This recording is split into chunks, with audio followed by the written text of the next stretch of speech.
Podar Medical College, I, Dr. Aarti Date, extend my heartfelt welcome to each and every one of you.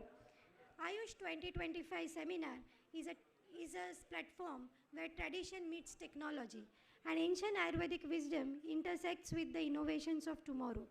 With blessings of Lord Dhanvantari, we would like to begin our first plenary session. Before that, I would like to invite all our dignitary guests and speakers with a big round of applause. I request Dr. Tanuja Nesri Madam to please grace the stage. I request our today's chairperson, Dr. Solanki sir, to please come on stage, and Dr. Deepak Vernekar sir, please grace the dais.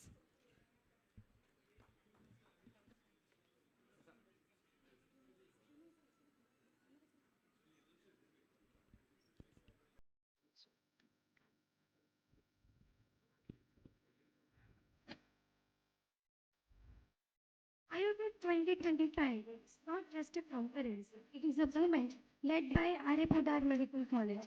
It is a platform where Ayurvedic scholars, researchers, clinicians, technocrats, industry innovators all come together to reimagine the Ayurveda healthcare. This first session sets the tone of everything that follows today. Today's discussions will explore how evidence, innovation, integration can propel Ayurveda into new global relevance. Let me introduce our first guesting guest, Dr. Tanuja Nesri Madam. What to say about Madam? She is just an icon for every one of us. But in short, as a formality, I am introducing her. She is presently working as director at ITRA Jamnagar. She is a visionary researcher, an exceptional clinician, a dynamic administrator, and a powerful voice for integrating Ayurveda and modern healthcare. Dr. Nesri ma'am has dedicated her life to nurture evidence-based Ayurveda and expanding its global relevance. She has played a pivotal role related to Ayush health policy, and we have evidenced it in time of pandemic, ma'am. Her leadership has been instrumental in positioning Ayurveda as a vital component of national health strategies. Her current focus is on promoting evidence-based research, standardization of Ayurvedic practices, and reasonable use of AI in Ayush sector. I welcome you, ma'am. I would like to introduce our today's chairperson and co-chairperson for our first session. Our today's first chairperson, Dr. Yunus Solanki sir. He is ex-professor at Podar Medical College at Shalyatantra Department. He has 35 years of UG teaching experience and he has done MSc in clinical research. He has done MSc in clinical research. He has immense experience of 19 years in pharmaceutical industry. He is a medical advisor at Dabur Industries. He has both industrial and clinical experience of about 20 years. And he has experience at R&D, drug development and product marketing. I welcome you, sir, in the first plenary session. Now I request Dr. Tanuja Nesri Madam to start the session as a keynote address with the topic Global Perspectives and Aspiration. Thank you, ma'am. The dais is yours.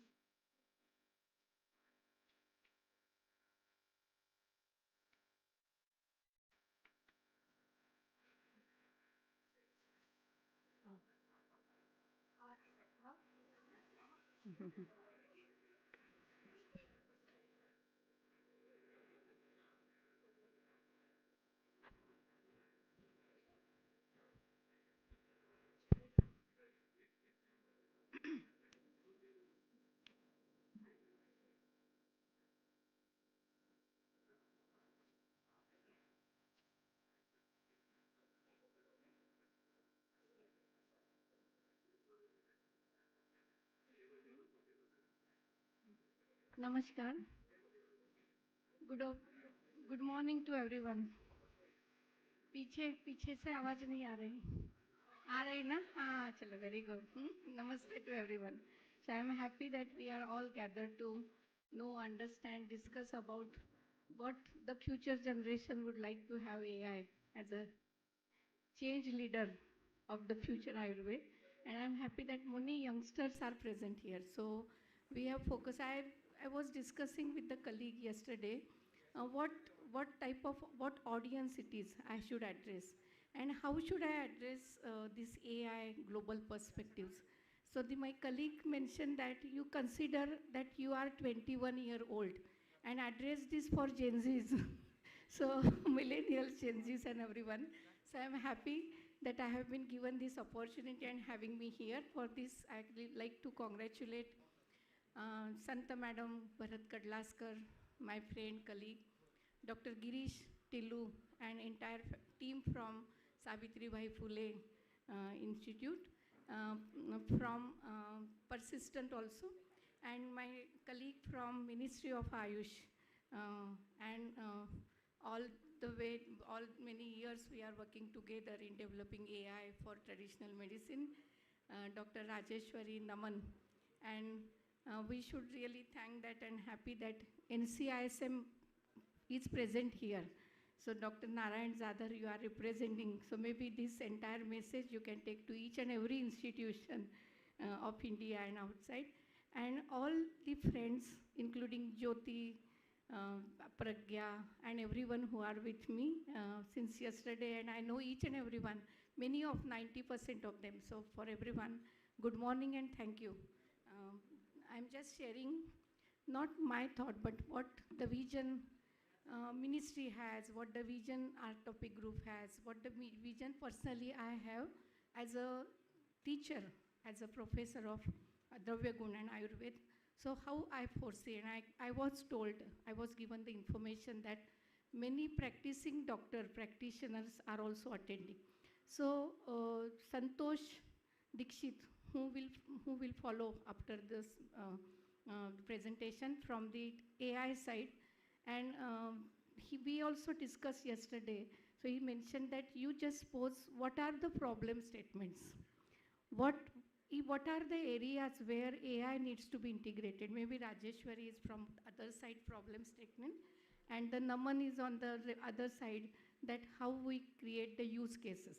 So this is how it is not that AI है, AI की एक tsunami आई है, तो हर किसी को ऐसा नहीं लगेगा कि मुझे नहीं आ रहा तो मैं क्यों आयुर्वेद कर ही नहीं पाऊँगा, ऐसा नहीं है. This is a tool, but how do we do it effectively? So within next few hours, Dr. Solanki, Chair, and Rupesh, thank you, and I am honored that you are presiding over as a representing the renowned physician and industry. So it's a great opportunity to have, would like to have concluding remarks on this as well, because you are representing practitioners, industry, and academia as well. So thank you. The topic which was given to me was the global perspective. First of all, what AI, why AI, and what do we understand AI is? Administration, telemedicine, assisted diagnosis, because we all say that like Ayurved, but when we come to, I am taking Ayurved, but people don't know there are 15, 14 specialties, super specialty. AI is like that. And why we are using, what is the scope? It may be for the administration, for all our HODs, academicians, we can develop the various tools, telemedicine, assisted diagnosis. That's very important for all of us. As a Chikitsak, if there is a decision support system, management system, ERP, so I think this is the best way we can do. Then we have robo-assisting surgery. Solanki sir can tell better about that. And then monitor of vital status of the patient for the nurses. And even we can follow like continuous glucose monitoring. So the doctor at remotely knows what the status, vital status is. That is also point of contact devices now. The revolutionary, like it earlier it was the Xerox. And now we don't need, no one, all Xerox centers are closed down. The similar, I foresee, all the diagnostic labs will have the same future as Xerox, because we have everything on our mobile top. So all point of care devices will change the revolution. There will be revolution, so it's like monitor of virtual nursing assistants. That's very important. We do not have even a hospital, we have, but all the daily follow-ups and assistance are being done by nurses. Error reduction Fraud detection, that is also very important. Adulteration, drug adulteration, even whatever the fraud is being happened, that monitoring of the fraud is also important in medical research, study, and chronic care management. Because Ayurved, basically it is for the managing NCDs, and for the chronic care management, maybe patient comes one, but to have more cues again, follow-up care management is very important, especially in diabetes and other conditions. But for us, what does it really matter? Because we do not say that apple is compared with oranges. Whatever our biomedicine, allopathy, it is being observed, it cannot be the same as in our own medicine. So we say that why I should have artificial intelligence integrated, because I have a better reach, because there are few people who can come to my office or hospital, but we can reach to the people who are deprived with the use of, we are remotely we can remotely manage, we can remotely do the telemedicine. So it is very important that with 4.5 billion people lacking access to essential healthcare services, artificial intelligence could help. So what is the cause? Maybe it is a louder cause. Maybe we reach to the society, to the last mile. I think we can use AI, integrate AI, so that whatever we do, that is scaled up, scaling up what we do. I think that is one important. And what we say that AI is about 3 words: data, algorithm, and computer. So from data to diagnosis and management, I think that is what we really understand. And as Rajeshwari, you know, WHO, ITO, WIPO, a new report in AI, and we have come out, like WHO with Ministry of Ayush, we have come out with the policy papers and also the guideline, and we are working towards it. So we can see the investment in healthcare. Even it is rising, and by 2028, we see more rising. You can see the growing acceptance of multi-system healthcare. Why? Because when few years back, even a smartphone no one was using. And now the one who is not using smartphone, if we tell each and every student to keep your smartphone outside, that means you are keeping your heart outside. It is like that. So it is the same that AI-based smartphones, all it's yet become the part of our daily life. And acceptance, it has been in each and every ramification of our life. Now AI has been integrated, and we say that Ayurved is a knowledge system of health and happiness, and it is about the life. So it will have all integrations in everywhere. And patient-centered holistic care becoming global standard. So it is a holistic, multi-center, all teamwork. So we would require for the collaboration, for knowing each other when we have ABDM, like unique identification. So each and everyone, wherever we go, all our records will understand. Ayurveda fits naturally into this global movement. And you see, even for the 2038, you can see there is a rising demand, and the demand is increasing multifold. So when we say that we need the questions, if everyone asks to our own self, really we require AI integrated. हम अभी अच्छे कर रहे हैं, हमें कोई दिक्कत तो है नहीं, क्यों करना है? तो किस 4 प्रकार, हम चतुष्पाद कहते हैं ना, आयुर्वेद भी चिकित्सा, हेल्थ सिस्टम चिकित्सा चतुष्पाद है, वैसे भी एआई को अगर हम 4 में बांटे कि पीपल सेंट्रिक तो है, लेकिन अगर पीपल सेंट्रिक जो हमारे जो क्लाइंट है, पेशेंट के लिए अगर हमने ये एआई का इंटीग्रेशन कि इसके मोबाइल पे डेली वेलनेस सभी की टिप मिले, पथ्य मिले, इसीलिए एक प्रैक्टिशनर सेंट्रिक, नमस्कार, डिसीजन सपोर्ट सिस्टम प्रैक्टिशनर के लिए इतना सारा डेटा, चरक सुश्रुत वाग्भट सभी on their top, palm top पे आ गए, जैसे आयुष सॉफ्ट है, ऐसे कहीं डिसीजन सपोर्ट में हमें मदद मिलेगी, and we can plan better management immediately, then can guide us. That is intervention centric integration. जो हमारे जितने भी डिवाइसेस है, इवन पहले बस्ती था, पंचकर्मा और many other interventions, that becomes easy as a medical, biomedical engineering, integrating even diagnostics. And more importantly, the practices, because big data can be managed. EMI say it is a entire supply chain management. We can have the big data on the cloud, and all the record management, data management also can be done. And that's why for each and every aspects of our uh, whatever practice and Chikitsa Chatushpath, we have scope for AI integration.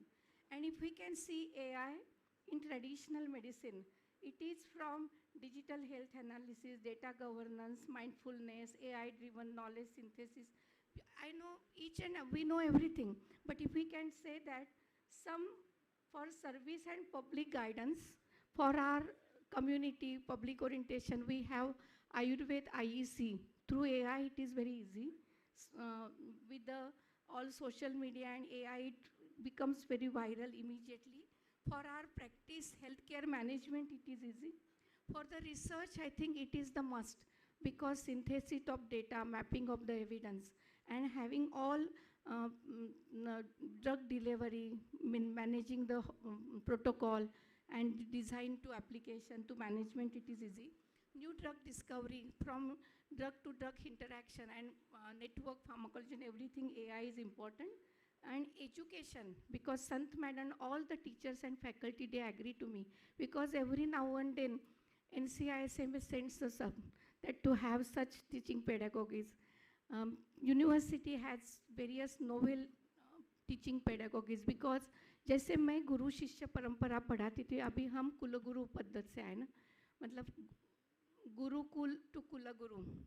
This is entire institutional mechanism, and now what I have learned, reciting the shlokas and understanding, and shabdasha, shabdarsha, vakyarsha, vakyarthasha, our students would not like to that, because वो Gen Zs है, millennials है, उनको सब फटाफट का ज़माना है, reel भी 30 सेकंड का भी उनका अटेंशन स्पैन नहीं है. So all this novel teaching technology and pedagogies we have to learn. We should know that, and that is very important. And because हमने अभी देखा जो आकाश जितने भी उनके बहुत ट्यूशन क्लासेस है वगैरह, तो कई सारे जितने भी इम्पोर्टेंट टीचिंग करने वाले जितने भी ऑर्गेनाइजेशन है, उनका एक डिस्कशन हुआ था. I was a part of that. तो उन्होंने सभी वर्चुअल टीचर है, क्योंकि यूनिफॉर्म टीचिंग करना है एक ही पैटर्न का, तो उन्होंने रोबो असिस्ट किया है. इवन इवैल्यूएशन ट्रांसपेरेंट हो, एमसीक्यू में कहीं भी गड़बड़ न हो. नारायण यादव जी आपके लिए बहुत ये उपयोगी है.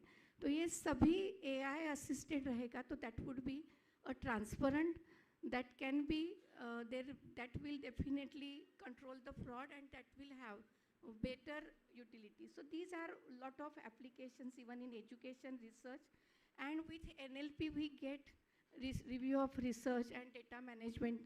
We have global traditional medicine library at WHO, and it is doing, we have TKDL where the library is also being managed. So in short, we can understand the problem statements come, and the solutions are also derived as a tertiary care, public health, in academics, teaching, learning, pedagogies, and the research as a evidence mapping. With this understanding, when we say किसी ने कहा AI करना नहीं है, करना ही पड़ेगा क्योंकि उसकी एक सुनामी आई है. it is a tool we are adopting, but it is a global wave. तो कहीं हम क्लासिकल या कंटेम्पररी रहे, ट्रेडिशन विद टेक्नोलॉजी रहे, लेकिन उसके साथ बहाव में बह नहीं जाए, क्योंकि हमारे रूट्स अगर अच्छे हो गए, तत्व शास्त्र और फाउंडेशन अच्छा होगा, तो जब व्यवहार कहते हैं कि वेन तत्व है, शास्त्र है और व्यवहार, तो व्यवहार तो कालानुरूप बदलता है. तो आज का व्यवहार adopting AI है, maybe 5 years down the line it would be different, but we have our foundation and the तत्व जगह हमारे अच्छा है, हमारे पास डेटा है, तो एप्लीकेशन हम नीड बेस्ड डिराइव कर सकते हैं.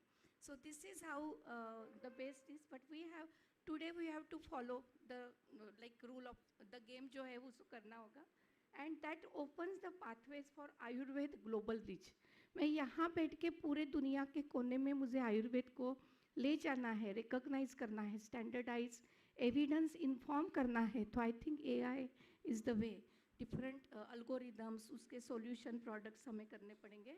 तो standardise knowledge, standardise system, evidence driven practices बहुत इंपॉर्टेंट है, clear global framework, scalable training ecosystem. ये अगर हम करें तो मुझे लगता है कि this is the way how we सी.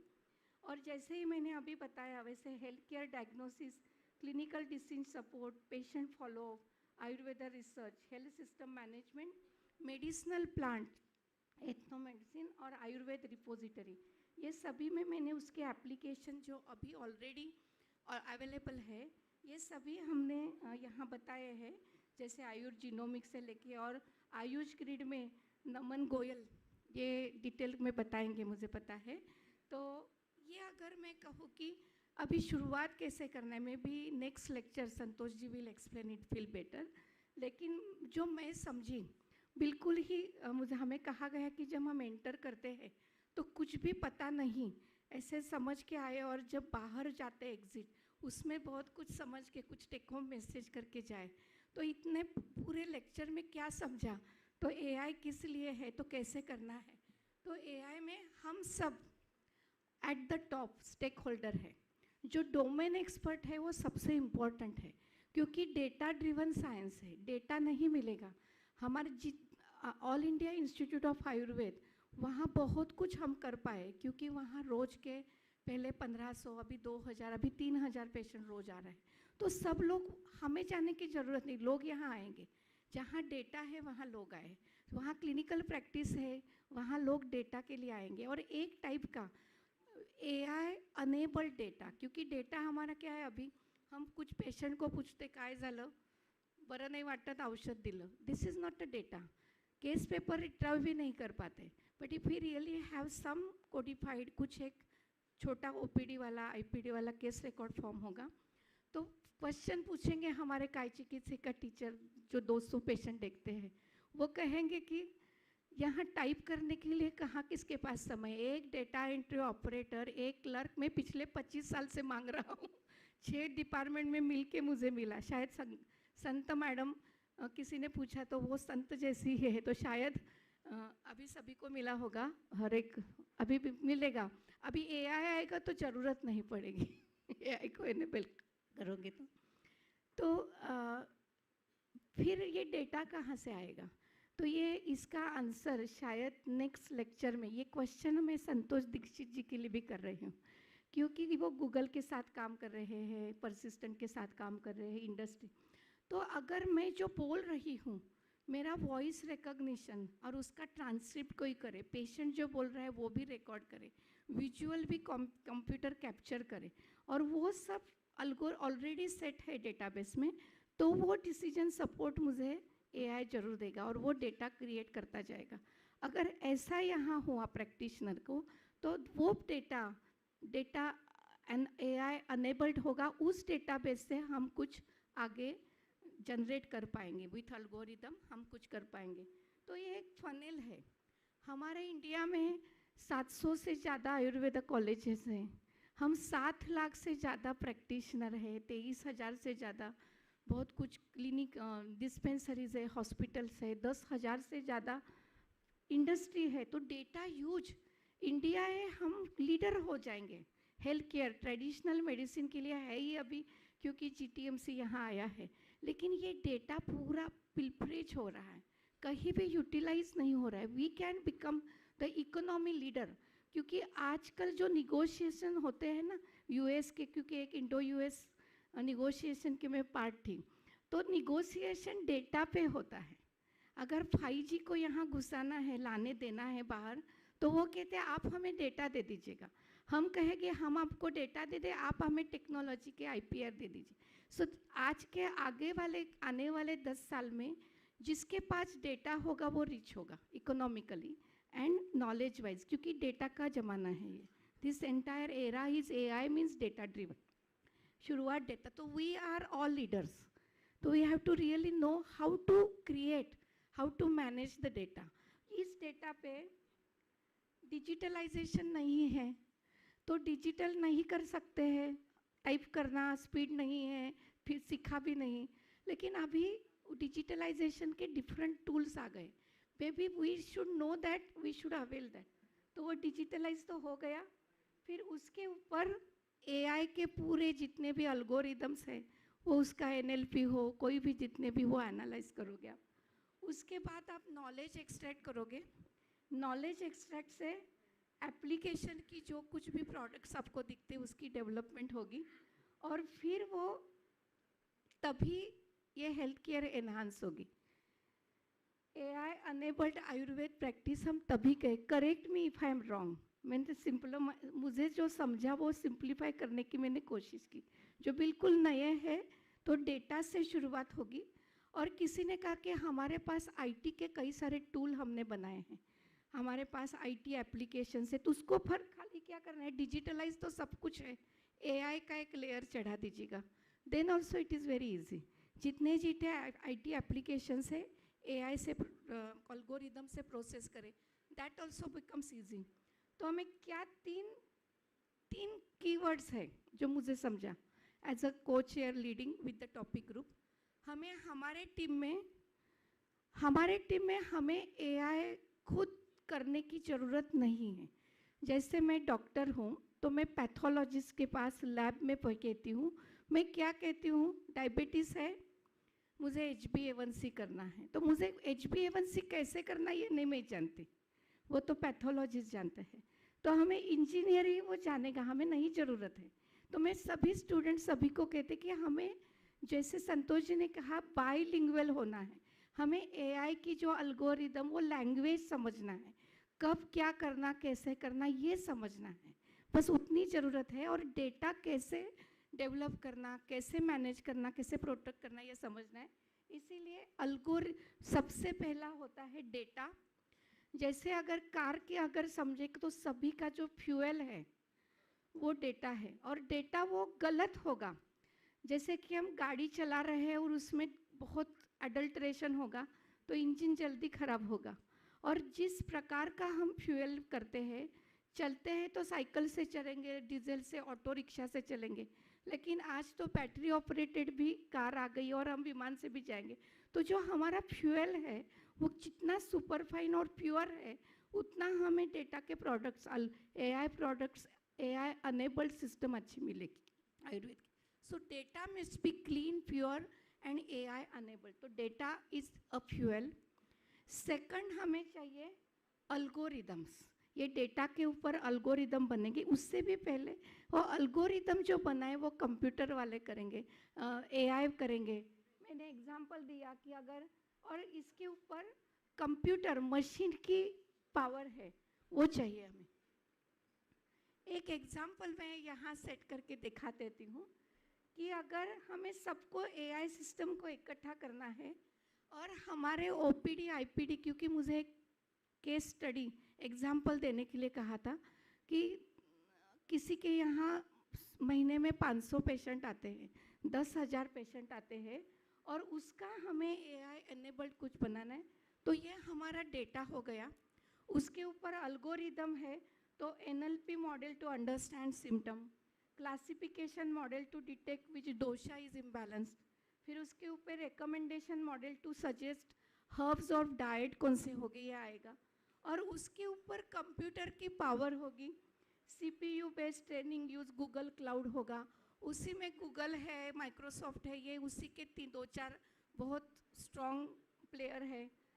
फिर server hosting to provide advice to use through an app, ये चाहिए होगा। ये 3 जरूर, उसके बीच में बहुत ज़्यादा डिटेल है, 8 स्टेप्स है, लेकिन ये 3 भी शुरू में पता चले तो मुझे लगता है हमारी गाड़ी की शुरुआत तो होगी। तो ये फ्यूल हमें जनरेट करना है, यही इस शुरुआत में हम हैं, लेकिन केवल हम नहीं कर सकते, हमें एआई इंजीनियर चाहिए, आईटी टेक्नोलॉजिस्ट चाहिए, मैथमेटिशियन चाहिए, ये तीनों होंगे तभी कोलैबोरेटिव टीम वर्क से एआई सिस्टम होगी। लेकिन ये ऐसा हो नहीं रहा है। अगर हमें करना भी है तो चैलेंजेस है। ये मैं जो टेक्नोलॉजिस्ट यहाँ आए हैं इन सबको ये मैं चैलेंजेस बताना चाहूँगी कि हमारे पास अभी आज करना चाहे इन सीडैक्स है, गणेश भी है, वो भी शायद ये चैलेंजेस समझ लेंगे, क्योंकि आज अगर हमने ये करना चाहा तो इनसफिशिएंट डेटा ये सबसे पहले है, क्योंकि limited exploration of AI applications, हमारे पास बहुत कुछ डेटा है लेकिन वो एआई अनेबल्ड शायद अभी नहीं, अभी शायद शुरुआत करनी पड़ेगी या प्रोसेस करना पड़ेगा। नीड ऑफ स्किल पर्सोनल नहीं है हमारे पास, उसको कैपेसिटी बिल्डिंग करेंगे, limited awareness, inadequate funding, need to update curriculum NCSM करेगा, लैक ऑफ डिजिटल इंफ्रास्ट्रक्चर वो हमें आयुष के माध्यम से करेंगे। ये सब अगर हम साथ में करेंगे तो मुझे लगता है कि एआई अनेबल्ड इकोसिस्टम आयुर्वेद के लिए होगी, जो आयुष क्रिएट कर रहा है। ये आपके लिए मैं ज़्यादा इसमें नहीं बोलूँगी, शायद राजेश्वरी इसके ऊपर ज़्यादा बोलेगी, लेकिन WHO ITO फोकस ग्रुप है आर्टिफिशियल इंटेलिजेंस का, उसके बाद भी हमने एक टॉपिक ग्रुप बनाया है एआई इन हेल्थ केयर। वो ministry and entire world is now very much aware about harnessing the potential of AI in digital health, और WHO establishes global centre of traditional medicine of India. तो I am really fortunate and feel fortunate and blessed कि हमें इटरा में GTMC वहीं पे है, तो जो कोई ग्लोबल ट्रेडिशनल मेडिसिन लाइब्रेरी करनी है तो उसका जो कोई मैंडेट है तो हमें उसका नोडल एजेंसी मिनिस्ट्री की तरफ से मिलता है। So we all become aware about this initiative as the ministry of AYUSH is a partner for WHO for developing this digital tool, AI enabled tool for traditional medicine। ये WHO का interim office है, ऊपर देख रहे हैं वो बड़ा, शायद आप अगले साल ही यहाँ विजिट कर पाएंगे, और यही एक जो global centre of traditional medicine है जिसमें strategy focus on evidence learning. आप यहाँ देखिए data and analytics, without AI it can not happen, sustainability and equity and innovations and technology to optimise. तो ये सभी जो फोकस है जो हम मिनिस्ट्री ऑफ आयुष भी उसके पार्टनर से कर रहे हैं और हम सब भी उसके पार्टनर बन सकते हैं, that more focus is this latest tools and technology. Guiding documents I am sure Rajeshwari will support, will throw more light on that. लेकिन ये सब करते समय एक बात पे आप जरूर हमें आप बताएंगे कि एथिक्स एंड गवर्नेंस, क्योंकि हम जब डेटा देते हैं और वो स्केल अप होता है और इतना ज़्यादा वायरल हो जाता है तो उसका जो IPR है, ओनर है, उसको क्या राइट मिलेगा, उसकी क्या रॉयल्टी मिलेगी, उसका गवर्नेंस कैसे होगा। क्योंकि हमने ये कहा डेटा अगर गलत है, डेटा एडल्टरेटेड है तो AI भी अडल्टरेटेशन होगा, जो बाहर आएगा वो भी एडल्टरेटेड डेटा आएगा। तो आप जितने भी YouTube पे देखते हैं आयुर्वेद का ये काढ़े, आयुर्वेद के नुस्खे इस नाम पे, वो डेटा कहाँ से आया है। So governance is really required, that is very important. और इसीलिए एक टॉपिक ग्रुप बना, राजेश्वरी बहुत सब हम दिख रहे हैं उसमें, तो ये टॉपिक ग्रुप का हमने एक पॉलिसी गाइडलाइन बनाई मिनिस्ट्री ऑफ आयुष से, सेक्रेटरी राजेश कोटेजा उनके लीडरशिप में, WHO से श्यामा कोरीवेला, GTMC से माकी, डिजिटल हेल्थ से समीर पुजारी, राजेश्वरी, और सभी ने मिलके बहुत 2 साल इसके ऊपर बहुत मंथन हुआ और आखिर इसकी एक policy in AI in traditional medicine ये अभी आउट हुआ है और उसके का एक पार्ट टॉपिक ग्रुप है। I am also fortunate to be part of that as a co chair from India side, and वहाँ गोहेन Rajeshwari is lead for that and Sameer Pujari and GTMC। तो हम उसमें एथिक्स एंड गवर्नेंस का एक कोर्स कर रहे हैं। और मैं मिनिस्ट्री ऑफ आयुष की ये स्लाइड इसलिए सभी पीछे बच्चे को दिखा रही क्योंकि हमें मिनिस्ट्री ऑफ आयुष जैसे AI जैसा लगता है, आयुर्वेद पे जैसा लगता है, उसके कितने कंपोनेंट्स है। अगर हमारे बच्चों को केवल एजुकेशन मतलब NCISM पता है, बट आयुष के अंदर where what is the scope for integrating, ये दिखाने के लिए there is a health care entrepreneurship, innovation क्योंकि स्टार्टअप्स अभी आईटी में बहुत सारे हैकाथन हो रहे हैं, स्टार्टअप चैलेंजेस है, मेडिसिनल प्लांट्स और हमारी काउंसिल से, ये सभी में बहुत ज़्यादा AI enable tools and technology का यूज़ हो रहा है। और नमन इसके ऊपर मैं ज़्यादा नहीं बात करती, क्योंकि ये जितने भी एप्लीकेशन बनाए हैं ये आयुष ग्रिड में मिनिस्ट्री ऑफ आयुष का जो आईटी बैकबोन जो रहा, सेक्रेटरी के विजनरी लीडरशिप में हमारे मिनिस्टर प्रताप राव जाधव जी, ये सभी मिनिस्टर के लीडरशिप में जो एक आयुष ग्रिड है, वो आयुष ग्रिड ने ही अभी एआई टूल्स बहुत सारे बनाए, एम योगा ऐप से ज़्यादा। I think I keep it and keep it for you, क्योंकि आप उसमें डिटेल डिस्प्ले करेंगे। अभी सभी ने कहा कि ये प्रॉब्लम स्टेटमेंट के बाद मुझे गिरीश ने कहा था, टिल्लू जी ने, कि आप सॉल्यूशन भी जो प्रोडक्ट्स आए हैं, यूज केस जिसको कहते हैं, कि मिनिस्ट्री ऑफ आयुष ने इतनी सारी आईटी बैकबोन पॉलिसी की, लेकिन अभी क्या क्या है गवर्नमेंट के पास दिखाने के लिए। सो टीकेडीएल जैसे ग्लोबल लाइब्रेरी बन रही है, हमारे विजनरी प्रधानमंत्री जी का एक सपना, और उन्होंने डिक्लेयर किया था नरेंद्र मोदी जी ने कि हम ग्लोबल ट्रेडिशनल मेडिसिन लाइब्रेरी करेंगे।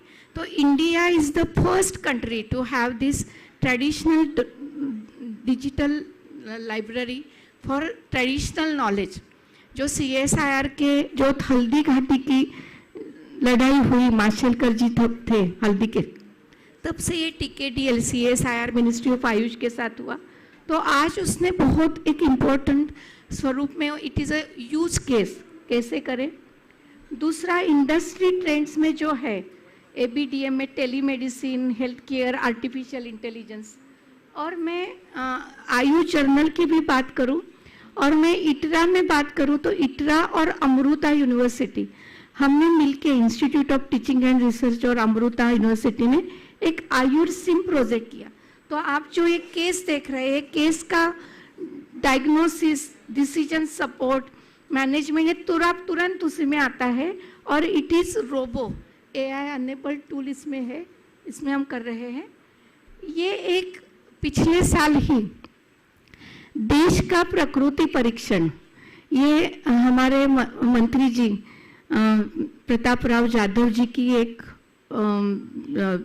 उनकी एक दृष्टि से एक देश का प्रकृति परीक्षण जो सक्सेसफुल हुआ, 5 गिनीज वर्ल्ड रिकॉर्ड हुए, लेकिन इसमें AI अनेबल्ड ही लॉन्च डिटेल्स थे। ऑब्जेक्ट 2 करोड़ से भी ज़्यादा उसके हम कैप्चर कर पाए, अभी भी है, और अभी होने वाले सेकंड ग्लोबल समिट में भी इसको आगे सतत निरंतर कर रहे हैं, क्योंकि NCISM has taken this initiative. तो हम NCISM को भी अभिनंदन करते हैं। और ये देश का प्रकृति परीक्षण is also a use case, जो कहते हैं कि आप यूज केस तो दिखाइए। So we are actively utilising AI tools in developing the global trust. अभी आप देखिए, featured in WHO's global report, AI in AYUSH system receive global recognition, यही आया था। हमारे TKDL हो, हमारे कई सारे M योगा ऐप हो, कई सारे, इसके बारे में आप जरूर बताएंगे। और मैं अगर लास्टली मैं जहाँ काम करती हूँ उसकी बात करूँ, तो वहाँ भी institute of teaching and research का जो एक ग्लोबल रीच है, वहाँ भी हम पूरा नेटवर्किंग के लिए हमने कुछ टूल बना है, जिससे हम डेटा कैप्चर कर रहे हैं। हमारे फीडबैक सिस्टम हम वही ऐसे ले रहे हैं। और यही एक जो आयुर्सिम है, अगर किसी ने कहा कि आप बोल तो रहे, आप कर क्या रहे हो, तो एक इटरा से भी जहाँ मैं काम कर रही हूँ वहीं से भी एक यूज केस है कि एक आयुर्सिम जो टीचिंग पेडागोगी के लिए, अगर किसी को क्लिनिकल रिसर्च पढ़ाना है, virtual clinical simulation, collaborative projects with ITRA Jamnagar and Amrita Vishwavidyapeetham. मैं टॉपिक ग्रुप की भी को चेयर हूँ, लेकिन उसका काम आगे चल रहा है। I thought Rajeshwari will take. So what is the future, like take home message. So AI driven diagnostics, Ayurgenomics, virtual health assistant for all our practitioners, and traditional knowledge library, drug discovery and evidence generation. I think this is the first step what we do, and I'm sure we can do better than anyone else can. Thank you. I hope I have set the tone.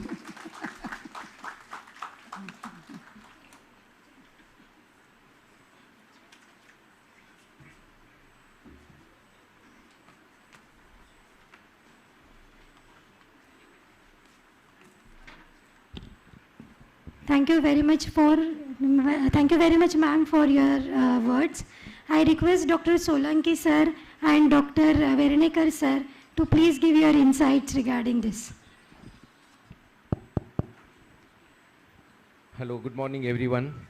And let me at outset thank the organizers, Dr. Sampada Sant ma'am, Dr. Bharat Karlaskar and Kayachikitsa department for organizing such a very good conference on the topic of AI and giving me an opportunity to chair this very important session of Dr. Tanuja Nesri madam. I think each and every slide of Dr. Tanuja Nesri can be of 1 hour lecture, and she has done a great job of putting this whole comprehensively, and I would label this as a Ghagar mein Sagar, because each slide of her, because she is at the helm of such an institute right now, and she had been working at All India Institute of Ayurveda previously, and now she is heading ITRA at Jamnagar. So who else can talk such brilliantly and comprehensively than Dr. Tanuja Nesri? I really appreciate the organizer for selecting such a good speaker who talked about AI in global perspective. Yes, I agree with you, ma'am, that we can have a great data collection, data analysis, minimizing the error, etc. But as I believe a humble student of Ayurveda, I worked in this institute for more than 3 decades.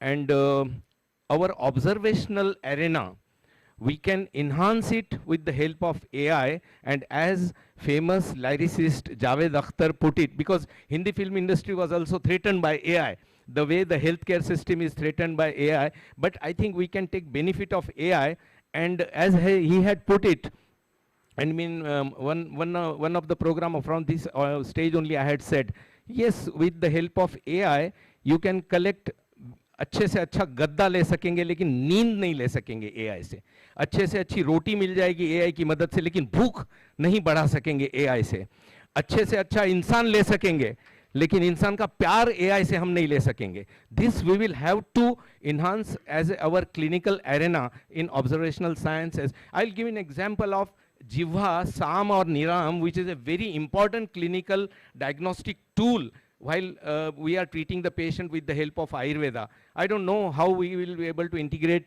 with the AI of these things. Dr. Jadhav is here. He was a part of Desh Ka Prakriti Parikshan, as ma'am had said. It had generated enormous data, and yet I think we have to decipher out of that. It was a benefit of AI, definitely. Since this regime of more than a decade, a lot of people are talking of Achhe Din. I don't know about other things, but Ayurveda has definitely got Achhe Din under this regime, and it has got a global acceptance throughout. That is the true sense. And yes, because I had an opportunity going abroad a number of times for the cause of Ayurveda, and India is leading in traditional medicine, and especially Ayurveda. I can vouch for that.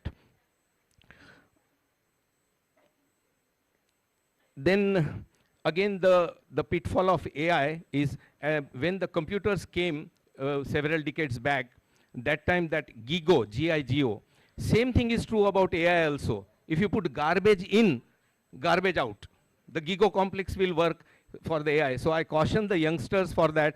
And my colleagues who are above 60 years of age, I will really request them to adapt the change, because change is a constant factor of your professional life, and please adapt to these AI tools quick and fast, otherwise आप इसमें से फेंक दिए जाओगे. That is my request. Thank you organizers for giving me this opportunity as a chairperson. Thank you.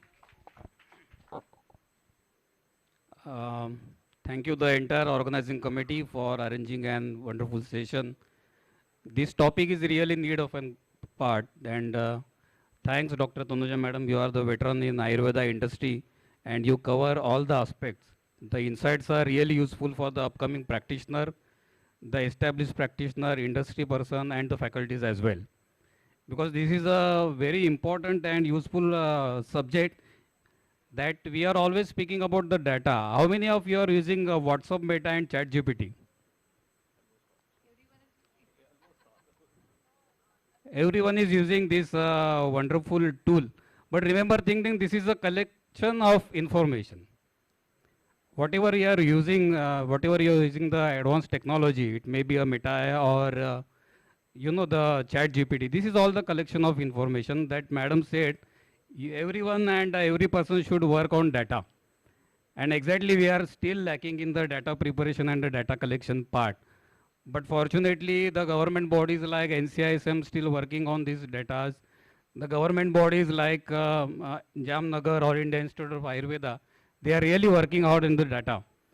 And fortunately, whenever, as far as the industry person, I can say, because we are the middle-aged person or middle generation people, we have seen the non-technology part and the technology part both. So we can easily compare what we have facing 20 years back and what we are getting opportunity now. So every system, it may be Ayurveda, technology, engineering, whatever, every coming system having their own pros and cons. So we should understand all these things. But fortunately, science will always grow with the help of government strong backup. Because I can also see the industry is growing very fast in last 10 years only. I can see the Ayurveda market is growing up to 65,000 crore. Globally, it is well accepted. Fortunately, some youngsters, young Ayurveda doctors, they are spreading Ayurveda knowledge globally. So it's a very good sign. Madam, I have shown your slide that some of the universities we have signed the international MOUs also. So this is very good sign actually for the students who are taking admission in Ayurveda. Because 99% are taking towards admission in Ayurveda that MBBS को नहीं मिला इसलिए आ गए. लेकिन मुझे ऐसा लगता है कि आने वाले 10 साल के बाद लोग बोलेंगे अरे आयुर्वेदा में नहीं मिला इसलिए MBBS में आ गया. तो ये दिन भी कुछ दूर नहीं है because we have seen the lot of changes and it's really transforming Ayurveda into modern technology. But the only thing is that we should use Ayurveda as a modern way. And as far as the industry part is concerned, madam has already mentioned, we have 4 pillars. चरक सूत्रस्थान में ये बताया है कि विषक द्रव्याणु उपास्ताता रोगी पाद चतुष्टयम. तो चारों pillar is very important to successful delivering Ayurveda. So industry is also looking for that. We have developed some various advanced technology in the drug development. ताकि आने वाले generation जी है, Z जी है, उसके आगे वाले generation जो है, they can use this technology. They can discuss this technology because patients are also coming with the various technology. They always expect good technological knowledge from Ayurveda fraternity. So once again, thanks for entire organizing committee, especially Bharat Kadlaskar sir, for giving this opportunity to entire people. Thanks Tanuja madam. Thank you very much. Thank you, Solanki sir. Thank you, Vernikar sir, for your insights on the topic. Now it's time to felicitate our esteemed speakers. On behalf of Organizing Committee and Podar Medical College, we would like to felicitate our honorable speaker for their contribution and in this program. I request Dr. Nikum sir to please come on dais and felicitate Dr. Tanuja Nesri ma'am.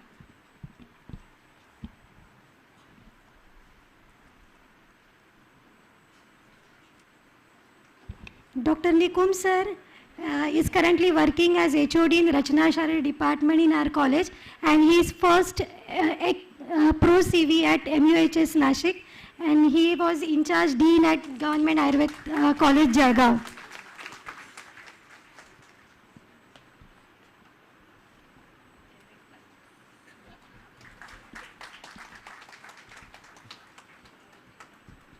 Thank you, Nikum sir.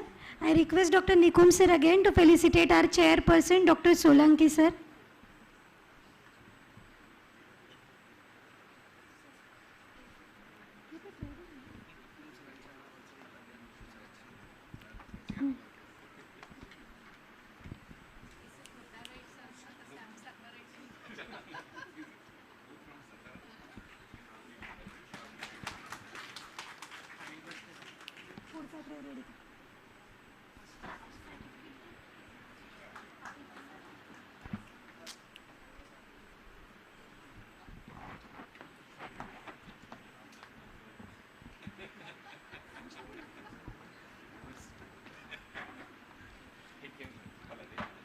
I request Dr. Nikum sir to please felicitate Dr. Vernekar sir.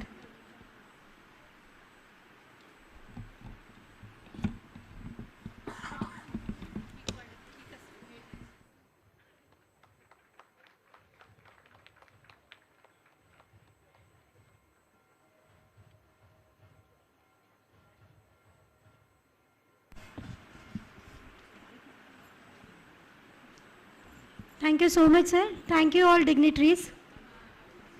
There is small announcement for all delegates.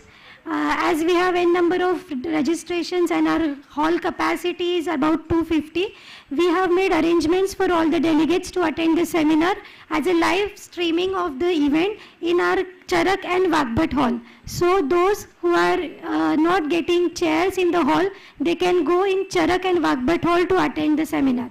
Please cooperate with us.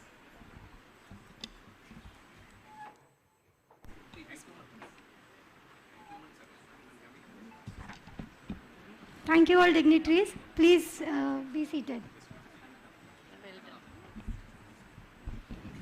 Now it's time for most awaited moment, inauguration ceremony of our seminar.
I request all the PG students seated behind to assemble in the ground floor hall as the seats has to be vacant for our delegates. I request all the PG students to please assemble in ground floor hall. There is no PG students there.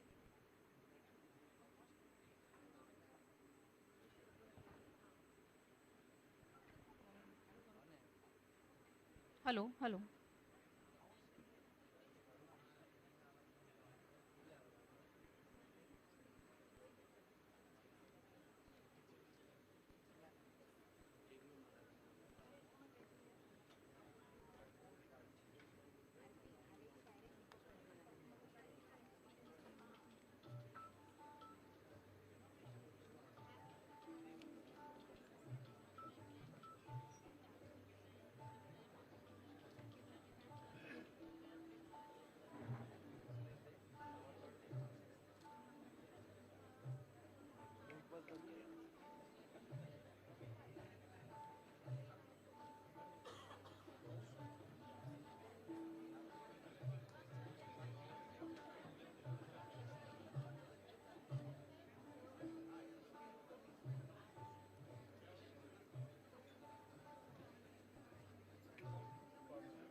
Morning, respected dignitaries.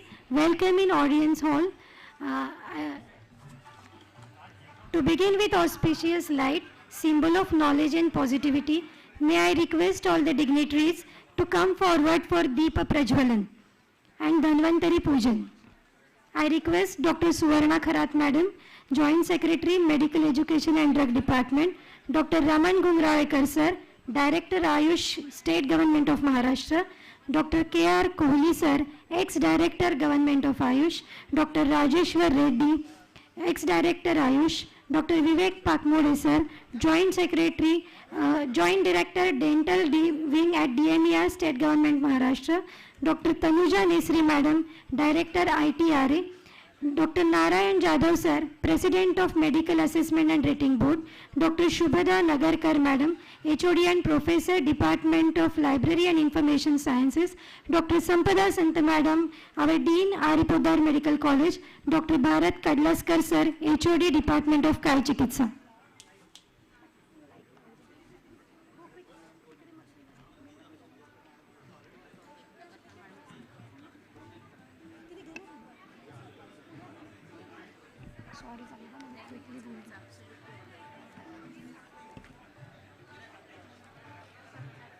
I request Rippy and Sonia to come up for Dhanvantari Stavan.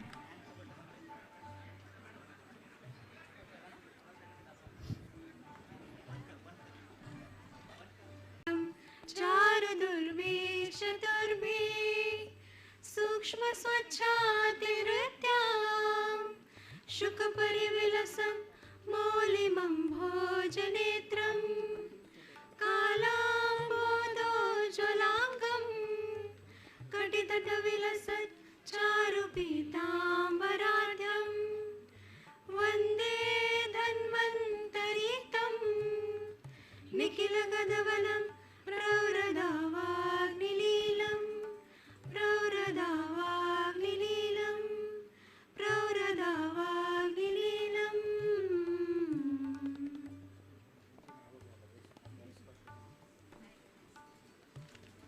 Thank you, Rippy. Thank you, Sonia.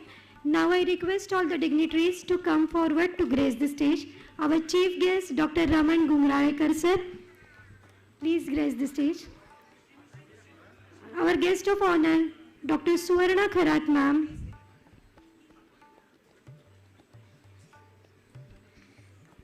Our invited guest, Dr. Kohli sir. Our invited guest, Dr. Rajeshwar Reddy sir, Dr. Pakmode sir, Dr. Tanuja Nesri madam,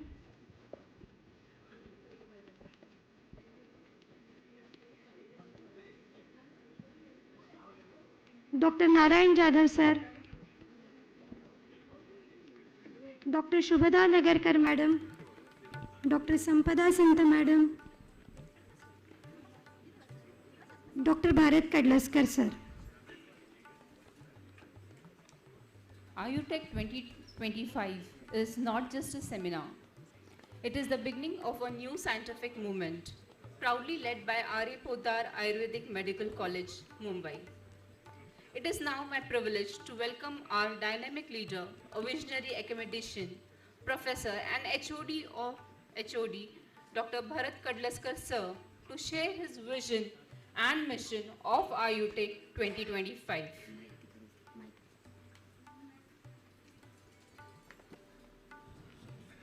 Hello, Namaskar. I welcome all of you.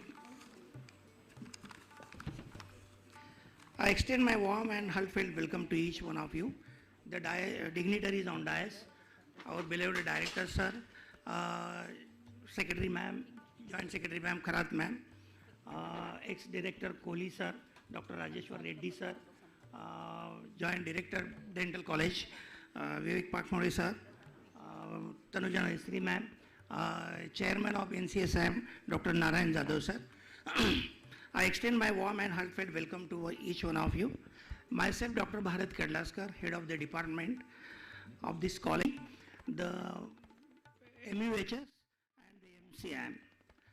First, we plan to organize the same national level seminar in this college and we started for search for the topics.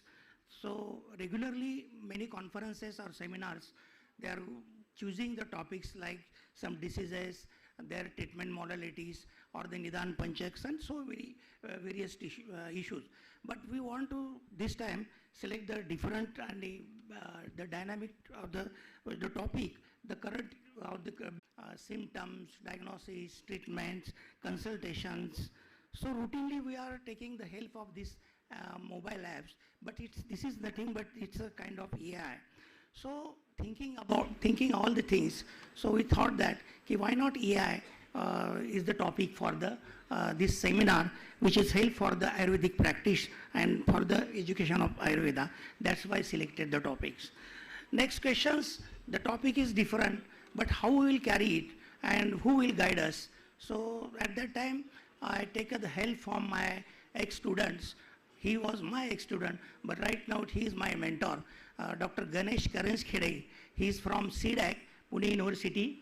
He is the guy, he has developed the Ayush soft also, and we are using regularly. So I asked him help for this seminar. See, immediately he accepted it and said, this is a very good topic. Sir, with the help of Savitribai Pune University, the Center of Excellence, Ayush, that is the team of Dr. Girish Tillu and Dr. Santish Dekshit, they are the peoples who are actually working on the AI ground levels, and they are the framing the policies for the development of the Ayurveda with the AI to the national level or the globally. So immediately I contact Dr. Girish Tillu and their team, and they are accepted my invitations. After that, I need to take the permission from my higher authority. So I approached the Dean ma'am, which is very supportive. The thanks God, that is everyone should get the boss like her. She immediately given the permission to me and said that, sir, take care of your health. I am with you and go ahead. Immediate approval she has given to me, and we started for this seminar at the global levels. As we said, the Acharya, that is the Tadvid Sambhasha is mentioned. Acharya has shown the path to us that the collaboration is very important in Ayurveda instead of isolation. So the discussion among the experts, the knowledge expands reaches the highest level. And this seminar is the reflection of this sutra, which is mentioned in Charaka and Sushruta. With these gatherings, we have so many experts and speakers in this gathering, and they are shaping to the unified path of innovations. With this immense pride, I think that this is India's first seminar, national seminar on AI in Ayurveda under the government of Maharashtra with the help of Savitribai Phule University at the Podar Ayurved Medical College, which is one of the topmost Ayurved college and hospital in India. The seminar is not an event. This is a spark. A spark will ignite the innovation for the coming generations. So my sincere urge to all the participants and the torch bearer of the Ayurveda, that I request to you, today's use all resources of this seminar like lecture, discussions, and really demo and hands-on training today. The interact, lecture, learn, questions, and grab this unique opportunity to dedication and with the dedication and enthusiasm, I assure that the participation and we will decide the future shape of Ayurveda. My deepest graduated to my Minister of this Ayush Minister, Honorable Narayan Jadhav sir, our State Minister, Mr. Hassan Mushrif sir, Madhuri Misaz ma'am, and Secretary sir, Commissioner sir, Directors sir, all the collaborators, my team members, all the committees of this seminar, and the people who support me and all this for the seminar. Today, since today, the world talk evolution of Ayurveda in AI, the people will remember the Aarvi Podar Medical College as the place where it began. The Ayurtech set the foundation. Thank you and Dhanyavad.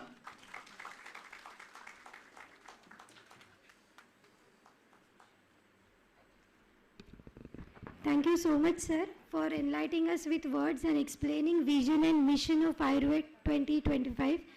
Now, ladies and gentlemen, it's time to felicitate our esteemed guest, and this is honor, and it lies in expressing gratitude to those whose presence elevates the event. And today, we are privileged to felicitate our distinguished personalities who have contributed immensely through their leadership, vision, and their service. So, I request Dr. Raman Gungraekar sir, our Director of Ayush Government of Maharashtra, to felicitate the Joint Secretary, Department of Medical Education and Drug, Dr. Suvarna Kharat ma'am. Please, sir.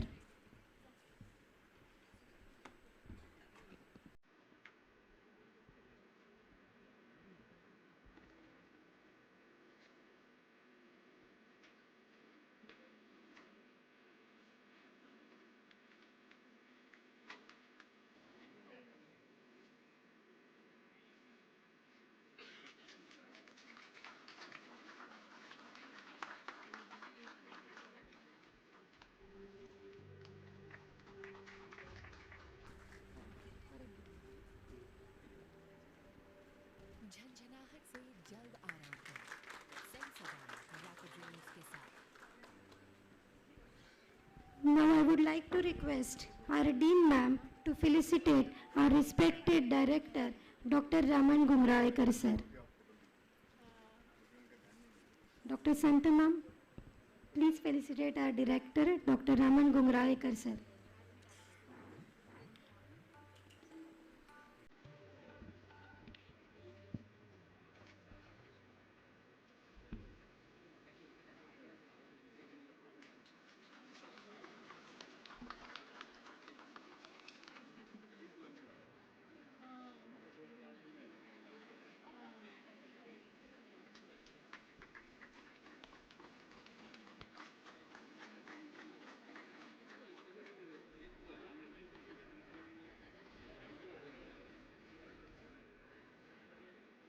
Now I request Dr. Raman Gumraekar sir to please felicitate our ex-director of Ayush, Dr. Kohli sir.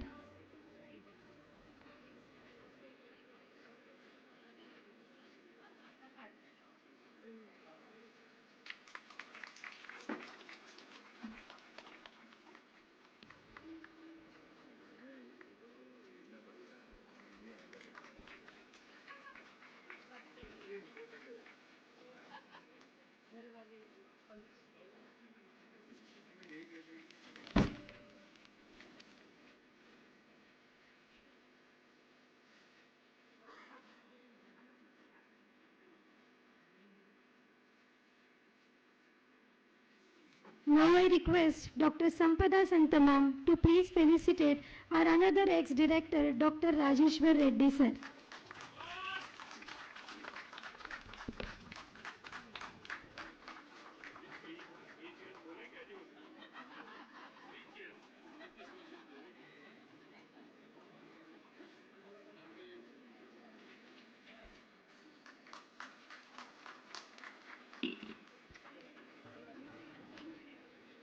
Now I request Dean ma'am to felicitate our respected Joint Director, Dental Wing DAVR, State Government of Maharashtra, Dr. Vivek Pakmode sir.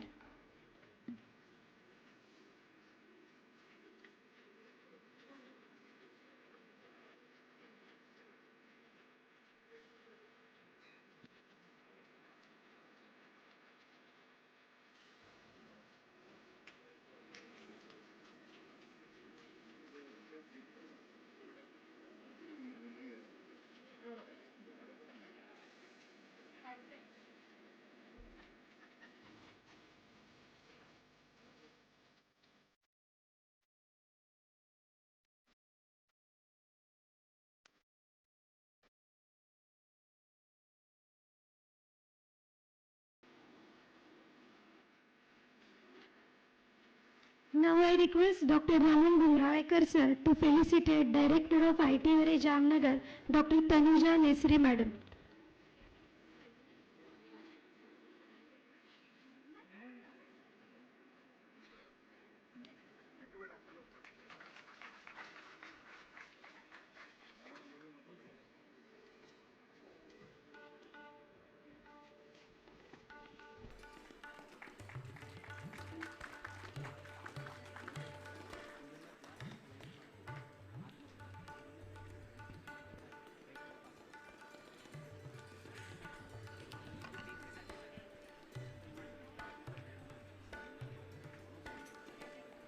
Now I request Dean Ma'am, Dr. Sampada Santa Ma'am, to felicitate President of Medical Assessment Board, Dr. Narayan Jadhav sir.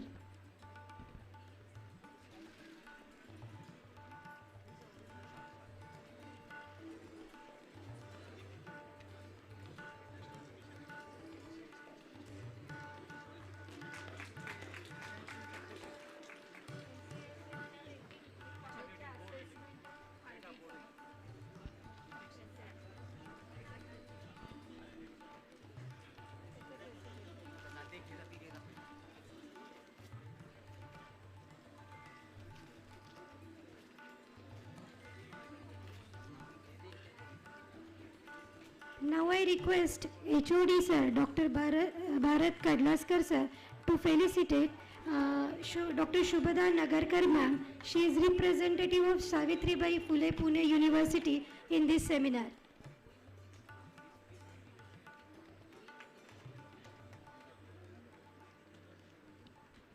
What do you think is the biggest health mistake people are making? I would say waking late nights. So we are designed to sleep for 7 hours minimum.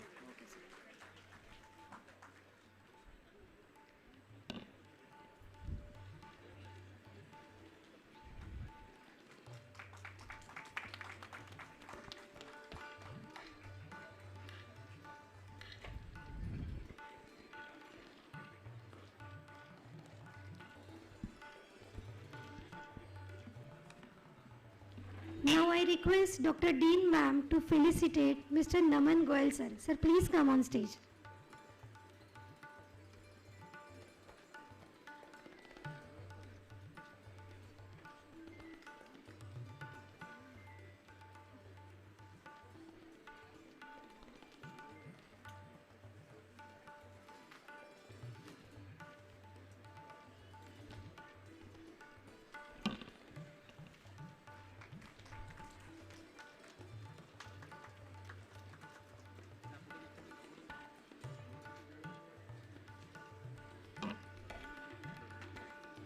Now I request our HOD sir, Dr. Bharat Kadlaskar sir, to felicitate our beloved Dean ma'am, Dr. Santa ma'am.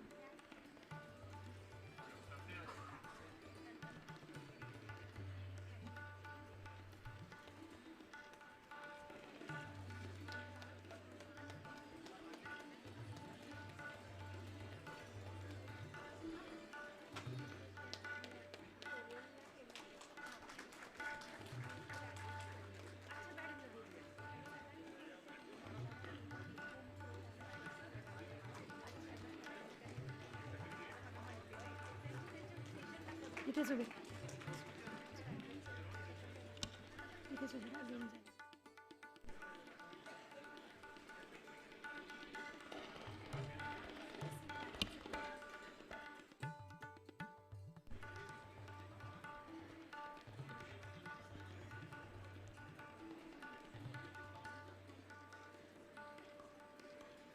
Now I request Dean ma'am to felicitate Dr. Rajeshwari Singh ma'am.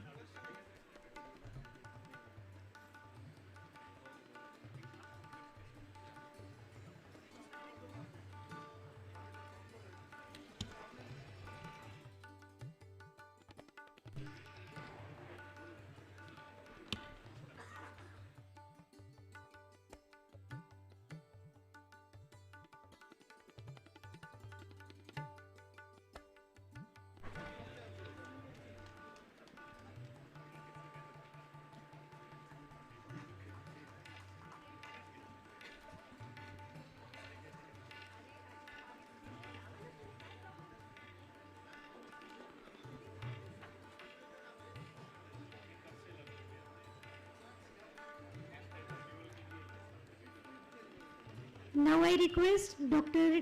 Bharat Kadlaskar sir to felicitate MUHS observer Dr. Sanjay Paik Rao sir.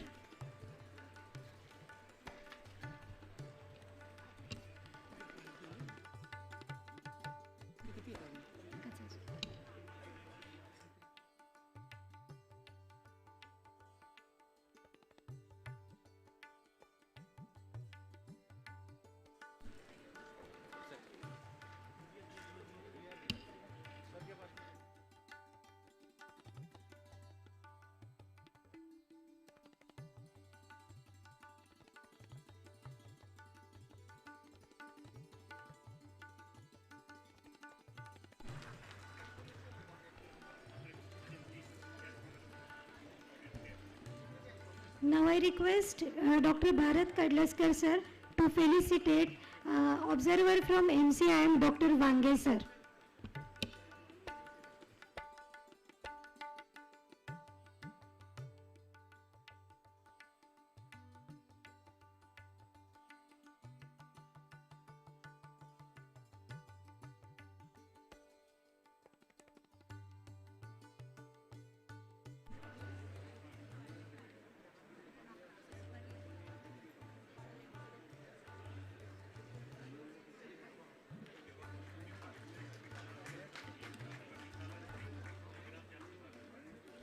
Now I request Dr. Dean ma'am to felicitate our HOD Dr. Bharat Kadlaskar sir.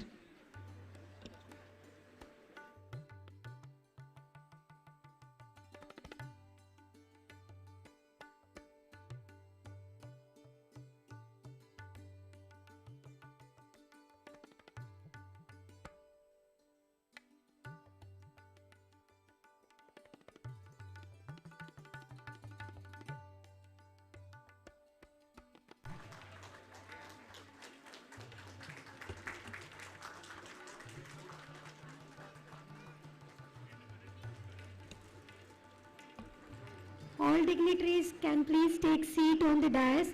We have few more felicitations of stalwarts in our field of Ayurveda and we will proceed with them.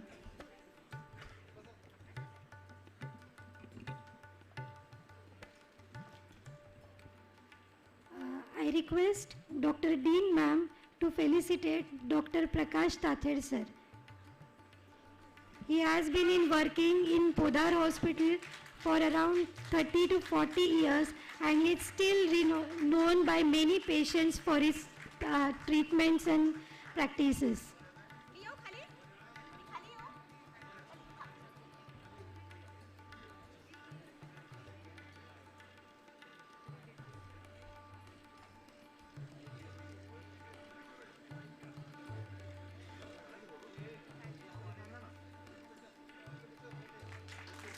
He is president of Podar Alumni.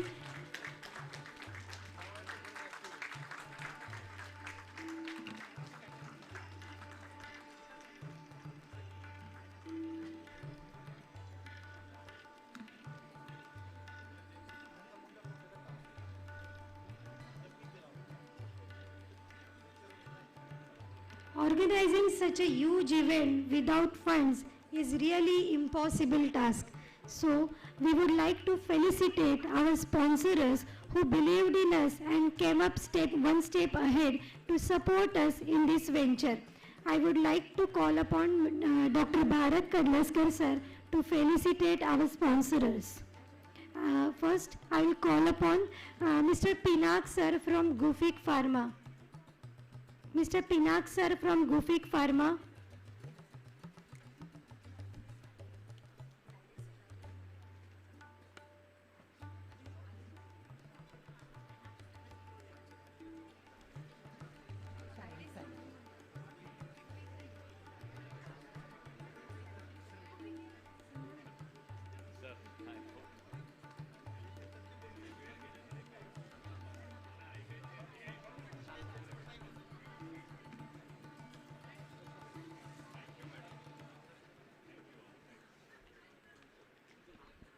Thank you, sir, for your big support in arrangement of this seminar.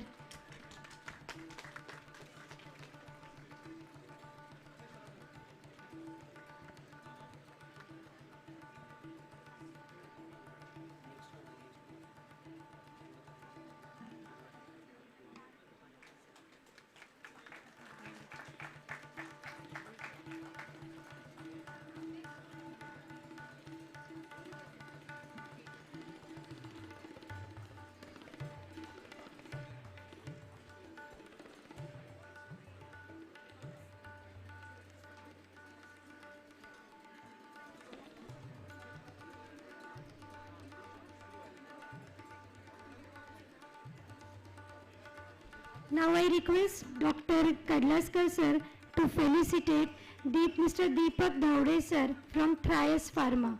Mr. Deepak Dhaude sir.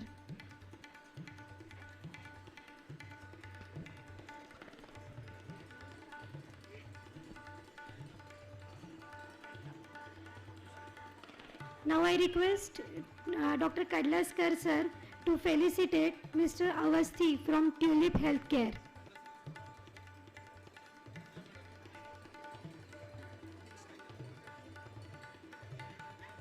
Mr. Avasthi from Tulip Healthcare.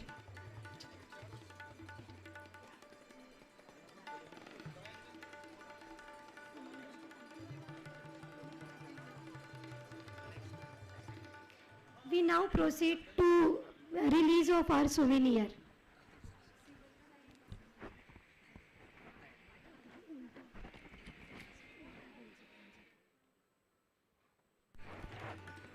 Now I request Dean ma'am to felicitate one of the most stalwart person in field of Ayurveda, Dr. Taide sir, Dr. Vinayak Taide sir.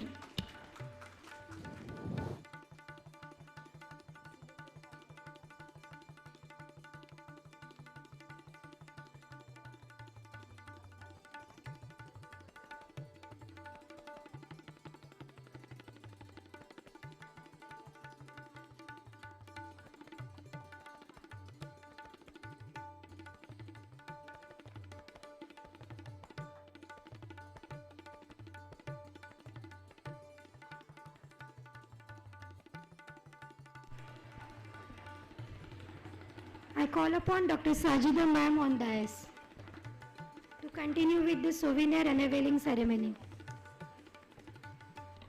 Now we move to a significant moment of this event. We proceed to the release of our souvenir, a reflection of our collective efforts, achievements and aspiration. Souvenir is a token of memories, milestone and moments cherished. May I request our dignitaries to please unveil the souvenir.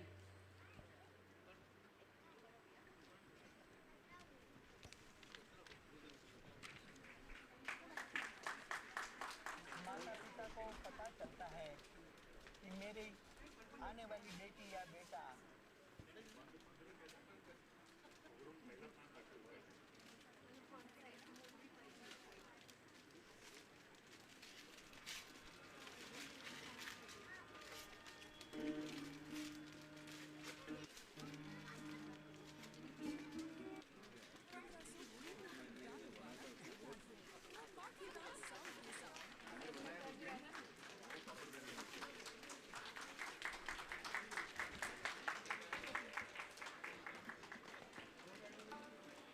Thank you all dignitaries.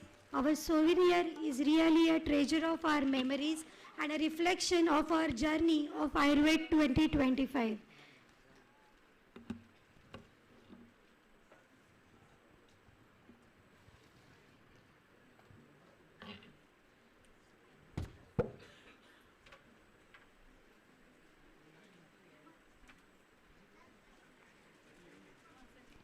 Every seminar finds its true direction through a wisdom shared by its honored guest. It is with great privilege to invite our dynamic and supportive Dean, Dr. Sampada Santamam, to share her thoughts in this event, Ayurved 2025.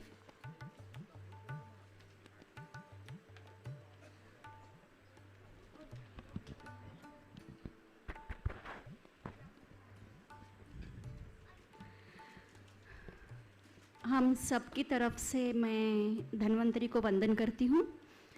आज जो आयुर्टेक 2025 का जो programme है, उस कार्यक्रम के लिए मैं पोदार परिवार की तरफ से आप सभी का और आप सभी का भी मैं वहाँ पर स्वागत करती हूँ। आज तो पूरा दिन हमें सुनना है एआई और आयुर्वेद के बारे में। तो यहाँ जो सब सब्जेक्ट लेकर कलडस्कर सर मेरे पास आए हैं, उन्होंने पूछा कि मैडम ऐसा ऐसा सब्जेक्ट है। तो अभी तक कभी भी मैंने एआई एंड आयुर्वेद, एआई के बारे में तो सब हम यूज़ करते हैं छोटी छोटी बातों के लिए, लेकिन जब आयुर्वेद और एआई इनको साथ साथ जोड़कर जब मैंने ये सुना तो मैंने कहा कि ज़रूर आप लीजिए। और जो जो मुझे फीडबैक्स मिले इस सब्जेक्ट से रिलेटेड, तो सबने कहा कि बहुत बढ़िया सब्जेक्ट है और अभी तक कहाँ पर भी ये लिया हुआ नहीं है, वी मस्ट अपग्रेड। तो हमें सबको पता है कि आयुर्वेद यहाँ हमारी जो परंपरा है, ज्ञान की परंपरा है निश्चित ही, लेकिन जब हमें एज ए ग्लोबलाइज लेवल पर जाना होता है तभी हमें हर बात में एआई को आजकल हम यूज़ कर रहे हैं। जब आयुर्वेद एंड एआई हम साथ में लेकर अगर चलेंगे तो निश्चित ही ग्लोबल लेवल पर हमारा जो भारत होगा, हमारा जो आयुर्वेद होगा, निश्चित है मैं कहती हूँ कि सब ग्लोबल लेवल पर सामने आएगा। जब स्टूडेंट के साथ ये रिसर्च एक्टिविटी क्यों ना हो या क्लिनिकल एस्पेक्ट क्यों ना हो या एकेडमिक क्यों ना हो, हर बात में अभी हम ये एआई को यूज़ कर रहे हैं। और आज के जो पूरे सेशंस हैं, हमें सावित्रीबाई फुले यूनिवर्सिटी की तरफ से जो एआई से रिलेटेड टॉपिक्स लेकर स्पीकर्स है, एनसीआईएसएम की तरफ से, आयुष मिनिस्ट्री की तरफ से, सब तरह से द बेस्ट स्पीकर्स हमारे सामने आज है और उनको हम आज सुनने वाले हैं। मैं भी खुद इन सब इसको अटेंड करने वाली हूँ क्योंकि this is the new topic और हमें पता है सिर्फ मोबाइल कैसे ऑपरेट करना है, कहाँ पर कैसे जाना है, लेकिन आयुर्वेद के लिए is the perspective of academic हो या क्लिनिकल एस्पेक्ट हो या रिसर्च एस्पेक्ट हो, इन सबको हमें आयुर्वेद को कैसे अप्लाई करना है, आयुर्वेद में कैसे अप्लाई करना है, ये आज हम सब लोग सीखेंगे। मैं पोदार परिवार की तरफ से आप सबका स्वागत करती हूँ। स्पेशल थैंक्स आपके तो है ही, साथ ही साथ यहाँ पर डायस में बैठे हुए सब रिस्पेक्टेड जो डिग्नेटरीज हैं उनको भी मैं पोदार के परिवार की तरफ से थैंक्स कहना चाहती हूँ। मेरे बातों के अलावा बहुत सारे लोगों को भी यहाँ पर बात करना है। फिर से मैं आप सबका वेलकम करती हूँ, थैंक यू करती हूँ। Thank you very much.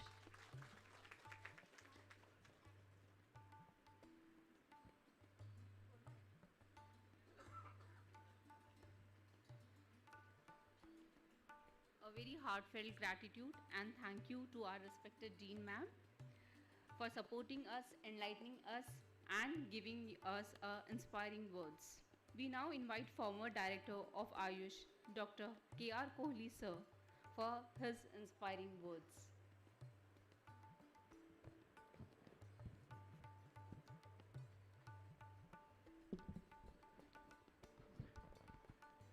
Good morning, everyone.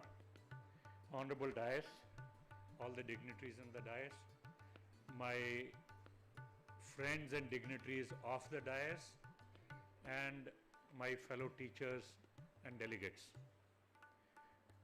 It is a real pleasure to be here in Podar again and again and again, even after retirement. I think all those who have retired from this institute or from Directorate of Ayush share the same thoughts for Podar Institute. Coming to the topic that we have today, this is very, very important. Earlier, internet was a challenge to us because there was no question to the doctor before the internet came. And why it became a challenge? Because people could read about their disease, they could understand their disease, and they could go into the depth of the disease to any extent, right up to genomics. They could read about that disease, and then they could come to the doctor and question the doctor.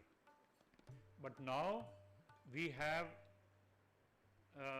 another version which is very important, and which is, if you are not abreast of the knowledge of AI, probably the patients are going to challenge you.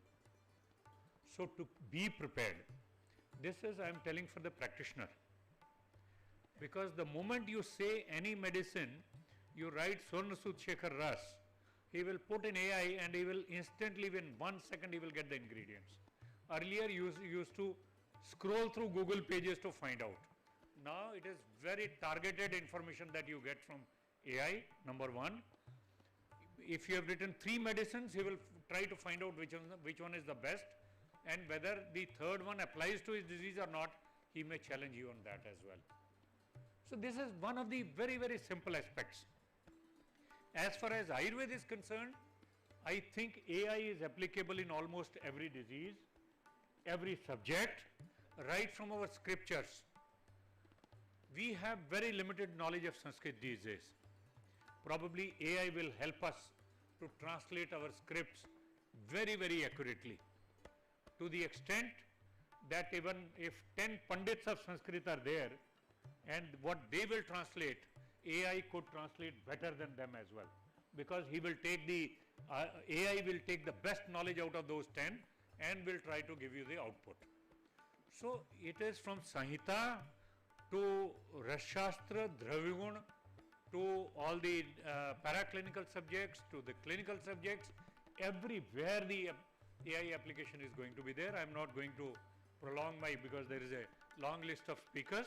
I would just say one thing, ma'am, Dean ma'am, that you make the committee subject wise and propose a syllabus to MUHS of inclusion of AI into the syllabus, workshop on each subject. Every HOD should be given that task, and maybe get the best of the speakers from the country for every department and give a good syllabus so that we are not left behind as far as our contemporaries are concerned. With these words, I thank Dean ma'am and the organizers, Dr. Kalsalkar and Dr. Narsu Patel, who have invited me here. I am really thankful to you, madam, from the core of my heart. You remember me every time that you have hold a program. I'm really grateful to you all. Thank you so much.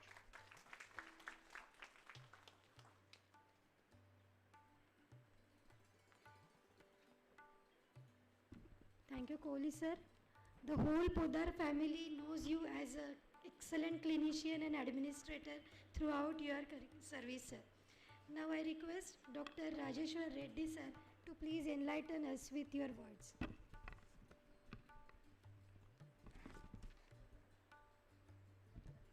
Good morning, everybody. Thank you. Welcome all of you on the on behalf of Podar institution, dignitaries of the dais, on the dais, and today's topic is artificial intelligence uses in Ayurveda, opportunities and scope. I am going to give one example.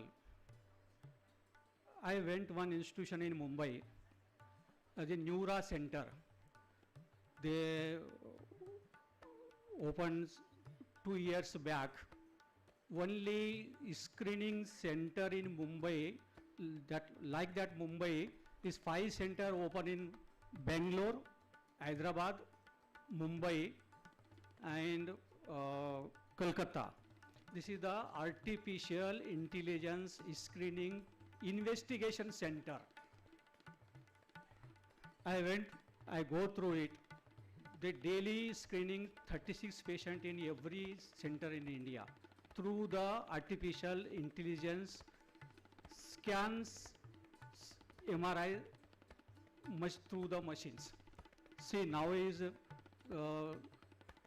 that center is established. Dr. Kutti is from Kerala base, and through the collaboration with Fujifilm, and center is running very excellently because of they screen patient, and the patient is having cancer, macro level any disease, they accurately they give reports through their center. That's why AI is very important in Ayurveda also, and please go through it. And as I said, Kohli sir, as I advised, please keep in mind and go through it. And today's is very important conference is there. Who has come participating through this conference? I hope, I believe through this investigation you are getting knowledge about artificial intelligence. And for this function invited as a guest of honor, I will thank to Dr. Dean Sampada Sant and my colleague Dr. Raman Gungurakar, Director of Ayush, and I will thank again my Podar institution, my Podar all colleagues. Thank you very much. Once again, thank you. Thank you, sir, for sharing your valuable thoughts with us. Now I invite Dr. Girish Chillu, sir, on behalf of Savitribai Phule, Pune University, to share his thoughts on this event, Ayurtech 2025. Dr. Girish Chillu, sir, he is a Vaidya scientist and he leads the research group at the Center for Complementary and Integrative Health. His work includes Ayurveda-based adjuvant for immunomodulation strategies, bridging Ayurveda with modern scientific approaches. We welcome you, sir. नमस्कार. पुणेकर आणि मुंबईकर एकत्र येतील असे दुर्मिळ फार योग असतात. त्यामधला आजचा योग आहे की पुणेकर आणि मुंबईकर एकत्र आलेले आहेत आणि एकंदरीतच आयुर्वेदाच्या क्षेत्रामध्ये पुढच्या जनरेशनसाठी आपल्याला खूप काही करावं लागणार आहे आणि त्याचं एक प्रतीक म्हणून म्हणजे I will narrate everything in Hindi later so त्याचं एक प्रतीक म्हणून आज एक वेगळा छोटासा सत्कार सावित्रीबाई फुले पुणे विद्यापीठाच्या वतीने आम्ही करू इच्छितो. हा सत्कार आहे एका अनपेक्षित पाहुण्याचा. He is representing a new generation and he is Shrinil Jadhav.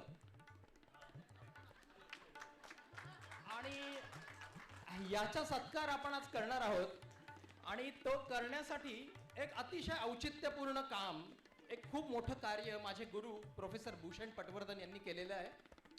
He wrote a book Ayurveda for kids that has been published last month and I am requesting another guru Tanuja Nesri madam to present this book to Srinil Jadhav ma'am.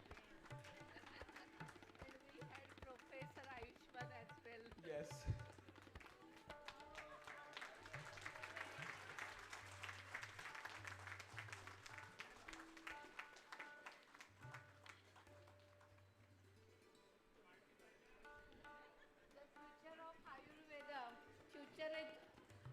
Future of Ayurved is in safe hands.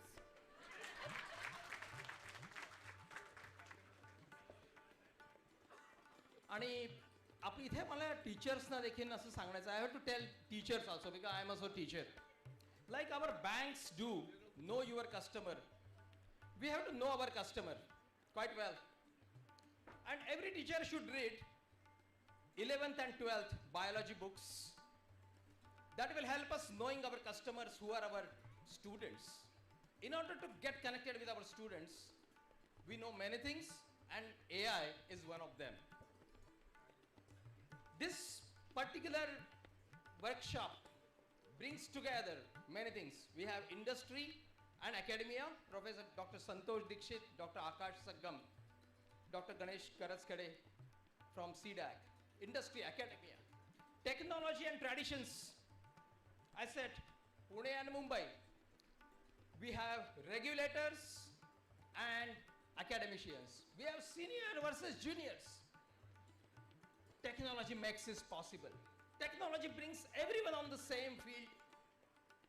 I remember when computers came, way back in 80s, Vaidya Mava Kolatkar started a visionary project called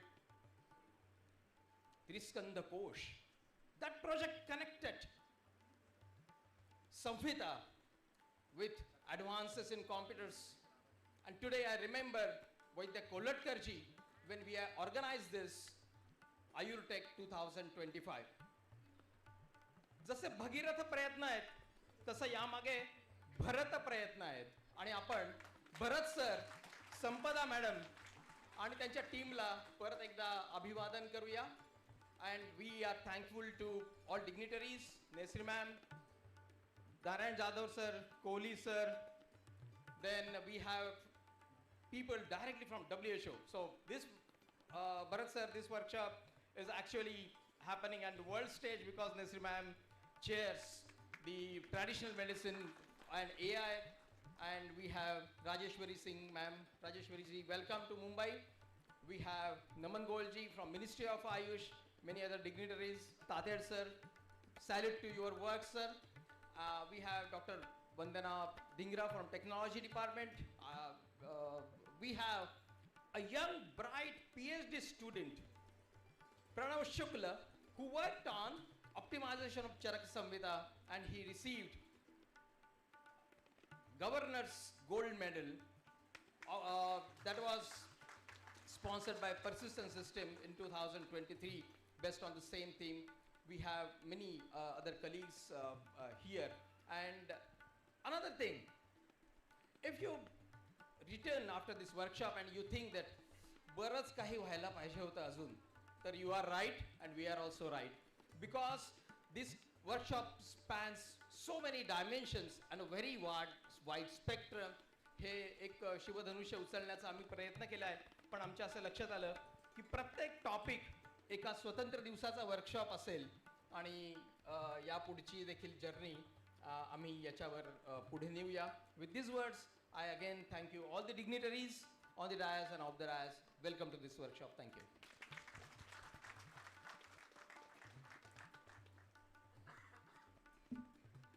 Thank you, Girish Tillu sir.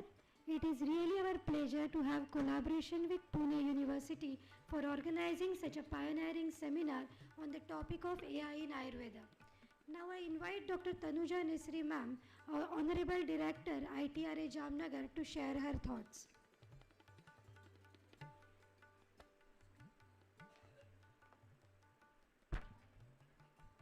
Namaskar. Dignitaries on the dais, Kohli sir, Raman Gungralkar madam, JS madam, Sampada madam, Reddy sir, and everyone, Bharat Kadlaskar, all the dignitaries and gurus of the dais. I extend my heartfelt thanks and also congratulations and appreciation for organizing such a visionary, because we are like, now it is a time that we have to be classical yet contemporary, and tradition should meet the technology. This is the, I think, the take what message we take. And Dr. Nikum sir and everyone from MUHS, NCISM and MCI, Bangeji, Savitribai, Phule, Girish Tillu, Nagarkar, and we must appreciate that Bhushan Patwardhanji, he has written, thought the next generation, not even millennials, Gen Zs, but the alpha and beta generations also. So the Ayurved is in the safe hand, and I'm sure this AI, artificial intelligence for Ayurved, definitely will motivate, will be a thought-provoking, and this will be a new beginning. And as working as a topic group, co-chair of the topic group for WHO in AI in traditional medicine, we also have lot of what we can say brainstorming, Rajeshwari, and with Ministry of Ayush, Naman Goyal and Rajesh Kotejaji, and with Shama Kuruvila in GTMC. So it is a loud thinking, and with Samir Pujari at Digital Health, that the first thing, when we say lot of opportunities with AI, then the first thing what we understand is the ethics and governance. So that the first goes, what are the ethics when we use AI? Someone else's knowledge when I am using for optimizing my own knowledge and the skills, then what ethics I should follow and what should be the governance? That's the first call we take. But at the same time, AI is for the leveraging, scaling up my knowledge to the sake for the others, for the health sake and for the larger cause, I think. So with these words, I once again thank everyone for having me here, and everyone for and best wishes for the organizers, and appreciate Kadlaskarji and Sampada madam. Thank you.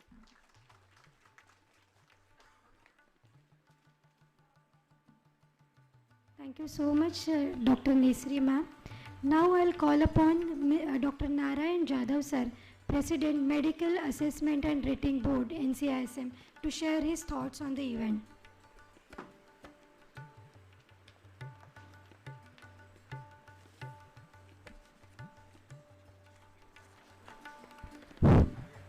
Good morning all of you. सर्वांना माझा नमस्कार. Respected luminaries on the dais, JS Kharat madam, Medical Education under Department, Government of Maharashtra, Director Dr. Raman sir, my mentor Dr. Tanuja Nisri ma'am, on all the dignitaries on the dais of the dais.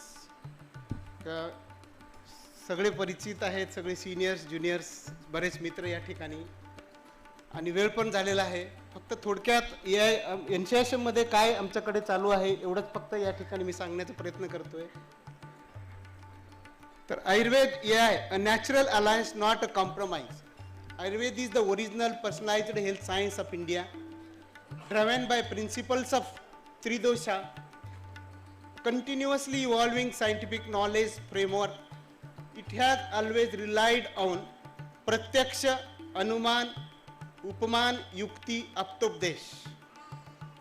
Today we welcome artificial intelligence not as an external add-on, but as a logical extension of Ayurveda's core mission to decode individuality, detect imbalance early, and deliver precision healing. We all seen the very first session from Madam, and can help Ayurveda achieve what it has always envisioned: Vyakti Kendrit diagnostics, Purva Rog Nidan, early disease prediction, Dravya Gun and formulation optimization, computational analytics, out-based clinical evidence at scale, and decision support system for complex case management. This makes AI a powerful assistance to the Vaidya, not a replacement of the Vaidya. The irreplaceable human soul of the Vaidya, let us be very clear.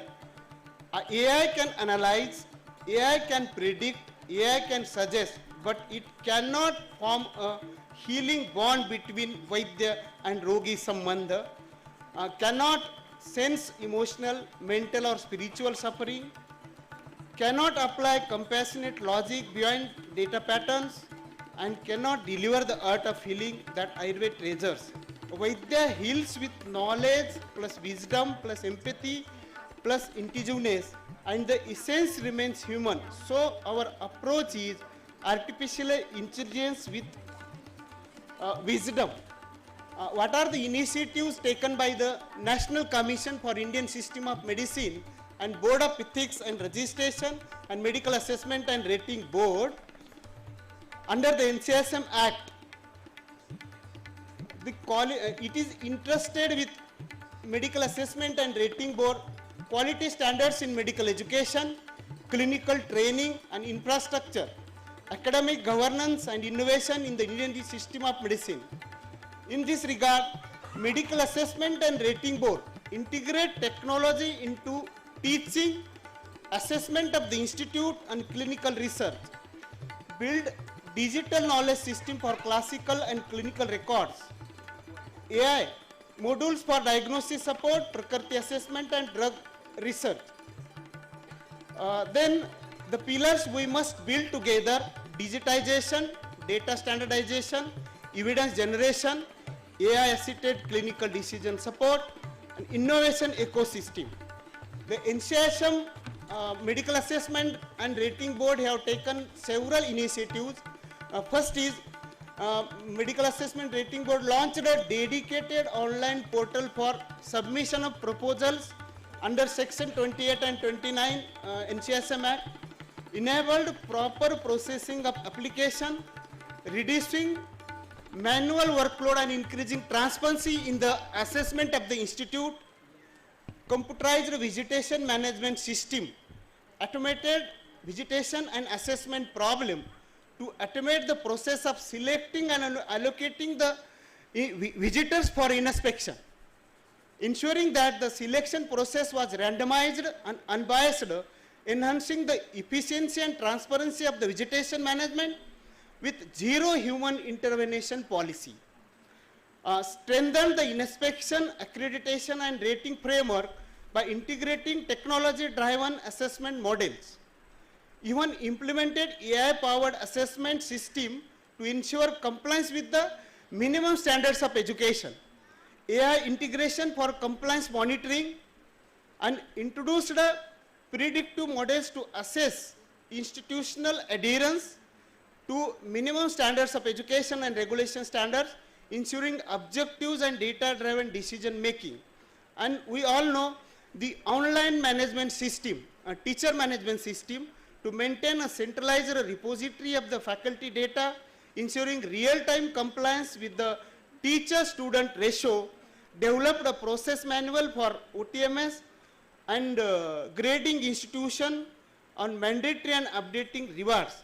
I would like to congratulate the Podar Institute and Savitribai Phule Vidyapith for organizing such a nice and unique national conference.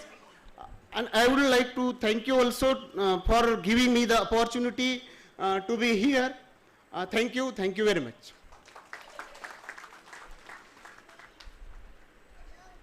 Thank you, sir, for your insightful and inspiring address. Now I call upon Honorable Joint Secretary Dr. Suvarna Kharath ma'am. She is experienced civil officer with span of 29 years with expertise in public policy and governance. She has worked in diverse fields like skill development, school education, higher and technical education. I would request ma'am to enlighten us with her vision.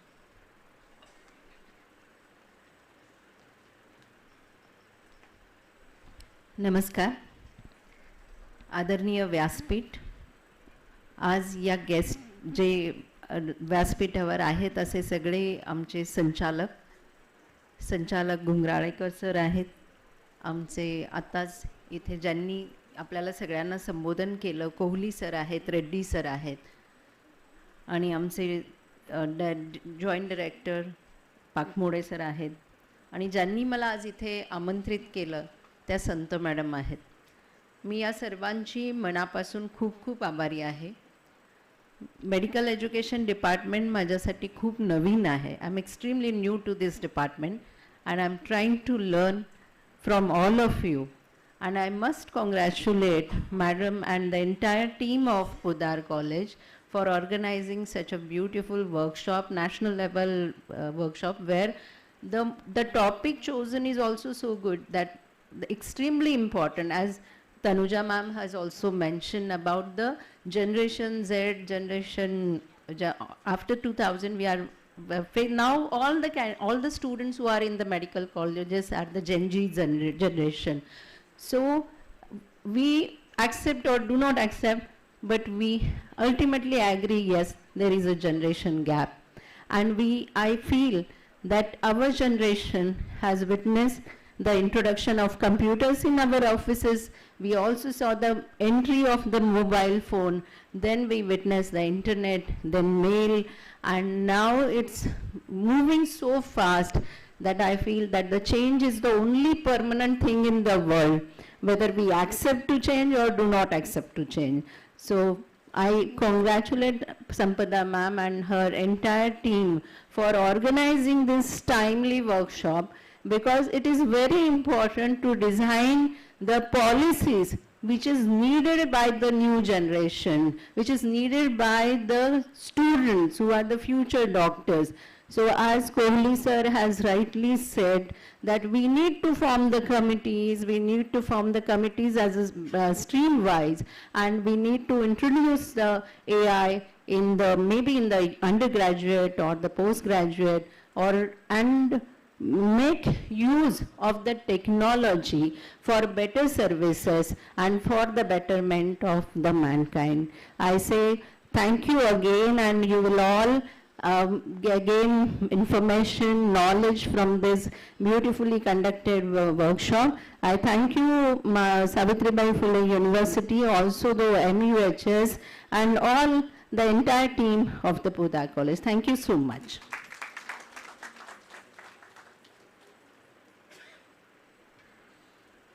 Thank you, ma'am, for sharing your valuable thoughts with us. Now I call upon Dr. Vivek Pakmode sir, Joint Director, Dental Wing, under DMER, State Government of India. Please enlighten us with your thoughts, sir.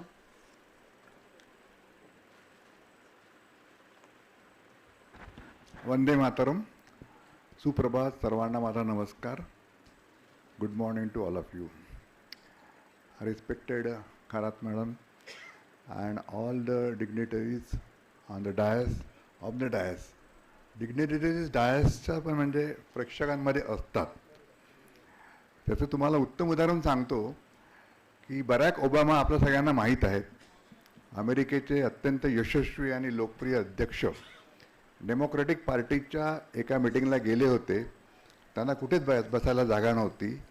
ते पार्किंगमध्ये बसले होते आणि ते अमेरिकेतले greatest president झाले. तर जे लोक बसले आहेत तिकडे ते सुद्धा ग्रेट आहेत. इथे बसलेले आहेतच ग्रेट, पण तिथे बसलेले पण ग्रेट आहेत. आणि आपण एक फ्युचर पण बघितलं, ही इज ऑल्सो ग्रेट. खरं तर आयुर्वेदिक म्हटलं की संस्कृत अविभाज्य असतं. पण गंमत अशी आहे की जेव्हा मी शाळेत होतो, मला असं वाटतं संस्कृत भाषेवर विलक्षण प्रेम आहे. पण एखाद्या गोष्टीवर आपलं विलक्षण प्रेम असलं म्हणजे ते जमतेच असं नाही आहे. जसं माझं म्युझिकवर पण विलक्षण प्रेम आहे, पण मला काहीच गाता येत नाही, तसं संस्कृतवर माझं विलक्षण प्रेम आहे. आणि मला असं वाटतं 10व्या वर्गात मी सगळ्यात जास्त अभ्यास संस्कृत या विषयाचा करायचा. आमच्या शाळेमध्ये गीता पठण नियमित व्हायचं, परंतु मला संस्कृतमध्ये फक्त 50% मार्क मिळाले. खूप प्रयत्न केला पण मला त्याच्यात मार्क मिळाले नाही. पण आपण सर्व मंडळींनी संस्कृत ही आपल्या भारताची अत्यंत दैदिप्यमान, भारतातलीच नाही तर जगातली अत्यंत दैदिप्यमान भाषा आहे. आणि मला असं वाटलं होतं की आता वाटतं की आपला जो कार्यक्रम होणार आहे पूर्ण, त्याच्यामध्ये कोणीतरी एका व्यक्तीने पूर्णपणे संस्कृतमध्ये आपलं भाषण करावं अशी माझी तळमळीची इच्छा आहे. आता आपण आपल्या टॉपिककडे येऊया, आर्टिफिशियल इंटेलिजन्स. मला एक सांगा प्रामाणिकपणे की आपण ह्या विषयावर खूप बोलतो, पण कृपया हात वरा की रोज कोण या विषय आर्टिफिशियल इंटेलिजन्स वापरतो? इट इज सो सरप्रायझिंग की पूर्ण ऑडियन्समध्ये फक्त 5-6 लोक आर्टिफिशियल इंटेलिजन्सचा वापर करतात. मी प्रॅक्टिकली रोज आर्टिफिशियल इंटेलिजन्सचा वापर करतो. जी कोणती कृती करायची आहे, समजा तुम्हाला लेक्चर घ्यायचं आहे, किती टीचर आर्टिफिशियल इंटेलिजन्सचा वापर करतात? Very few. ॲक्च्युली तुम्ही आर्टिफिशियल इंटेलिजन्सचा दर दिवशी वापर करायला पाहिजे, कारण ते तुम्हाला तुमची जी कोणतीही गोष्ट तुम्हाला साध्य करायची आहे ती खूप सुकर करते, खूप इझी करते, तुम्हाला खूप व्यवस्थित त्याचं ज्ञान मिळतं.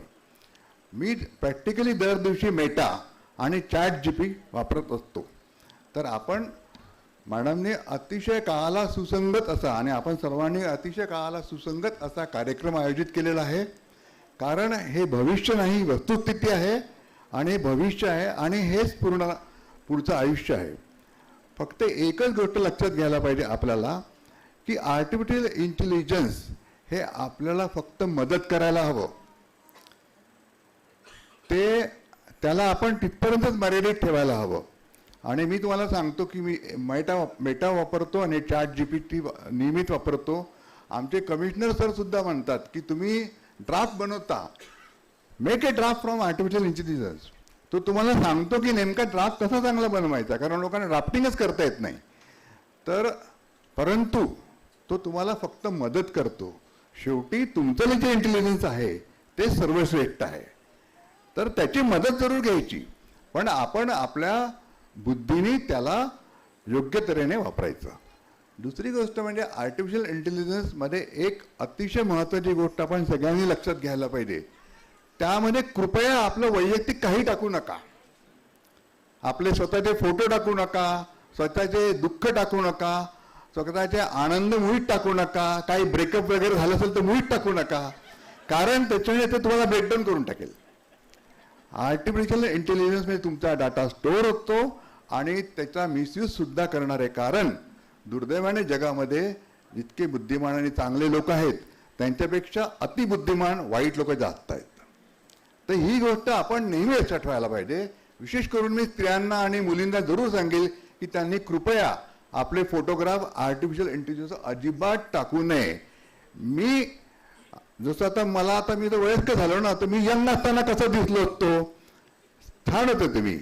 आता काही गरज नाही बघायची, ते गेले दिवस, ते दिवस गेले. काही लोकांना दुसरी सवय आहे की मी म्हातार असल्याने कसं दिसेल, काही गरज नाही, जसे आहे तसे छान आहात तुम्ही, प्रेझेंटेशनमध्ये उत्कृष्ट दिसता. काही गरज नाही असल्या गोष्टी आर्टिफिशियल इंटेलिजन्सला विचारायला, त्याचा सदुपयोग चांगल्या पद्धतीने करा. त्याचप्रमाणे मला सांगायला आनंद होतो की मी स्वतः डायरेक्टर ऑफ मेडिकल एज्युकेशनमध्ये artificial intelligence in dentistry and medicine या नावाचा एक प्रोग्राम ऑलरेडी कंडक्ट केला आहे. आणि we are trying from our side to introduce this. Already doctor Chandanwale सरांना मी मधून बोलून झालं आहे, का आमचे ते वाईस चान्सलर पण आहेत, की want to introduce fellowship in artificial intelligence in dentistry. Already अशा टाईपच्या फेलोशिप काही काही विद्यापीठांमध्ये आहेत. मी संपादक मॅडमला विनंती करेल, डीन मॅडमला, की आपण सुद्धा MUHच्या मदतीने आर्टिफिशियल इंटेलिजन्सची फेलोशिप सुरू करावी. आणि त्याचप्रमाणे ॲड ऑन कोर्स नावाचा प्रकार असतो. कोहली सरांनी तर सांगितलं की तुम्ही प्रत्येक विषयामध्ये आर्टिफिशियल इंटेलिजन्सचा वापर करायला सुरुवात करा, ते एकदम योग्य आहे. पण तुम्ही ॲड ऑन कोर्स सुरू करू शकता, तुम्ही फेलोशिप करू शकता. थोडक्यात हे हे प्रेझेंट टेन्स आहे, भविष्य आहे आणि याला पर्याय नाही. पण जशी बंदूक ही संरक्षणासाठी वापरल्या जाते, जशी तलवार ही संरक्षणासाठी वापरल्या जाते, तसंच त्याचे दुरुपयोग पण होतात. ही गोष्ट आपण नेहमी लक्षात ठेवायला पाहिजे. आय कॉंग्रॅच्युलेट ऑल ऑफ यू. इतकं सुंदर कार्यक्रम आयोजित केला आणि मी मॅडमला मी आठवणीने ती धन्वंतरीची मूर्ती घेऊन येणार आहे. मी सरांना सुद्धा म्हटलं की ती सुंदर मूर्ती मला बघायला मिळाली आणि सर्वांना तुम्ही अतिशय उत्कृष्ट असं मेमेंटो दिलं. मला असं वाटत नाही टिल आय एम अराउंड ती मूर्ती माझ्याकडेच राहणार आहे. इतकी सुंदर मूर्ती आपण दिली त्याचं मी आवर्जून कौतुक करतो. आणि उत्कृष्ट असा या परिसरामध्ये आलं की मला नेहमी छान वाटतं. माझी तिसरी चौथी विषय या परिसराचं ते वैशिष्ट्य आहे की आपल्याला सर्वांना एक चार्म आहे, एक मॅग्नेटिझम आहे आणि अशा सुंदर वातावरणात आपण हा कार्यक्रम आयोजित केलेला आहे. सर्वांना आलेल्यांना मी त्यांचं अभिनंदन करतो, त्यांना हे देतो बेस्ट विशेष. धन्यवाद. जय हिंद, जय Maharashtra. Thank you so much, sir, for your words of appreciation. And you truly said, AI should not command us, we should command on AI. Thank you so much, sir. Now I request our distinguished and visionary director, Dr. Raman Gungraekar, sir, to share his word. He is true administrator, admired for his intellectual depth and grounded personality. Whether it is academic leadership, guiding institution and contributing to national seminars, I request Dr. Raman sir to share his words. नमस्कार. मंचावर उपस्थित असलेले आजचा विषय किती महत्त्वाचा आहे निवडल्यामुळे आज एवढे मोठे मोठे लोक आपल्या या कार्यक्रमाला हजर झालेले आहेत. आपल्या प्रशासनातल्या सुद्धा त्यांना आवड असल्यामुळं खरात मॅडम हजर आहेत, नारायण जाधव, नेसरी मॅडम, पाकमुडे सर, आपले माजी writer Kohli sir, Reddy sir, की हे असा विषय आहे आता की पुढं जग खूप बदलणार आहे. सामाजिक, आर्थिक सगळ्या क्षेत्रावर याचा परिणाम होणार आहे आणि हे ओळखून आयुर्वेदात हे कसं उपयोग करावं यासाठी खूप लवकर आपल्या यावर सेमिनार आयोजित केला. यामुळे मी आपल्या अधिष्ठाता संत मॅडम आणि कडलसकर यांचं अभिनंदन करतो. आणि हे विषय घेतल्यामुळे आज किती मोठमोठे तज्ज्ञ लोक आणि विशेषतः महाराष्ट्रातले सगळे ज्यांना खूप चांगला बनायचं आहे असे सगळे अध्यापक आवर्जून यामध्ये भाग घेतलेले आहेत. यावरून दिसतं की हा विषय किती महत्त्वाचा आहे. आणि आम्ही या काही यामधले तज्ज्ञ नाहीत आणि महात्मा फुले विद्यापीठ आणि आपले वेगवेगळ्या क्षेत्रातले तज्ज्ञ याच्यामध्ये आपल्याला सगळे मार्गदर्शन करतील आणि 3 दिवस खरंच AIचा आपल्या आयुर्वेदामध्ये कसा चांगला उपयोग करता येईल याचं मार्गदर्शन आणि शिक्षण उपलब्ध होईल याची मी खात्री देतो. आणि मला इथं या कार्यक्रमाबद्दल बोलवल्याबद्दल थँक्स, आभार मानून माझे 2 शब्द संपवतो. जय हिंद, जय Maharashtra.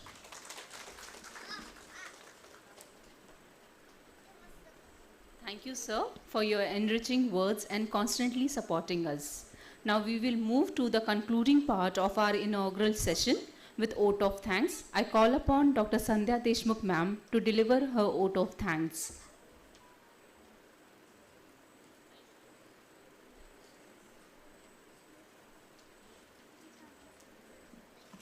Good morning, everyone. On behalf of Organizing Committee of Ayurtech 2025 and R.A. Podar Medical College Ayurved, it is my honor and privilege to propose the vote of thanks for the inauguration of our national seminar Ayurtech 2025, Application of Artificial Intelligence in Ayurveda, Opportunities and Roadmap. At the very outset, we express our heartfelt gratitude to our Honorable Prime Minister of India, Shri Narendra Modi ji, for his visionary leadership and unwavering commitment to promoting Ayurveda on the global platform. His encouragement towards integrating traditional knowledge with modern technology continues to inspire institutions like ours to innovate responsibly and confidently. We also extend our gratitude of Honorable Minister of Ayush, Shri Pratap Rao Jadhav Sarji, for his continued support. It is my profound honor to extend a heartfelt vote of thanks to Honorable Chief Minister Shri Devendraji Fadnavis Sir for his visionary leadership, continuous encouragement and dedicated effort towards strengthening Ayurveda, integrative healthcare and public health initiative in Maharashtra.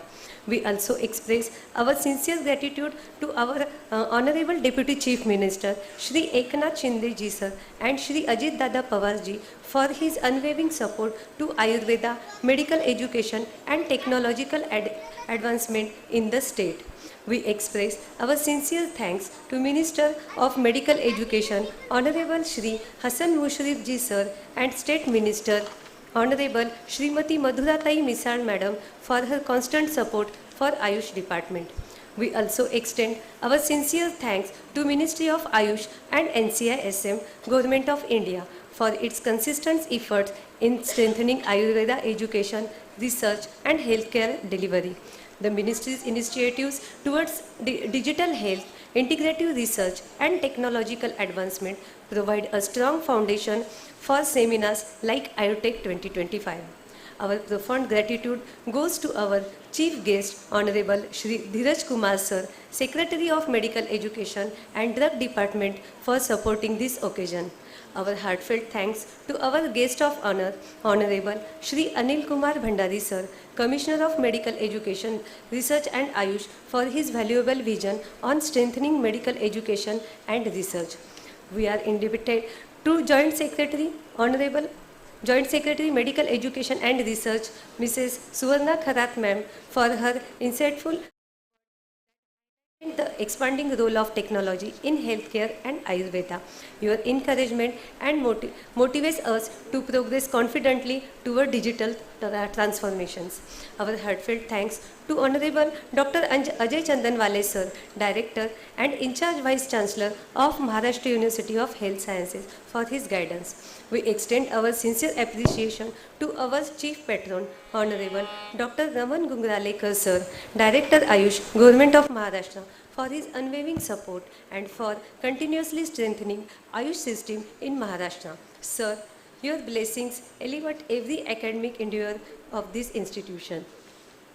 Our warm regards to Honorable Shri Naman Goyal Sir, OSD, Ministry of Ayush, Government of India, New Delhi, for his contribution to Ayurtech 2025 seminar. We are indebted to Director, Institute of Training and Research in Ayurveda, Jamnagar, Honorable Professor Tanuja Nesri Madam, for gracing this event, continued support for development of Ayurveda at national level. We express our heartfelt gratitude to Honorable Joint Director, Dental Wing, DMER, Dr. Vivek Pakmode Sir, for gracing this occasion and his word of wisdom. Sir is a strong pillar in medical education department. We are thankful to Chief Domain Expert, Innovation Labs, Persistent System, Honorable Shri Santosh Dikshit Sir, for his expertise and active contribution to this seminar. We sincerely thank you, the Ayush Center of Excellence, Savitribai Phule University, Pune, for their collaboration and contribution. We are indebted to Honorable Dr. Girish Tillu Sir for his continued support for this seminar. We extend heartfelt gratitude to our ex-director of Ayush, Honorable Shri Dr. Kohli Sir and Dr. Reddy Sir, for their contribution to development of Ayurveda in Maharashtra and support for this seminar. Our sincere thanks to Professor and HOD, Department of Library and Information Sciences, Savitribai Phule University, Honorable Professor Shubhada Nagarkar Madam, for her presence and support from inception. We extend our gratitude to NCISM Observer, Dr. Honorable Narayan Jadhav Sir, for his gracious presence for Ayurtech 2025. We extend our gratitude to NCIM Observer, Honorable Dr. Vange Sir, for his constant support and gracious presence for the Ayurtech 2025. We extend our gratitude to MUHS Observer, Honorable Dr. Paikrao Sir, for his presence and support for Ayurtech 2025. a warm expression of gratitude to our patron, Honorable Dr. Sampada Sant Madam, Dean of R.A. Podar Medical College. Ma'am, your leadership, motivation and continuous supports are strong pillars behind every academic achievement on this campus. Our heartfelt thanks to the organizing chairman, Honorable Dr. Bharat Kadlaskar sir, for his vision, hard work, planning and guidance that shaped Ayurtech 2025 into a purposeful and futuristic seminar. We wholeheartedly appreciate the presence of all our invited guests, resource persons, chairpersons, speakers, and renowned experts who have traveled from various institutions to enrich today's discussion with their expertise in AI, diagnostic research, innovation, and Ayurvedic advancement. We gratefully acknowledge our sponsor whose generous support has strengthened the organization of this seminar and greatly contributed to promoting academic growth and technological progress in Ayurveda. My sincere appreciation goes to organizing committee of R.A. Podar Medical College, all the faculties, administrative officer, Mr. Nasu Patil sir, Mr. Bandishti sir, RMO sir, Dr. Suhas Kole sir, PG student, UG student, technical and non-technical staff and servants and technical whose dedicated effort ensured a smooth and impactful inaugural program. Thank you all once again.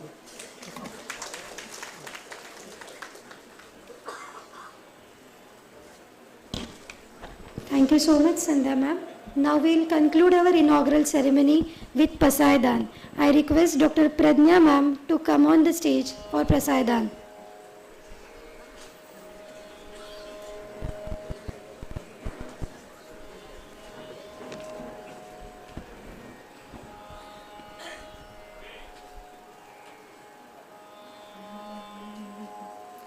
आता विश्वात्मके देवे येणे वाग्यज्ञे तोषावे तोषोनी मज द्यावे पसाय दान हे जे खळांची व्यंकटी सांडो तया सत्कर्मी रती वाढो भूता परस्परे पडो मैत्र जीवांचे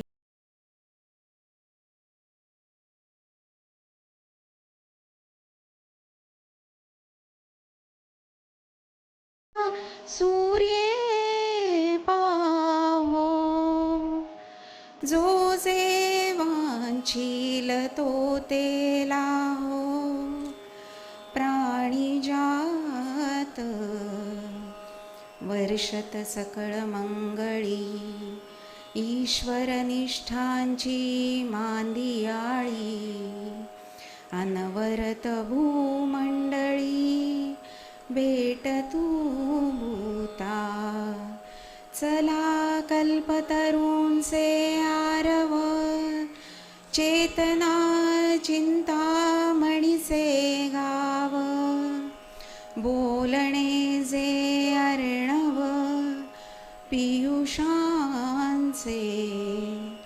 चंद्रमे जे अलांछन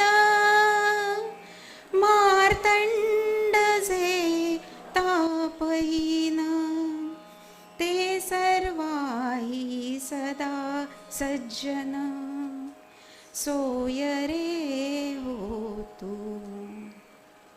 किंबहुना सर्व सुखी पूर्ण होनी ती लोकी भजिजो आदि पुरुखी अखंडित आणि ग्रंथोपजीविये विशेषी लोकीये दृष्टा दृष्ट विजये होवावे जी तेथ म्हणे श्री विश्वेश्वरा हा होईल दानपसा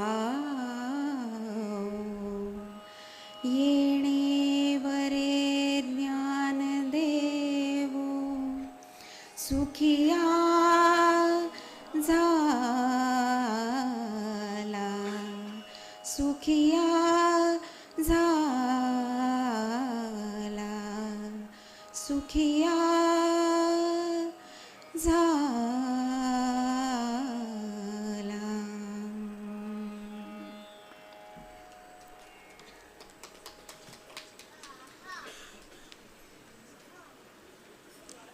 Thank you, Pradnya ma'am. So with permission of dignitaries, I declare officially our seminar is inaugurated and we will move to our further session. Dignitaries, please be seated.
Namaste.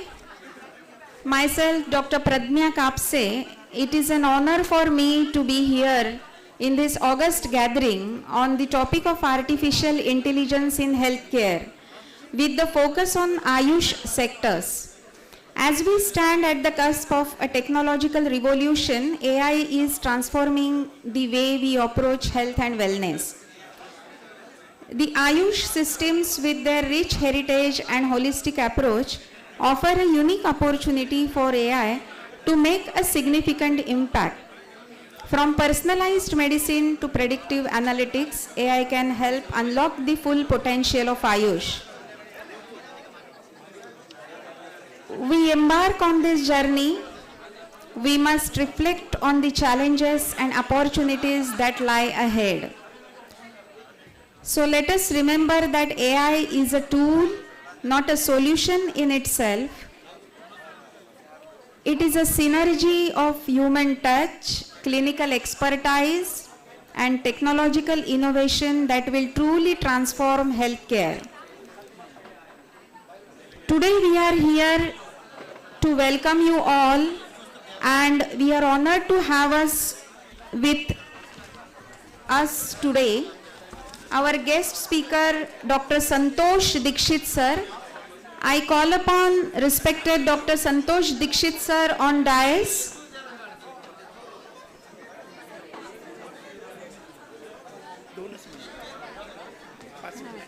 पाच मिनिटांनी स्टार्ट करू, 2 मिनिटांनी नाही लगेच करा.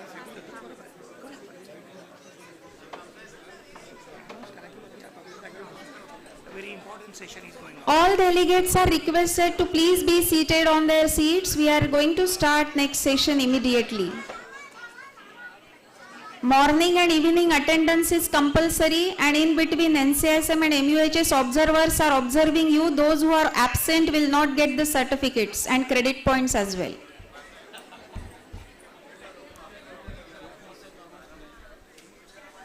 क्रेडिट पॉइंट चाहिए तो please बैठिए.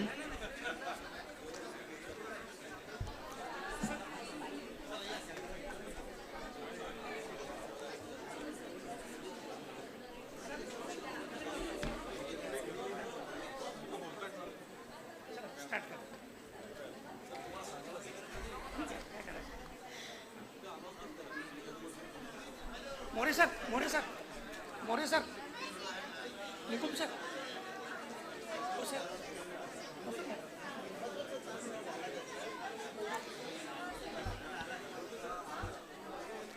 I request all the delegates to please be seated on their seats.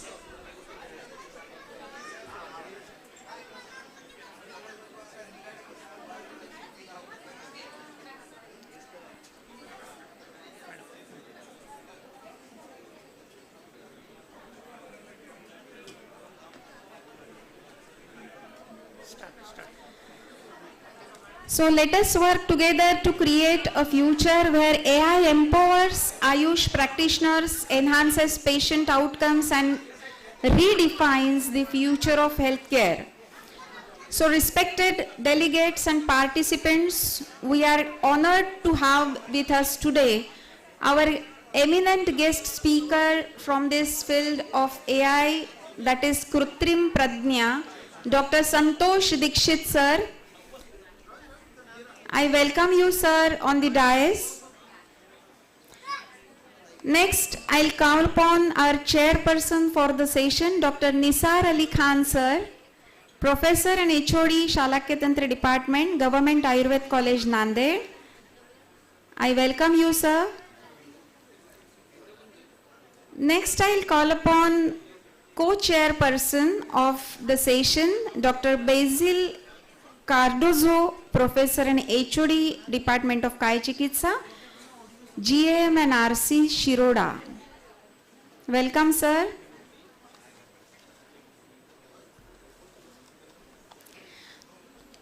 It is my true honor to introduce today's guest speaker, chair and co-chairs. Dr.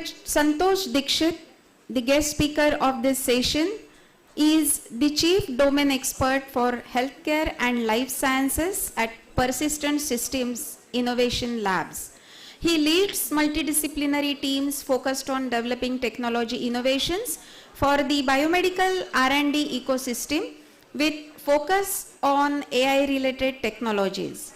Dr. Dikshit has over 20 years of experience in translational research, including preclinical and clinical pharmacology, drug design and development, regulatory affairs and public health policy as well. So we welcome you, sir. Sir, please be seated. Please be seated. Our chairperson, Dr. Nisar Ali Khan, sir, Professor and HOD, Shalakya Tantra Department, Government Ayurved College, Nanded. Sir is MS in Shalakya Tantra. He is Professor and Head of Shalakya Tantra Department. He has teaching experience for UG more than 35 years and PG more than 23 years. He is also expert in teaching the medical statistics for more than 19 years. He is also guiding all PhD students in the same subject and presented research papers nationally as well as internationally. He has won Best Teacher, PG Teacher Award by All India Ayurved Teachers Association. And he has also won COVID Yodha Award by Nanded District Collector for service during COVID-19 pandemic. By Secretary and member of IEC, he has also worked as a member secretary of IEC more than 17 years. So welcome you, sir. Our co-chairperson for this same session, Dr. Basil Cardozo. Sir is graduated from Bharati Vidyapeeth, Pune, and he is post-graduated from prestigious institute ITRA, Gujarat. As a student, he wrote and published 14 research papers and traveled all over India presenting his papers at various forums.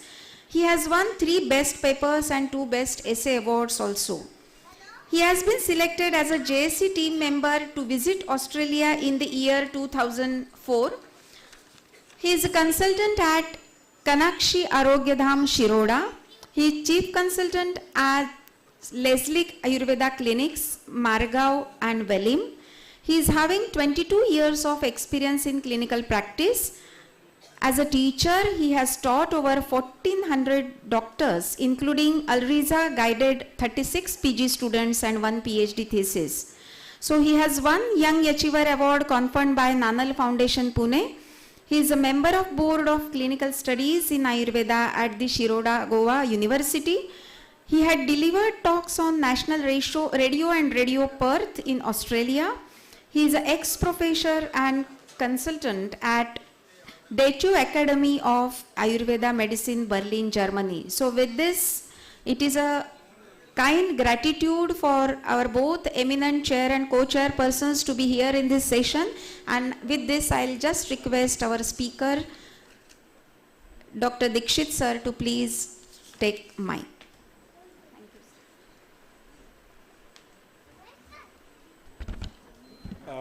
Good afternoon, it's 12 o'clock. With the permission of the chair and co-chair, I'd like to deliver this next 30 minutes of lecture. Also, I want to express my gratitude to the organizers, Santa Madam, Kadlaskar sir, all the senior leaders from the field for the opportunity, and more importantly, Savitribai Phule team, Pune University team. I represent Persistent Systems, which is a well-known Indian company. My own background, as you heard, I'm a clinical pharmacologist, and my introduction to AI is about 3 to 4 years old, where we are trying to look at the interface of AI and a lot of biomedical sciences. I'm still sort of student of the fast evolving field, and all of us are students. And from that point of view, the person who really learns the most in a classroom is the speaker. So I'm here to learn, also from the Ayurveda community, etc. Dr. Nesri madam and all the dignitaries have set the stage for me to speak very with a pointed view of how to execute AI, right? Because there is a famous saying which says, if you know the why, the how is very apparent. So we heard from the leaders about why we need to adopt AI, and let us take a practitioner's view or an application view of how AI can be brought into real life practices, etc. So that's the agenda that I have been given. And I'm going to reflect on last 4 years of my experience in this field, where we are actually trying to create a lot of healthcare solutions for our clients, customers in the pharmaceutical industry as well as in healthcare industry, etc. Right? So that's the quick agenda. Now, as we go into the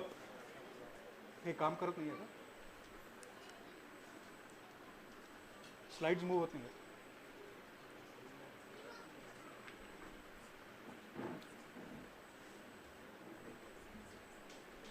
आता इकडून manually करावं लागणार आहे. एकदा try करा पण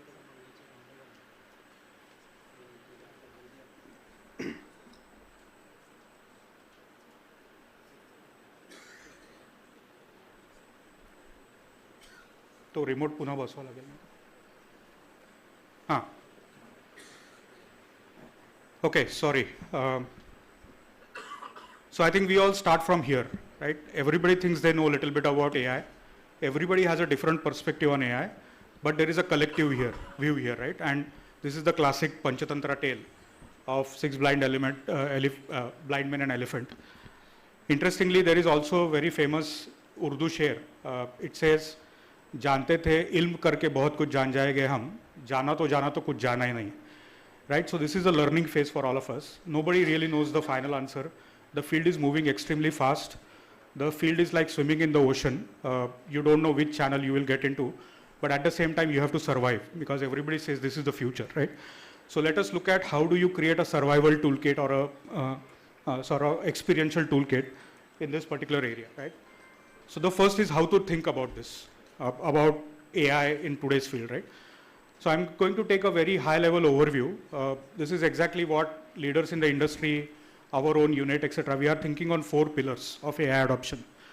I'm going to reflect on what I have learned in modern healthcare and then try to extrapolate to the Ayurveda sector, etc. The first pillar is pure technology. Here you need computer scientists, you need AI engineers, you need technologists, you need people who are like what we call as technology geeks, etc. Right? But that is not the expectation from this community. We just need to know what are the principles of, let's say, artificial intelligence, quantum technology. These are new technologies that is coming up. The first is a technology pillar. The second pillar is where we all need to come strong, right? For example, if I'm a clinical pharmacologist, I need to know what is happening in medicine, core medicine, what is happening in biology, what is happening in, let's say, Ayurvedic principles, etc. So second pillar is called as a domain pillar. And in the application part of AI, domain is extremely important, right? You can get the best of technology, but if you falter on domain understanding, that is the business end of AI, then your AI solutions are going to be very hollow, right? So good technology and good domain practices are extremely essential, and nobody can replace an Ayurvedic doctor of 30 years experience who actually understands the domain knowledge very well here. So we need to invest significantly on domain, but that domain has to be sort of assimilated from a technology point of view. The third is what is called as global thinking, but local applications. And I'll explain, right? The West, because of economics, because of the technology prowess, they are moving very fast. Of course, not that India is not moving fast, but we are adopting a lot of principles. But we cannot just take what is happening in the West. We have to do local level contextualization. And it happens at multiple levels. It happens at the government level. You must be aware that Parliament has recently passed something called as a DPD Act. This is Indian Population Data Privacy Act, very, very important.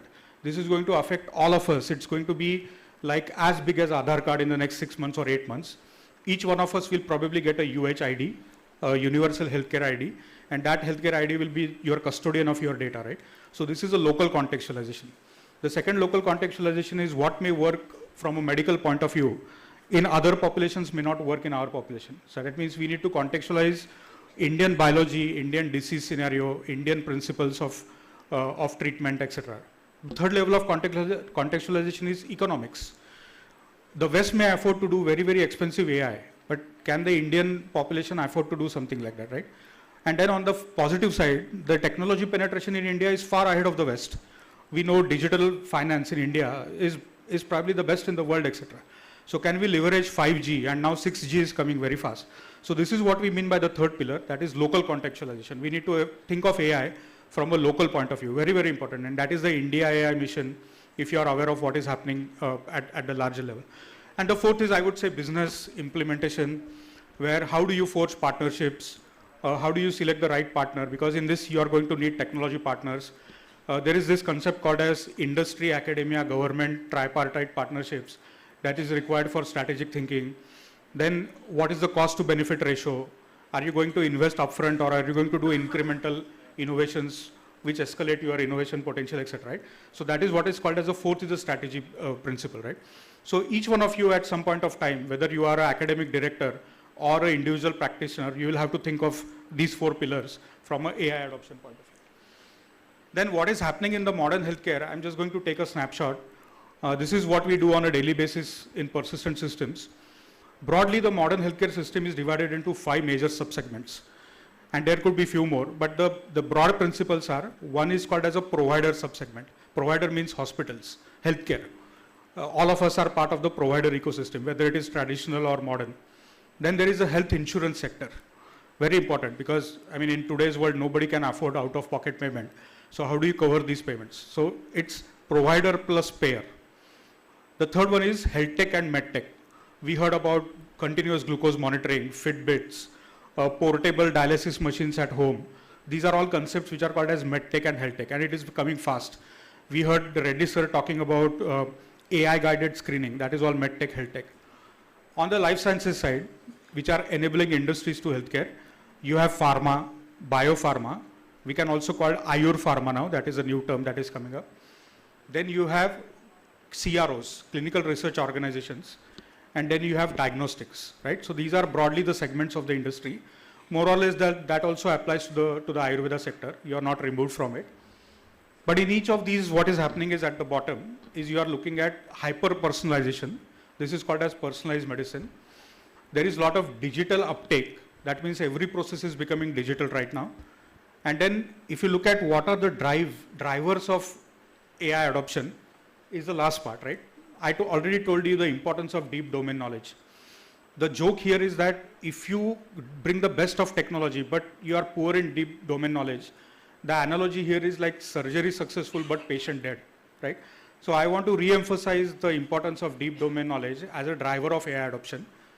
The second is digital product engineering. You need to work with industries like, let's say, I'm persistent, of course I'll talk about persistent, but the IT industry, because a AI product, after all, is going to be delivered on your mobile phone or your computer, and these category of products are called as softwares as medical devices, SAMD. And to create SAMD, there are industry best practices, there are regulatory principles, there are data security, cyber security principles. So you need a digital engineering partner. You need an AI first approach. That means almost everything will become AI nowadays. So you have to think of AI, the pros and cons, the SWOT analysis, all those things. Very good data science capabilities. I think Nesri madam emphasized the importance of data. I'm going to go into data a little bit. And then more importantly, regulatory compliances, right? So these 5 pillars at the bottom are going to be your adoption engines as you go forward into your own life applications. And how are industries responding to this right now, right? So this is, you can consider this like building an AI building, right? I'm taking an analogy. Let's say you have to build a long-standing, sustainable AI building. And then how would you start? So you have to take a foundational principle. You have to think like an architect, you have to think like an engineer, and then you have to think of a tenant in that building, right? You have to do role plays here. And there are 5 principles of AI adoption. And we'll take one by one. The one is you need to have a top-down AI strategy. There should be long-term commitment, there should be leadership involvement, there should be consultants with multidisciplinary teams, so that collectively you can look at a long-term vision. This has to be a commitment. This cannot be on-off switch, right? Because this is going to be the future of what we everything do, right? So there is commitment at the top, there is vision at the top. Dr. Nesri mentioned a lot of visionary ideas that the government is doing right now, and that's the right approach. The second is extremely important is robust data infrastructure. One cannot emphasize the importance of data. The data are of different types. The data could be clinical data, it could be diagnostic data, it could be imaging data, it could be structured data, it could be handwritten notes. Many of you may be using electronic healthcare records. There may be research data generated in academia, industries, etc. So data is everywhere, right? Even what I'm speaking right now is data, right? And that data has to be captured very well. But this data is going to be voluminous, right? It's going to be in petabytes, terabytes, it's going to be exabyte scale data. So do we have the capacity to store this data? So if you are reading the field, data centers are coming up significantly. Google is investing in India data centers, Microsoft is investing because they see the value of Indian data, both population advantage. So that is the second data layer. In fact, for anybody in the industry, let's say I assume Podar College wants to adopt AI inference, you will have to organize your data very well. That is an imperative. There is no second thinking on it. It's a writing on the wall that you have to put emphasis on your data infrastructure. And I think that is where you again need to partner with the data industry going forward. The third is which AI to use and when to use. Very important, right? There is a misconception. AI is a very often misused word. Everybody uses AI as a generic term, but that's not the case. AI has sub-branches. AI has different applications at different levels. So you need to work with experts on understanding which AI to use when. For example, machine learning, deep learning, generative networks, generative AI. Now there is artificial generative intelligence coming up. Then there is agentic AI. I'm just taking some examples. Now you need to do the mapping of your requirement, your data, and your problem statement with the type of the AI that is available and be realistic about it, right? So that is the third part of what is called as AI adoption choices coming together. Just to give you an example, where you need definite key outcomes, which is yes or no. These are called Boolean outcomes, right? Only 2 outcomes, binary outcomes. There generative AI cannot be used because generative AI inherently has hallucinations. So that is where you need to go back and you do conventional machine learning, which will give you the definitive outcomes, etc. So you need to understand a little bit of that. The fourth is AI implementation and adoption, right? So for example, how do I create software platforms? How do I ensure data security? How do I ensure scalability in future, where I will multiplex my data with 100x more data coming into the picture, etc. So that is what is called as adoption principles. It has to be very futuristic driven. What you invest today has to give you return on dividend maybe in short period of time. So there is something called as a engineering strategic thinking that needs to come into that entire activity. And the fifth one, I want to emphasize again and again, continuous learning and commitment to research and innovation. This is a very, very fast moving field. Almost every 3 to 4 months, concepts are getting rehauled. So for example, if I'm a technology leader and if I say on 1st of December, almost tomorrow, I'm going to commit for a new concept, I don't know whether in March of 2026 that concept will exist or not. It is so dynamic right now. That means you have to have a flexible approach. People are not taking big approaches right now. People are taking piecemeal approaches where you can execute pilots, demonstrate proof of feasibility and do incremental innovation, right? So that is an innovation approach. And then continuous learning. I told you that everybody is a student of the game right now. Nobody really knows the final answer, but unless you self-learn or unless you are motivated to keep learning, you are going to be out of the game here. So from that point of view, today's workshop or today's session is a good start in this direction, but we should not stop here. I think this is going to be probably every quarter, every 6 months we'll have to repeat something like this because the field is moving so fast, etc. Right? So these are the general principles of how industry adopts. I'm going to take one example. This is like a blueprint of how a pharma industry creates a software as medical device platform, right? I told you the platforms, whether it is a Ayurveda platform or a pharmacology platform, doesn't matter. This platform is termed as a software as medical device, SAMD. And there are industry guidelines of creating SAMD platforms. US FDA has a guideline. The OECD, that is a group of all developed countries, G20 countries, they have adopted best practices for creating SAMD. So there is a mature thinking in the field right now. What this thinking tells you, please look at this diagram from bottom up, right? We will start from the bottom and we'll go to the up. During this process, the intellectual property of the platform goes up, right? Everything is IP driven, IPR driven, therefore there is business. And on your left hand side are certain building blocks that you need to create. And this is something we have executed for our pharma partners, right? At the bottom is the data, right?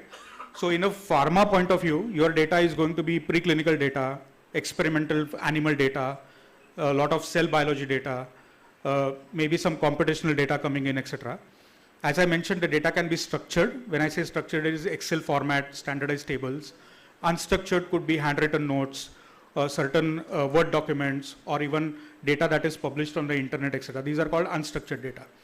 From a modality point of view, that data could be imaging data, it could be all different modalities that are possible. And then there is regulated data, unregulated data. So data can be sliced in any different form. But in order to understand that data, you need to be a domain expert. Again, I keep emphasizing domain expertise is as paramount as technology. And in my opinion, that is the foundation principle. That's why I put that at the bottom. Now let's say now you have data. From Ayush point of view, it could be your general practice data, all your case studies, maybe some research data where let's say Savitribai Phule University is doing integrative research. All that data becomes a Ayush data in this activity. The second is once you have access to the data, you need to convert this raw data. The data that is available is in raw format. There is an industry term which is called FFP data. FFP is an acronym for fit for purpose data. Fit for purpose data is important from a regulatory point of view. Any regulator will only look at you when you have a FFP data and your submission around it. So the journey from raw data to FFP data is a big journey. It requires data curation. It requires data understanding. Sometimes there could be missing gaps in the data. You need to fill those gaps. Many times what happens is the same type of data is represented in different formats. For example, I could spell a certain terminology differently and my colleague could spell it differently. That creates what is called as data discrepancy. So you need to do data harmonization. That means all the data has to be brought to a same plane. And that by itself is a big requirement of what is called as FFP data readiness. More importantly, during this process, you need to create data infrastructure. So there is a term called as data lake.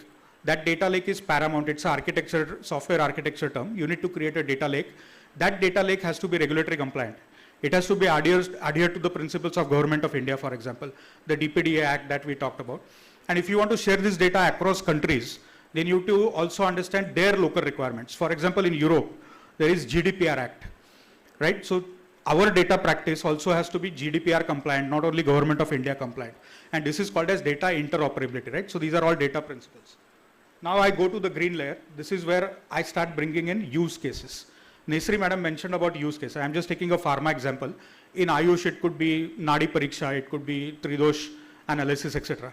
So you need to have a very good understanding of which use cases you want to solve. You need to have an inventory of use cases and you need to have a rank order of use cases. That means which use cases you want to go after first, because that generates your impact, your business. And then is the orange layer. This is the technology stack, which is where you execute the SAMD architecture, bring in all the necessary elements. This is called as a technology toolkit. And for that technology toolkit, you sort of partner with the industry, get the industry experts, and tell them that you work for us and we will work in parallel with you, something like that. Now, if you bring all these blocks together, you start generating scientific impact. That is the blue box. That means you try to solve difficult problems which are hard to solve, but AI shows that you can solve that problem faster, you can solve it cheaper, you can bring more accuracy, you can avoid human fatigue, you can avoid human subjectivity. Now suddenly you start seeing that, oh wow, I can solve this problem with AI. That is a blue box. And then any time saved is cost saved. Doing faster research is going to be business value. And then you can start developing business models around it, right? For example, your AI, which is your unique property, your intellectual property, can become a monetizable asset. It can be internal facing. That means you can give it to all your internal community to improve your R&D productivity. Or you can monetize by actually having a license fee for utilizing that AI. And that is what a lot of pharma companies, diagnostic companies today are doing. They are trying to monetize their AI. So as you can see, this is completely innovation-driven business. And I think this would be similarly applicable to the Ayush sector. In fact, in future, we can create a diagram like this specifically for the Ayush sector, right? What I want you to appreciate is, look at how the IP value increases.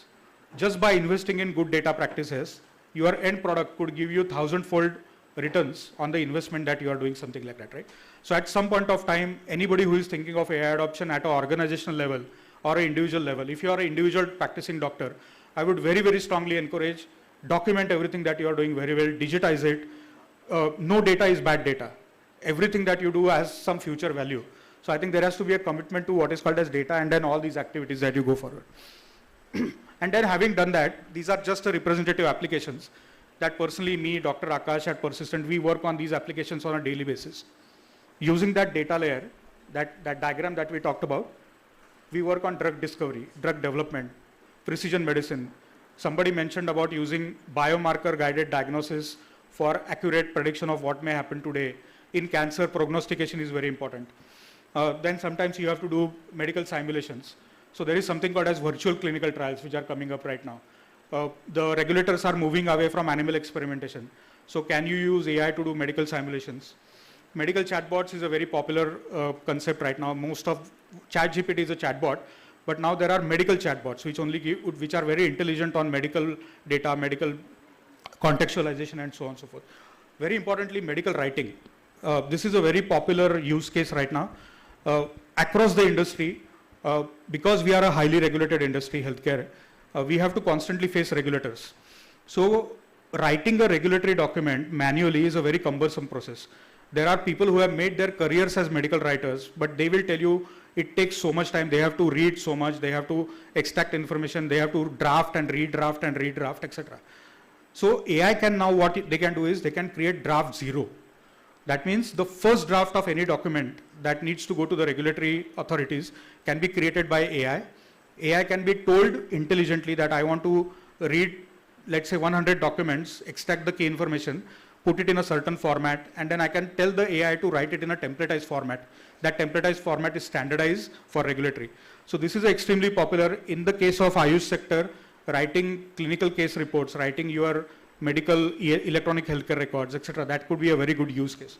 And what I have purposely in the orange box also mentioned, the kind of people who will appreciate these kind of activities, right? Healthcare professionals, doctors, research scientists. I think these are people who are constantly looking at improvising their R&D productivity and their clinical efficiency by doing these kind of applications, right? So this is my thought about, well, how healthcare, modern healthcare is behaving with the applications of AI, etc. Now, because I was told to talk about reflections for the Ayush sector, in the remaining 10-15 minutes, I'm going to sort of extrapolate this understanding on how it percolates into the Ayurveda sector. So let's quickly review what is happening in Ayurveda and AI, right? So my colleague, Dr. Sumit, he looked at PubMed as a resource, and he looked at what is happening with two major keywords, AI and Ayurveda. And as you can see, not unexpectedly, in the last 18 months, there is a spike, right? The number of papers that are going up are significantly higher, and it is expected. We don't have data for 2025, maybe it will come in some time, but you can imagine that that spike even will be very higher. And if you broadly look at the kind of papers that have been published so far, These are real life examples, right? So you will see AI-based personalized requirements, recommendations based on Ayurvedic data, Tridoshas and then your Nadi Parikshas, etc. So people are really thinking of that as a major application. Second is using definitive medical diagnosis using machine learning or generative AI. Generative AI sometimes is suggestive, but diagnosis is becoming a very popular activity. The third one is, I think, probably very important from an ancient wisdom point of view. All the Ayurvedic texts, which are like, thousands and thousands of documents, people are trying to use massive NLP engines for extracting key information. But remember, it is in Sanskrit. It is not for common people. But then now with the help of NLP, you can extract the key content and then you can translate, and not only translate, but also make it easy for lay people to understand. So this is a very, very important activity.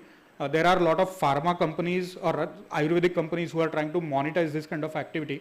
I'm going to give you a couple of examples. There is a company called Ayurparam, who is trying to take the ancient Sanskrit text, convert it into English interpretation, and then finally decipher it for very simple use. This becomes like a patient awareness kind of a tool, where you liberate esoteric knowledge and make it available for a lot of people into the industry, etc.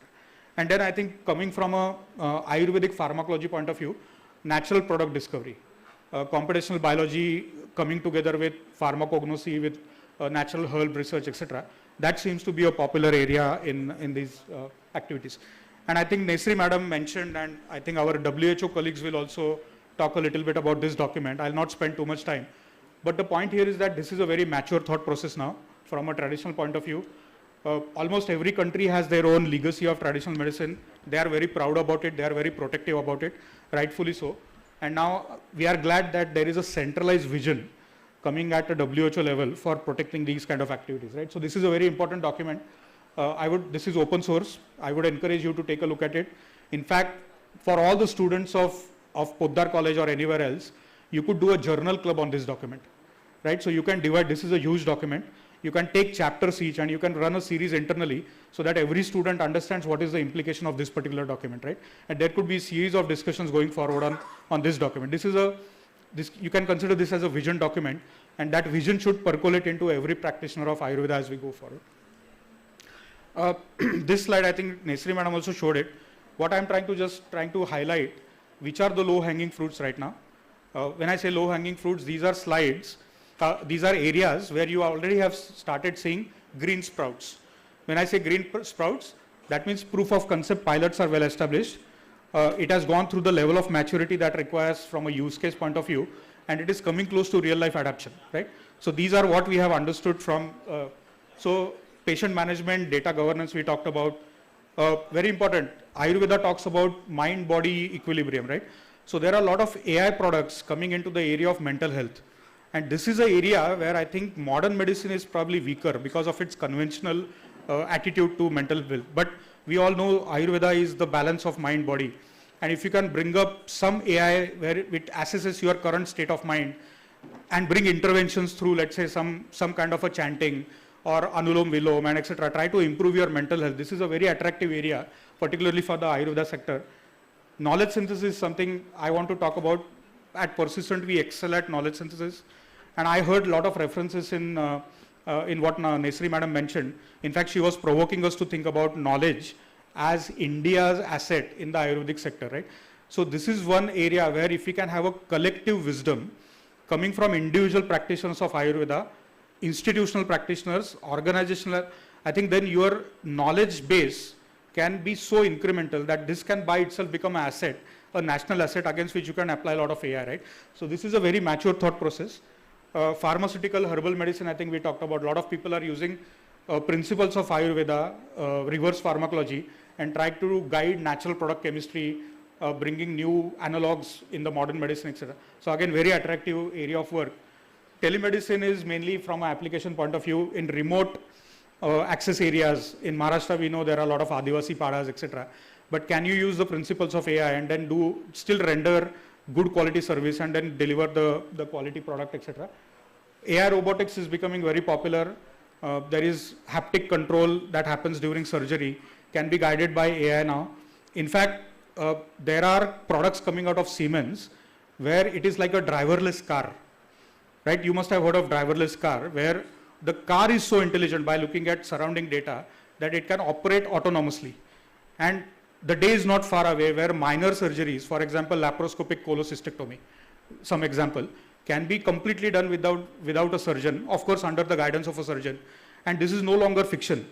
Siemens has a product which is a surgeonless cholecystectomy device under the guidance of a surgeon, right? So this is also coming very fast, and there will be applications in the Ayurvedic thought process here. Broadly, I think the two major areas, and I think our WHO and Ayush colleagues will talk about it, is, I think these are strong signals that are coming from the literature. We did some research on this. Policy making with the help of knowledge synthesis, I think this is very popular. It will continue to remain popular because as more and more data comes into picture, you will see significant amount of policy making, bringing wisdom into practice by using these kind of databases. You can see a lot of countries are investing in this area. I think already our Jamnagar center is working with many of them. But there could be a local wisdom, that is a India-specific wisdom, and there could be a global wisdom of these kind of policies, right? So it can probably bring the best of both worlds going forward.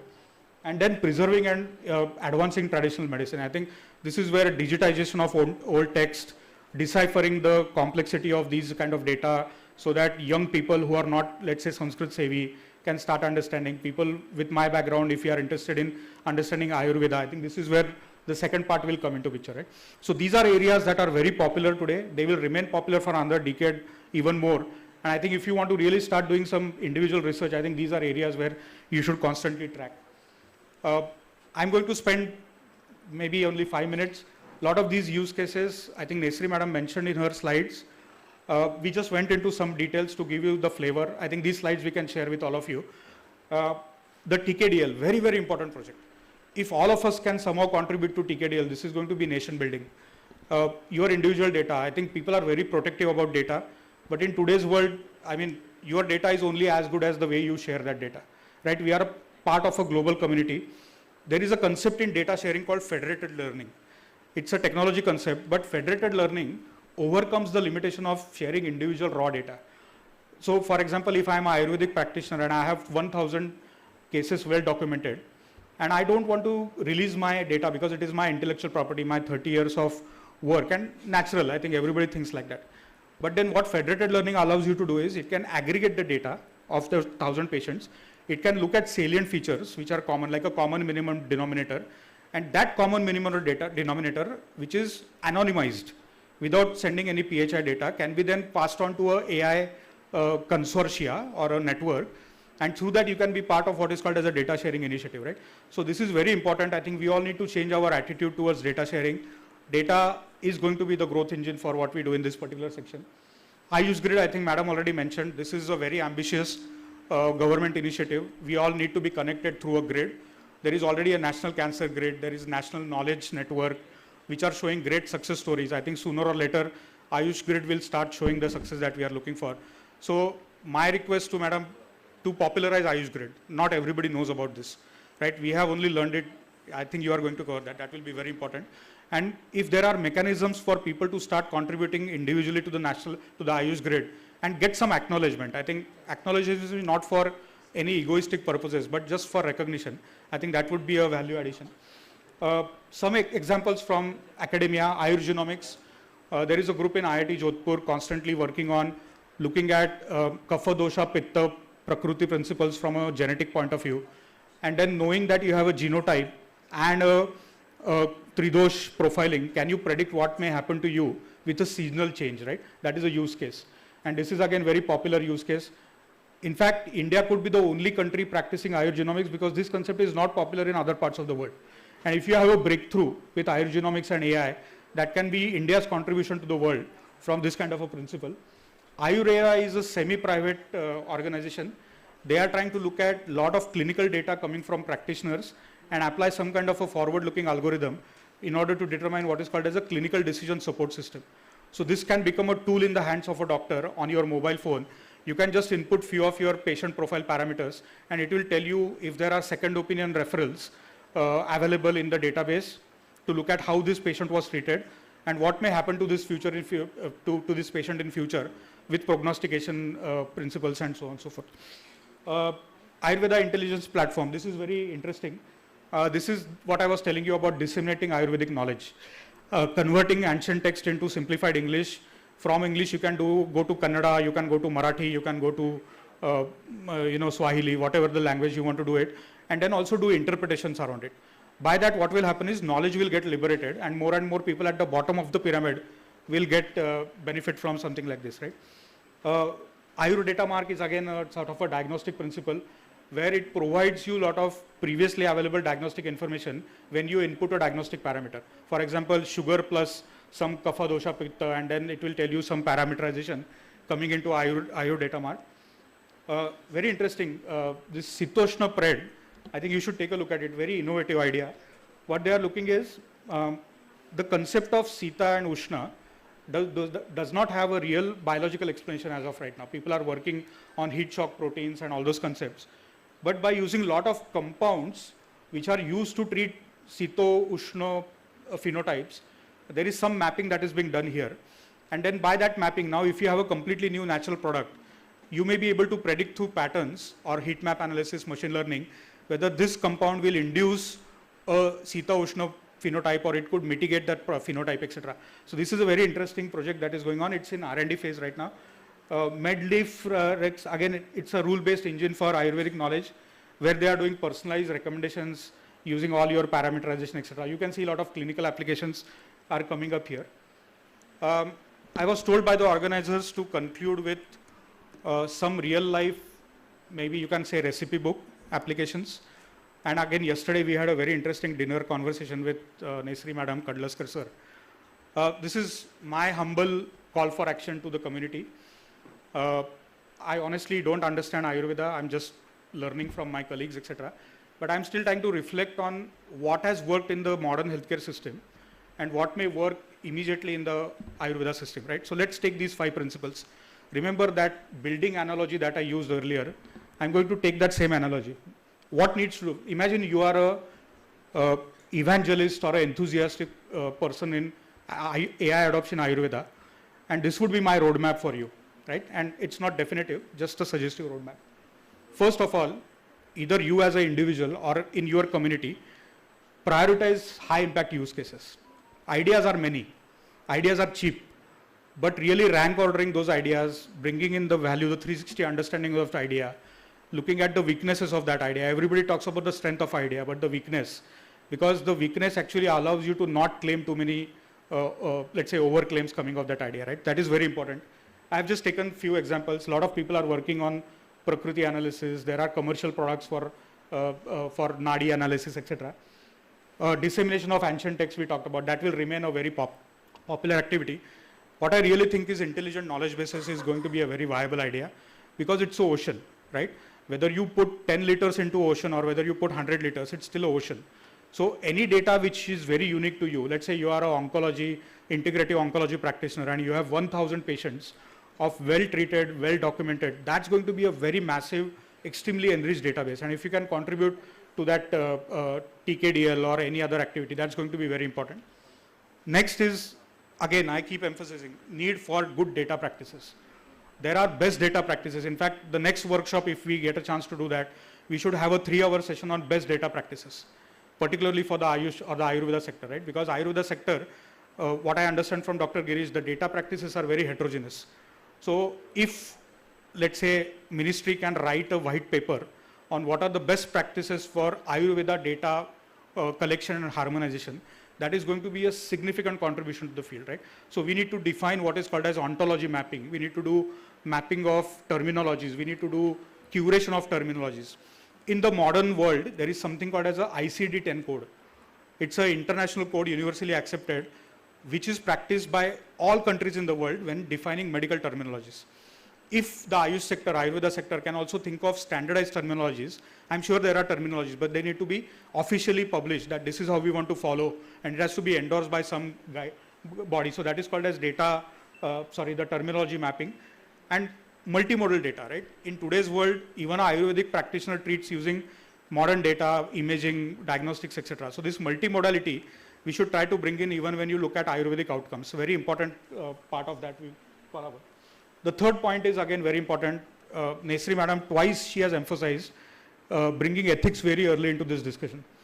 AI is a double-edged sword. If used right, it's going to give you value. If used wrong, it's going to harm you. You have already seen deep fakes. You have already seen a lot of bad examples of AI coming into picture, right? So in the adoption process, you need to constantly work with people who practice what is called as responsible AI. Responsible AI is a fast emerging profession where AI practitioners are going through legalities, ethics, societal implications, intellectual property rights, and this collective term is called as digital trust, right? So anybody who wants to get into the field either should have a colleague who understands digital trust, or you should have your own self-learning in that particular area. Very, very important activity. And a wrongly done AI, however good use case, is never going to get adopted. In fact, it can create medical legal liabilities for you, right? So this is a very, very important, it's like a, almost like a bread and butter kind of a thought process. You cannot ignore that. The fourth is, where do you start? And how do you start, right? You always have to start somewhere. And you start with pilots. You start with doing, let's say, a sample size of n of 100. And then of n of 100, you ensure that despite the sample size, you do the best practices. Best data practice, best documentation practice, best AI implementation practice, working with standard operating procedures, etc. Everything that you can do according to the industry standards, right? And if you are able to define a very robust pilot use case, in the technology world, we call it MVP, minimum viable product. The minimum viable product is bare bones product that will follow the principles of technology development. If you can start with a MVP approach and then start showing it to your colleagues, AI practitioners, Ayurvedic practitioners, that is where you begin. And there are ample mechanisms to scale it up further. If it really solving an important problem, there are funding mechanisms in public sector, private sector, people will be interested. So you do incremental innovation as you go, and there has to be commitment to innovation. This is not going to be a one-time cross-sectional study. You have to have a vision to doing something like that. And then finally, I keep saying you have to constantly learn, unlearn, relearn, look at what is happening in the field, keep talking to a lot of people, not be shy about pleading your ignorance about this field. But I think this is how that you will have to show commitment to doing something like that, right? So I think this could be like a completely new way of thinking about AI. I'm sure the reason you are here is because you want to adopt something at your principles, right? So this is my, I would say, very humble recommendation for you to begin. I'm sure everybody has different thoughts here. And I want to take the liberty and the opportunity to take a point of view. Nesri madam, in fact, gave us some provocative thought process yesterday. And madam, I'm just responding to our conversation yesterday, right? You are already investing in creating the knowledge base. That knowledge base is India's knowledge base, world's knowledge base, etc. But just creating a knowledge base is not sufficient. You have to derive wisdom out of that knowledge base. And there is a concept in AI field called as knowledge graphs, right? Very, very popular term. Knowledge graph is a business end of a knowledge base, right? So for example, when I talk to Nesri madam, she has 35 years of experience. Her knowledge base is so rich, but she can give me an answer in 30 seconds, and that answer is my product, right? I go to Nesri madam for advice, and that 30-second wisdom that she comes out of her deep knowledge base is what AI can do for you, right? So just creating a knowledge base, just accruing data is not enough. You need to process that data in such a way that it is usable. That means it has to have a product value. That product value could be a extract of information by processing 10,000 documents, but giving you succinct report, which is actionable, right? So that is what I'm looking for. So our vision for collaboration with this group is, on your left-hand side, you are already accruing a lot of data into the knowledge base, the classical text, the biomedical databases, the case studies, the biological data associated with research, etc. And that will continue, that will scale as we go further. And if you look at the, now we have just extrapolated to Ayurvedic principles. If you look at Prakriti, Lakshana, all this data can come from the Ayurvedic world. So you have an integrated knowledge base of modern medicine principles and Ayurvedic principles, extremely enriched knowledge base. And if you can create a knowledge graph is basically extracting key information from a rich knowledge base, but only for specific areas of your concern, right? So from this knowledge base, if I want to understand that you have a person with a kapha prakriti, age 35, and suffering from, let's say, hepatitis, and I want to know that what should be the treatment for this person over the next 5 years using integrative medicine. That is my prompt. And that prompt defines the ontology from the entire knowledge base.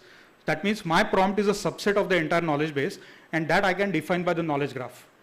And if I fire a very good prompt, within 30 seconds, just like how Nesri madam will give me an answer, that prompt can give me an answer, very, very enriched answer, saying that this person should be treated with following principles.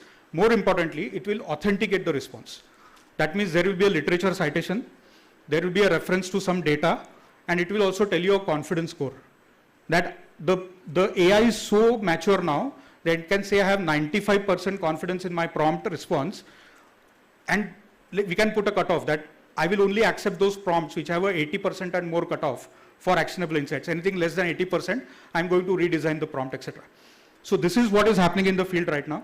Knowledge graph is a very, very popular concept in the biomedical modern world. At Persistent, we run a center of excellence for knowledge graph. We have worked with a lot of pharma companies. The pharma companies, you can imagine the amount of data that they have. They have terabytes of data that goes into that layer.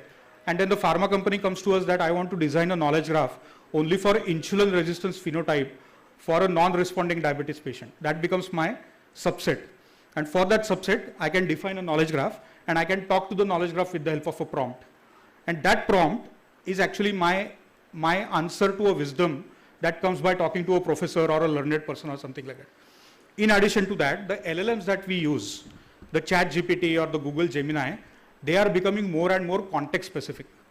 So there are two types of LLMs. One is called as a domain specific LLM, which is general English trained LLM, ChatGPTs that we use, and Meta and etc. They are super. I mean, they're based on English knowledge. But sometimes they may miserably fail on biological contextualization because they have never been trained as such. Imagine you have a LLM which is trained on biology data. This is called as a domain specific LLM or a biology specific LLM. And now if I fire a prompt with a biology specific LLM, you can imagine the granularity and the richness of information that I will get in comparison to an English trained LLM. So a knowledge graph plus a domain specific LLM, which is created by your own data, is the future of knowledge bases as we go further. So madam, our humble request to you is to think beyond the knowledge base, look at applications. This is a good use case. By investing in good knowledge bases, if we can start developing usable applications for the community, I think then the circle of innovation will get completed, right? And in the afternoon, we are going to demonstrate what a knowledge graph looks like. But I just wanted to end with this thought, right? All this process brings the principles of that building which I talked about. You need good data practices. You need to have a robust data layer. You need to have responsible AI. Remember that confidence code is a responsible AI. You need to have a technology because this product will be rendered on a technology platform. And then this is not a one-time thing. You will have to constantly learn on this area, right? So this is that analogy of a building. This is what a software as medical device for Ayurveda look like by reusing the investments that we have done. I'm going to take a pause here. Thank you for the opportunity. If there is time for questions, I'll answer them.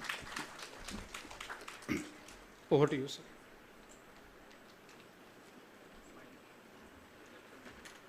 No time for questions? No.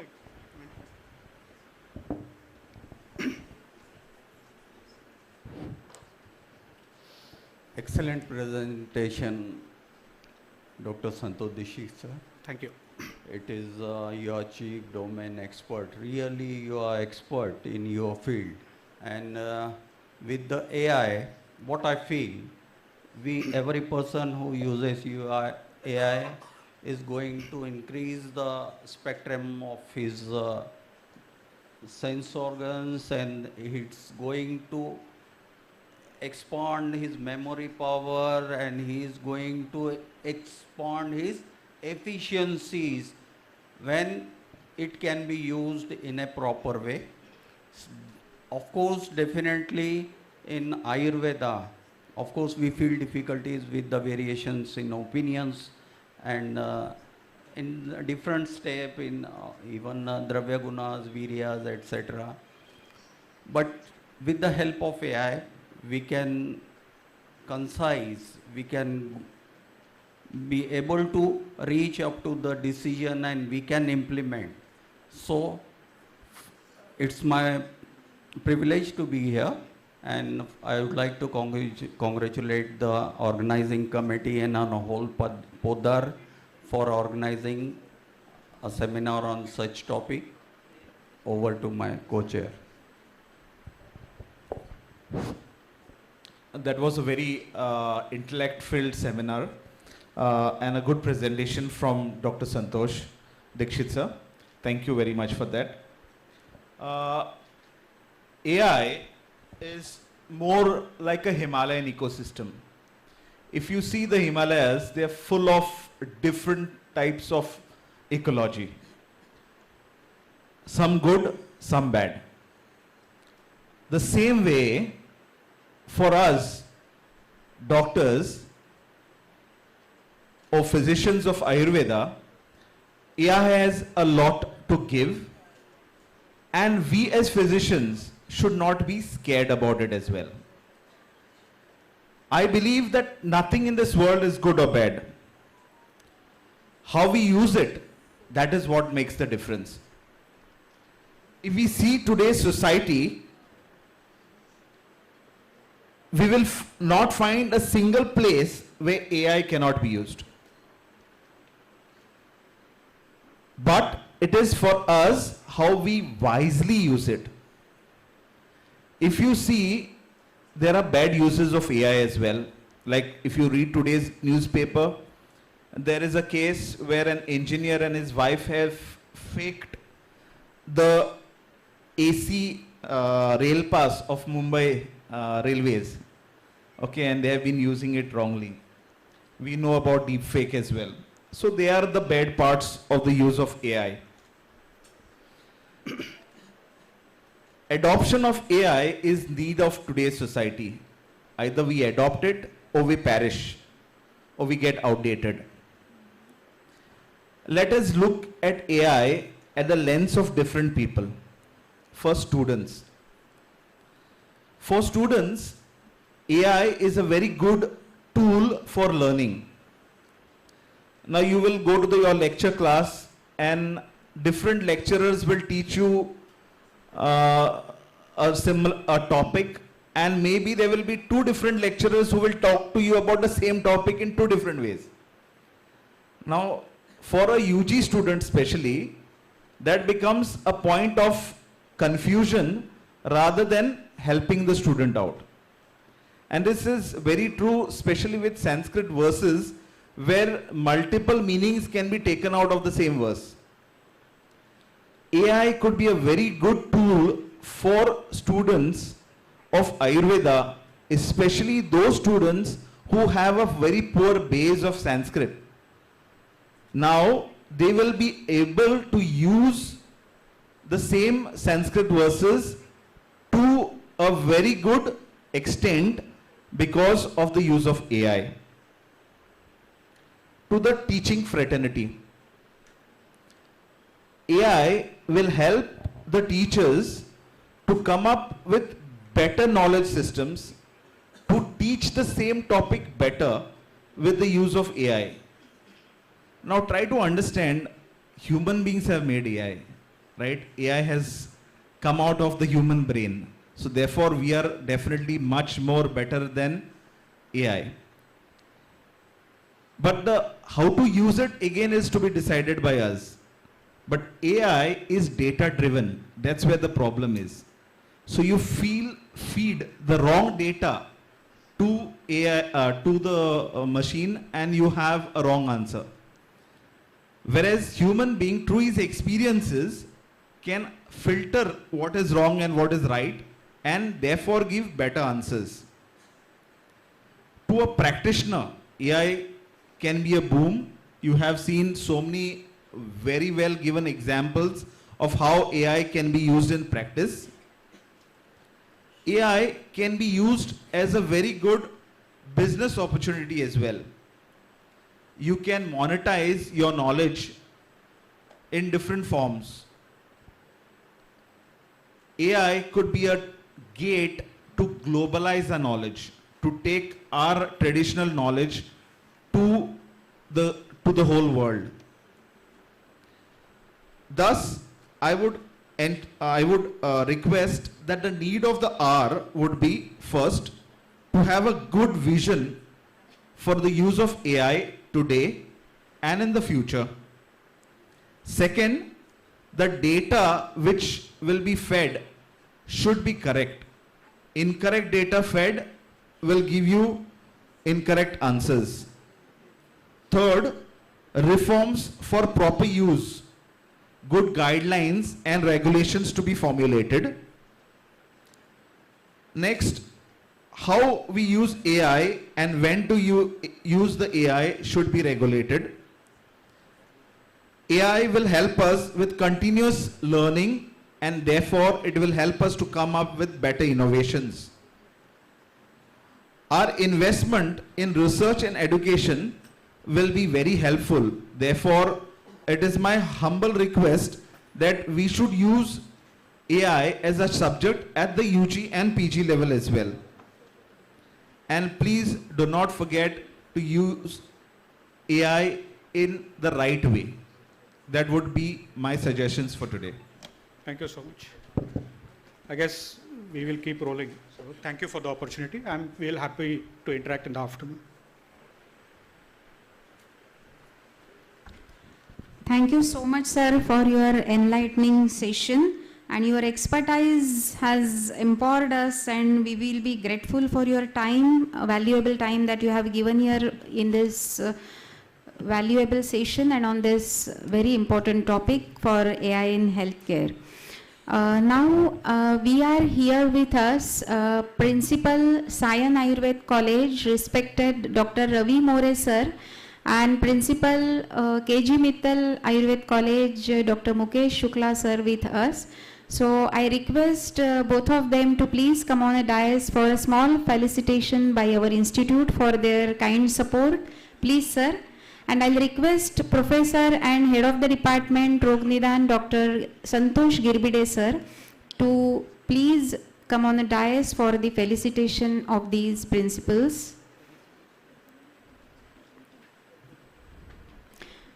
Please give them a huge round of applause, and thank you so much sir for your kind support.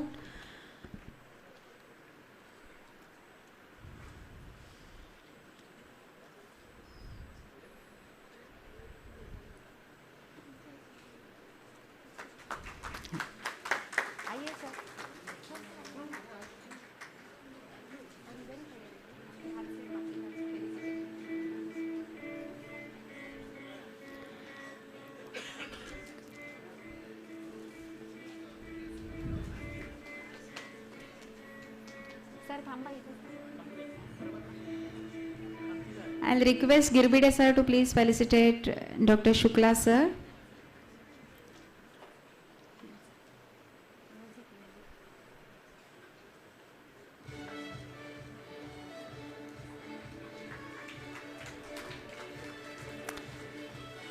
Now I will request Dr. Ravi More sir and Dr. Mukesh Shukla sir to please felicitate our today's guest speaker for his valuable guidance, Dr. Santosh Dikshit sir.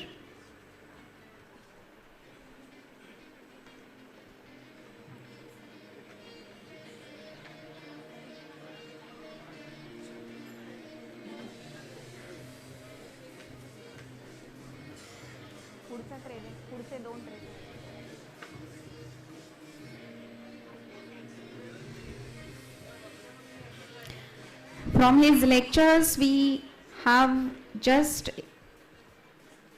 come across with the knowledge that AI can enhance personalized medicine, improve diagnostic accuracy, and streamline healthcare processes in Ayush sector. Very nicely he has elaborated and enlightened us. Thank you, sir, once again. I would like to request Dr. More sir and Shukla sir to please felicitate our today's chair and co-chairpersons, Dr. Nisar Ali Khan sir and Dr. Basil Cardozo sir.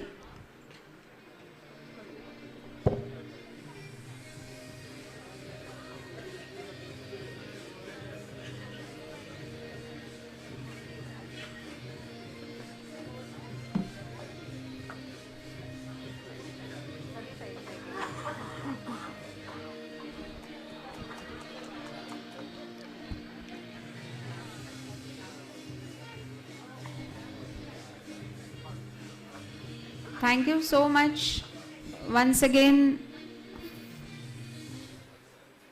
respected guest speakers and chair and co-chairpersons. And with this, I declare that this session is over. For the next session, I would like to call upon Dr. Sajida. Over to you, Dr. Sajida.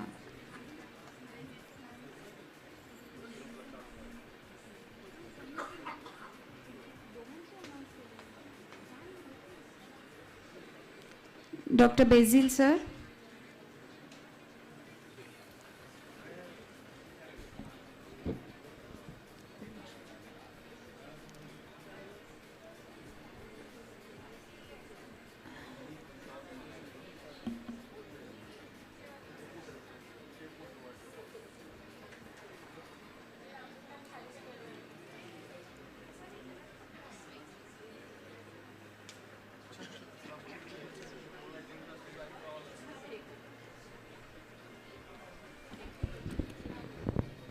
Thank you, ma'am.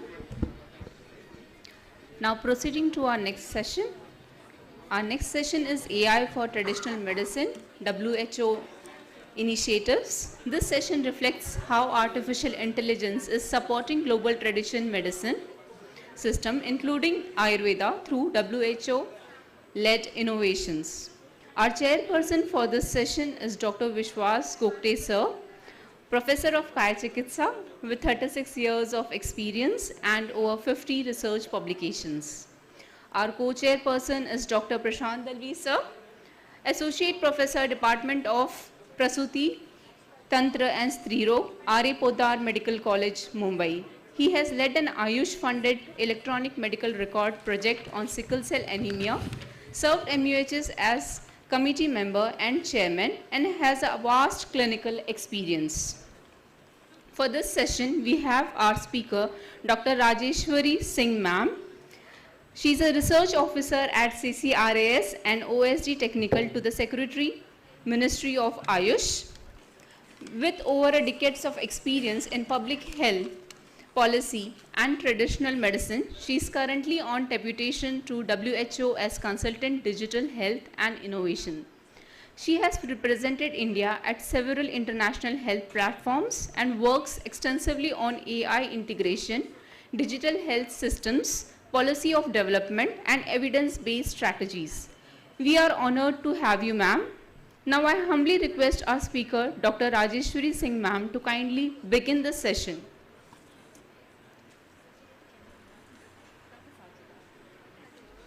Thank you, Sajida, for calling me out, and I also want to I also start by thanking Dr. Girish Tilu. So it was a long pending target for Girish Tilu. Whenever he was visiting ministry, he always said to me, Rajesh, we want to call you for Savitribai Phule. We want to call you, and it's a long list, but finally, after 7 and 8 years, he finally called me. And I also thankful to Podar College because I am a policy person and such a boring kind, and I'm just enjoying this vibrant and free, lively environment of this college. So thank you for this opportunity. I'll start my presentation, though Dr. Tilu, he advised me a few points like what we exactly doing at WHO, but he also suggested me what is the importance of collaboration in this technology space. So I'm thinking to curate my today's presentation also on the base of the abstract published by the Podar College and the reflections from Dr. Tanuja and Dr. Dikshit as well. Right, so I'll start from the Dr. Dikshit presentation slide, call for action, where he quoted, where do you start and how do you start? So before deep diving into my presentation and my thoughts, over this system, I just want to ask everybody here why to gain this knowledge. Anybody, I would be very happy if any student want to answer on that. After that, I will start my presentation. Why to learn this space? Why to learn technology? Why to learn AI? And the hint is, the answer was in Dr. Tanuja's slide and Dr. Dikshit's slide. So please let me know why to learn this artificial intelligence scope. Please don't tell me that it will provide evidence, it will bring evidence, it will validate traditional medicine. Please don't say this. Apart from that, you have two answers which were in Dr. Dikshit and Dr. Tanuja's slides. So please, anybody. Yes, sir. No, sir, it's very idealistic concept. No.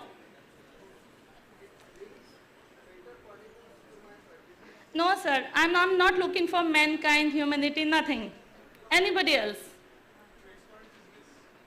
Absolutely, that's the answer. हम कोई भी काम क्यों कर रहे हैं, हम क्यों पढ़ रहे हैं? Because we want a good life, and the life comes with the money. Like Dr. Tanuja's first slide, it tells about that there is a 10 billion US dollar market right now, and it is expanding like a bullet, like the market is exploding like a bomb. So you can imagine there is an ample opportunity. It's not about that we are validating our traditional medicine. Being an Ayurveda expert, I wouldn't say that we need a validation or we need a evidence. It's like a very what do I say? Very conservative thinking, but it's not like that. We have to bring the technology simply. It's not like that we want a validation, we want a evidence to the system. The main intent should be we want to bring the technology to make people, to make world, to understand in the space of technology, in the terminology of the technology. So that should be the intent of the students, of the industry, of the people.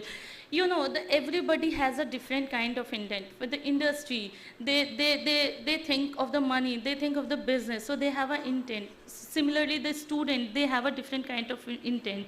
The colleges, they have a different kind of intent. And similarly, the WHO has also some kind of intent. And what is that intent? So my presentation would focus on what is our intent and what we exactly are doing in this space.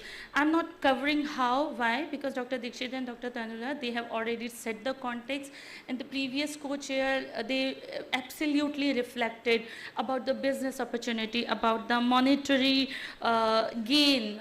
So a lot of the previous both speakers, they have already set the context and they have introduced the subject very well to this whole group of the college and the eminent. I can see the college faculties, academia people here. So thank you to Dr. Tanuja and Dr. Dikshit as well. So I'll start with this slide. You can see this is a 18th century slide, 18th century picture. You can see a child. He's on a bed and the doctor is sitting beside him. So you can easily imagine by the Charak Sutra, Vaidya ki kya achhe gun hone chahiye. The picture is clearly depicting that. It's a care, compassion. But why I'm depicting this picture? But now, as a technology people, as a policy people, I'm thinking, okay, now I have AI technology and now I have different AI agents. I think after this session, there would be a technology toolkit discussion in the vocab. So a lot of the vocabulary which Dr. Dikshit brought in his conversation, and I'm bringing some of those terminology. You have much more clarity after that session.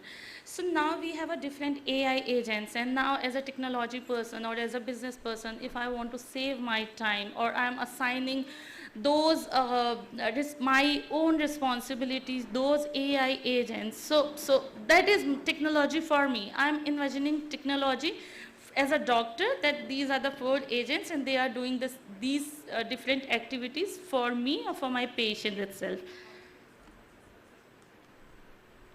And you know the system AI relevance nowadays. The last year 2 Nobel Prize are for this AI, and Dr. Dikshit, he brought about the quantum technology. So the coming decade is also about the upcoming technologies, and the quantum technologies is also one thing. So it's not about that this is the only session or this is the only conference or the seminar or the workshop where we can learn the artificial intelligence. It's not. Like Dr. Tanuja, she rightly said that we need a capacity building program. We have to create that kind of ecosystem in the colleges, in the institutions, or in the governance ministries. So it's as a whole cohort, it's our responsibility that in a way, as a student, as a faculty, as a principal, or as a dean, or as a industry, what I could contribute to traditional medicine. In this context, Ayurveda, how can I contribute to Ayurveda?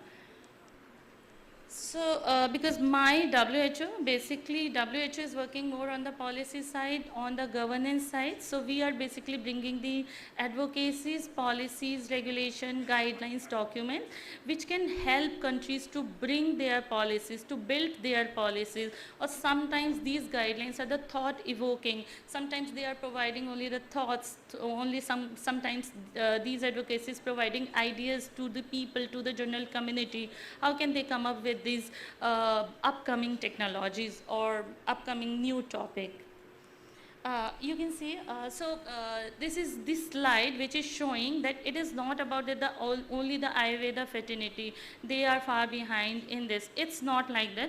So you can see it's a mapping of the different countries. So there is a different kind of gaps. Some countries are far ahead, some countries are far behind. So the governance, even I'm talking on the governance only, and the governance reflect in the implementation, education, capacity building. So I could say that there is an ample difference between the policies, governance in different countries, as well as if I have to talk about the India's landscape, then I can say that there would be a major difference even on the adoption level in the different steps. I think my colleague Dr. Naman, he has much better idea on the digital adoption of the different states in the country. This is the AI governance system. Like I covered this in my previous slide. So there is a major difference between the international bodies, what they think, and what are the country's priorities. So there is a entirely a different practicality while weaving or while bringing these policy documents, or sometimes bringing these kind of dialogues on the commitments. So at a national level, we can say it is generally the policies and the documents, they are generally driven by their country priority. Like if I talk about Ayush sector, then the Ayush sector, Ayush ministry, they will define their priorities based on the national priorities. But the international level, they are a different kind of format. So you can't relate that this is the framework on which the countries or the states bringing their policies in the documents, but the international, they have a different kind of mechanisms, lot of collaboration, directives, and the discussions happens.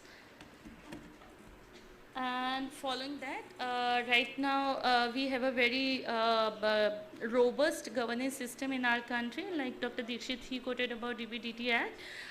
So these are the basic principles on which Indian government is working right now in this sector. So if anybody from Ayush sector, if academia or the industry, if they want to build something on that, and if they want to cover the governance aspect, so these are the principal 7 guidelines. Based on that, they can initiate that work. So these are basically the advisory kind of guidance which can help you in curating your work. Or suppose you are working on some product, then you want to bring it at a national level, then you want to do it the patent, and then you want to go for the international level. So you have to know all these kind of governance and the regulations, policies, knowledge for bringing that money, which I talked about in the previous slide. So these are the few examples of right now what happening in the governance level at the global platform. So these are the few basically it's a reference of only one AI Impact Summit, which started from United Nations UK, then it went to Seoul, Paris, and this time it is happening in India. And this AI Impact Summit, it is happening in February 17 to 20th.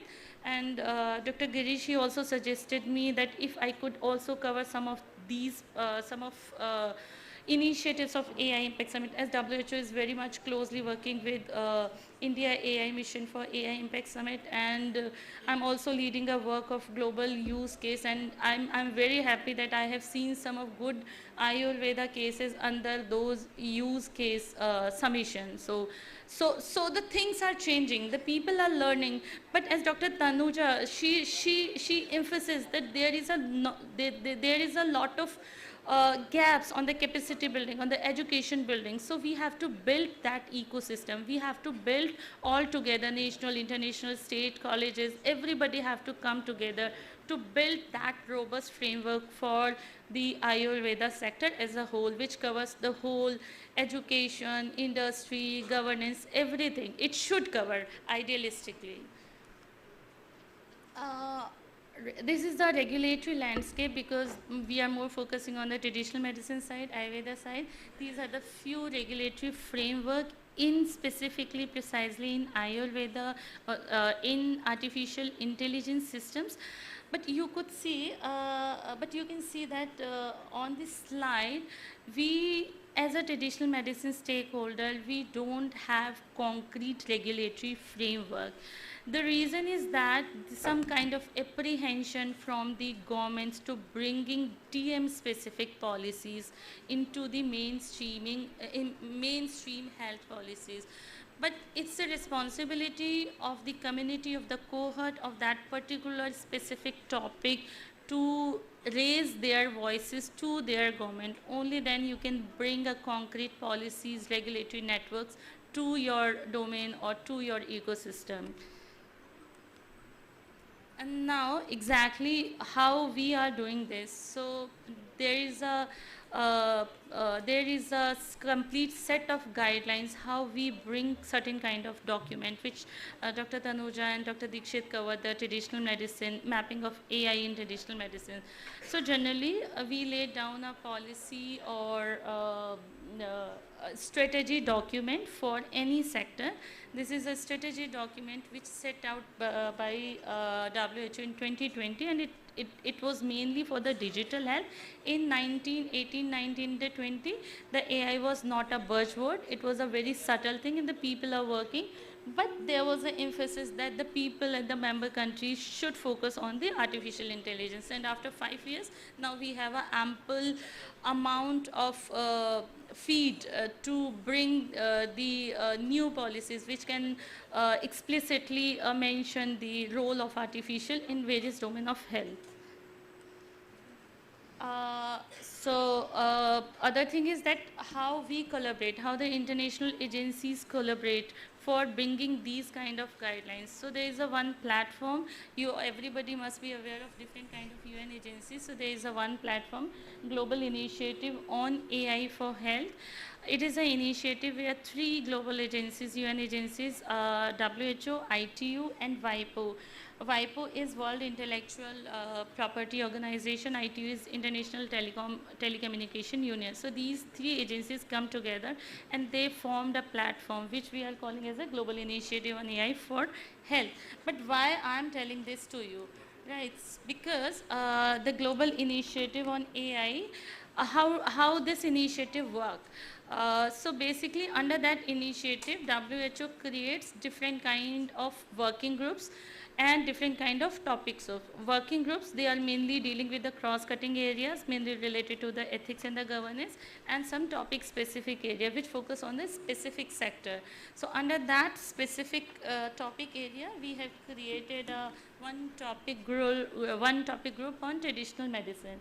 So we could say that now India has I should not say as a WHO employee that, but I could, but it's a it's a close meeting. I can say that that we have a such dynamic co-leader. Dr. Tanuja Nesi is a co-chair, and now I mean WHO, everybody appreciate Dr. Tanuja what she's doing on the basis being a part of this group. Not only she's leading this group, but she's also translating those ideologies in ITRA as well as also helping Ministry of Ayush to help or to shape some kind of work at national level. So this is a one kind of collaboration where the people, your voice is sitting at the international level, and that voice is your voice basically. So similarly, the same collaboration and the same propagation, Dr. Tanuja, she is bringing that wisdom to this committee. You can see we have a member across the globe, so it's a pattern from WHO that we generally identified 1 or 2 people from each region. So you can see the 2 or 3 people from everywhere. From India, Dr. Tanuja, she is a co-chair. Then we have a Dr. Saket, and fortunately Dr. Naman and Dr. Sumit, they also support this group in some way, in limited capacity, but absolutely they are very much support to Dr. Tanuja as well as for me. So thank you, Naman, for that. These are the few guidance documents which our unit has brought out in last 2-3 years. Right, one last panelist, last co-chair, he focused on one thing: what to do, what is bad or what is not bad, or what is good, what is not good. So on that basis, I can say in more polished way, or in a WHO terminology, we can say it is more related to ethics thing. And I'm very surprised, I'm reviewing, going through these abstract published in today's your souvenir. And there's 3 more interesting abstract, and the one abstract is focused on ethics. So I'm very happy to see that if any faculty and any student who has nothing with international exposure, but by learning and by reading through, if they are thinking that okay, I have to write something on the ethics in Ayurveda, so I will clap for that student. Yeah. So you know, the abstract which I saw, it covered the different domain, and it actually replicate what Santosh Dixit has shown in the table, that there are the 4 trends which generally the research papers covered. It's more on the precision medicines, on the drug discovery, and a little bit on the ethics. So the similar kind of pattern I have seen in the abstract. So on that, my reflection and my suggestion as an international body, I would suggest rather going into the traditional repositories or some Gen AI solutions, it would be better if you could think some out of the box innovative ideas. Only then that idea could benefit your ecosystem, your Ayurveda system, and as well as establish you as a traditional medicine technology person in the upcoming space. So I want to emphasize a little bit on the ethics principles which WHO covered. So there is one ethics and governance of artificial intelligence for health. I have already shared my presentation with Dr. Aarvi. You can get it. There is a QR code. You can scan this document, and I urge everybody to go through this document. And based on this document, we already have one online ethics and governance course for health stakeholders. You would be surprised to know that the Google itself has mandated their employees to this ethics and governance course. Even the Meta, they also recognize this course for their employees. So I also want, because there's somebody, one person, if he is writing something on the ethics principles, so it means the people or the students, they have some kind of curiosity what to do and what not to do. And if I want to do this, so what is my limitation? So this documents tell you what is your limitations. And as a traditional medicine practitioner, we generally abide by our ideology that हम कुछ अच्छा ही करेंगे, तो हमें अच्छा ही करना है, but कैसे करना है? So this is a document which guide you to keep your ethical principles while bringing the innovation, the technology to the sector. I'm not going into the LLM models, but it's almost resonant with the previous one, because we are lot of talking about LLM models, and Dr. Dixit, he very briefly educated us that there are 2 categories, general and the domain specific. So it is the domain specific which talks about the health and what should be the ethical principles when we are talking about the LLM models in the health, right? And one more thing, AI is not ChatGPT.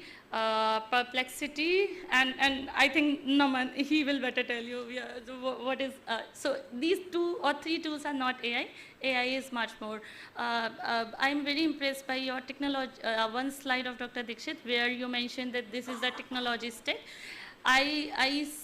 This is my suggestion to the student, please go through that slide which mentions 7 to 8 categories of the technology stack, and you can think how to bring your innovation and your energy and your intelligence to the innovation, to the outbox of idea. It's not about the Gen AI कि मैंने कुछ भी डाला chat GPT में कि भाई बना दो चरक संहिता के ethics को निकाल के दे दो, वो आप दे रहे हो. That is not AI, that is not innovation, that is nothing, right? कोई एविडेंस नहीं है, कुछ भी उसमें कोई वैलिडेशन भी नहीं है. तो जो आप कहते हैं वैलिडेशन है या एविडेंस है, कोई इनोवेशन है, ये नहीं है. तो I would suggest use gen AI for your daily purposes but not for research.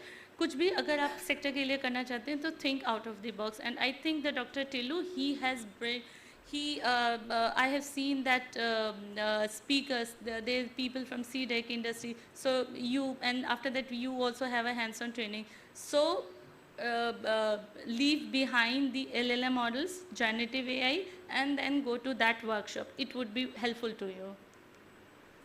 Yeah, and I'm thankful to Dr. Tanuja and Dr. Dixit that they covered most of the aspect of this traditional medicine brief. But I want to tell you, I'm not going deep into this technical brief because previous 2 speakers, they have already covered. But I want to tell you what is the procedure to bring a single document. It's just a 40 or 45 page document, but you can see it took almost 3 to 4 years to bring a single vision document. So I also wanted to quote Secretary Ayush here because it was a simple discussion with WHO which started, and I was part of that discussion. And there was a WHO ITU focus group. Right now it has formed into a global initiative for artificial intelligence, but 3 years back it was a simple focus group, and there was a pitch from Secretary Ayush that there should be something on traditional medicine under this. And after that, his pitching, his lobbying and his effort, the WHO, ITU and WIPO, they agreed to create a topic group. Right, and after creating a topic group, there was a lot of rigorous discussions, there was a lot of literature survey, lot of policies mapping, a lot of regulation mapping. So some of my slides cover those deliberated and those efforts which WHO and our team has done. You can see first the group has been created, then there was a different multiple level participation, there was multiple meetings held virtually and the online. And the last meeting when Dr. Tanuja, she was the director of All India Institute of Ayurveda, she hosted a meeting for WHO for the finalization of the document. You can see the picture. So that's the picture. And now after this, this technology brief, it addressed many things. It also addressed about the capacity building, ethics, and the risk issue. So right now, under Dr. Go and Dr. Tanuja, we are bringing something ethical related course for TM stakeholder in collaboration with the GTMC. So I want to emphasize what is the power of collaboration. So different agencies, different international agencies, they are coming together, and they are coming together to the national level. They are picking the best brain to that, and now they are bringing, they are framing, they are deliberating something. Because right now, if I talk about Ayurveda sector, the traditional medicine sector across the globe, we couldn't find any particular document which is precisely for this is for the ethics guideline. I'm only talking about technology, sir. It's not about, you would say, no, we have an ethics guideline. It's not, I'm only talking about the technology. So we don't have that specific, precise technology mentioned ethic guidelines. What should, because you know there are a lot of concerns. The people will say no, it will harm our cultural sanctity. So these are the few things. So we closely working with Dr. Tanuja and her team, and hopefully in a coming year in 2026 we'll bring that online course, and it would be free for all. And I would be happy to see the maximum enrollment from Podar College. Right. I'm not going deep into this document because the previous two speakers, they have already covered a lot of things, but I'm just running through the document, what was the process and what it is covering. So when we were working on this document, so these are the few concrete cases where we got the particular examples where the countries are actively working in this area.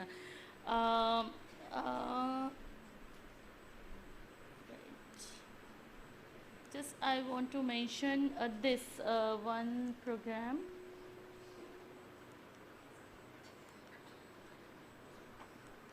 Oops, it's not. So, you know that generally when we talk about the traditional medicine, so it is about the documented knowledge, like Ayurveda system is a document knowledge, but some of our ancient knowledge is also in an undocumented form, that is undocumented knowledge. So that comes sometimes under the category of traditional knowledge and the indigenous medicine. But the upcoming WHO Center, GTNC, they are also taking care of traditional medicine as well as indigenous medicines.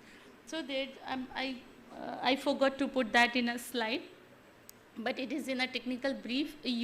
I saw that Dr. Dikshit mentioned that program in his slide. So you should look that example, how the different countries, even America, Brazil, Ghana, they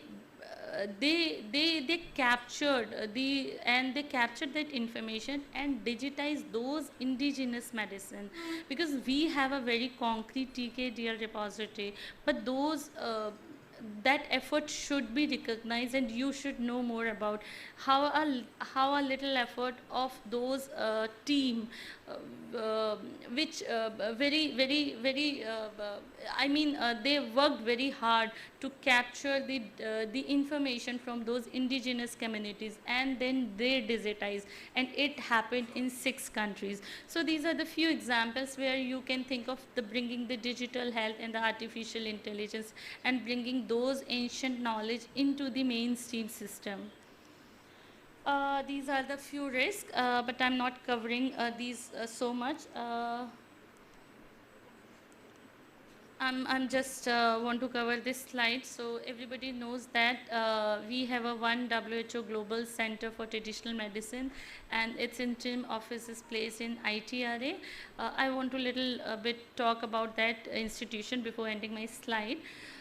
So GTMC is a center, one dedicated center of WHO which completely works for traditional medicine and indigenous knowledge. So that is GTMC, and apart from its 4 mandate, one mandate is the digitalization, working in the area of digital health and artificial intelligence. Other mandate is how could we bring the scientific evidence behind these ancient practices. So this is the main objective of GTMC, bringing the science behind these practices. It's not that integrating the modern science into that, it's the other way. Because I believe, and you people also believe, that there is some science behind everything, what we are reading in a Charak Shushut Kashyap, everything. We can easily relate this. So the mandate of GTMC is same. They are looking for a science behind these practices. So to maintain the cultural sanctity and the ideology of the traditional medicine practitioners as well as indigenous people. Right. Naman, if you cover the link of upcoming website. So now GTMC is organizing a 2nd Traditional Medicine Global Summit in New Delhi in December from 17 to 19.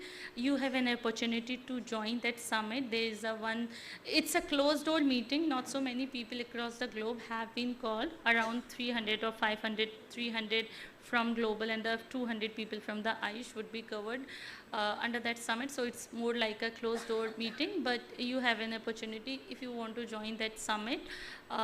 You can, there is one online link for registration. You can register, but do it fast because the registration number is also limited. It's only the 5,000 across the globe. But anybody interested, or I would suggest you must register for that because we are also doing one session on on 4C, that's the policy to practice responsible AI and digital innovation in TM. And in that session, we also want to capitalize the wisdom of Dr. Tanuja as a keynote for this upcoming session.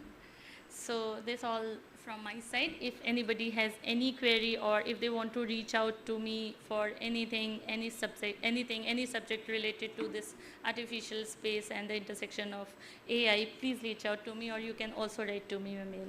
Thank you. Thank you, everybody. And thank you, Podar College, for giving me this opportunity. Thank you. This is my first academic lecture, so I'm much more happy. Thank you. Thank you, Dr. Dilman.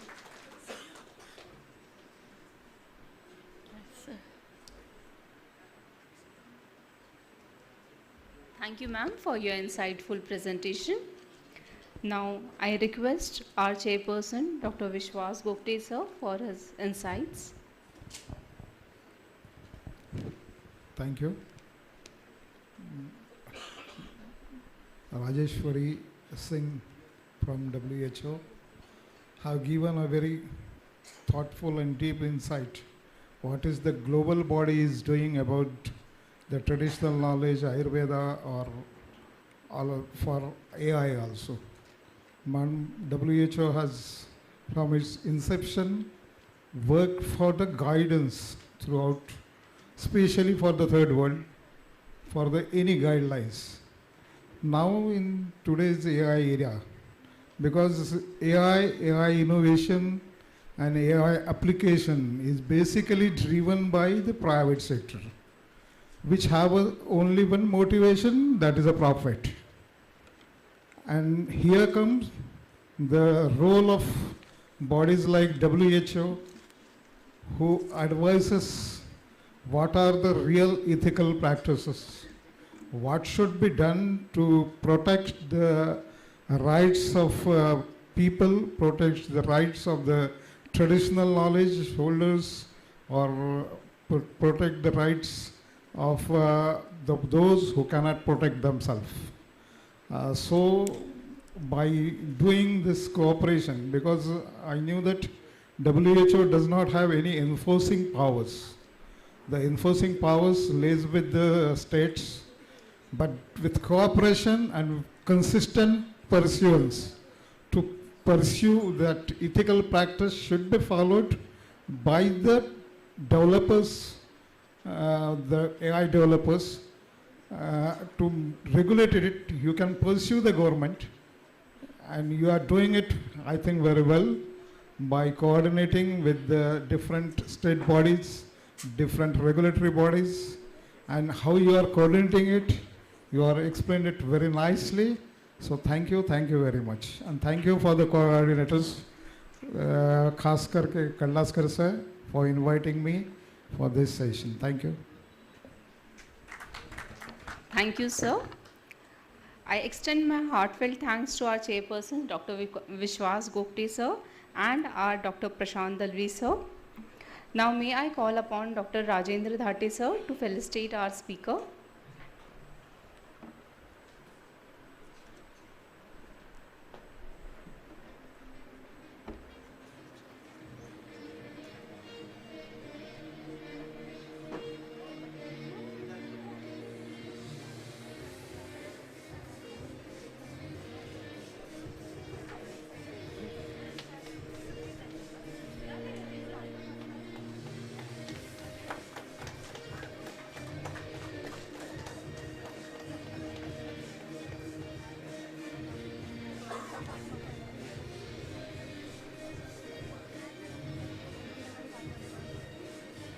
I request Dr. Rajendra Dhate, sir, to felicitate our chairperson, Dr. Vishwas Gokte, sir.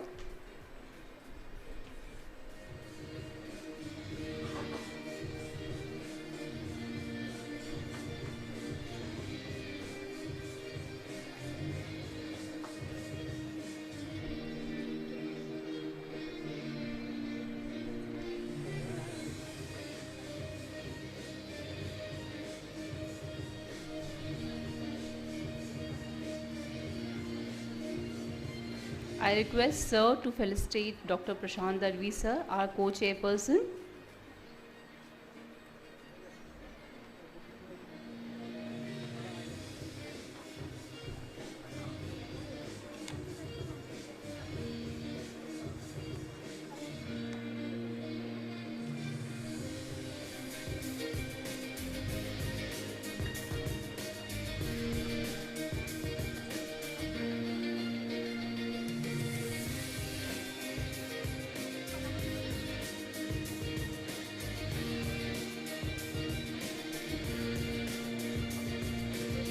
Thank you all. Now may I call upon Dr. Seema Chowgule ma'am to conduct further sessions.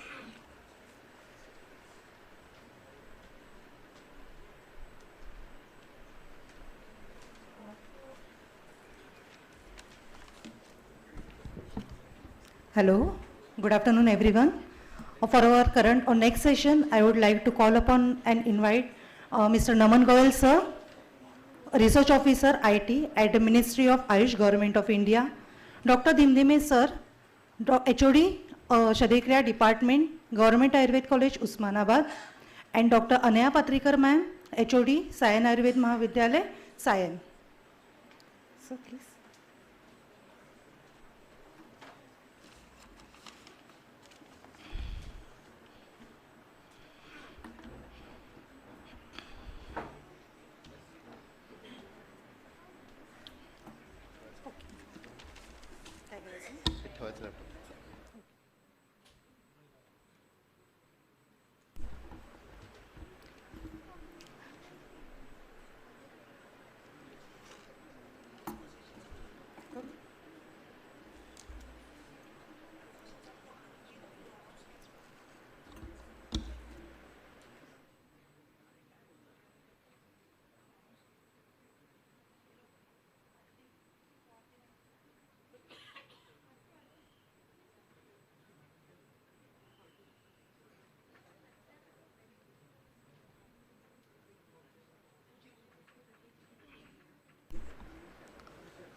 I would like to call upon on stage our Anaya Patrikar ma'am and Mr. Naman Goyal sir. Be seated, sir, please. Today we have Mr. Naman Goyal sir, our eminent speaker. Currently he is deputed at the Central Council for Research in Ayurvedic Sciences. He is actively involved in the development of AI-powered chatbot. Sir is aimed at interpreting and simplifying ancient Ayurvedic texts such as Charak Samhita and Sushruta Samhita to make them more accessible to the public. This initiative is a part of a broader Ayush Grid initiative which seeks to digitalize traditional medicinal knowledge and integrate AI into various aspects of the Ayush sector, including education, research and healthcare services. I again welcome Dr. Anaya Patrikar Madam as a co-chair of this session. Currently, she is working as a Vice Principal Academics and Professor and HOD of a Department of Kayachikitsa in Sayan Ayurved Mahavidyalay, Mumbai. Ma'am has a genius academic record and she has topped all the university exams while completing her studies. Ma'am has proud author of 3 books and 46 articles in various international research journals. She is believed in promoting a research with evidence-based work in a traditional wisdom. Her area of expertise are autoimmune disorder, metabolic diseases, and musculoskeletal disorders. Ma'am is passionate about organizing successful national and international seminar, conferences, and knowledge enrichment program for the foreign delegates. So I extend my warm welcome to Mr. Naman Goyal sir, to Dr. Patrikar Madam, and I request to Dr. Mr. Naman Goyal to kindly commence the speech, sir.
Good afternoon all present. I am privileged to be here. I thank all the organizers for having me here.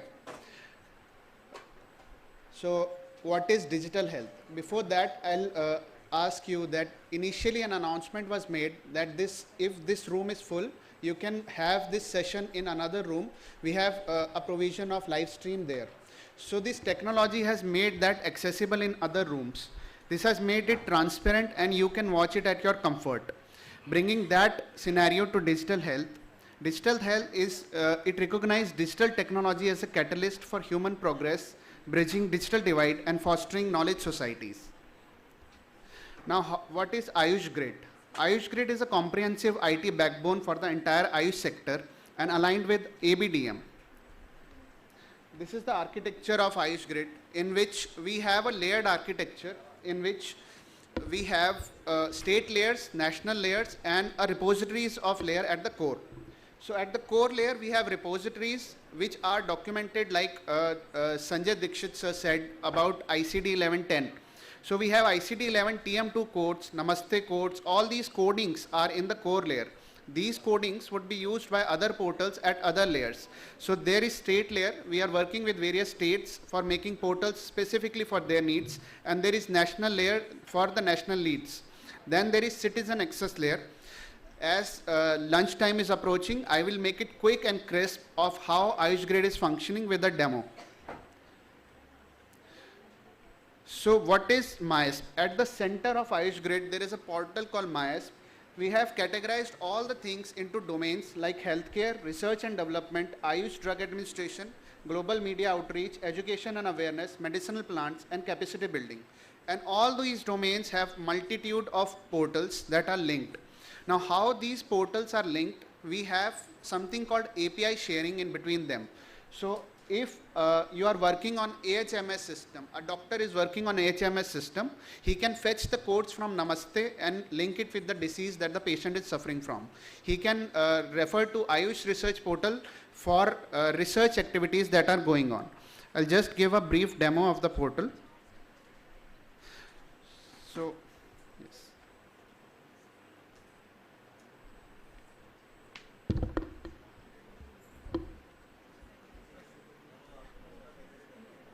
एक बार इसको connect करें और वहाँ से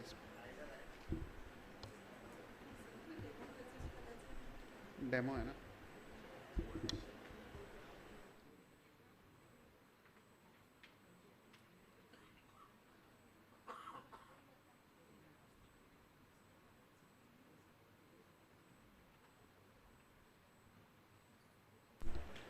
So this is the MyASP portal in which we have categorized everything that Ayush is covering digitally in these categories called healthcare, capacity building and all these. So if you are a farmer, you can visit drug administration and you can go to something called e-Charak portal where the selling and buying of medicinal plants is there. If you are a student, you must be accessing ELMS portal. If you are a practitioner, you can visit to AHMS portal and you can work on it. If you are a normal individual, you can just perform M-Yoga for your daily health needs. If you are a working professional, you can go to Y-Break application.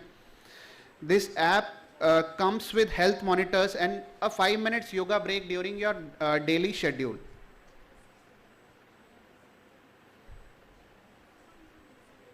इसको थोड़ा So if you are a business professional, you can go to Nivesh Sarthi.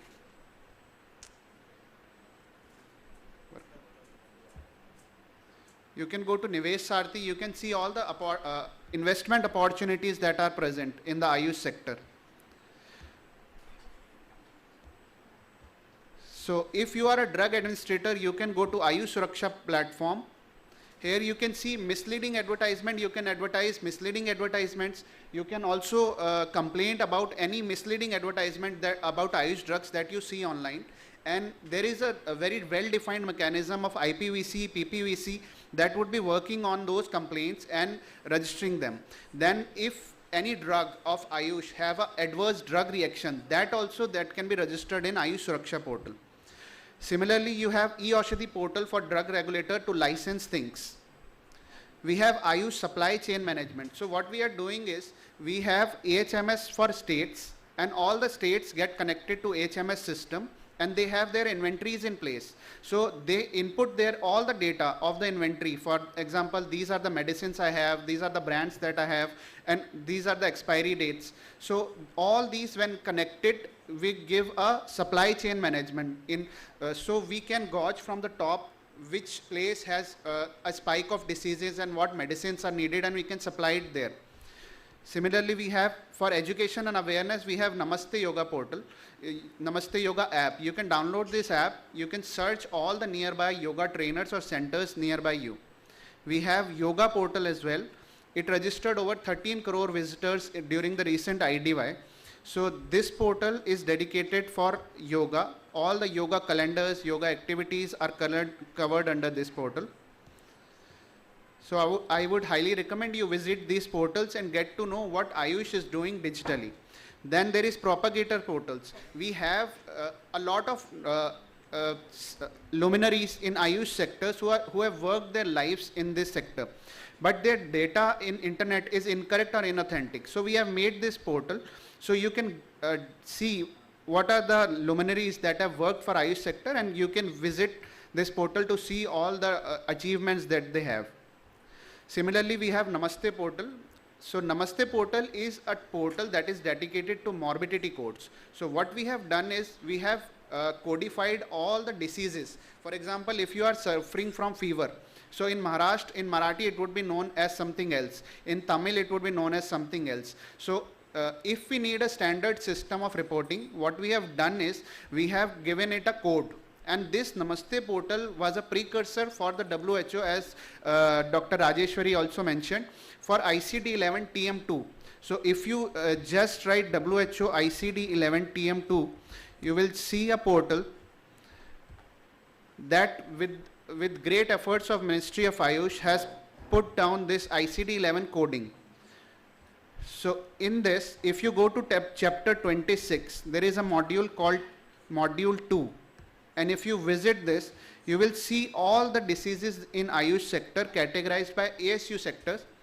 So if you see, you can just click on any of the, this is the code, and what is the name? These are the names. Similarly, you can see all the codes listed here. A stands for Ayurveda, B is for Siddha, and U, if there is a Unani name as well, that would be in this as well. So this was the development that was achieved through Namaste portal, and all these is codified into AHMS system. So you see all the systems that I have shown in MIAS, all are linked to one another and sharing data among one another. So when this is the base, we can develop any AI application on top of it. So coming back to my slide, how we are utilizing this infrastructure for AI. So we have categorized AI integration into Ayush sector into 4 fields, that is AI digital tools, that is, for example, we are building a chatbot in which we are engulfing Charak Samhita, Shushruta Samhita and digitizing them.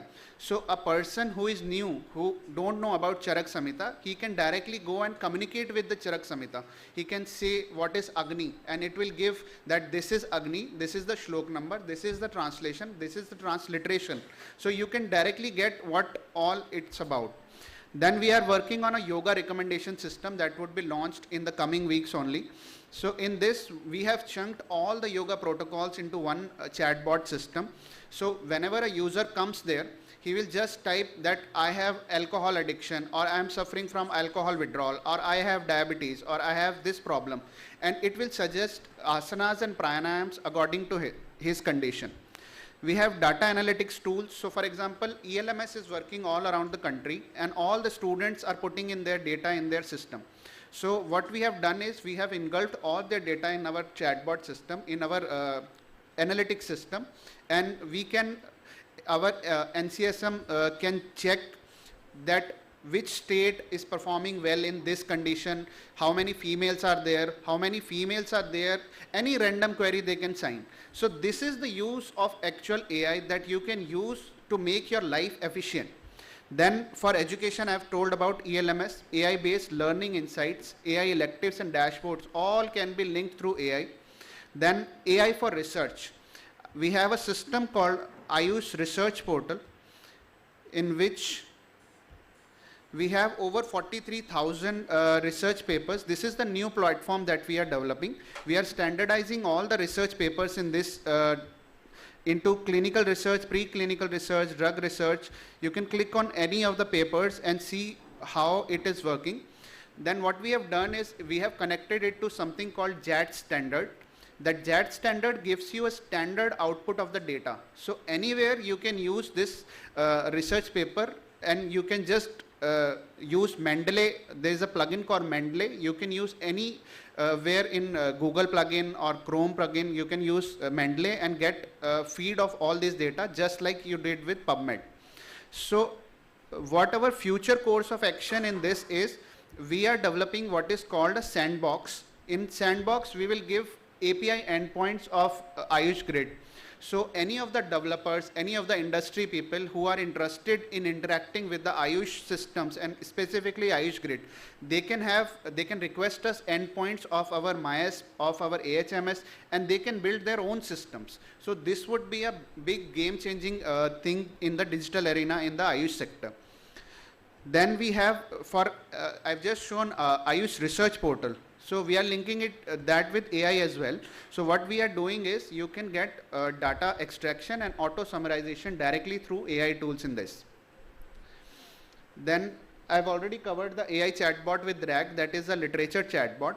In eCharak, we have medicinal plants dashboard. We have over 7.1 million buyer and seller interaction on the portal and 30 million visitors. So we are working on a chatbot on this system as well. So you can just write what is the rate of Tulsi in this area, and it will give you the area and what are the seller list, what are the buyer list. You can directly go and purchase.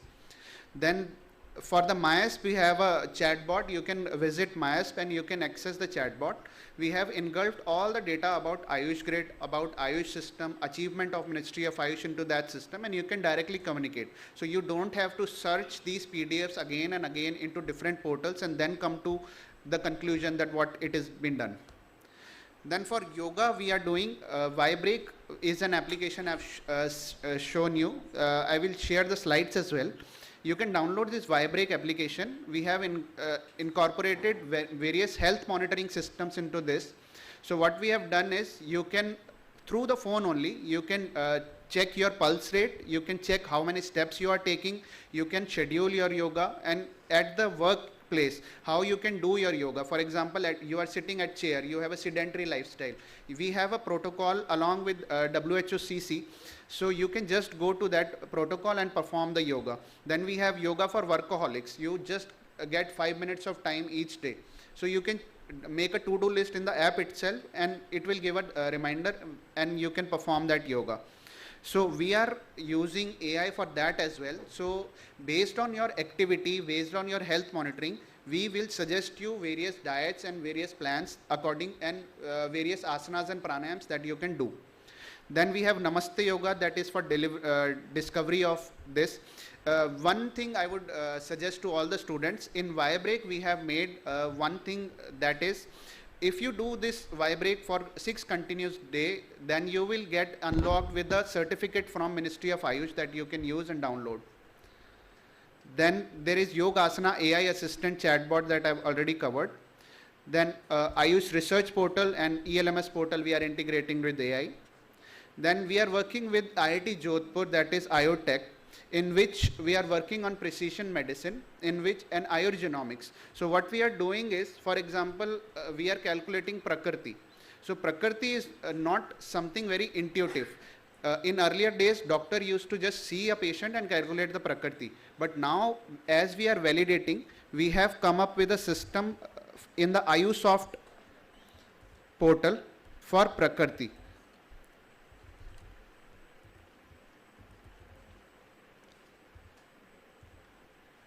So if you just visit Ayusoft, we have given various tools for assessment. For example, Swasth assessment, Prakriti assessment, Mizaj, Yanai Lakkam. Then we have knowledge hubs like E-Samhita, Ayurvedana. We have terminologies like Ayur Dictionary, Siddha Dictionary. We are incorporating many more tools for useful for students, practitioners, researchers. So as you go on Prakriti assessment, as we have already, previous speakers have already covered Desh Ka Prakriti Parikshan. We have over 50 lakhs of data in that as well. So now what happens is, if you have a certain eye color, that would be of a different Prakriti. If you have a certain skin texture, that would be of a different Prakriti. So all these things can be analyzed through AI, because what AI does is, AI collects information. I'm just giving you an overview what AI is and how it works. So for example, we have talked a lot about AI in this session, but many of you don't know what AI is. It's just become a fandom word that we can use anywhere and any place. So just think of an example that I have trained 100 images of Buddhist monks, for example. This is called machine learning. I have trained a system with, I'm talking in a very layman language. Now, if I click a photograph of, say, Girish Tillu sir, and I give it to the Gemini, which is trained with the photographs of monks, and I tell the system that sir's photo should be in the robe of a monk. So what it will do, it will learn the features of sir, it will learn the data from the monk's photographs, and it will extract the knowledge from that, and it will apply to this. This application part is called learning, because it is not just getting the features, it is applying on the new knowledge as well. So now the possibilities are endless. You can collect the sound data. I collect all the sound data of say singers, and I collect the sound data of a layman. Now I want that lay person's voice matched to that singer's voice, and I can do it because the system has learned from my voice and all those singers' voice. So all these things can be used in Prakriti analysis. For example, eye color. I have thousands of eye color and I've matched Prakriti with them. Now I just have to click my eye photograph and insert into this portal, and it will give you that probably this is the Vata, this is the Pata, and this is the Kapha, and based on the complete analysis, it will give the Prakriti. Similarly, we are incorporating it in the Swasth assessment scale as well. Recently, during the Ayurveda Day at Ayya Goa, this was launched. In this portal as well, you can get an assessment of your Swastha. So, Swastha, as you are all in Ayurveda field, it's different from Prakriti. It is the current status of your health. Now, the global collaborations that we are doing with WHO have already been covered by Dr. Tanuja Nesri ma'am and Dr. Rajeshwari ma'am. So I won't dig deep into them. This is the document that has been covered by every single participants in this presentation. So this is a very important document mapping the application of artificial intelligence. It has quoted Ayush Grid as well and various other innovations in the field of traditional medicine from various countries. So I would recommend you download this document, have a read of this, so you will get a grasp what other countries are doing. And maybe you can develop something with the help of Ayush Grid or on your own, some solution that would be useful for the entire Ayush fraternity. So what is the conclusion? We want tech-enabled Ayush solution. We want a balanced approach. So for example, we are developing a decision support system in which we are engulfing all the data of the patients in AHMS, and it will suggest that this patient could be suffering from this disease. But many doctors don't prefer the use of AI, because that's directly challenging their competence as well. So we are taking a balanced approach. So as soon as the doctor clicks on the help button and explicitly says that I want to use the AI feature, then only he can use the decision support system in the HMS. Then empowering practitioners, because we have a huge digital divide in India, and to make health accessible, empowering practitioners is very important. Then health for all, Sarve Santu Niramaya is our goal. Thank you.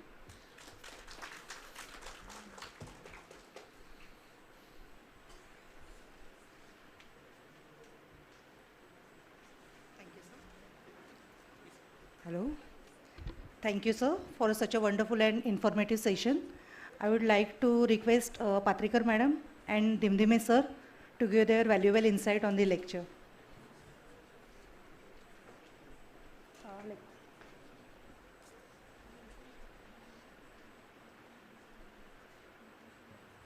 Hello. Hello. Namaste everyone. I am really thankful to sir for his insights with practical application directly going to the software and showing the things, because that is more applicable as well as very appealing to the audience. And it was very apt, though it was very elaborative, because you have given us the keys wherein we can go and see the things. Thank you so much, sir. Thanks a lot. Good afternoon, everybody. Naman Goyal sir has given a very excellent speech on AI and its application.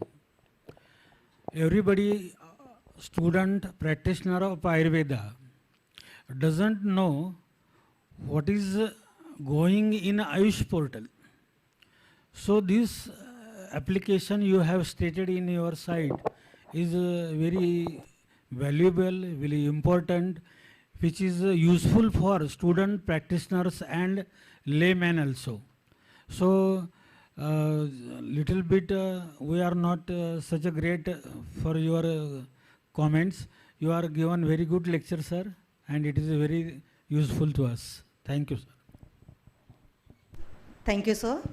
Now I request Dr. Pasgare Madam, Associate Professor of Sanhita Sanskrit Department, to felicitate our guest speaker, Mr. Naman Goyal.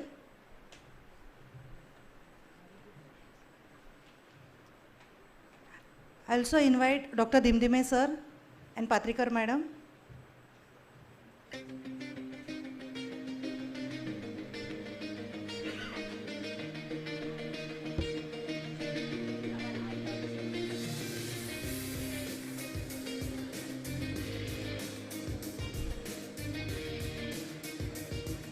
खाली खाली बघ थोडं खाली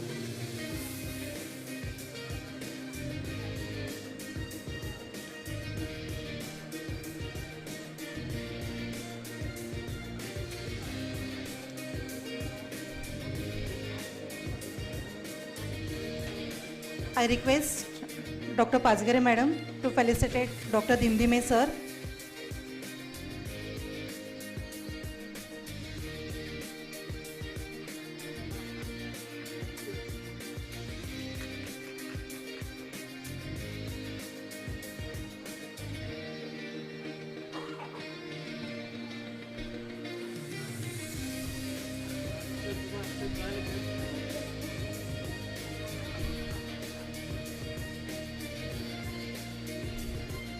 Again, I request Dr. Pasgare Madam to felicitate Dr. Anaya Patrikar Ma'am, co-chair for this session.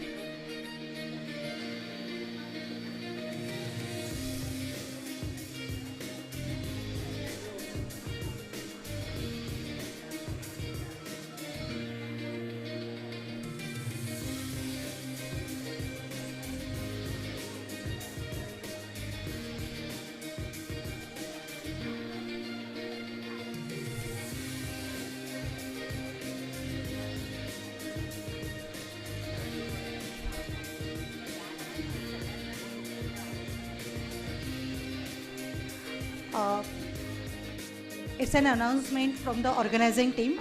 We are now break for the lunch. We are request everyone to kindly take a lunch break for 30 minutes so that we can resume session smoothly, as we are running slightly behind the schedule. So please everyone enjoy your lunch and be gathered here within 30 minutes.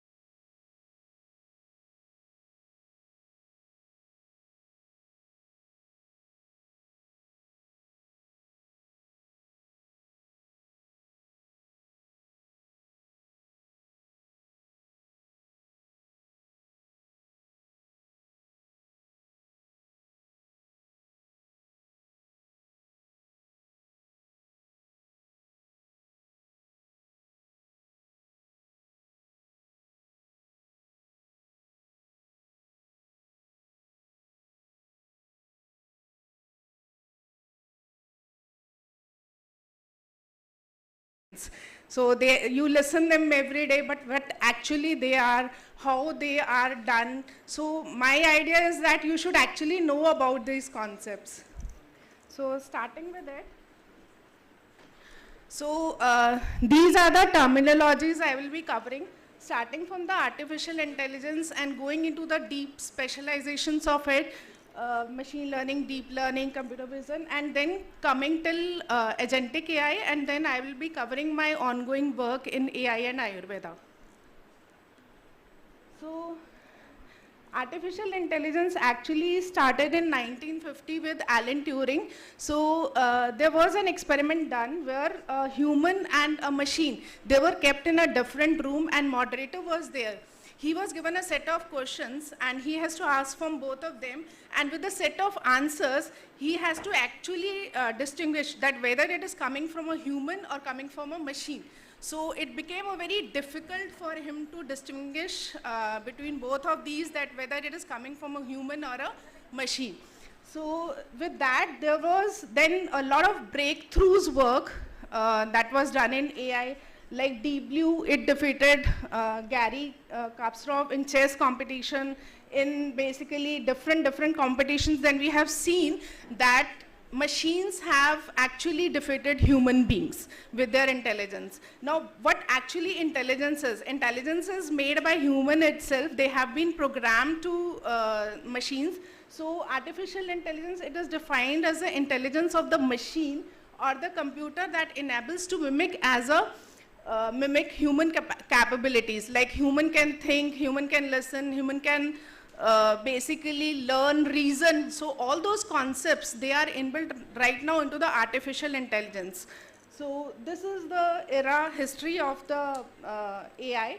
So nowadays it is basically with 2025 it is multimodal and agentic AI. It started with rule-based systems. You might have seen the expert systems of there was a software called Eliza. So with that, you just question that and used to answer that. So that was based on NLP concept itself, and the rule-based engine was there.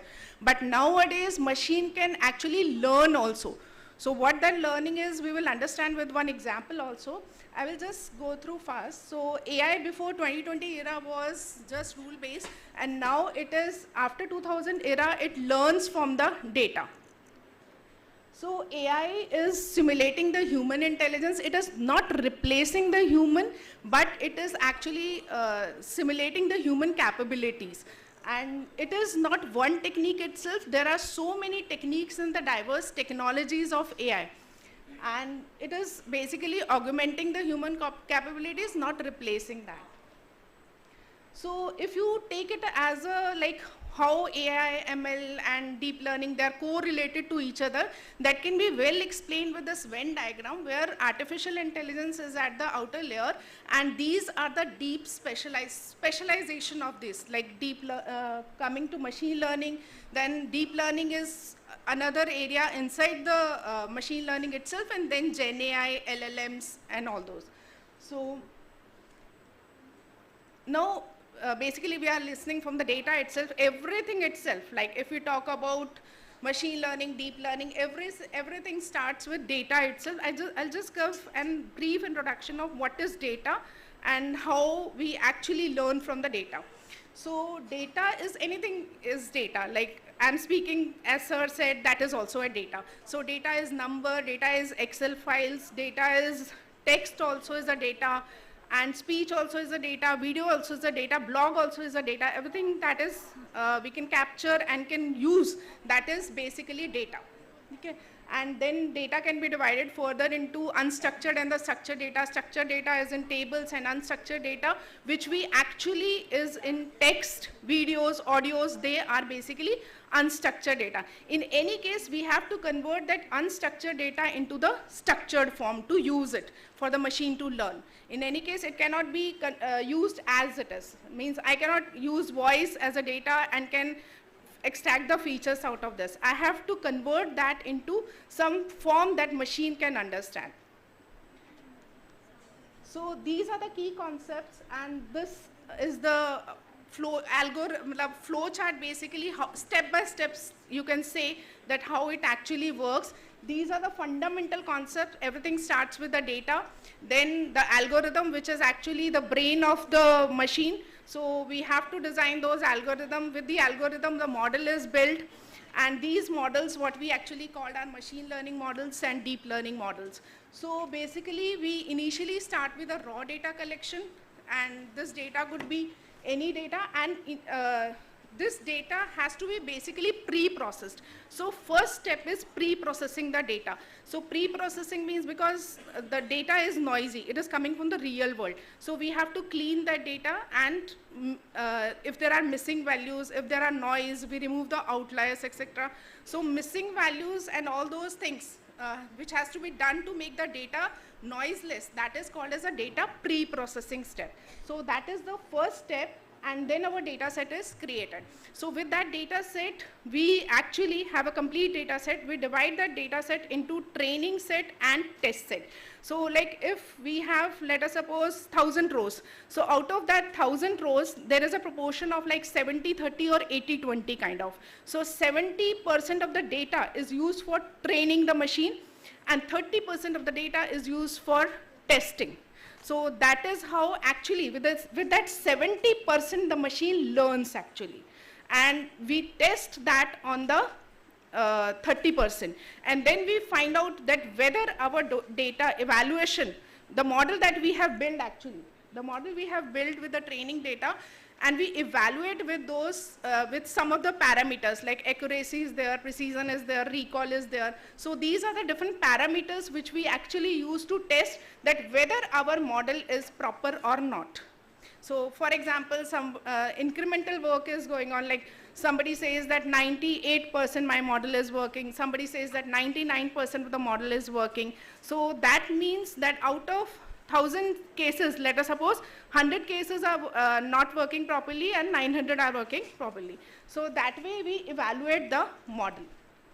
So I think this is clear, like process the training data, machine learning algorithm, and we build the predictive model. Predictive model means prediction is there. So, and then we otherwise, if the model is not working well, then we again check the model and do the processing again. So this is one of the example I have taken. This is the Kaggle data set. This is not coming out to be that clear. This is Ayurveda data set itself to find out the doshas. So that is available on the Kaggle itself. This is a sample data set that is available, and here you can see, so the data is divided into 80-20%. So here you can see that training and testing is there. So 80-20% it is divided. Training data is 80% and the testing data is 20%. So now coming to, we have understood what data is. Now how do actually machine learn? I have told you that the data is divided into 80-20%, and machine learning is basically a branch of AI itself which focuses on developing the models and the algorithms by which the machine actually learns. So there are so many applications of machine learning. You can see nowadays it is into agriculture field also, it is into healthcare also. So basically it starts with the problem statement, data collection, and data cleaning is the very important step. And it is said that in this complete process, actually data pre-processing, it takes more of the time. So 70% of the time is taken into the data cleaning itself, data pre-processing we call it. And if our data is not good, so we always say that garbage in, garbage out. If our data will not be good, our model will not be good in any case. So, and the feature engineering is, these are the terms like, there are so many features, like you can see in the earlier slide also, there were so many features, but what of these features are important? So that we call it as feature engineering. Okay, so exploratory data analysis, we do the analysis part with the charts and understand which part of the data is important and which part of the data is not important. So EDA helps in that. We build the model, we evaluate the model, and then we deploy. So this is the basically pipeline of the machine learning models from the starting to the end. So we collect the data, and then with these processing, we actually build the model and then deploy those models. So there are two ways of learning from the data. One is, these are the very basic parts, supervised learning and the unsupervised learning. Supervised learning is when we actually learn the data with the answers, like we label the data. When we get the labeled data, we use supervised learning, and when we don't have the labeled data means we have to label the data. Either we can annotate them manually, or there are some annotation tools also available. So when we learn from the labeled data, that is called as supervised learning, and when we don't have the labeled data, then we can actually use the unsupervised, then we have to use the unsupervised learning in that case. So supervised learning, what does it mean? That we have the labels, and from that label the model is built, and that is the test data. That 3 is the test data. If you can see that we have labeled that this is cow, this is camel, and that is the test data which actually gives the output, that which kind of animal is this, because we have actually made the machine learn from that. So that is why, because we have made the machine learn from that, and that is why the machine is able to predict that this is one of these. And this is basically probabilistic model. So probability is given sometimes that this can be given as a classification and regression problem also. I will not go into that. So just for your understanding, either we can learn from the labeled data, or either we can learn from the unlabeled data. So when we don't have the labeled data, in that case we use this unsupervised learning.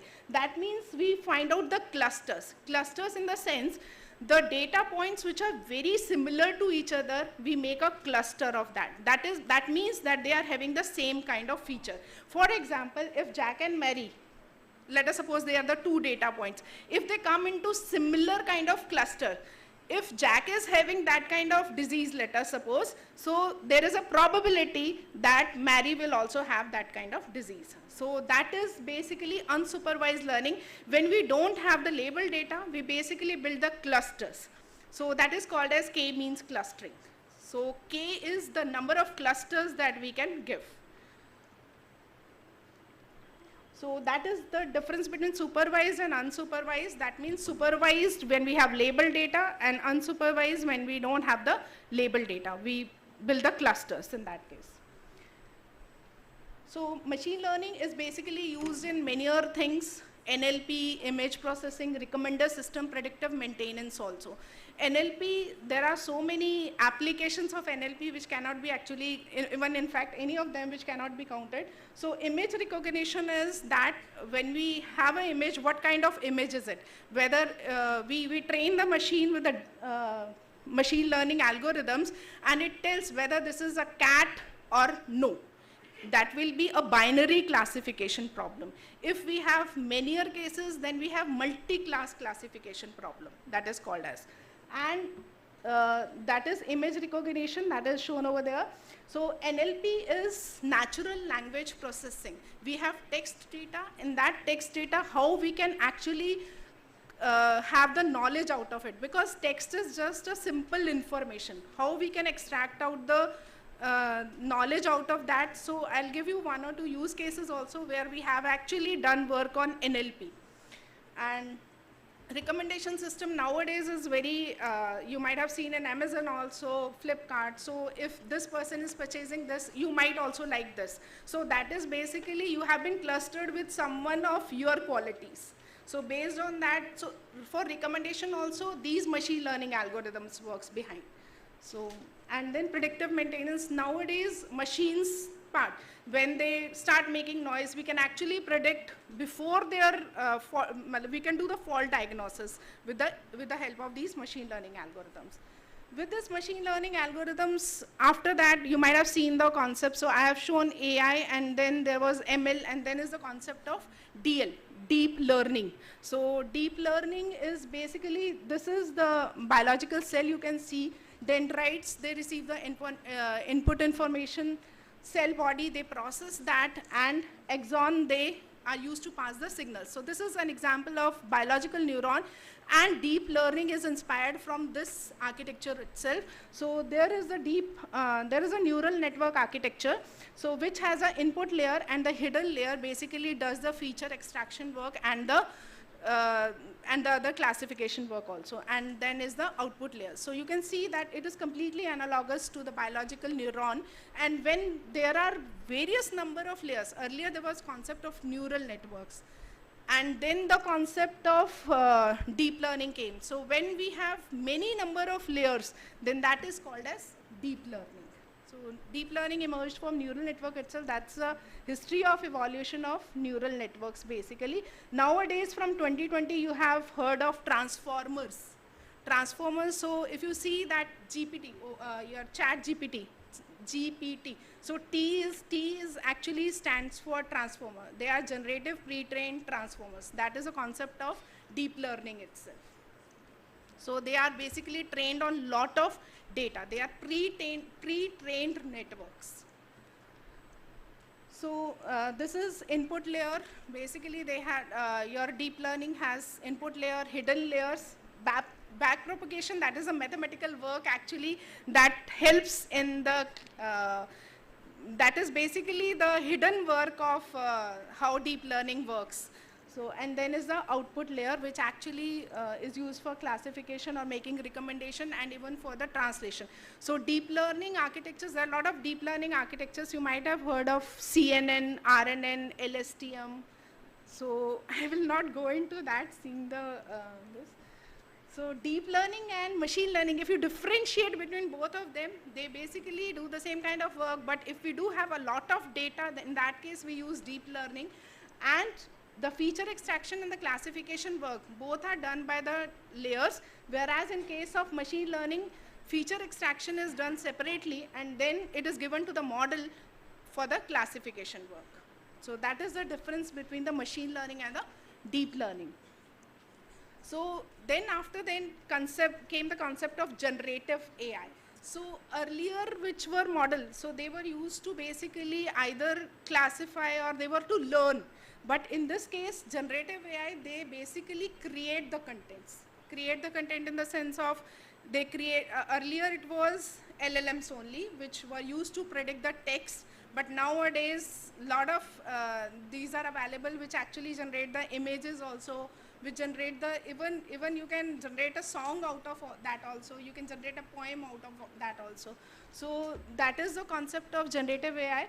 So they are basically trained on large number of data sets. Large number of, you cannot think of the parameters. So billion of parameters they are trained on, and they work through the prompt. Prompting is the technique that is behind that.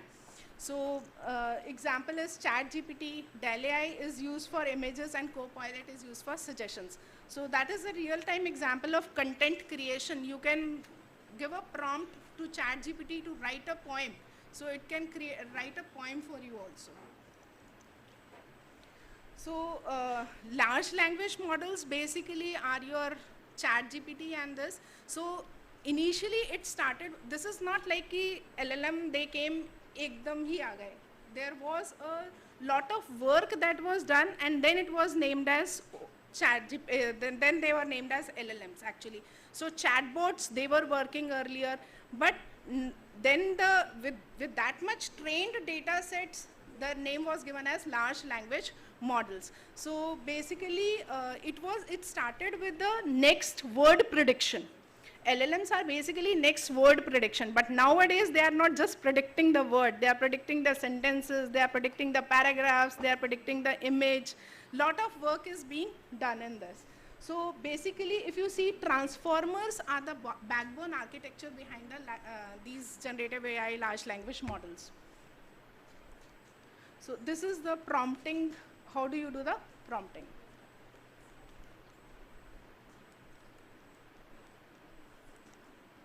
It's not working. This is like otherwise.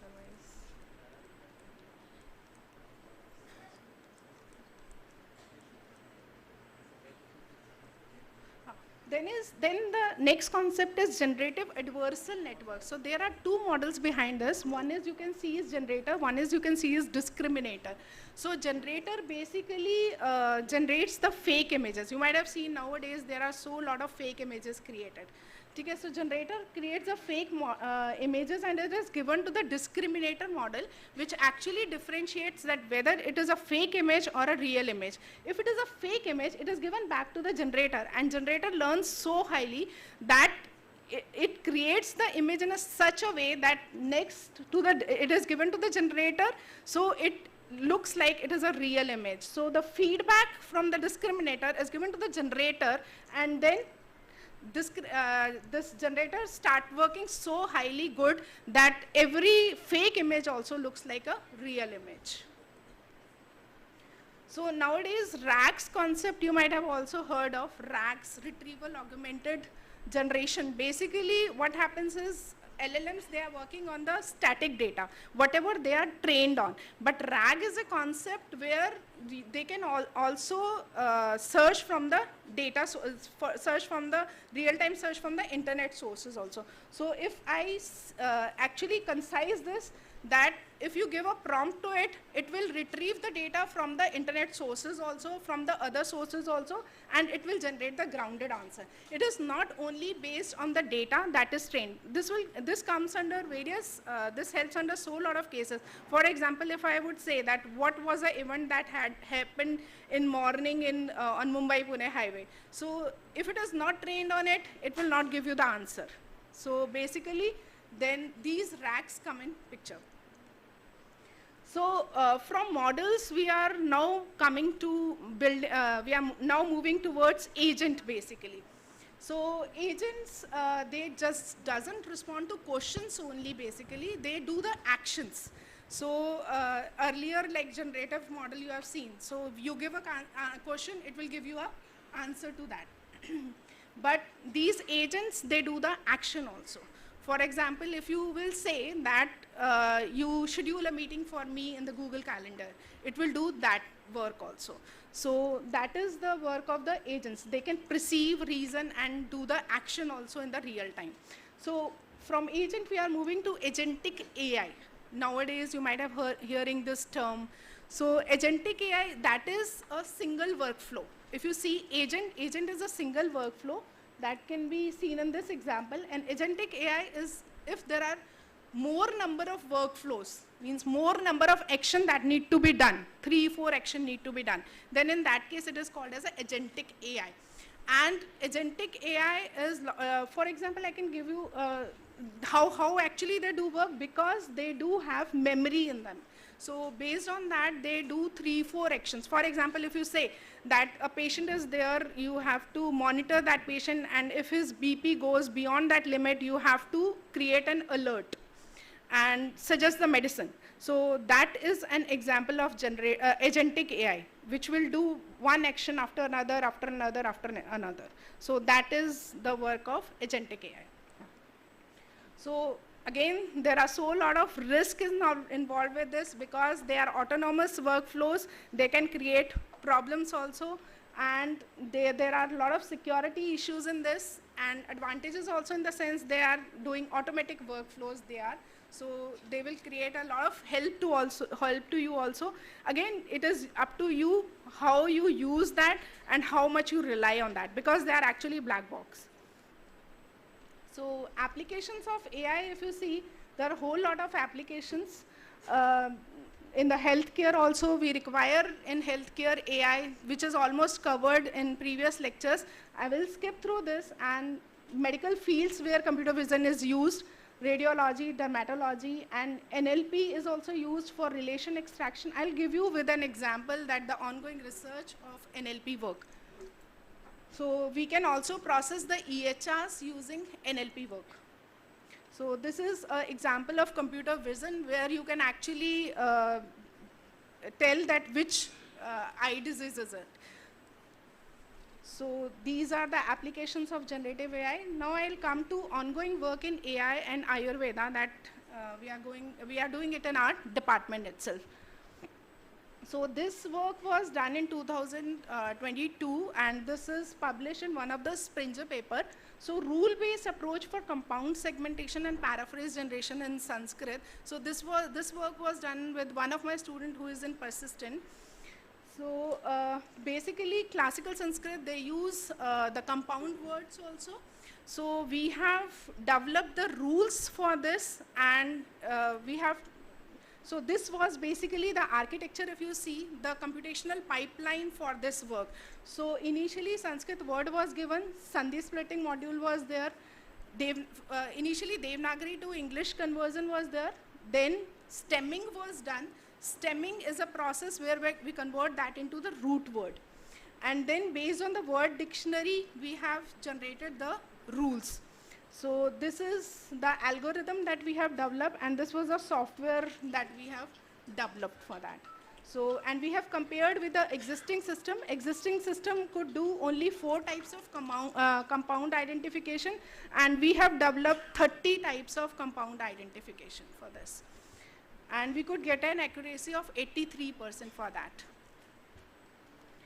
And another work is Charak Anveshak, search engine for Charak Samhita that we have created, and that is with one of my students who is now also doing PhD. And this work we are going to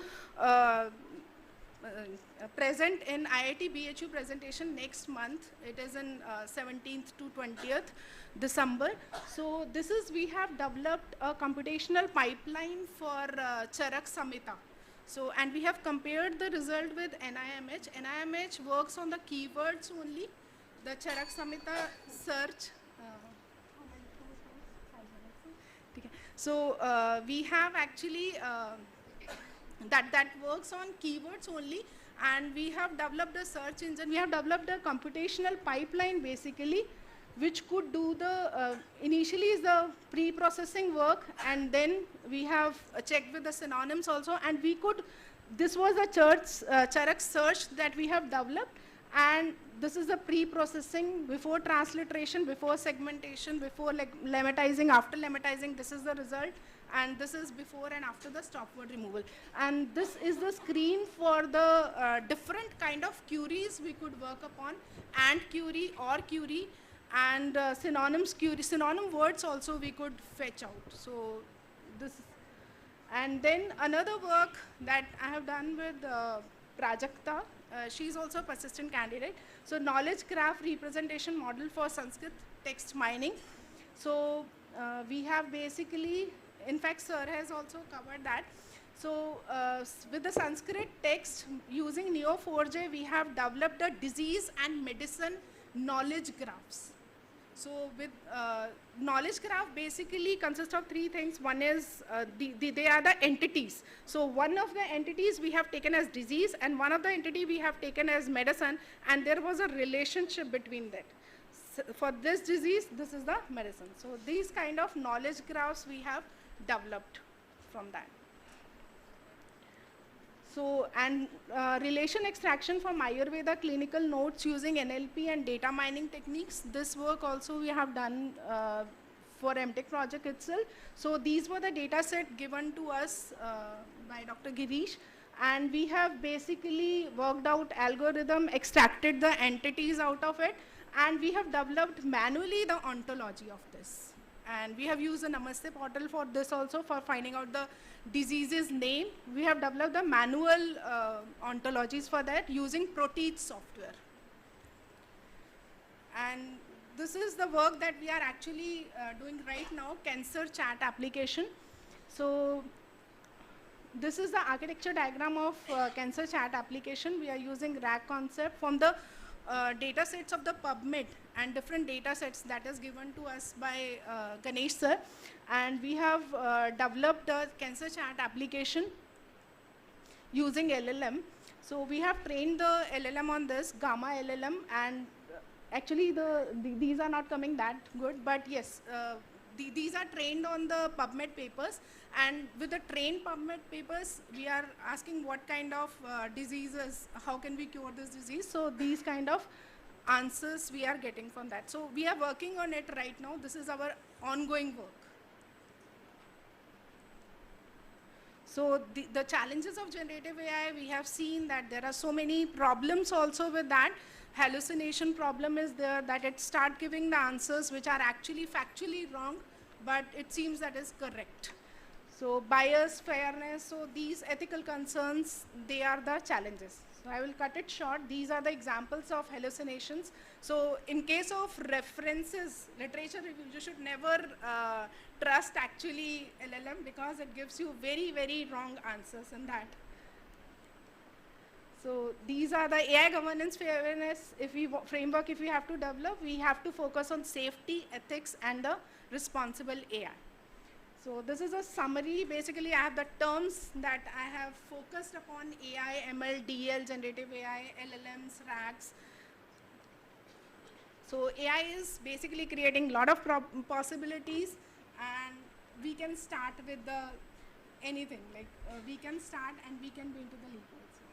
So understanding this is not a difficult. So I tried to basically make the concept simple so that the audience actually could understand this. Thank you.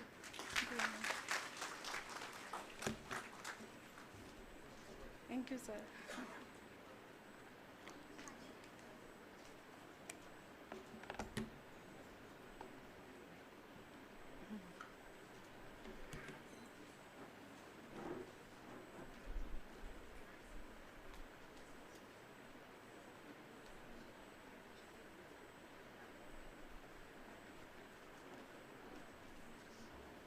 Thank you, ma'am. Hello. I request our chairperson. I thank chairperson and co-chairperson. I request Ushari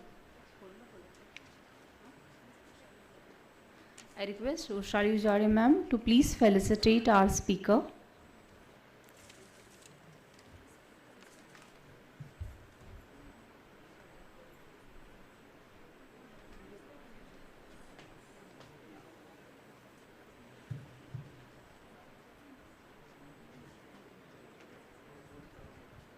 Hello. Congratulations, Dr. Vandana Madam. It was really a wonderful and informative lecture from your side.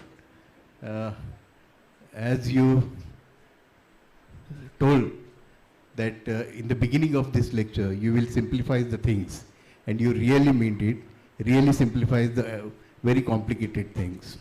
So starting from the data, how to process it, what is the processing system, what is the generations, what are the challenges, everything you have explained in a detailed manner and in a very simple way.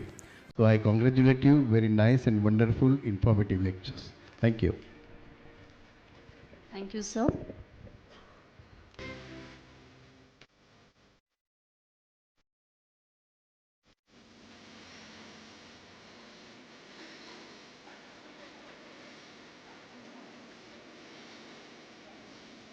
I request Rushali ma'am to please felicitate our chairperson and co-chairperson.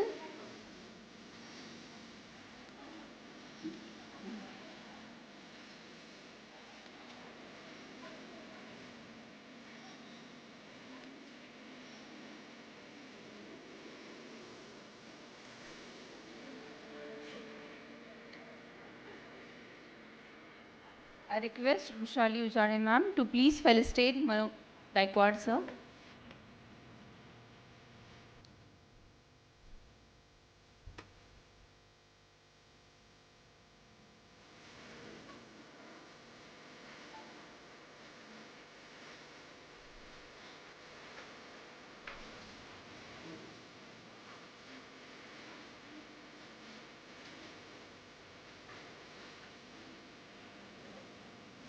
I request Dr. Ushali Ujade ma'am to please felicitate Dr. Girbade sir.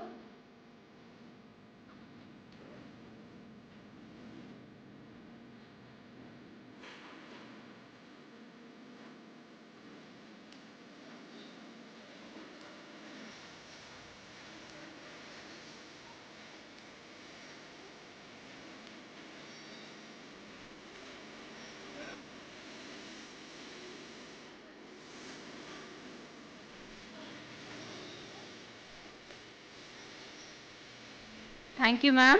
Thank you, sir. Now may I call upon Dr. Ushali Ujade ma'am to please conduct further session. Thanks to the organizer. Thank you, the Dean Madam, Dr. Sant Madam, and the organizing team for giving us opportunity to be here. Thank you very much.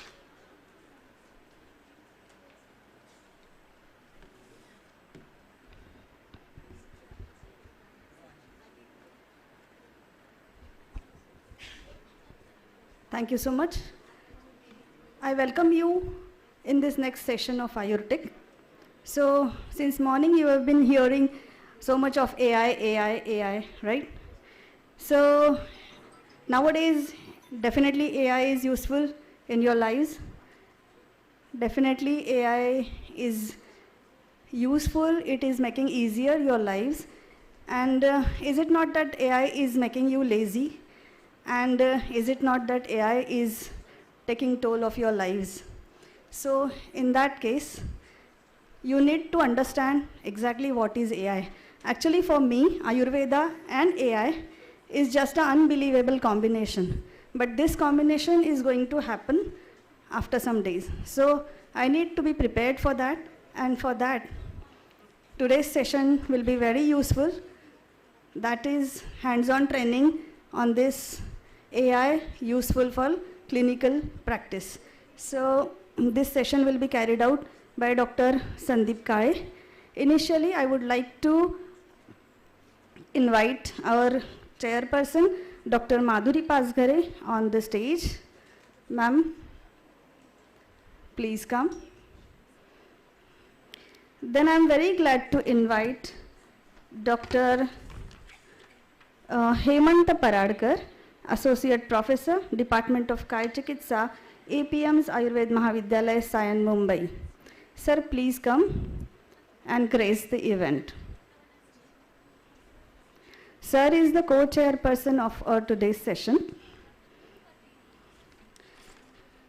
Without taking so much time, I'd like to introduce Dr. Sandeep Kale, sir. Dr. Sandeep Kale, he is MD Ayurveda in Rog Nidan. He is a senior faculty at Ayurved College, R.A. Podar Government College, Mumbai, and an examiner for UG and PG medical programs. He is specialized in diagnostics, pathology, panchakarma, and research, and integrative clinical practice. He is a renowned speaker at national and international platforms like Nepal, Trinidad, and Vietnam. And he is working on clinical AI models for blood color analysis, that is Rakta Varna. So he is actively involved in policy orientation collaboration under Ayush Directorate, Government of Maharashtra, for bringing AI into clinical practice. And sir is also founder mentor for innovative educational programs with Indian Yoga Ayurveda Academy, promoting global Ayurveda yoga knowledge. So it is my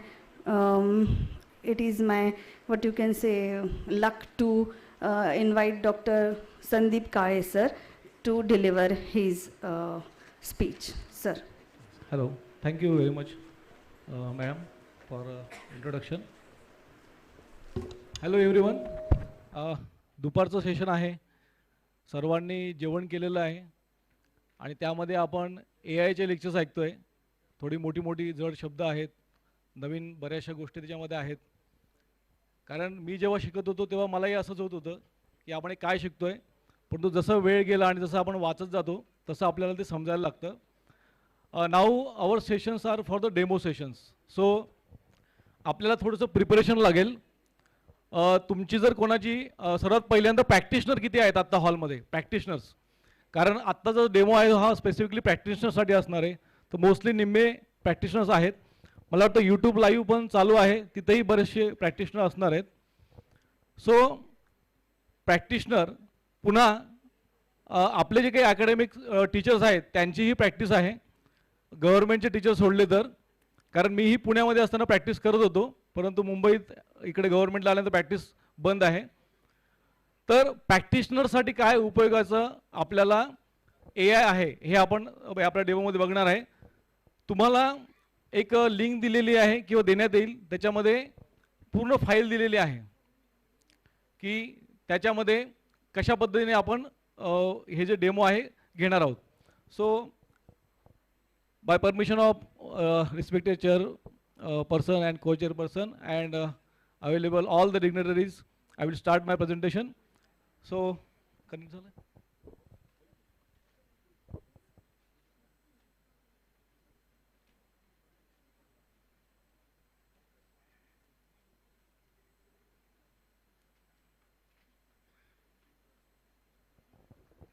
So you need a new Gmail account. तुम्ही सर्वांनी एक नवीन Gmail account open करा की जे तुम्ही फक्त AI शिकण्यासाठी वापरू शकाल.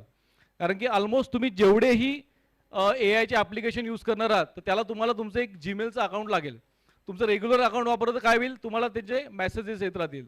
तर सर्वात पहिल्यांदा ज्यांना शिकायचं आहे त्यांनी नवीन एक अकाउंट ओपन करा. Are you comfortable in Marathi? मराठीमध्ये कम्फर्टेबल आहात? मलाही सोपं जाईल, पण जिथे जिथे गरज असेल तिथे मी इंग्लिशमध्ये येईन परत.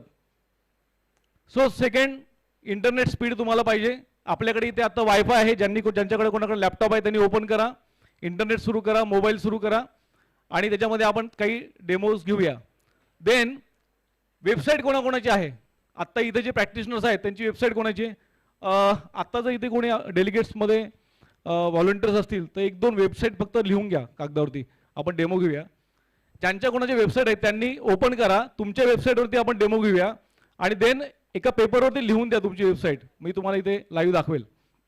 वेबसाईट तुमची असेल that will be useful. Then one more thing is, तुम्हाला तुमच्याबद्दल काय काय गोष्टी प्रमोट करायच्या आहेत तर त्याची इन्फॉर्मेशन पाहिजे. जसं की तुमचं प्रोफाईल असेल, तुमचं टायमिंग असेल, तुमचा मोबाईल नंबर असेल, तुमचे ओपीडीचे टायमिंग असतील आणि तुमच्या सर्व्हिसेस असतील. म्हणजे तुम्ही काही कोर्सेस रन करता का, किंवा तुमच्याकडे काही तुमच्या स्पेसिफिक ट्रीटमेंट सक्सेसफुल केसेस आहेत का. Okay, so next.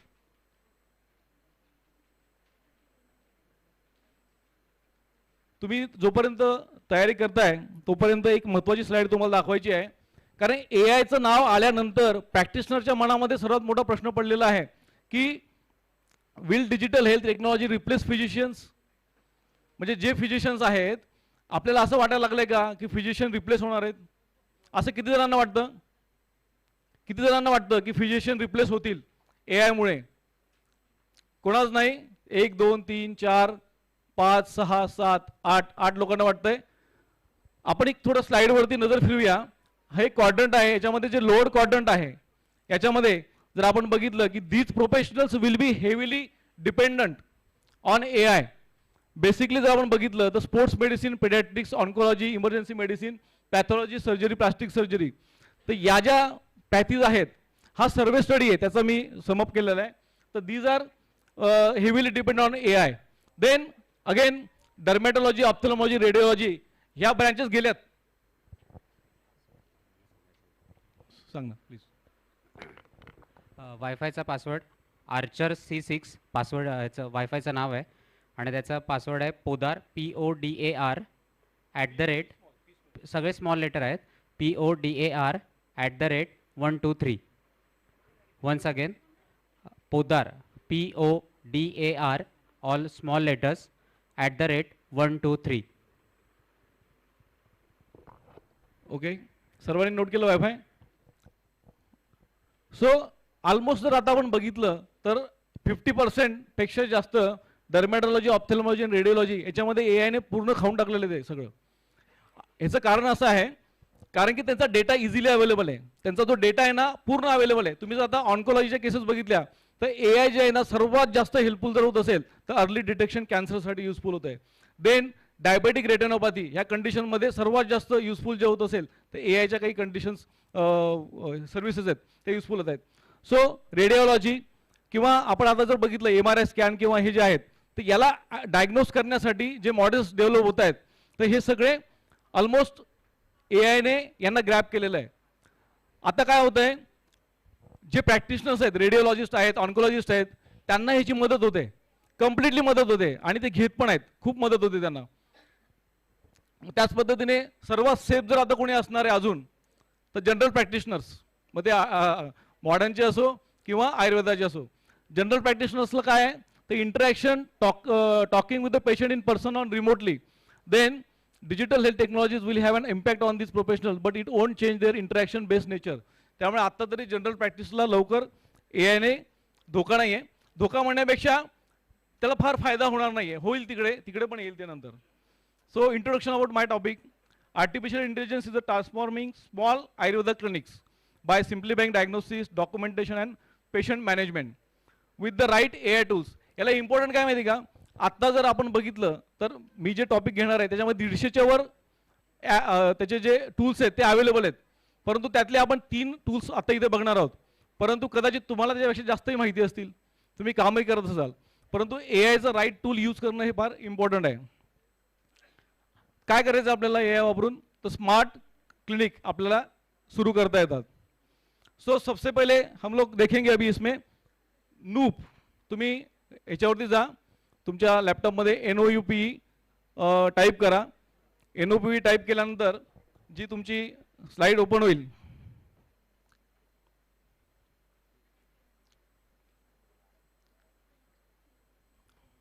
हे असं तुम्हाला येईल www.noob.com. त्याच्यामध्ये जे आहे त्याला क्लिक करा. देन तुम्हाला या ठिकाणी असं पेज येईल. तिथे 2 ऑप्शन्स आहेत. एक first option is your website. ज्यांची वेबसाईट आहे ना त्यांना आत्ता जवळजवळ 50% काहीच काम करायची गरज नाही.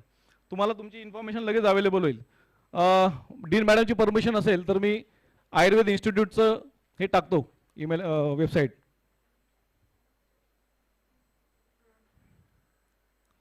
तुम्ही तुमचं टाका, स्वतःचे जे काय वेबसाईट आहे ते टाका.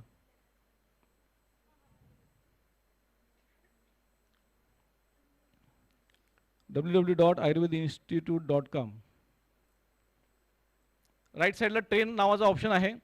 तर नूप काय करणार, आता वेबसाईटवरती जेवढी काही इन्फॉर्मेशन आहे आर्य पोद्दार कॉलेजच्या, ती सर्व इन्फॉर्मेशन ही त्याला ट्रेन करणार, एआयने ट्रेन करणार. त्याला थोडासा वेळ लागतो. ते ट्रेनिंग त्याच्यामध्ये सुरू आहे. कोणाचं झालं का तिकडे, पटकन बघा, चेक करा.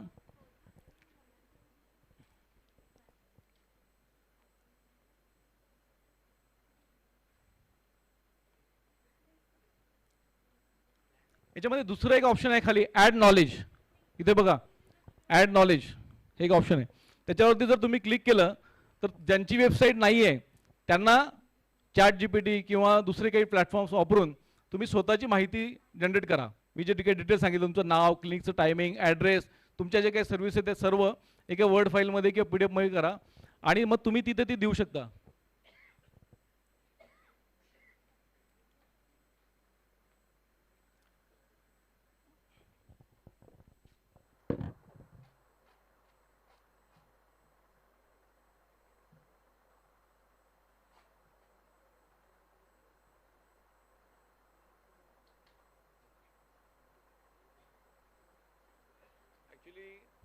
मला 20च मिनिटाचा वेळ दिलेला आहे, त्यामुळे आपण थोडं फास्ट जेवढं होईल तेवढं शक्यतो करूया. थोडंसं इंटरनेटने आपला साथ दिली पाहिजे.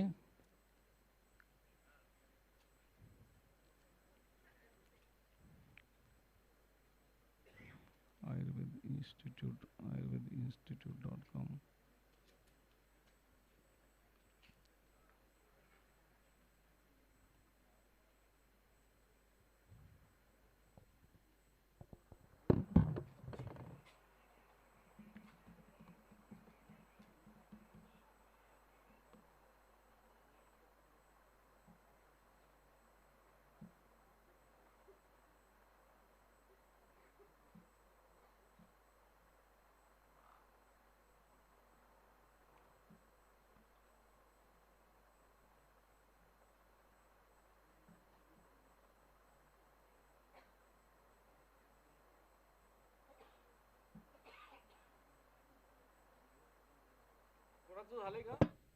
झालंय तुमचं. तुम्हाला तिथे पुढे ऑप्शन आला असेल बघा, राईट एक बाण आला असेल, ॲरो. एक माईक आहे आपल्याकडे एक्स्ट्रा.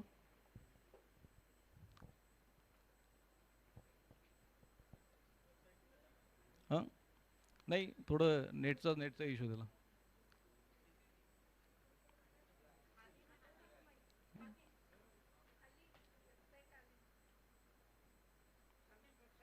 हो हो हो.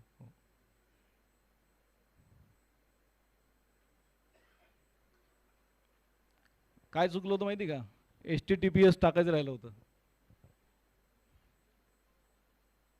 HTTPS जे आहे स्टार्टिंगचं ते न टाकल्यामुळे ते घेत नव्हतं.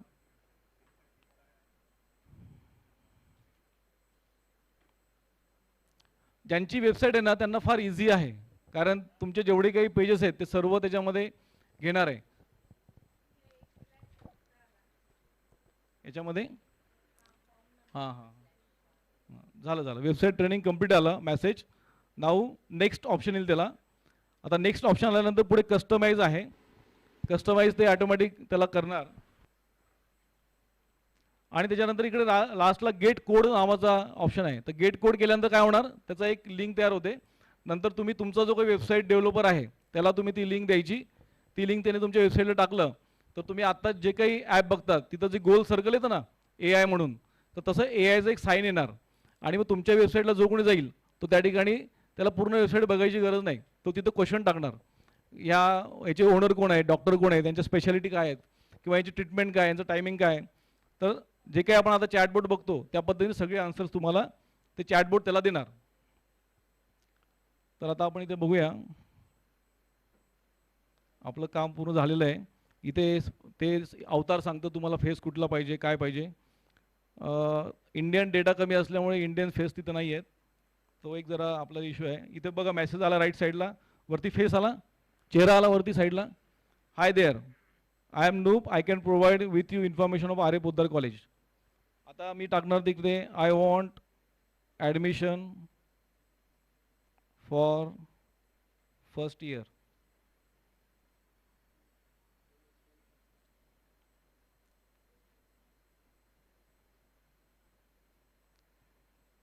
आता आमच्या डीन मॅडम इथे बसलेल्या आहेत, तर त्यांना हा प्रश्न विचारला आहे कोणीतरी, आणि डीन मॅडम बिझी असल्यामुळे उत्तर देऊ शकत नाही. चॅटबोट त्यांच्या वतीने उत्तर देणार त्यांना. हे आन्सर चॅटबोटने दिलं. चॅटबोटला आपण काहीच नाही केलं, फक्त वेबसाईट दिली. ठीक आहे.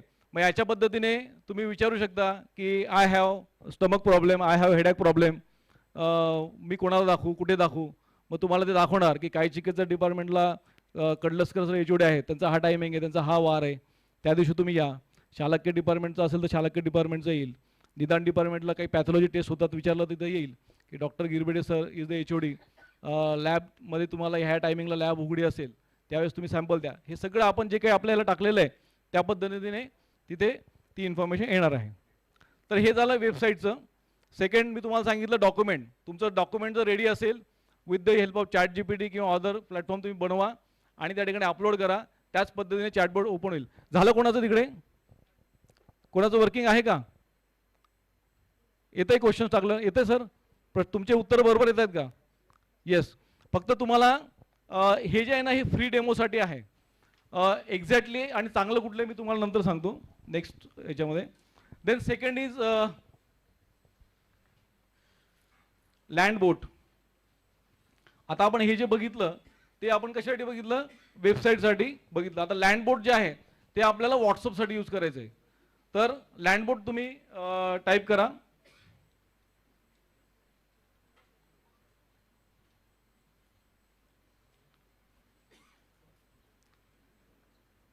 लँड बोट तुम्ही टाकल्यानंतर तिथे तुम्हाला असं पेज येईल. मग तिथे तुम्हाला लॉग इन करायचं आहे. तुमचा जो जीमेल ID तो तुम्हाला टाकायचा आहे.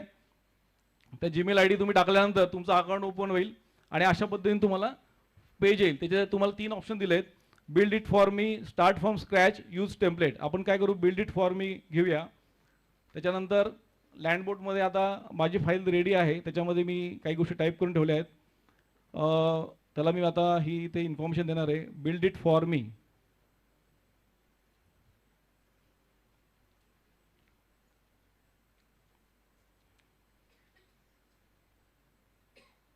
I want a board that help me to provide my clinic information to new patients and help me to schedule appointments. Dr. Sandeep Kade, OPD timing Monday only 8:30 to 12:30. Specialty in skin disease, diabetes, thyroid disorder. Contact number random टाकलाय मी तो. Panchakarma facilities available in आरे पोद्दार. आता आपण या ठिकाणी वरती options आहेत त्याच्यापैकी आपण त्याला जनरेट करायचं. हे थोडंसं टाईम घेतं, थोडंसं वेळ पटकन झालं तर आपण बघूया. हे झाल्यानंतर ते आपल्याला सांगतं की तुम्हाला कोणाचा नंबर द्यायचा आहे. म्हणजे आता आपण काय करतो की आपल्या वेबसाईटला येणाऱ्यांना गुगल फॉर्म भरायला सांगतो किंवा आधी लॉग इन करायला सांगतो. मग आपल्याकडे कॉन्टॅक्ट नंबर येतात. मग ते कॉन्टॅक्ट नंबर आले की त्या गुगल शीटवरून ही वेबसाईट ॲटोमॅटिकली कॉन्टॅक्ट नंबर घेणार आणि त्याला व्हॉट्सअपला मेसेज येणार. असं आहे. तुमच्यापैकी कोणी आता इंटरेस्टेड असेल तर मला एक नंबर द्या, मी तुम्हाला इथे नंबर टाकतो, तुम्हाला लगेच तिथे माहिती त्याची घेता येईल.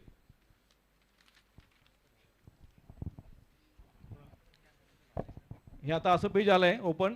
आता याच्यामध्ये काय खासियत आहे, याच्यामध्ये जेवढेही तुम्हाला हे दिसतात ना चौकोन इथे, तर इथे क्वेश्चन्स असतात आणि तुम्हाला एडिट करता येतं. तुमचं सगळं तुम्हाला तुमचे जे काही FAQ असतील ते सगळे तुम्ही टाकायचे आणि ते टाकल्यानंतर तुम्हाला माहिती मिळेल. आता आपण फक्त बेसिक या 2 गोष्टीवरतीच पुढे जाऊया. याला इथे पब्लिश करायचं, राईट साईडला पब्लिश ऑप्शन आहे. Now test this bot. कोणाचा नंबर सांगता मला? Anyone want to try this? कोणाला करायचं? नंबर सांगू फक्त. हां, एक नंबर सांगा. 7977. व्हॉट्सअप आहे ना? हो. 7977 11 97 34. Okay, add number and send test. Okay, ठीक आहे. आता तुम्हाला कोणी सांगितलं नंबर? हां सर, तुमच्या व्हॉट्सअपला तुम्हाला मेसेज आला असेल या नंबरवरून बघा, +34. फ्रान्स बेस आहे हे मॉडेल म्हणून तो +34 आहे. नंतर त्याला तुम्ही सर तुमच्या नावाने सेव्ह करायचं. सर तुमचं नाव प्लीज, सरनेम, क्लिनिकचं नाव. Doctor Chandramohan Shetty, alchemy of Ayurveda. हां, मग तुम्ही ते नाव त्याला द्या. त्याच्यानंतर तुम्ही आता व्हॉट्सअपला त्याला मेसेज टाका सर की तुम्हाला काय टाकता येईल त्या पद्धतीने. पण आलं नाही काय अजून? नाही आला? मी माझं टाकतो.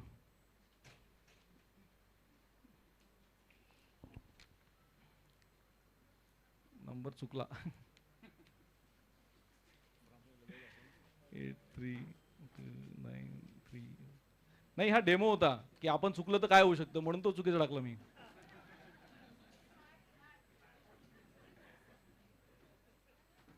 ओके, आता मला माझं व्हॉट्सअप ओपन करावं लागेल. बाकीचे काही मेसेज असेल तिकडे दुर्लक्ष करा, फक्त हाच मेसेज बघा सगळ्यांनी. लेफ्ट साईडला कोणी बघू नका. नाव ते बघा इकडे, लँड बोर्ड टेस्ट नावाने आला ना मेसेज, मग तो आपल्याला रिनेम करतात आपल्या क्लिनिकच्या नावाने. So your chart is ready for testing. त्याला मी पाठवलं हाय, तुम्हाला रिप्लाय करणार. Welcome doctor Sandeep Kale's clinic, I am here to assist you with information and आपण. सर तुम्हाला नाही आला? नाही आला, नंबर चुकला असेल तुमचा पण. Please reply with the keyword to proceed. मग ते देते आपल्याला ऑप्शन की तुम्हाला हे करा. आता बऱ्याचदा बघा ते IOR सिस्टम असेल, 1 2 3 नंबर देतं आपल्याला, मग ते टाका, त्या टाईपचं आहे. तर ह्या 2 गोष्टी तुम्ही वापरू शकता. मेन म्हणजे आता जे यूट्यूबवर बघतायत किंवा जे आता कार्यक्रमाला आले नाही त्यांनी जर कदाचित हे केलं असतं तर ते आज ह्या कार्यक्रमाचा आनंद घेऊ शकले असते. म्हणजे मला असं म्हणायचं आहे की त्यांना आपल्या जी भीती असते ना, अरे माझे पेशंट मिस होतील, किंवा लेक्चरमध्ये असू आपण अकॅडमिक तर पेशंटचे कॉल येऊन जातात, मग आपल्याला गुहीच वाटतं पेशंट आपले मिस झाले, आता कसं करायचं. तर ही भीती राहणार नाही. म्हणजे आपण कुठेही असो, विमान प्रवासात असो, कुठेही असो, आपलं जे सिस्टीम आहे हे काम करत राहणार आपल्या मागे, तुमची माहिती देत राहणार, तुम्हाला कनेक्टिव्हिटी राहणार, पेशंट तुमचे तुटणार नाहीत. सो चॅटबोर्ड हे खूप छान आहे, तुम्ही वापरू शकता. फक्त थोडंसं प्रॅक्टिस ह्याच्यावरती करा आणि प्रोफेशनली जर तुम्हाला कोणाला खरंच करायचं असेल तर वाटी जे आहे त्याची सिस्टीम खूप चांगली आहे. तुम्ही आता इमिजिएटली जर वाटीला लॉग इन केलं, पुढच्या 5 मिनिटात तुम्हाला त्यांचा कॉल येईल, तुमची माहिती घेतील आणि तुम्हाला लगेच डेमो पण देतील. पण ते थोडंसं कॉस्टली आहे, तर थोडंसं बघून करा. नंतर जॉय 7 AI हे पण एक आहे, तुम्ही हे वापरू शकता. नेक्स्ट सर्वात महत्त्वाचं म्हणजे आपलं प्रमोशन. आपण जेव्हा आपलं क्लिनिक सुरू करतो किंवा प्रॅक्टिस करतो तर बरेचसे वैद्य आपण बोलत नाहीत, सांगत नाहीत. कोण बोलतं तर आपले पेशंट बोलतात, पेशंट सांगतात. परंतु आत्ता काळाची गरज काय की तुम्ही सांगितलं पाहिजे तुमच्याकडे काय सर्व्हिस आहे, तुम्ही काय काय ट्रीटमेंट करतात. कारण की 5-6 वर्षापासून ऑनलाईन पेशंट अपॉइंटमेंटची संख्या वाढलेली आहे. म्हणजे प्रॅक्टो जेव्हापासून आलं मार्केटमध्ये तेव्हापासून ऑनलाईन अपॉइंटमेंट, स्टार याची संख्या वाढलेली आहे. तर तुम्हाला याच्यात गेलंच पाहिजे, हे गोष्टी केल्या पाहिजे. मग आपण व्हिडिओ करायचे कसे, तर तुम्हाला 2 मी गोष्टी सांगणार आहे. एक म्हणजे AI स्टुडिओ आणि सेकंड इज in.video. तर AI स्टुडिओमध्ये आपण काय करायचं, AI स्टुडिओ आपण हे केला, तुम्ही असं टाकलं तुम्हाला असं येणार AI.studio. त्याच्यानंतर तुम्हाला पुढे येणार असं पेज ओपन होणार AI स्टुडिओचं तुम्ही लॉग इन केल्यानंतर. आणि या ठिकाणी आपल्याला त्याला म्हणायचं आहे की provide prompt to write 60 to 90 seconds video script for an Ayurveda clinic promotion. म्हणजे माझ्या पंचकर्म माझ्याकडे फॅसिलिटी आहे तर त्याचं मला तुम्ही व्हिडिओ बनवून द्या असं मी तर टाकलं आहे. मग राईट साईडला बघा इकडे ना तुम्हाला जे इकडे दिसेल राईट साईडला, आता मी थोडंसं स्क्रोल करतो तर हे सगळं स्क्रिप्ट रेडी आलेलं आहे इकडे या साईडला. ओके, आणि गंमत म्हणजे बघा, जे आपले इंजिनियर लोक असतात ना, ते काय करतात, तर हे कोड लिहितात असे. हे आता आपल्याला जमणार आहे की लिहायला? ह्या वयात जमणार आहे शिकायला? नाही जमणार. त्याच्यामुळे AI वापरायचं. तर हे जे कोड आहेत ना, हे सगळे आपण इंजिनियरला सांगणार, इंजिनियर ते बनवणार, पण आपल्याला त्या कोडच्या मध्ये काही करायचं नाही, बघू पण नका तिकडे. तर हे जे प्रिव्ह्यू आहे ना, याच्यामध्ये जायचं, याला कॉपी करायचं, याला कॉपी केल्यानंतर या ठिकाणी तुम्ही त्याला पेस्ट करायचं. ओके, आता आपण करूयाच. पण तो व्हिडिओ जो आहे ना, तो बनायला जवळजवळ थोडा वेळ लागेल, पण आपण जो रेडी केला त्याला मी तुम्हाला दाखवतो की कसं आपल्याला बनतं ते.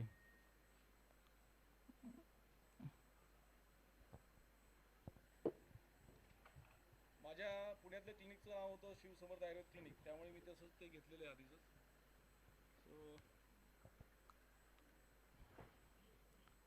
तुम्ही त्याच्यावरती क्लिक केलं, त्याच्यानंतर तुम्हाला ते प्रोसेस करणार, ते टिक करणार ज्या ज्या गोष्टी झाल्या त्या. त्यानंतर तुम्हाला ते विचारणार की तुम्हाला मीडिया कुठला वापरायचा आहे. जर तुमचं पेड व्हर्जन असेल तर तुम्ही प्लेन विदाउट स्टॉक, म्हणजे काय म्हणतात त्याला, ट्रेडमार्क नसलेले प्लेन तुम्ही वापरू शकता. व्हिडिओज, फोटोज ते आहे तुम्ही घेऊ शकता, पण त्याला पेड व्हर्जन लागतं. फ्री व्हर्जनमध्ये आपल्याला स्टॉकचे बनवायला लागतात.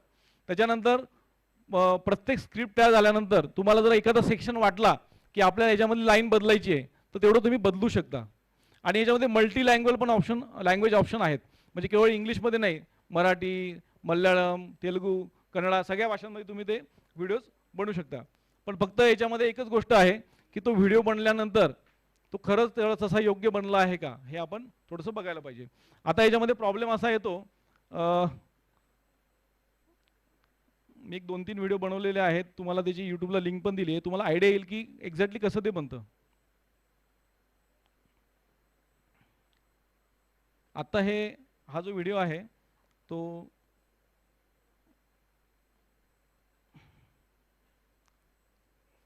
ऑडिओ नाही येत का?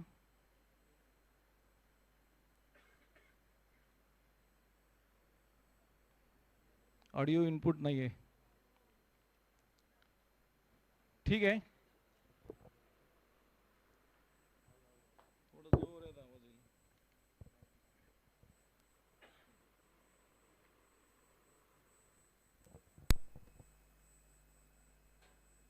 नाही येते, ऑन आहे ना.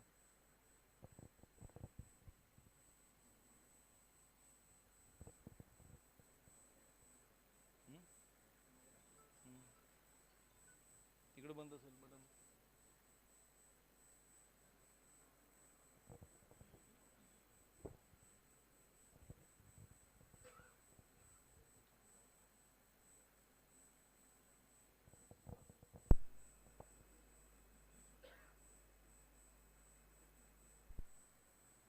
For both your well-being.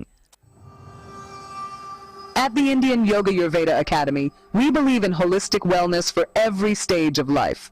Join our prenatal yoga programs to experience compassionate guidance and a supportive community. Nurture yourself, nurture life.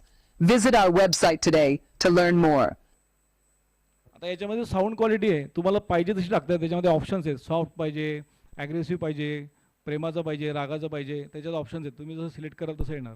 If you're searching for real wellness, you've got to try Panchakarma. It's more than just a treatment. It's a total mind-body reset. Curious how it works? At Shiv Samarth, powerful detox therapy. Toxins, boost energy, and restore your natural balance. Enjoy a safe, soothing experience in our hygienic clinic. Ready to recharge? Book your consult. हे अशी video बनवायला साधारणतः 15,000 ते 20,000 charges घेतात editors. त्यामुळे mostly आपण टाळतो, नको करायला पाहिजे, जाऊ दे, बघू, उगीच कुठे 15,000 घालवायचे. पण तुम्ही हे घर बसल्या जर थोडं शिकलात, हे करू शकाल. आणि स्वतःचं कंटेंट असेल, तुम्हाला जे पाहिजे ते तुम्ही टाकू शकाल. सो थोडं घाईघाईतच डेमो झालेत, परंतु मला वाटतं याचे जे असाइनमेंट किंवा कंप्लीट कसं करायचं याचे डिटेल्स आम्ही इन रिटर्न दिलेले आहेत. तर तुम्ही फक्त प्रॅक्टिस करा, हे बघून सोडू नका. तुम्ही सोडलं काही होणार नाही. याच्यावरती जेवढं तुम्ही काम कराल तेवढं तुम्हाला गोष्टी कळतील. सो याच्यानंतर अजून काही गोष्टी अशा आहेत की AIच्या वापराने आपण काय करू शकतो, तर clinic management and patient records. So now in the market there are पॅक्टोरे, डॉकॉन, एम एंगेज अँड क्लिनिशिया, हे काही टूल्स आहेत, AI टूल्स, हे तुम्ही वापरू शकता. Then for the consultation supports तुम्ही chat GPT, Google Gemini, Claude AI हे वापरू शकता. देन फॉर मेडिकल चॅटबोट्स आपण बघितले, हे ॲडा हेल्थ AI हे जे आहेत ना हे पेड आहेत, हे तुम्ही वापरू शकता. बायो हेल्थ AI, टायो केअर, मेडीबडी AI हे चॅटबोटसाठी वापरू शकता. For business growth and marketing त्याच्यामध्ये तुम्ही व्हिडिओ ओपस क्लिप्स जे आहे ते वापरू शकता. Notion AI, chat GPT, Claude GPT, buffer, socio pilot. आपण काय वापरलं? AI studio and in video. Then OPD automation जर तुम्हाला करायचं असेल तर GPR इज द बेस्ट. आता सर्वात जे चालू आहे ना चांगलं तर GPR आहे. त्याच्यामध्ये तुम्ही अगदी पेमेंट गेटवेपासून, म्हणजे तुम्हाला पेमेंट पण पेशंटकडून घ्यायची गरज नाही. डायरेक्ट तुम्हाला पेशंट जो आहे तो आधीच पेमेंट करणार, मगच तुमची अपॉइंटमेंट मिळणार. त्यात तुम्ही वेळही देऊ शकता, 30 मिनिटाची अपॉइंटमेंट, 1 तासाची अपॉइंटमेंट, सर्व जे काही पंचकर्मचे आहेत ते सगळे पेमेंट घेऊ शकतात. Then Google forms and AI analytics. त्यानंतर GPRवरती काही आपलं एक्सेल शीट तयार होते ऑटोमॅटिक. म्हणजे क्लिनिशियनला मेन एक प्रॉब्लेम असतो तो म्हणजे डेटा कलेक्शन, डेटा एडिशन. म्हणजे पेपर्स आपल्याला लिहायचे असतील, पब्लिश करायचे असतील तर आपण डेटा लिहू शकत नाही, परंतु याच्यामध्ये सगळी व्यवस्था आहे. तुम्ही तर ते ॲप्स वापरले तर सर्व डेटा तुमचा त्याच्यामध्ये ऑटोमॅटिकली येणार आणि तुम्हाला जसं पाहिजे तसं तुम्हाला तो मिळणार. त्याच्यानंतर तुम्ही अजून काही वेगळे AI ॲप्स जर वापरले तर आत्ता जी काही आपला लॅक्युना आहे की केस टेकिंग, म्हणजे आपण जे केस प्रेझेंटेशन करतो सिंगल, तर ती होत नाही. तर तुम्ही ती केस प्रेझेंटेशनसाठी ते आर्टिकल पण बनवू शकता readymade. Thank you very much.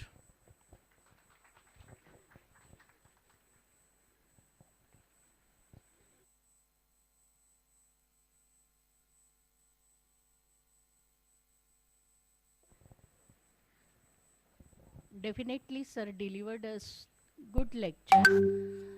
But here, we thought that if we are giving the proper data, then and then only the AI work for that. Otherwise, not. For student, I have a message for students. Please construct the district data, and if we are collecting the district data, then AI will work on that, and we find the so many things in Ayurveda, and it is the take-off message from this seminar. Thank you for the organizing committee. They have given me such opportunity. Over to co-chairperson. Hello. I will not take much time, because I am not supposed to be a perfect person to comment on this AI tools, but I am really congratulate Dr. Kale to given such a nice hands-on training on AI tools. The only thing I just want to remind everybody that Charaka has specifically mentioned then that Shastram Shastrani Salilam Guna Dosha Pravruttaye. So this is a Shastra, it's a tool. So it's required a perfect practitioner, a good practitioner to handle it, and we all have to keep this in mind. So thank you very much.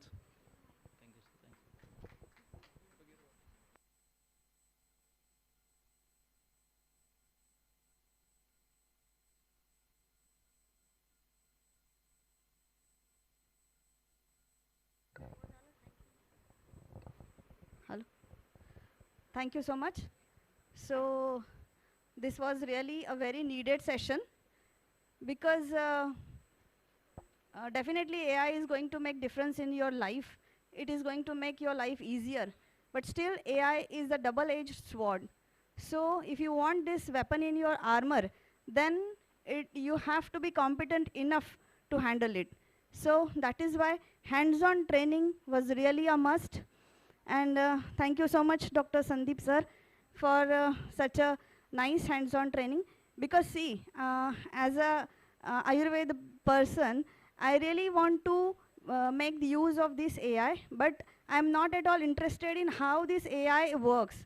I just want that if I want to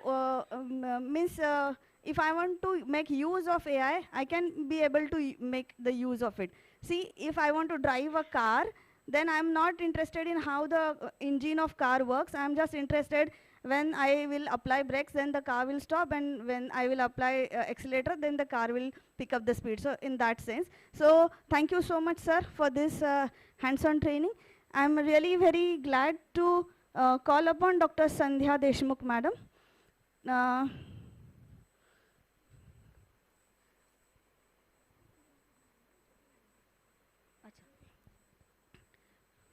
I would like to call Dr. Jyoti Megdambar, madam, to felicitate Dr. Pasgare, madam, with a sapling and Dhanvantari statue. Dr. Pasgare, madam, she is Associate Professor in Sanskrit Sanhita Siddhanta Department. Thank you so much, madam, for gracing today's occasion. Very warm greetings to madam.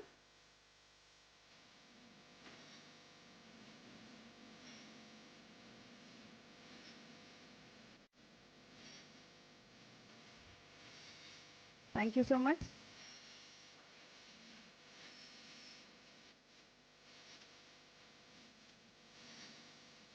Yes, thank you so much. Then I would like Dr. Jyoti, madam, to felicitate Dr. Sandeep Kale, sir, for such a enriching hands-on training.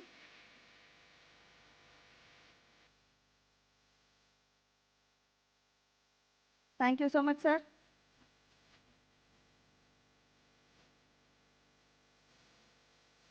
I'm very grateful to you, sir.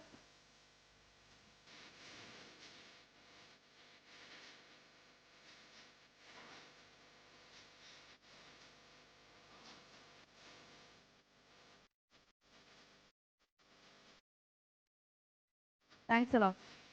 And lastly, I would like to ask Jyoti madam to please greet Dr. Hemant Paradkar, sir, for being today's co-chairperson with the sapling and Dhanvantari statue. Thank you so much, sir, for being with us.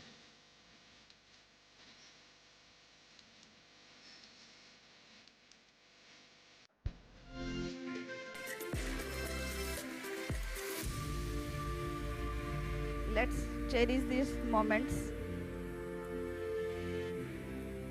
Thank you all.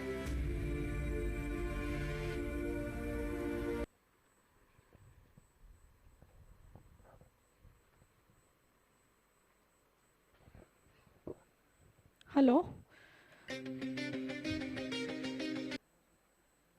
Once again, I welcome you all in this national seminar.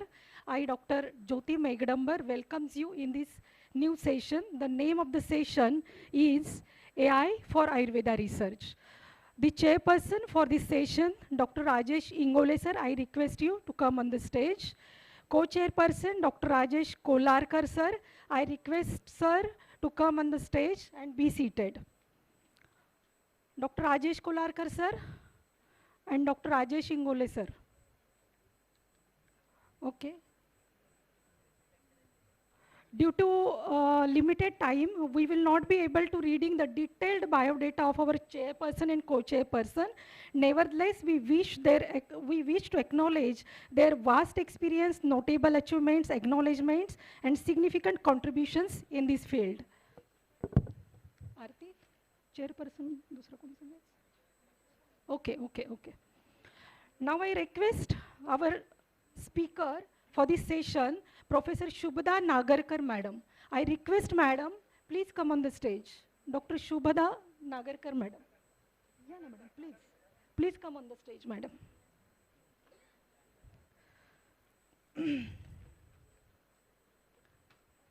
Professor Shubhada Nagarkar, madam, Professor and Head, Department. Nagarkar, okay. Shubhada Nagarkar, madam, Professor and Head, Department of Library and Information Science and Coordinator of the Center of Publication Ethics at Savitribai Phule, Pune University. She specializes in research ethics, scholarly communication, and the responsible use of AI in research. Her work guidelines guides students and researchers on maintaining integrity and transparency in academic publications. She has been instrumental in creating the research portal at SPPU and coordinates the UGC cell for journal analysis. Her research areas include bibliometrics, publication ethics, institutional repositories, and digital libraries. So, Madam, please start your session. Now the stage is yours. Thank you. Thank you, madam. As suggested by organizers, I'm not going to take more than 20 minutes. Again, it will be interactive session.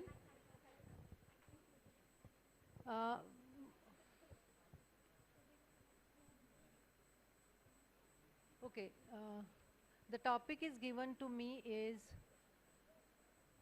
AI for Ayurveda research.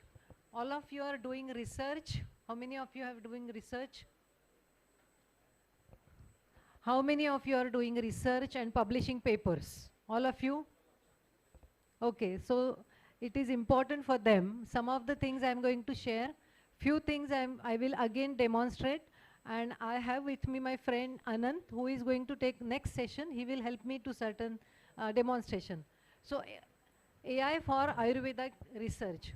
So research life cycle, if you know, we have idea, question formulation, literature review, methodology, data collection, data analysis, and dissemination of publication, and again we have new. So last part of your research is your publication, correct? So at each level, at each step, we are going to use AI, or we can use AI tools at different purposes.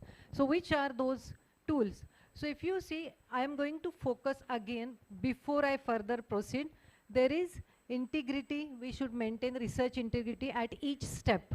So first is clearly articulate your problem. I'm not going to read all of them, but I'm going to focus on literature review today, which is the main part of your research. Unless you do research review, literature review, you cannot support or you cannot give your question that this research I want to do, and earlier this has already done. And this part is not done, there is a gap, so I'm doing my research. I will not focus on other part, but at each level, we have to follow ethics and integrity. So common AI applications in academia, if you see literature review, there are tools like Elicit, Scholar AI, or Semantic Scholar. Data analysis, we have different NLP deeper tools. I'm not going to work on or give demonstration on data analysis and other. Writing and editing, which we are using ChatGPT and many other tools. You must have heard Grammarly and other tools. So some of them, Grammarly was earlier than this AI tools. And image analysis like microscopy to satellite image and other tools. So retrieval of information is a major part when you do literature review. So being a library science professional, I still believe in libraries. So there is no option for libraries. So when libraries were first, Google came in and everybody hooked on to Google. And then after Google, we have different tools of Google like Google Scholar, Google Books, Google Patents, Google Images, and a lot of tools. Then AI came. Google is now facing, there are less number of hits to Google than other AI tools. So these AI tools are, if you see, these are different types of AI tools, like for research question, data generation, finding research gaps, reference management tools, paper editing tools, and many more tools are there. There are more than 500 or more than that tools are available. So new tools, information retrieval, first they discover and find out the gaps. So tool Semantic Scholar and Research Rabbit, I'm going to show you, if possible, demonstration, or I will show you PowerPoint presentation how these tools works. Then extraction and analysis, where you can use, so I have 10 different articles found relevant to my research, which I have selected from Semantic Web or any other tool. Then I have to extract and analyze these 10 or 15 references. You may have hundreds of references. Elicit is a tool which will help you. And then grounded synthesis, that notebook LM, which is from Google. And that, I don't know how many of you have heard these tools. If not, Notebook LM, we are going to demonstrate one video, and we have used Tanuja madam's paper for that. So let us see how it works. This is a Google Scholar output, which I have given a big query. I know Google Scholar also need lot of skills to search. Look at this query. Charak Samhita in a quotation mark, bronchital asthma in quotation mark, then treatment medicine minus COVID-19. I don't want COVID-19 references to be covered in that. So the query gave me only 65 papers, because otherwise I will get thousands of papers if I don't put some punctuation marks there. So for me, Google is working best. But let us run this query with Semantic Scholar, which is having 214 millions of papers. I will not give introduction to Semantic Scholar, but this is the website. And if I give the same query, I could not give all kind of punctuation marks like not operator here. So I received 1,690 papers on the same query. So this query will give me details of the papers, and if you click here, you will get some more information or related kind of information. Second is visualizing. So I have good papers searched, maybe 60, 70 papers I found very good. Now I want to extract all data from all these 60, because one paper, if I want to, you have to read. I'm not saying or telling you or suggesting skip reading. You must read, because otherwise you cannot authenticate the information. So if I use Research Rabbit kind of tool, it gives me this kind of screen. I will not read because we don't have time. So I give the same query here, Charak Samhita, bronchital asthma, treatment and minus COVID search. So I received some papers. You will get the number at the bottom, 364. These 364 papers, now I want to analyze. So what this tool will help me to analyze these papers. So I can analyze according to the year wise. So the oldest paper will come at the top and the latest paper will come down, and the linkages between the papers. So you can group them in together, and then you can analyze, and then you can write a review on that. If you select this, now I want to write a review. So there is another tool after doing this, Elicit. What this tool help you, that if you upload 10 papers, it will analyze in an Excel sheet kind of format. So it will analyze problem of the paper, which is, or research question of the paper, data collected or a sample of those papers, samples mentioned in that paper or method, whatever they have used, and the results. And you can analyze the papers as per your need. You can add. So for example, this, again, this paper, I cannot go online. If possible, I will go. This paper is given summary, Ayurvedic asthma, and it will give me all details, like what are the results, how many sample I have used, if it is a survey, how many students I have. So it analyzes, it breaks up the paper into different parts, like question, data collection, analysis, and results, which you need to, which you require for writing a research literature review. So it analyzes, and not only analyzes, the number of papers you upload, it writes a review for you. So it breaks up into different parts, and if you ask, it will review it, all those 10 papers. So this is a very handy tool, but again, as madam suggested, and everybody from morning they are saying that we have to authenticate whether they have analyzed it properly, they have not misplaced any data. So authentication, there is no option for that. But when we have to write literature review for a paper or any kind of project, funding agency, if you want to write some project, we need literature review. And for that, analyzing this is very important, and it helps. So you can, hundreds of papers you can upload and analyze them, and then write a review by yourself or take help of this kind of tool. Then there is another tool which I mentioned, Notebook LM, which is used for the synthesis of those papers. So it is a Google RAG-based retrieval augmented generation tool. Madam has already talked, I will not go into this. But it is a deep research agent, autonomous agent that that analyze the web results and that give you different types of analysis. It creates, if I don't understand after reading, if I don't understand the paper, I can create an audio file of that paper. And audio file is not just a reading of audio file, it's like interview. So two people will discuss on that paper, and in between you can ask question.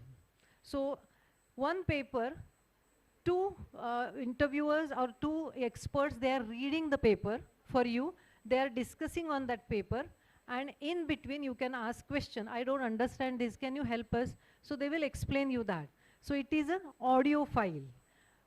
Second, you can create, like for example, this kind of audio file it creates. This is a paper by Tanuja madam we have used, editorial. We worked on this, and as a librarian, we are not expert in any subject apart from my own my bachelor degree.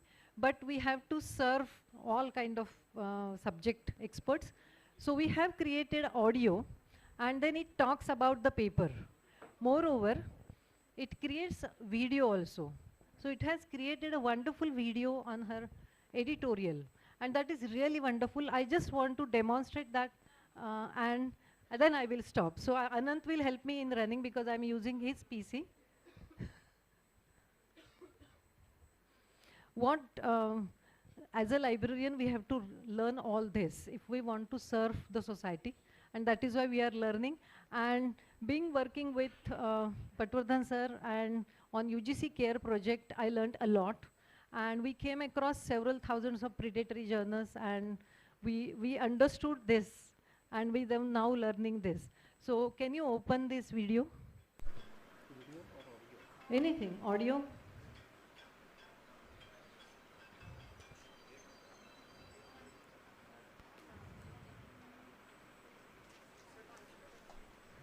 Yes. So it is like a discussion on the paper, and I can stop them in between and ask, what is this, why this is saying, why should I learn this, and any kind of question you can ask in between. Why I am saying, because there is a problem today. As a librarian, I know we are not going to libraries, physical libraries, because we thought everything is available.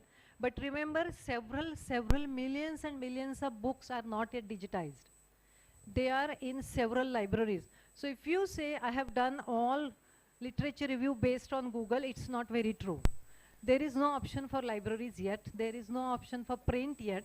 And that is why, and all of you are doctors, so you know the side effects of several hours sitting in front of computer. And then patients come to you that I have a back pain and others, and you suggest don't sit to the computers, in front of computer. So libraries, there is no option. So before you use any information from AI, we suggest you to authenticate it. And that is our new job now. We have predicted, and it is already done, that many companies are looking for experts who will authenticate the information, and then it will come to AI image. So yes.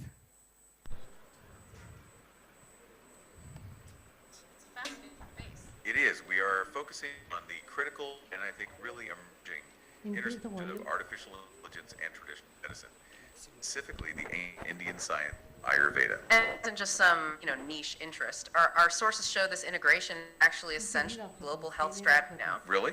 How so? Well, the thinking is that digital infrastructure and tech innovation are non-negotiable for achieving the 17 Sustainable Development Goals, the SDG.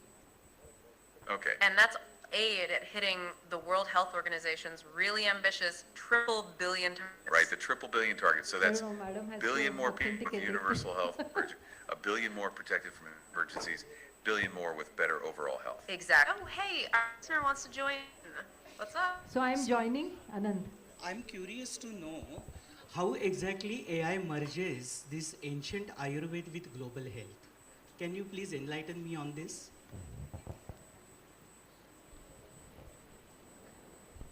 That is a wonderful question, and it is absolutely at the heart of today's deep dive. Yeah, we are excited you asked that. Let's unpack this right now. The short answer is that AI is an enabler for long-term health security and universal health coverage globally. Our sources emphasize that AI is specifically crucial in bridging gaps in healthcare delivery. This is especially true for low and middle income nations and elected groups where traditional healthcare access is limited. If you bring in AI-based tools, So, you improve public you health can surveillance, interpret like them in monitoring. between, ask question, because why I was saying libraries and we are not going to physical libraries, at least you can read audio well and try to understand. This you can do any time when you have some time, you can read this, you can try to understand, because some papers you have to read 10 times and then you understand. So in our 2 credit course on research and publication ethics, we have a special session on reading, how to read research papers, and that is a wonderful. Students are learning a lot how to read, because we are forgetting how to read, and because of this WhatsApp University we are we cannot sit for or listen after 2 minutes. But this is a good option to understand the paper, what is written. Complex papers you can work with like this, and now we have created audio. इथे हे display होत नाही इथे. You have not shared that.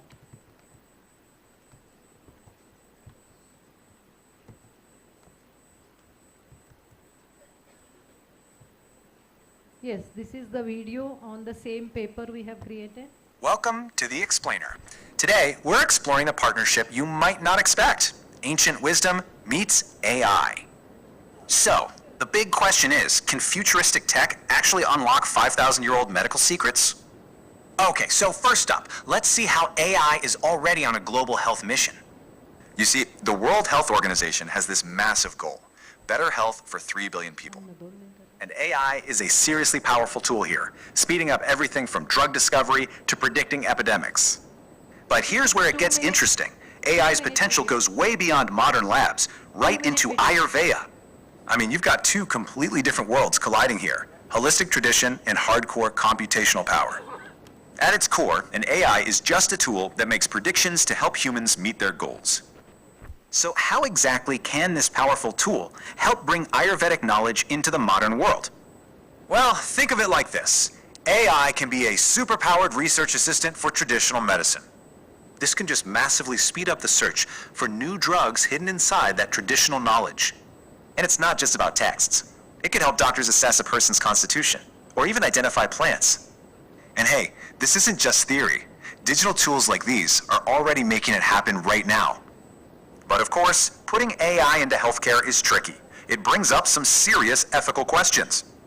With all this power, we have to ask, how do we make sure it's used responsibly?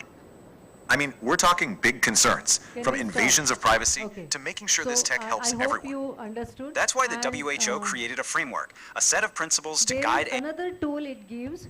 If I don't have time to listen, if I don't have time to create video, there is another tool. It gives you mind map, and it will analyze the paper in different parts, subparts and subparts till you understand. So if you see this, can you go back? First one. So this is AI in Ayurveda scope and opportunities, and it has created these subtopics: general AI context, sector impact, health sector impact, definition and others. Then if you go further, click on that. So it further creates, based on the text in that paper, it creates a mind map. And if you go further, so you will understand how paper is divided into subsections, and you will understand it well. And this also helps you in reading and understanding the papers. When you, after reading, you understand the paper, or you will understand the research topic, it is better that you can write review easily. Because understanding is important after reading. And sometimes that never happens, or we don't have time to read the whole paper. Because when I'm teaching to library science students last several years, and this 2 credit course, almost 6,000 plus students have completed our course. And always we found that they don't read and they have problems. So AI tools can be used by this different way, and we found this notebook LM is a very great tool. Only thing, again a payment if you want to have a premium or any other further. It asks for the payment, but freely it works for a long time. So you can use it. So yes. Okay. It also creates notes. Yes. Yes, we have clicked on these options. So if you click any one of them, it writes on that. So it generates the information based on any of that topic. So but now your job is to authenticate it, correct? So can you go back to my PPT? Just 1 or 2 PPTs I want to show, and then I will stop. This notebook LM. Okay, next. Okay, this is the comparison of these 3 tools. Next. Skip also this because explore map. So practical implementation guides, already madam has already talked about it. Before using AI, check institutional policies. Unfortunately, I don't know, we do not have our India AI policy. So we have, I think World Health Organization, other efforts are there, but we do not have AI policy. Many institutions and colleges or some organizations, they have their own AI policy. What do you mean AI policy? Many journals, they ask you whether you have used ChatGPT or any tool, you have to declare it. You have to declare how you have used it, what prompts you have used, so that they can recheck it and authenticate the data. During the use, maintain human oversight, document interaction, verify output, and respect IP rights. So plagiarism. After AI use, promote attribution, quality assurance, disclose in publication, and archival consideration. Because remember, whatever we are writing today, it goes into the archives like libraries, and future generations will survive on that. So if today's archives are contaminated, how will they survive? So we have to think over it. Ongoing practices, stay updated on the policies and continue learning. So this is one of the hallucination example. When I asked ChatGPT, what is the image? Who is a typical Indian doctor? And the answer is very interesting. So it has given highly educated, middle class, male professional, often from an urban area or urban background, fluent in English, typically wearing a white coat and or a stethoscope. So it is a bias, good example of bias, because it should answer. A typical Indian doctor may be a woman practicing, that it has not given. Dalit doctors, Siddha and Ayurveda practitioners, tribal doctors and others, these answers were not provided by ChatGPT. So remember, it is a biased. There is one good book, maybe I will suggest, as a librarian I will suggest one book. It is written by Sophia Umoji. It is Algorithm Operations. So she has written how internet, even Google, is biased and it's not displaying information from certain communities. So you can, she has done a lot of experiments with internet. Operations, OPER, very interesting book. Sophia Umoji, Algorithm Operations. So best practice checklist is do's, disclose your AI use transparently, verify all generated contents, AI generated contents, follow institutional guidelines. So your institute should have some policy. If it is not national level, you can tell your students, if you are using, declare it in your dissertation also in PowerPoint. Document your AI interactions and maintain critical thinking. There is no option for that. And don't submit AI work as your own. Don't do that. Share sensitive data with AI. You should not. Accept AI output blindly. We should not do that. Ignore bias. So don't ignore biases. Check out, try to read between the line meaning, and don't violate copyright. So this is also I found, I generated by giving prompt. So nowadays patient is very, very intelligent, correct? So see the patient, and what patient is saying, according to my AI, Vaidya, my Vata is 3 standard deviation above the mean, requiring a blockchain verifying kapha pacifying protocol. So that doctor is completely confused. So remember, patients will come to you with this kind of output. It's you have to correct them, because you are a doctor for not only the health, but you should become a doctor of their information literacy also.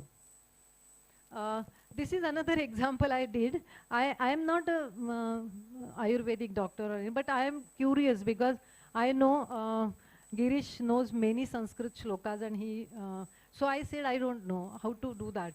So I asked that I gave a query that I want shloka from Charak Samhita where there is a mention about flu, and then there are remedies and symptoms, and then I want diet also. So it gave me interesting, that first Sanskrit shloka. So I said I can't read. So give me in a Marathi, simple Marathi pronunciation. So it gave me that simple, I can read it. English meaning, it gave me in English meaning. Again I asked Marathi.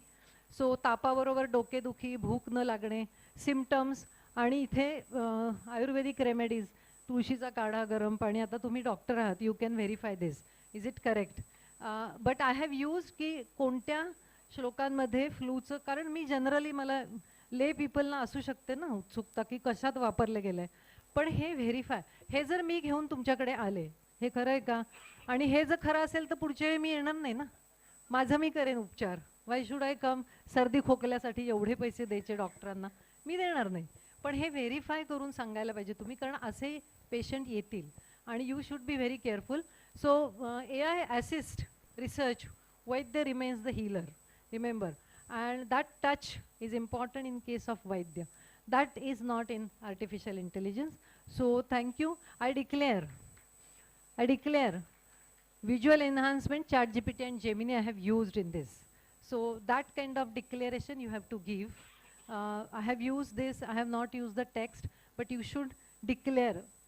Okay, these are the image sources, and any questions if you have. Thank you.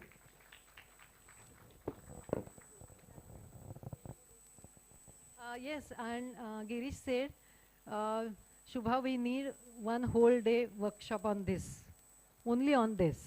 So we do agree that, and we'll conduct sometime, I'm sure. Yes, yes. We do conduct how to search Google and other tools also. That's very interesting. Thank you.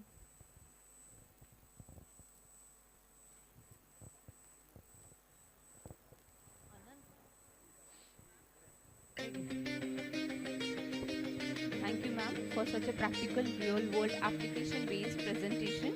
It was truly insightful. I request Dr. Seema Bahatkar, ma'am, to please felicitate Dr. Shubhda Nagarkar, ma'am, Professor Shubhda Nagarkar, ma'am.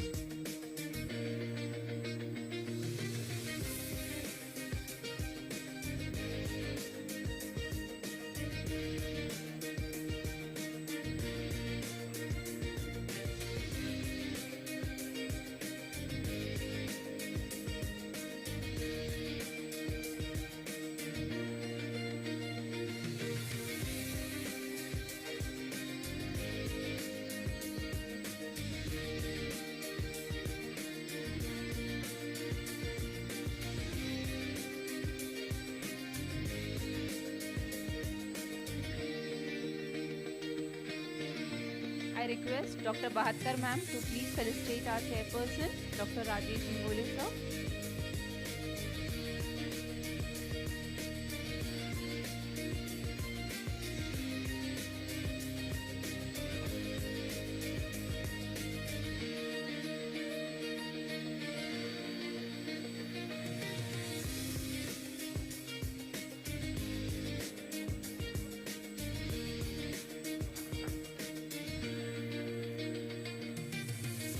I request ma'am to please felicitate our co-chairperson, Dr. Rajesh Kularkar sir.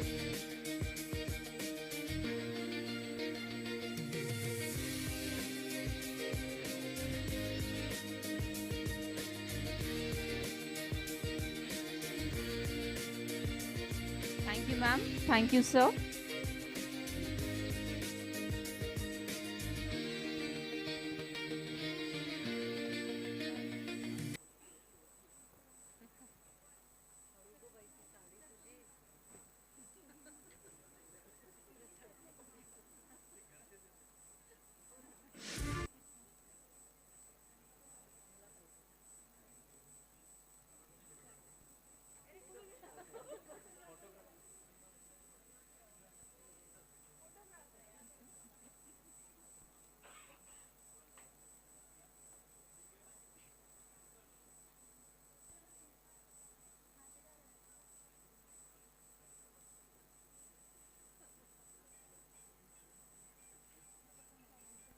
Thank you, ma'am.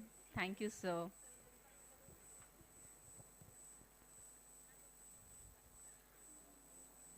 Now next session is Promote Writing for Ayurved. For this session, I invite our Chairperson, Dr. Santosh Chavan sir, Professor and Head of Department, Panchakarma, Bharati Vidyapeeth, Deemed University College of Ayurved, Pune, and Co-Chairperson, Dr. Rajendra Dhate sir, Professor and Head of Department of Shalakya Tantra, R.A. Podar Medical College, Mumbai. I request them to grace the dais. The speaker of this session is Mr. Ananta Sabne, is a trainer specializing in artificial intelligence for academic research. I request sir to start the session.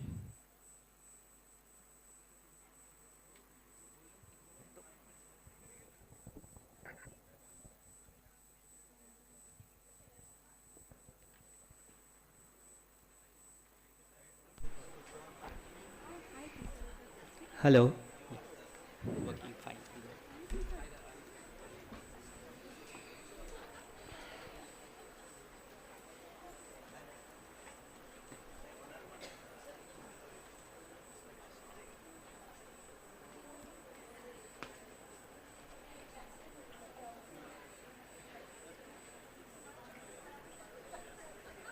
इकडे येत नाही का?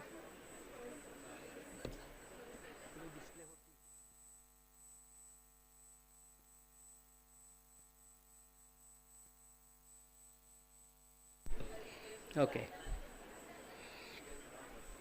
So before I start today's session, I remember something. Many years ago, there was a concert of Bade Ghulam Ali, coincidentally again in Mumbai, and because of Mumbai pollution, even at that time where from he came over, Mumbai was still more polluted and he got some throat problem. So he started his concert saying, मौसम बड़ा ही खराब है, कोई बात नहीं, फिर भी गा लेते हैं. Today, I am in a similar situation. I have got bronchial asthma attack. So I would say, तबीयत ज़रा सी नासाज है, पर कोई गल नहीं, फिर भी बात कर लेते हैं. Okay? So with that, let us start. So in between you will have to bear this music. I can't help it, sorry for that. So we talked about many things right from morning about how we use AI, especially in the context of Ayurved. Whatever tools you use, even just now we saw a demo of Notebook LM. Prior to that, sir showed us how to create video using Google AI Studio. But the basic, the crux of it is how you ask your questions to AI. And that is the thing that we are going to see in this session today. So what we are going to do is, it would be a 6-act journey where from novice person who is interacting with AI to how a clinical expert would interact with AI, we will see this journey in 6 simple prompts. So what happens is, I'm curious to know how does Ayurved helps me in maintaining my health. So, I'm sorry.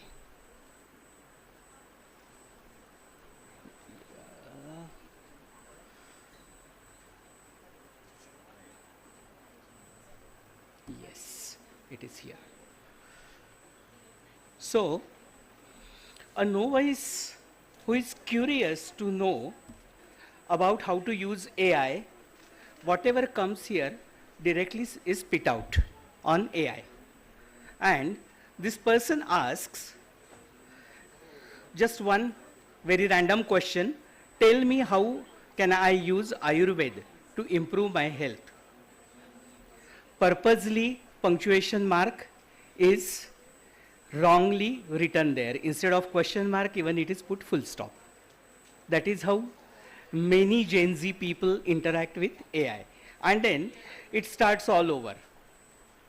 How you can use, so you know your dosh, then follow some daily routine, Ayurvedic nutrition, herbs that may be helpful, and whatnot.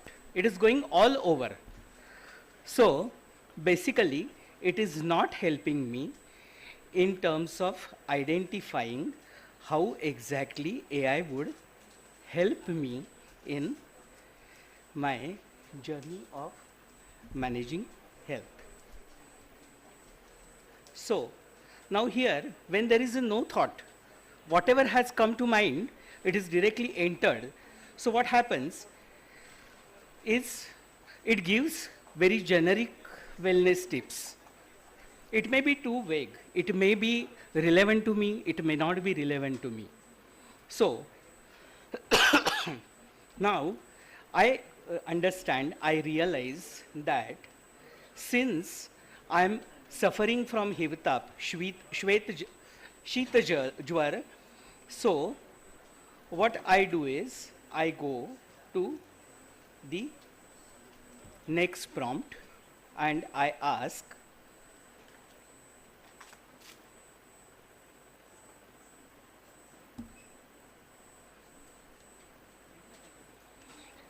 a little more elaborate question or little pinpoint question where I have added some clarity. And I say, tell me about Shita Jwara. It starts with, again, lot of information, key characteristics, and what happens, what are the symptoms. Then some Ayurvedic explanation, how you manage it, or what are the principles that help you managing it as per Ayurved. And that is how it goes on and on. But yet, this is not really a very useful information for me as a general user. Now imagine I am a school-going kid, though I don't look like. But a school-going kid who used to ask these questions to AI is now completed his 12th or her 12th and now getting admission in BAMS, probably in Podar College. And then as this child starts learning Ayurvedic shlokas, then this young enthusiastic person understands that something more is required here and then asks little better question this time. And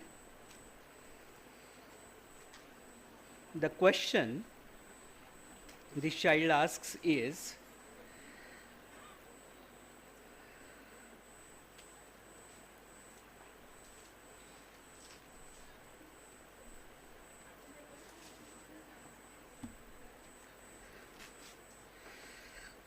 it asks a list of certain questions to AI, and based on these, okay, here it is. So it asks AI to list various shlokas that are applicable or relevant to Shita Jwara. And here are certain shlokas that are retrieved. Now, before I proceed further, I have one disclaimer. I have never studied Ayurveda or any health science related subject. I have worked as a teacher, librarian, and a writer for many years. So I'm trusting AI and taking these shlokas forward. So if these are not correct, the responsibility lies with AI, who will definitely not take any responsibility. So, an expert has to review and confirm whether the shlokas that are retrieved here are correct or otherwise. So from all these shlokas that are retrieved, so here I got a shlok, then it's word by word meaning, then full meaning in context, and then its inference that is mentioned here. So that is how I got a list of few shlokas. Now, but this is still not enough, because if I need to go further, then only coming up to list may not be really very relevant or very appropriate. So I need to define certain things. So what all I need to define is role. Who is the person whose hat AI has to wear while fetching information? Because AI doesn't think, it only completes. It completes based on word frequency, that is the words that appear sorry, near each other, and then based on the context of the subject or topic, these words are arranged in sequence. That is how LLMs complete its work. So if I define a clear role or a persona, then it helps, it acts in that role. So if I say as an expert researcher or commentator, and then what is the objective? Objective is not only to list down shlokas, because getting even the most relevant shlok wouldn't help me if I do not know how to interpret it, how to apply it. So I have to attach some goal. So it is not only about retrieving the shlok, but even analyzing for dosha and any predominance. And then I need to add context also. Why I want this information? What is the purpose? And then, so here I say focus on kapha jwara, and then instruction. So what I need in output format, for example, instructions could be about output format. So I need Sanskrit text, I need its translation, and then structured symptoms list. So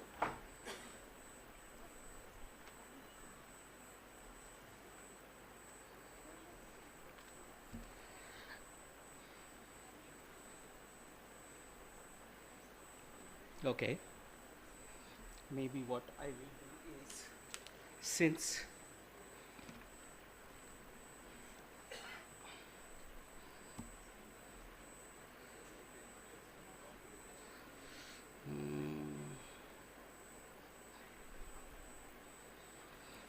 you are a student or researcher in Ayurved, objective, explain the shlok, that is Sita,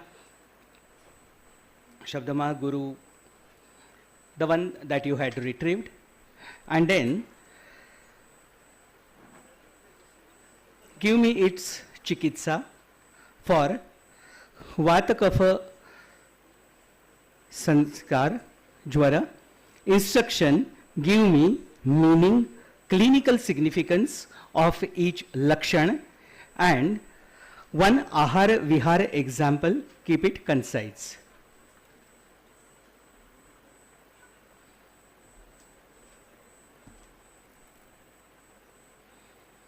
Now, because I have not actually written down complete shlok here,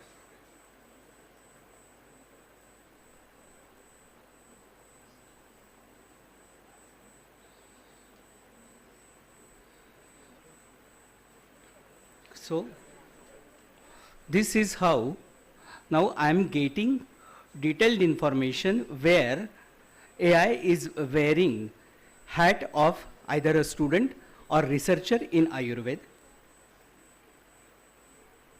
and giving me these details.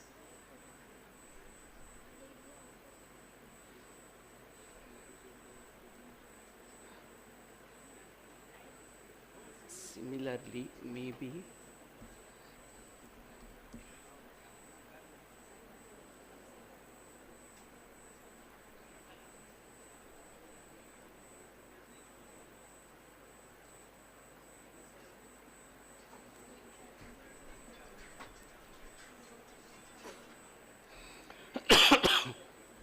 so maybe for next prompt, because it is too long, what I will do is, so here basically if we see, the goal here is to know the shlok and identify its purpose for analyzing the precise diagnostic lakshans. So basically this is something that I have created using notebook LM. We have just seen mind map, so I have included just that image over here only to help you understand that though it talks only about role, objective, context and instructions, but it is not only related to them. There are so many finer and further finer elements that go in it that we need to consider. Now, again, probably ROCI prompt is good for a researcher, but it may not be good for a practitioner.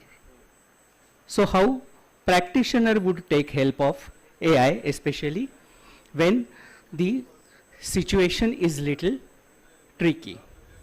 So what we do is we provide context, objective, style, tone and audience. So here in case of context I say the patient has Shita Jwara, then objective is to give a diet plan or pathya. Style, I need do's and don'ts table, and then tone should be empathetic and clear. Audience is layperson because I need to explain it to my patient. And response, since I need to quickly explain it to the patient, I do not want a response more than 300 words. Now, what I will do is, to save the time,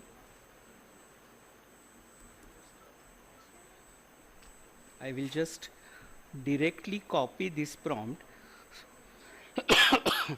So see, it actually uses whatever we have explained in that table. So I copy this and I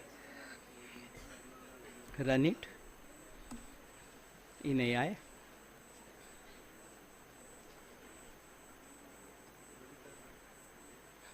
Now, if you see the difference, every time what it is doing is, it is adding something to make it more relevant, more precise, and at the same time ensuring that based on whatever parameters that we are giving in the prompt, it updates those details. So here, now, it has kept it very simple. So what is pathological interpretation? And then Ahara Vihar, one example. Now, I can further add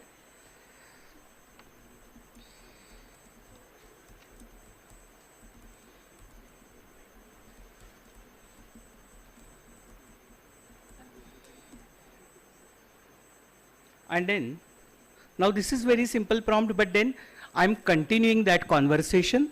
So probably after I have got relevant information, then giving a simple prompt may be fine.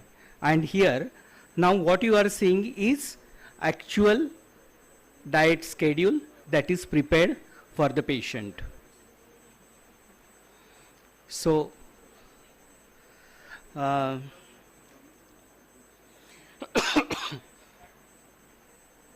is how we could actually use it.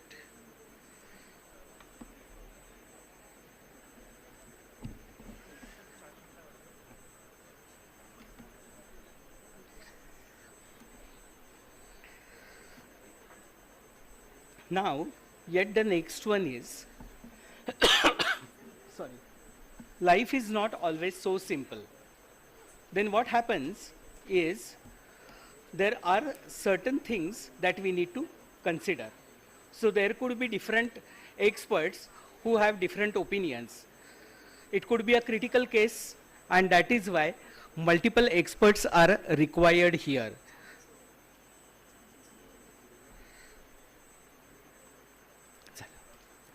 So in that situation, what we do is we use a tree of thoughts prompt, where instead of giving one persona, what we do is we give multiple personas. So there is one expert who is about Langhan, another one is Shaman and Deepan. And these three experts, they would share their views, and then we arrive at a conclusion.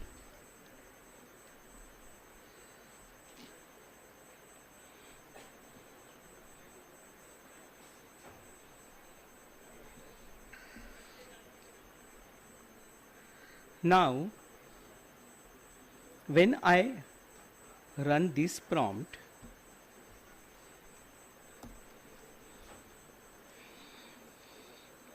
just to save the time, I have typewritten all these prompts so I could directly copy paste.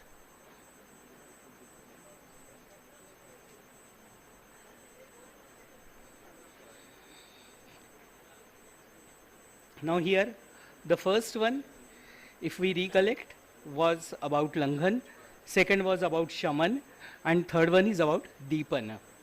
So these three have given their individual views here, and then after that what it has done is it has integrated these approaches, and then explanation is provided. So that is how we can write these prompts. So basically, now these are the only 3 sample prompts. I started learning prompt engineering, and tomorrow it is a coincidence that we all would be celebrating ChatGPT's 3rd birthday. ChatGPT had been made publicly available on 30th November 2022. So tomorrow it actually completes 3 years. So I started using ChatGPT probably from 2nd December of 2022, and in last 3 years I have learnt about 103 different prompt types, and I'm still learning. But then, in the interest of time, I could not show all these prompts. In fact, as some time ago Shubhada madam mentioned, when we conduct these workshops, usually our workshops are a week-long workshops on this topic. So if you use LLM in this way, then probably you get relevant pinpoint information that you can quickly use, and then instead of fighting or competing with AI, we can compete with the world with AI. So I would like to conclude here with again another song from yesteryear Hindi film. एक अकेला थक जाएगा मिलकर बोझ उठाना साथी हाथ बढ़ाना. Now here साथी is AI and not another human. Thank you.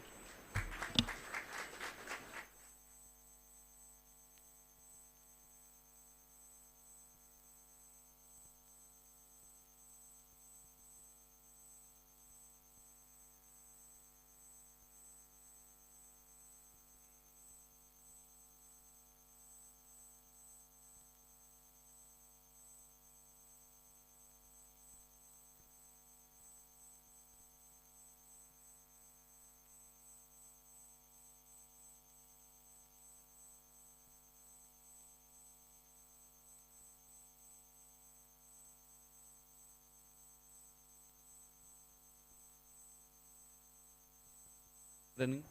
We are running behind the Ganesh, please.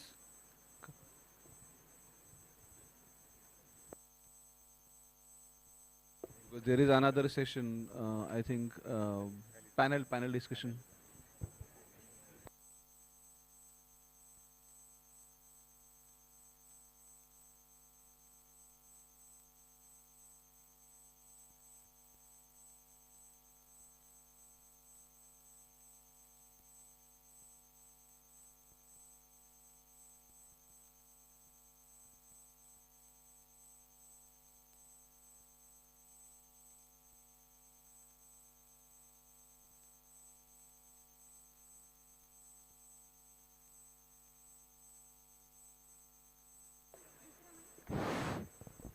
Thank you, sir.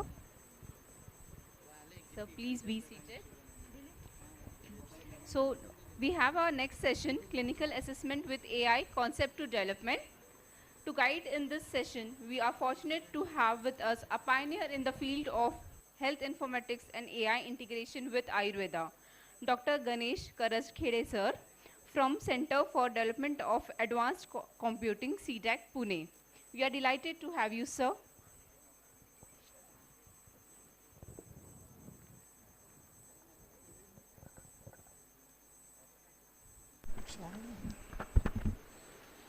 आता साबणे सरांनी जो शेअर सांगितला होता त्याचंच थोडंसं एक्सटेंशन मी आत्ता करतो कि सेमिनार थोड़ा खींच चुका है, फिर भी थोड़ा प्रेजेंटेशन में कर लेता हूँ. तर आणि आपल्या मराठीत एक म्हण आहे की निंदकाचे घर असावे शेजारी. तुम्ही चेअरपर्सनच माझा चांगला मित्र आणून बसवला इथे, त्याच्यामुळे मला थोडंसं सांभाळून प्रेझेंटेशन करायला लागेल.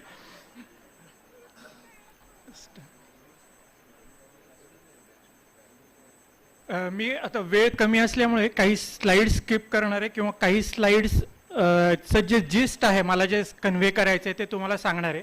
आपण हे बरंच काही शिकलेलो आहे की AI हेल्थकेअरमध्ये कसं वापरायचं किंवा काय वापरायचं, पण आजचा जो टेक होम मेसेज आहे, sorry, I will start in English. So today's take home message is that we should be smart. First, if you are a teacher, you should be smart teacher. If you are a student, you should be smart student. If you are a physician, you should be a smart physician. What mean by smart? The smart means who have capability or skill of using AI in their profession. So if even if you see in your college, the person who has technical capabilities get more highlight or get more recommendations other than the person who are not aware of that using technology. So if you are a teacher, try to get this in new age. AI is a skill set one should have, so it is mandatory to have AI as a skill set. So even physician should know about how to use AI in their regular day-to-day clinical practice. So you can make a section of all your requirements, and according to you should adopt to different skill sets. Now this is the scope of AI in healthcare, but in my point of view, the major things related to Ayurveda are the decision support system. Like we develop Prakruti analysis software, but there is no standard questionnaire for Manas Prakruti, Dhatu Sarata and other. So we need some systems, AI-based system where we can use for analysis of Manas Prakruti and Dhatu Sarata. Believe me, suppose someone starts the wellness clinic or online thing using AI for the psychological thing, there will be a big market for that. But how to develop that? You should know what are the capabilities of Ayurveda and modern science are there. Using those, you can develop such products. So these are few things. Like my focus is on the diagnostic part, on the Jiva Pariksha. But apart from that, Ayurveda learning platform. This is most required thing, then integrated, intelligent and interactive knowledge base. In Ayusoft, we have complete knowledge base of Ayurveda, symptoms, causative factor, diseases, diagnosis, complete data set is there. So we should use such type of databases to create a intelligent knowledge base. Suppose you want to develop some system for diabetes management. There is no intelligent Ayurveda based data. You can use Ayusoft, but apart from that, you need to create some top level database on that. I am working in oncology diet. In that suppose you take example of a breast cancer. There are different type of breast cancer. There are different treatment modalities, different stages of breast cancer. So according to each stage, what type of diet, lifestyle, treatment Ayurveda recommend or integrative medicine recommend. There is no such authentic, validated information is there. You need to create that. So in today's, what I want to focus the main take home of this is that as a doctor or a researcher, you should focus on such type of intelligent database. Then drug repurposing is also important part where you can use same drug for multiple disorders. Now, we know how to, where AI is useful, but how to use AI or how to create AI solutions. So that steps are useful to follow these things. Somebody says that I'm interested in driving the car, but not how the car works. So this part is the people who want to become a Tata or Mahindra or Skoda who want to develop those systems. Those people who want to develop AI-based systems, then for those people, such thing is there. I'm working in IT industry for more than 20 years. Many Ayurved doctors think that only career is related to practice or go to academics, but there are very less startups started by Ayurveda doctors or Ayurved graduates. So we need to enter into that. There is huge gap there where which we can fill, because we have a knowledge of Ayurveda, we have a experience, clinical experience. So based on that, we can develop those products. So make serious note of this thing and try to do a business based on these things. So these are the typical steps of how to use AI. First thing is that you start with the problem statement.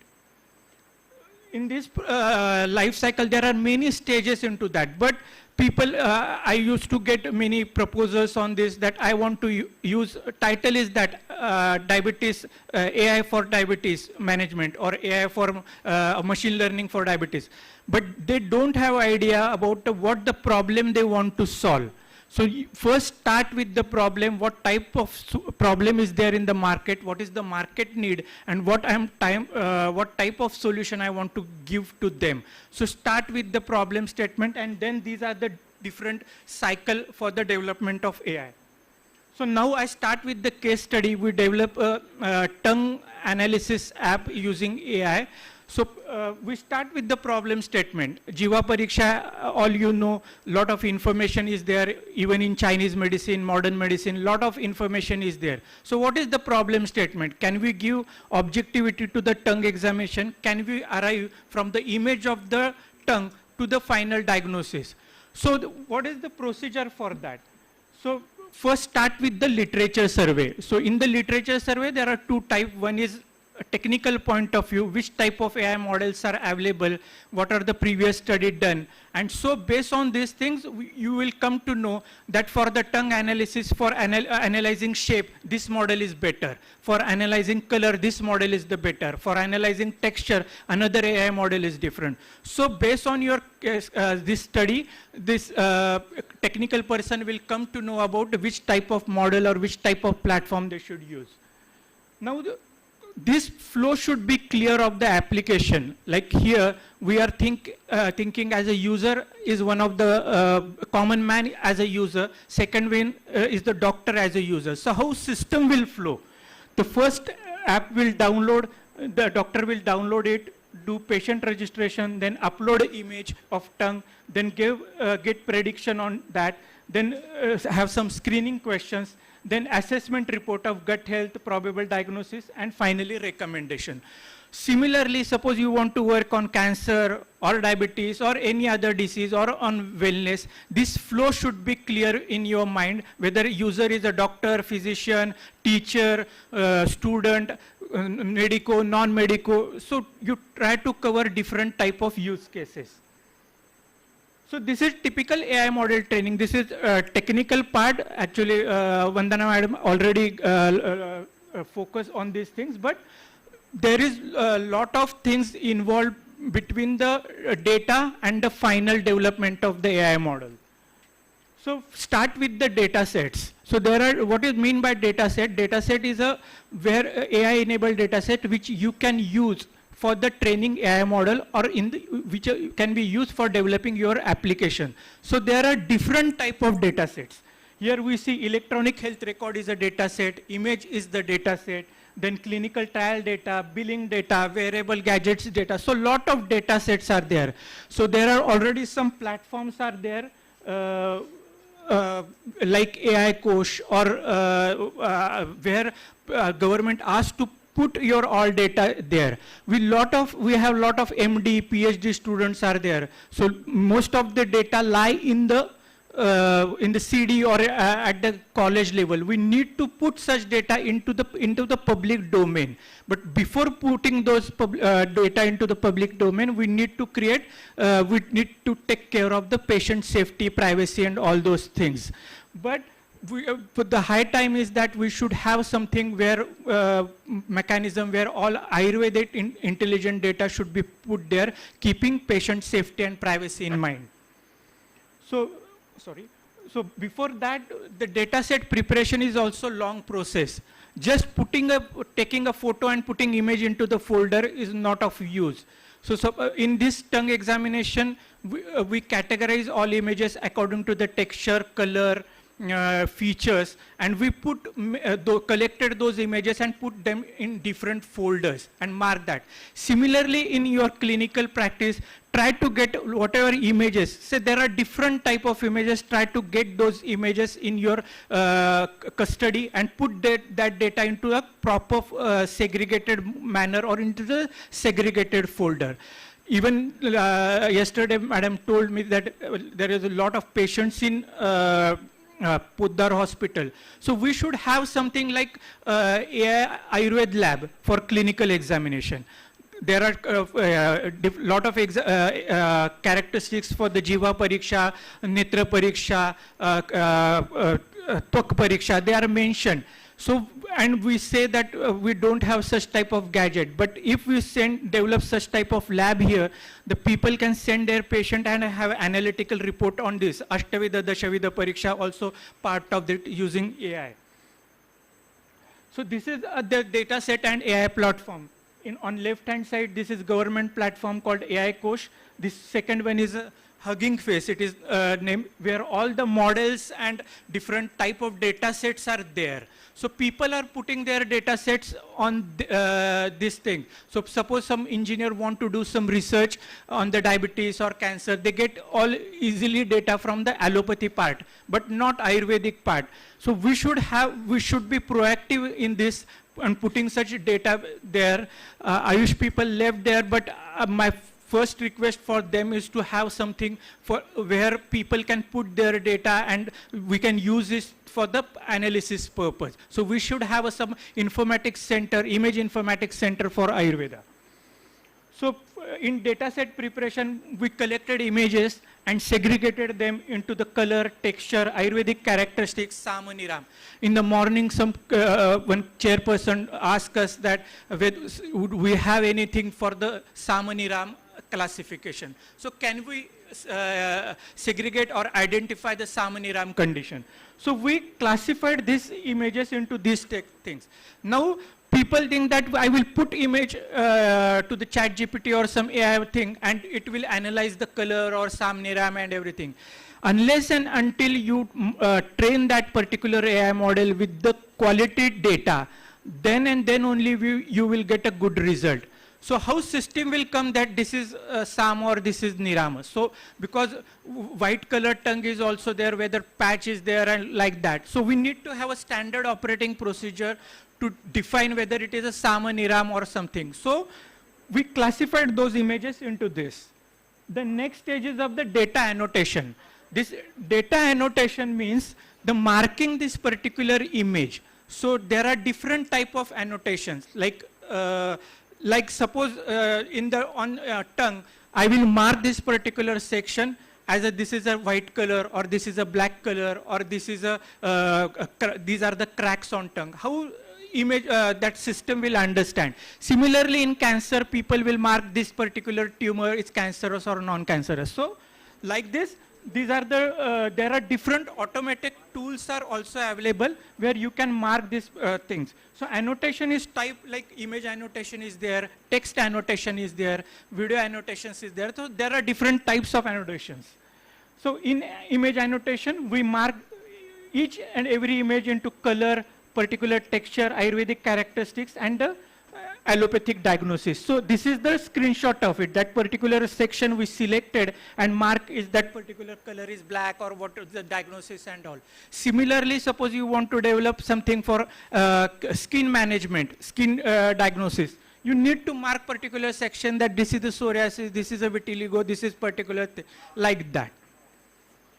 So we called it as a class. So there are different classes like color is a one class, texture is one class, Sam Niram is a class, and allopathic diagnosis is a class. So this type of data we called as AI-enabled data or intelligent data. Just capturing a patient image on a mobile phone is not a data clearly. So for making that data intelligent, we need to classify this image in particular way. So next stage is like data modeling and AI model development and training. So one thing is clear that our model is giving for texture giving 90% accuracy.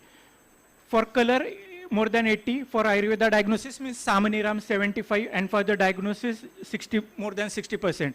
So one thing keep in mind that this is this information is what on the data which we trained. And it is limited to the patient which come to us or from the data what we got from the Google. So our data should be inclusive. So for covering the images, we should have that geographical coverage for the patient data so that we can cover multiple cases into that. So this is AI-powered tongue analysis. This image is generated using Google LLM infographic. I submitted my presentation and idea, and that I got this image of my presentation. So while using, developing any poster, you can use such things there. So what is the future scope? Similarly, we can develop for skin, urine, stool examination, sputum examination, teeth. So like I said, if Podar college or any college have something lab, Nidan lab based on this using AI. So this is a great contribution to the Ayurveda field. So now come to this publication. There are means in healthcare we can use AI for the prediction, summarization and all, but major concern are related to reliability, bias, like madam told us about some bias are there. Similarly, suppose you train data only on the male patient or only on female patient or only on old patient. That data will not have that coverage. So while developing any AI solution, like your research protocol, for AI also you need to have a particular data collection protocol where you can cover all the type of data and whatever the things require for the final analysis. So I will give few examples like this product we developed for AIMS AI in cancer. This is the complete pipeline, AI pipeline. What mean by AI pipeline is that we provided a platform where you can use the model for the training, then put your model, again train model into that, and then your doctor can use it for the diagnosis, and then doctor also give feedback on that. And based on the doctor's feedback, system again refine that particular model. So we developed some model for say Byrad classification in the breast cancer or some histology analysis. So there are different types of models we design. So using this AI pipeline, user can use it. Similarly, while developing something for Ayurveda, we need to have a complete AI pipeline. Developing AI based application is not a one-time activity. It is a constant developing activity. When you start your clinical practice at the age of 25, your clinical knowledge at the 25, at the age of 50, there are a lot of difference because you have a lot of clinical experience based on and study, so your knowledge improve. Similarly, AI models also is constant updating their knowledge based on the inputs you give. So similarly, we need a lot of information on this. Then another proof of concept which we work on the medicinal plant identification. So how you can identify the medicinal plant using image. So we started with the leaf fingerprinting. So for the leaf, there first we started with the how many different type of leaves are there, then how you can classify leaves, then their revenation. So we prepare those, classify those leaf images on the different features, and then after giving the image of that particular leaf, system will give which are the possible medicinal plant it would be. Then another is about this BIRAD classification of the mammogram images. As you know, if you take any mammography image or breast cancer, breast sonography image, they classify, radiologists classify into BIRAD score. It is 0 to 6. 6 means highly suspicious tumor or growth. So we classified, we collected those images and classified it to 0 to 6 BIRAD score. Then what mean by BIRAD score 5? We added those features into that image. That particular tumor should be like this, its border should be like this, and so on and so forth. So based on those features, we train that system, and system now predict the BIRAD score between 0 to 6. Here we don't want to replace the radiologist, because the radiologist can analyze through mammogram only BIRAD thing, whether that particular tumor is suspicious or not. Unless an biopsy done, you cannot confirm with the breast cancer diagnosis. So don't go for directly jumping to the final diagnosis, because if limitation of the system is only to classify it to BIRAD, we can do that only up to that. Then this again related to pathology in tuberculosis, basically for taking sputum, whether that particular sputum is good for the testing or not. It is based on the type of cell, how many cells are there. So presence of large squamous cells, smear is inadequate. Means most of the part is like a sputum, it is not saliva part is there, not actual part which is useful for the diagnosis, TB diagnosis. So for that they use some Bartlett score is there. So how to calculate that? So we develop this system based on the microscope image of that particular sputum. System give the Bartlett score, and based on that it will say that whether this sample particularly is good for the testing or not. Then this is again yoga for yoga posture correction. This paper got reward. Actually in that we classify this particular yoga posture into different segments. So we highlighted 17 points on the human body, and based on that particular, if Vrukshasana is there or Halasana is there or particular asana is there, user have to perform that particular yoga posture in front of that mobile camera, and then it will analyze that video and will suggest whether you done that particular posture correctly or not using AI application. So what are the challenges? Madam already told me there are many challenges into AI related, but especially in related to Ayurveda, there is very less Ayurvedic data is there. So that major challenge is for the creating AI enabled knowledge set based on the Ayurveda. So in nutshell, these are the my humble submission or take home messages, that AI is an engine, then data is oil. So think you are like a Reliance company where you are generating a lot of clinical data.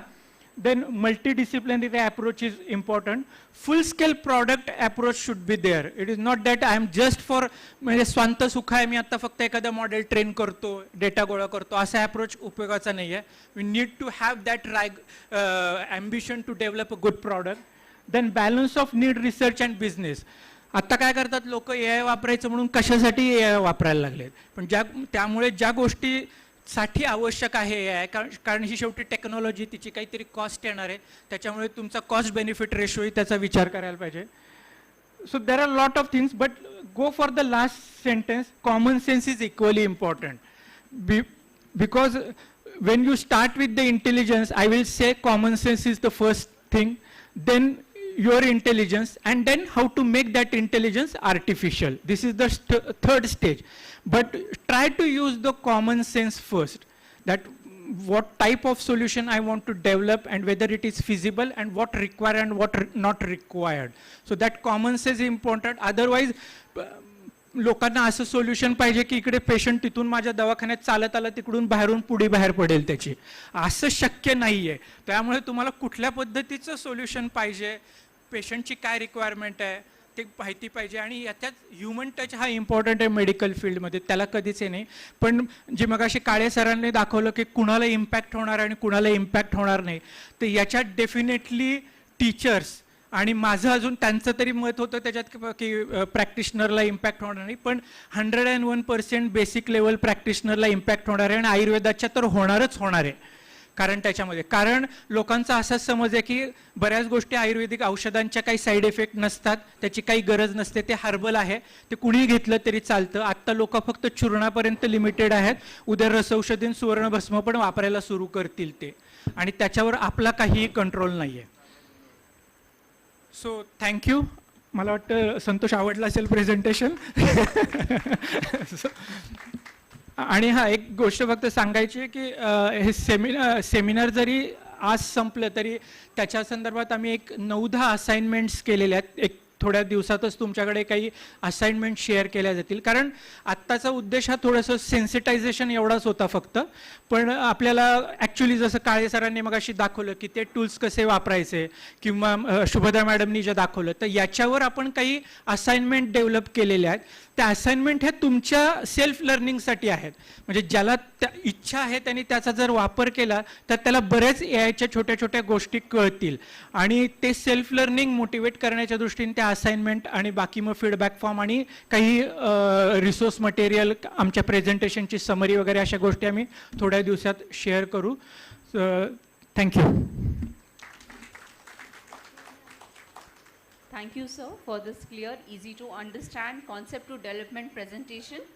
Our next session is on AI for everyone, no code, low code, by Mr. Pranav Shukla, sir. Mr. Pranav Shukla, sir, is a researcher in the Department of Technology at Savitribai Phule University, Pune. Mr. Pranav Shukla, sir, is a proactive professional skilled in building data-focused applications and practical analytic solutions. We welcome you, sir.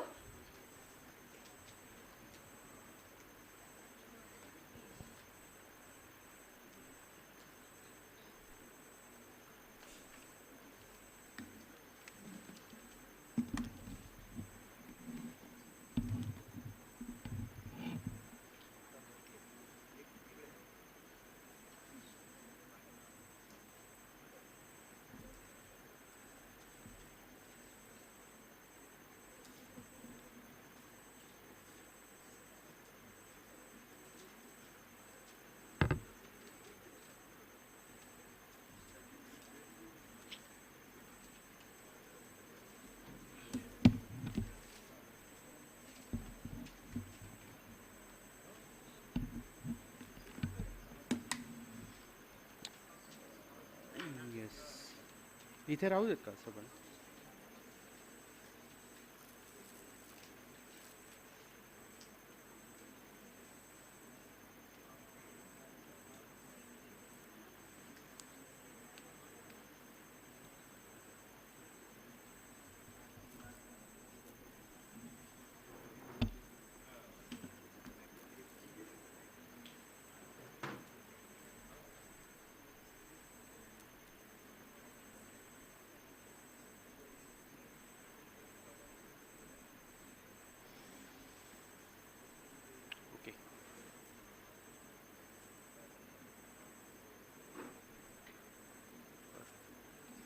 Okay. Thank you for the invitation and patiently listening to this very maybe a childish topic. So AI for everyone. Since I have worked out in industry, and even at those times our teams used to discuss that we need to have out or we can source out models, or we can source out ideas from citizens that are there and who are interested in the development. You pull the models directly that are available as plugins, and they directly help you to create out the pipelines that we were seeing in all these images. So they directly prepare the data for you. They just split it into two parts, 80, 20, 70, 30. then you can use those directly to deploy out those models, and then you can create out your dashboards. So these are few platforms that I have mentioned here. So typically no code ML tools would include AutoML from Google, or even the Notebook LM that which you have seen some time ago. And then there are few tools which are standalone, like K9, RapidMiner, and with few lines of code you can also use SageMaker Studio. So I'll just take you through one of the demos for this thing. I mean, with respect to time, I have already created them. So this is, the application here is K9. So you may download K9 from this particular website. It is available freely. You do not even need to sign into that particular this thing. You just agree the terms and you download the particular application, follow the instructions, install it, and you are ready to go. So once you are at the home screen, you could basically, using this particular button, you could create out your own workflows, and you can just start. So here, if you search, if you need to read some Excel file, you can just pull here the Excel reader, and with that, if you double click here, you can put your file, you can browse your file, and in this manner you can just go on addition of a table partitioner, which helps you out into dividing it to test and train. And you can then in similar manner choose out models. So let's say you simply start with some decision tree classifier. I know this is a big name to hear, but these are the most simplistic models that are around, and you can surely play with them just in order to get your hands at AI, machine learning, or deep learning for that matter. So next, I mean, I have just included out few things here, some screenshots. And then, as Ganesh sir has mentioned about Hugging Face, so Hugging Face is also one of the platforms where you can find out a huge number of data sets, different models, and you can just plug in your model whatever you want, and they provide one more interesting feature of auto train. So here you have those, what do you say, different tasks are present. So let's say you want to do classification, you want to do regression, or we all have been hearing about LLMs. So you can just upload some data that you have, and then you can start with selecting what is your objective. You may provide out, let's say if I select here the task of tabular classification, then what is your label? So we have been hearing out labeling. So what is your target variable? Let's say you want to predict the dosha type, and so on. And here you just click start training. It will train out models, but for some reasons I'm not able to start training for this thing, since it is erroring out with some restart messages.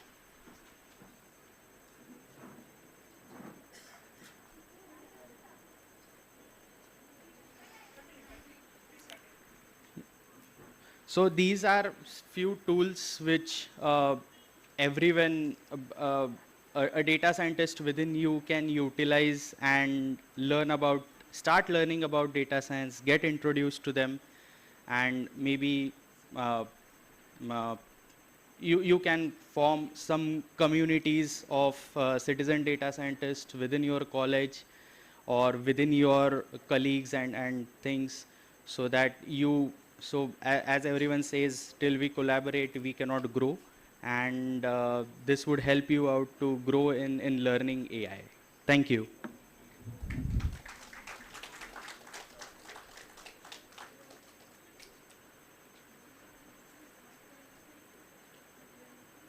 Thank you, sir. Your session on low code, no code was actually enlightening. So we have our next session, which is extremely important aspect, persistent system, which forms the backbone of real-world AI application in healthcare. To conduct this session, we have Dr. Akash Sangam, sir. Is a biochemist and researcher, currently serving as an engineer lead at the Healthcare and Life Science Innovation Labs, Persistent Systems. We welcome you, sir.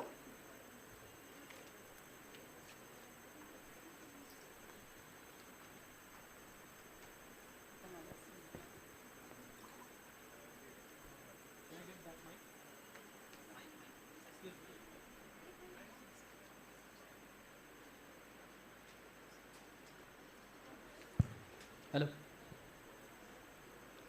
Okay, by the time they set it up, I know it's Saturday evening and we are in Mumbai. I'll not keep you waiting here. I'll just take 10 minutes to complete the message that I want to provide or give to all of you. So I represent Persistent Systems. However, I'm not a technical person here. I come from a biochemistry background. I have a PhD in cancer biology. So the message here is, if I, coming from a modern science, can stand here and talk about the AI, tomorrow you can also develop something, and you can also come here as an AI, as an Ayurveda expert, and talk about artificial intelligence and how you have developed the different solutions. Is it up?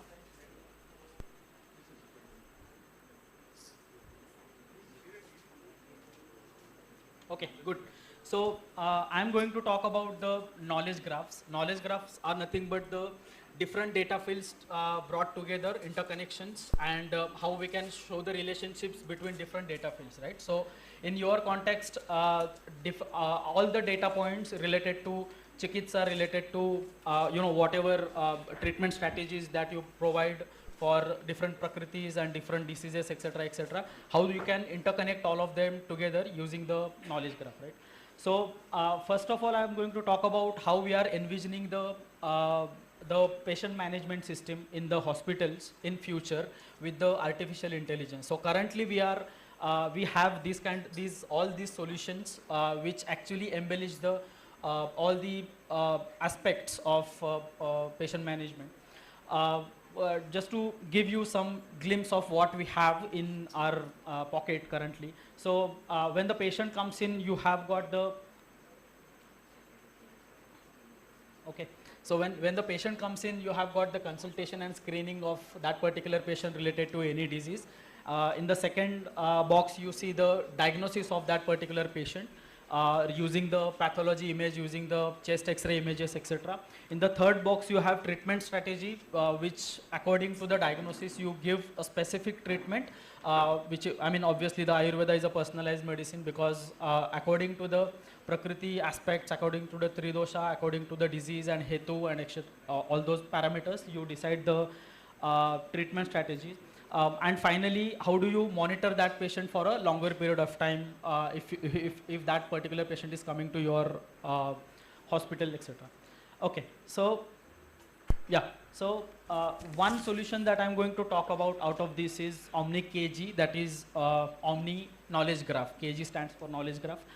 This is how we built it. Obviously, you don't have to worry about the right side part, because it's all technical. As everyone is mentioning that you don't have to understand how the car runs, you just have to run the car, right? So we have databases here because we are a public company and we can only use the public database there. So we have cancer patient databases and we have drug related databases. What we did is we tried to find the overlapping of both these databases together and curated that data in the central part, as you see. And finally, we created a knowledge graph, and which is an interactive knowledge graph. And also, we have put a layer of generative AI powered chatbot so that you can talk to that particular data directly.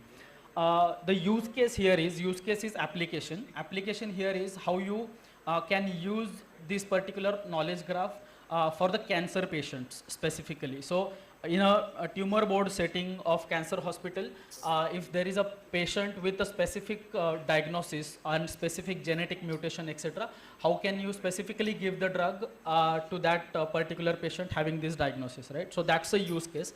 I'll try to show you one video about that particular demo, and maybe I'll contextualize it to the Ayurveda practices.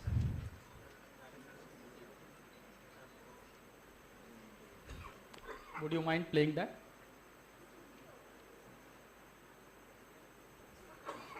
Thank you. Generating actionable insights from large, complex, and heterogeneous biomedical datasets is a big challenge for the biopharma industry. AI-powered data analytics using knowledge graphs has proved to be a game changer to overcome this challenge. A knowledge graph comprises of knowledge base that uses graph database technology with graph-structured data model to integrate multiple datasets. In today's era of precision oncology, oncoclinicians depend on objective evidence obtained from various tests for life-saving clinical decisions. We have created OmniKG, a cutting-edge knowledge graph platform for evidence-based medicine practice in precision oncology. In OmniKG, we have integrated well-curated, public databases with molecular and clinical pharmacology profiles of anti-cancer drugs. Then, we applied AI tools to enable data analytics for generating clinical insights. We demonstrate the utility of OmniKG in multidisciplinary tumor board setting for evidence-based clinical management of an advanced stage lung cancer patient.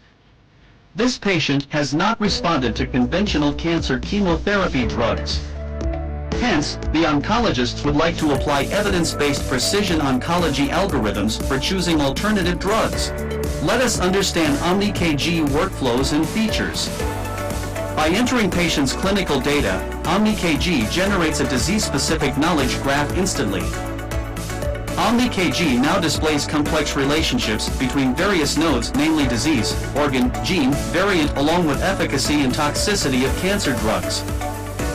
OmniKG indicates that pemetrexed, a potent anti-cancer drug, has clinically favorable evidence to justify its use in lung cancer therapy. For example, Level D evidence from clinical trials confirms significant efficacy, and Class 3 evidence from FDA DILI database indicates lower liver toxicity.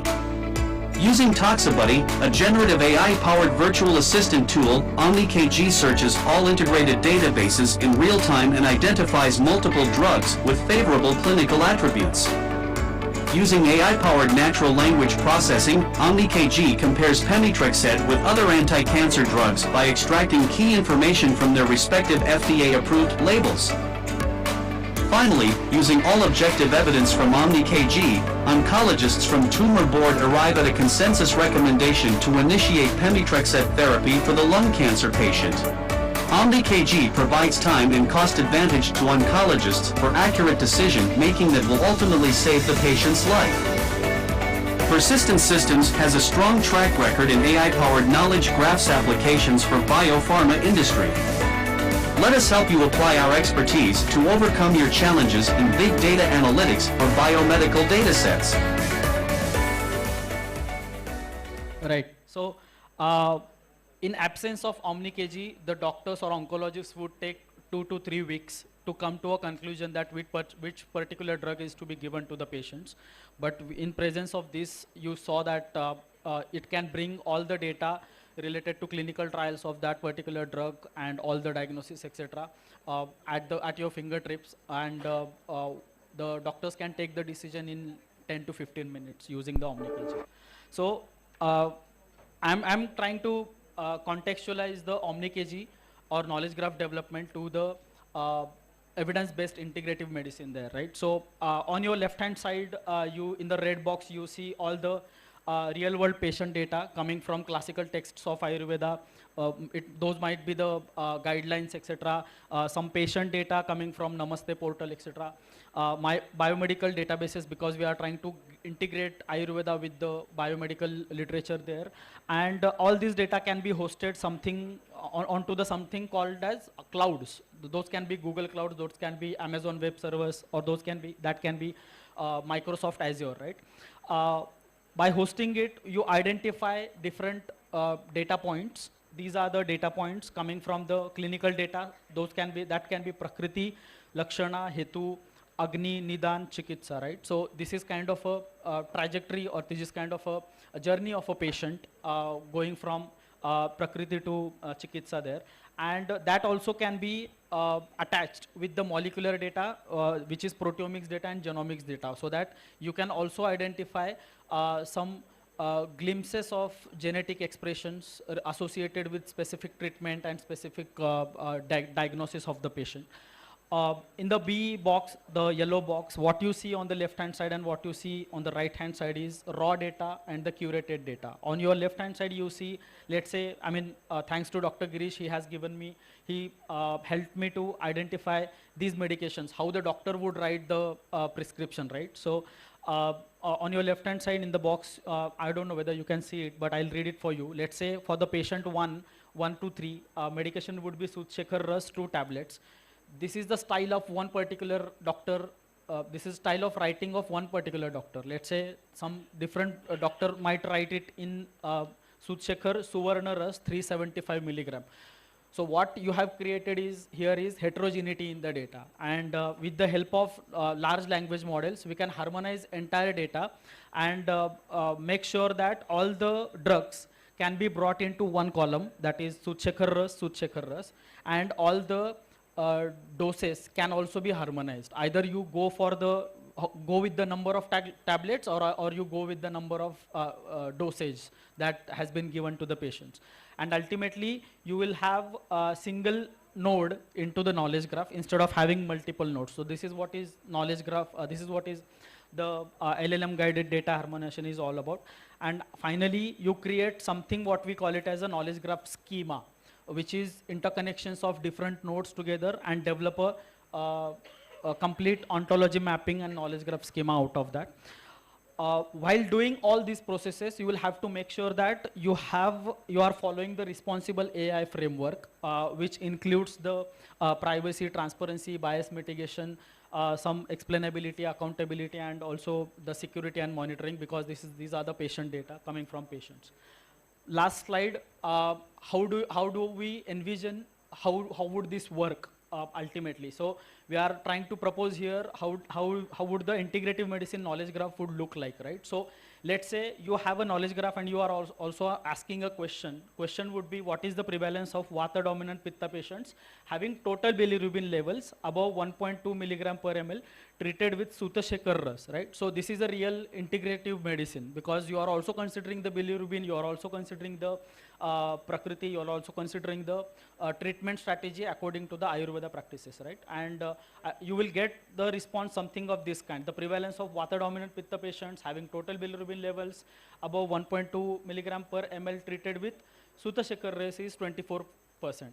Out of all your data that you have. And similarly, you can identify, you can put some diagnosis and identify the different treatment strategies that needs to be understood, or that needs to be used.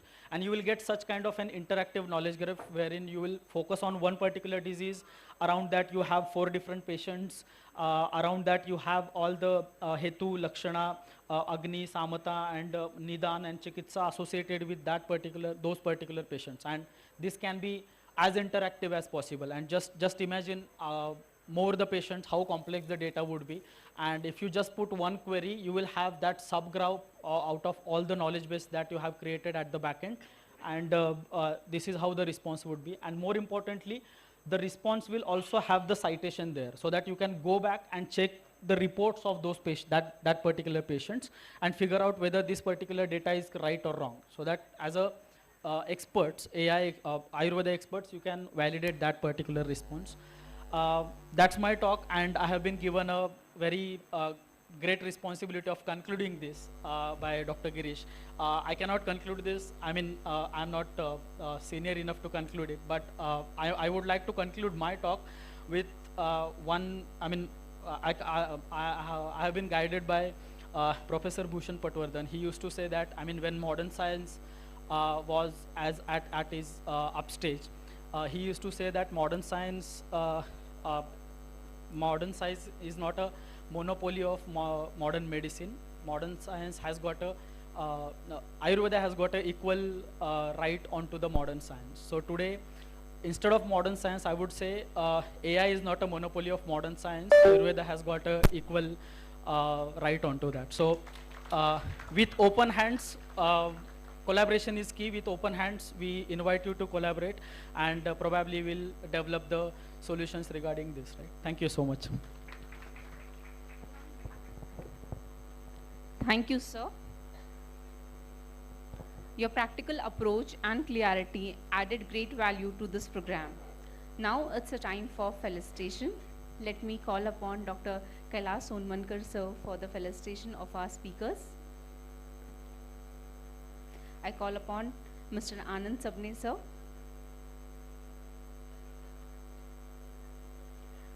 I request Sonmankar sir to please felicitate Mr. Anand Sabne sir.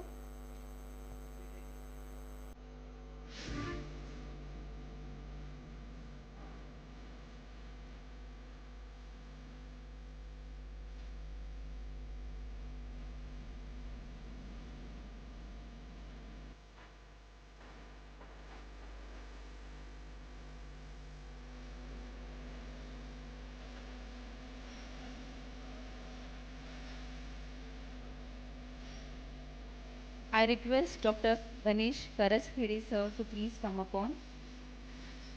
Ganesh sir.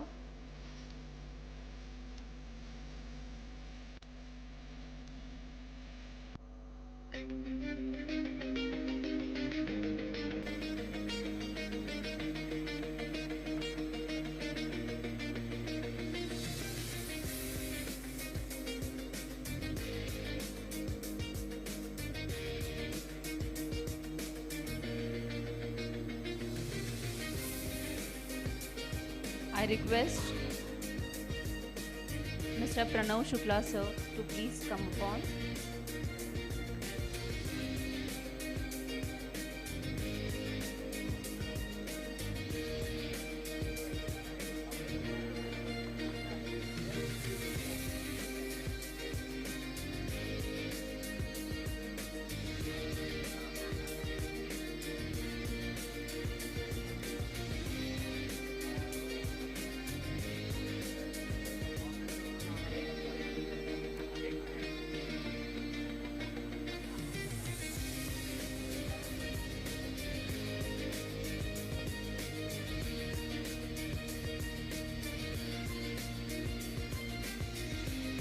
I request Dr. Akash Sagam sir.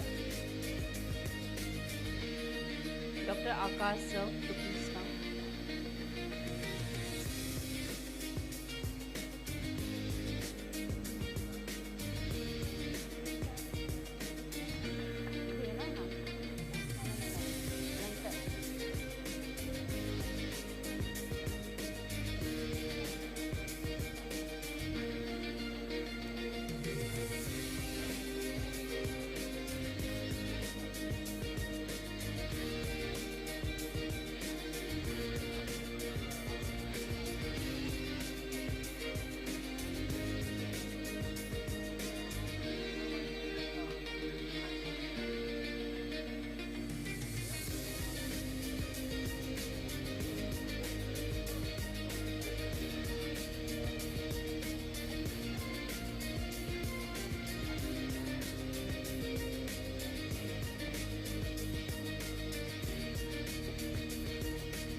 I request Dr. Kailash Sonmankar sir to please felicitate our chairperson, Dr. Santosh Chavan sir.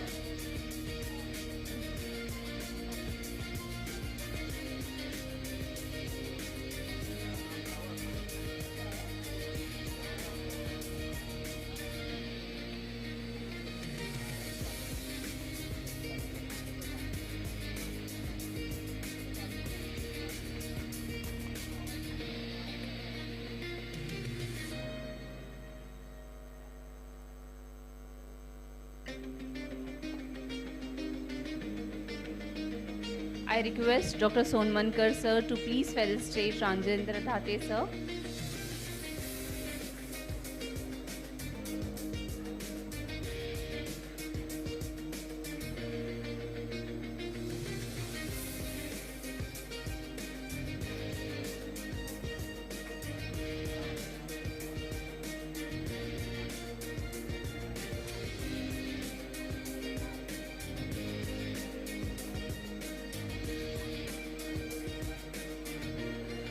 Thank you, sir.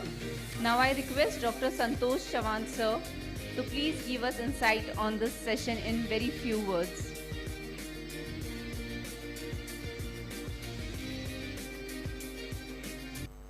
Girish, as you order, I will stick to only 13 words, but I am not giving any valuable insights, but just to acknowledge the speakers. Anant gave his insights on prompt writing for Ayurved and bridging. Ganesh gave his views on AI product life cycle from data to deployment, where he explained data set preparation, annotation, and he gave the model of Jivha Parikshan and cancer application. And third speaker is Pranav Shukla. I think he gave low code and no code, where he explained K9 platform and Hugging Face. Thank you. And another last one is Akash Sangam, shared his knowledge on generative AI powered knowledge and knowledge graph. Thank you so much. And he explained OmniKG platform for cancer diagnosis. Thank you so much.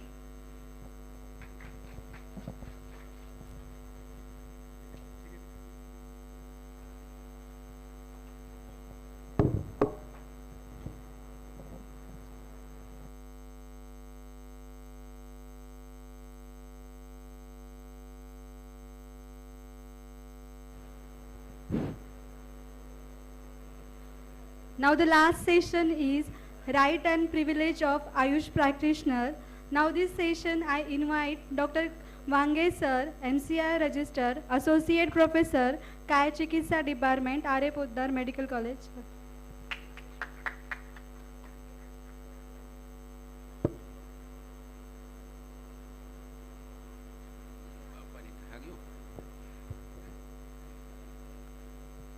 Hello. आयुर्वेदाची आराध्य दैवत धन्वंतरीला प्रथम वंदन करतो. Sorry for interrupt. I request Dr. Bahatkar madam and Dr. Aditi Kulkarni madam to please come on stage as chair and co-chairperson.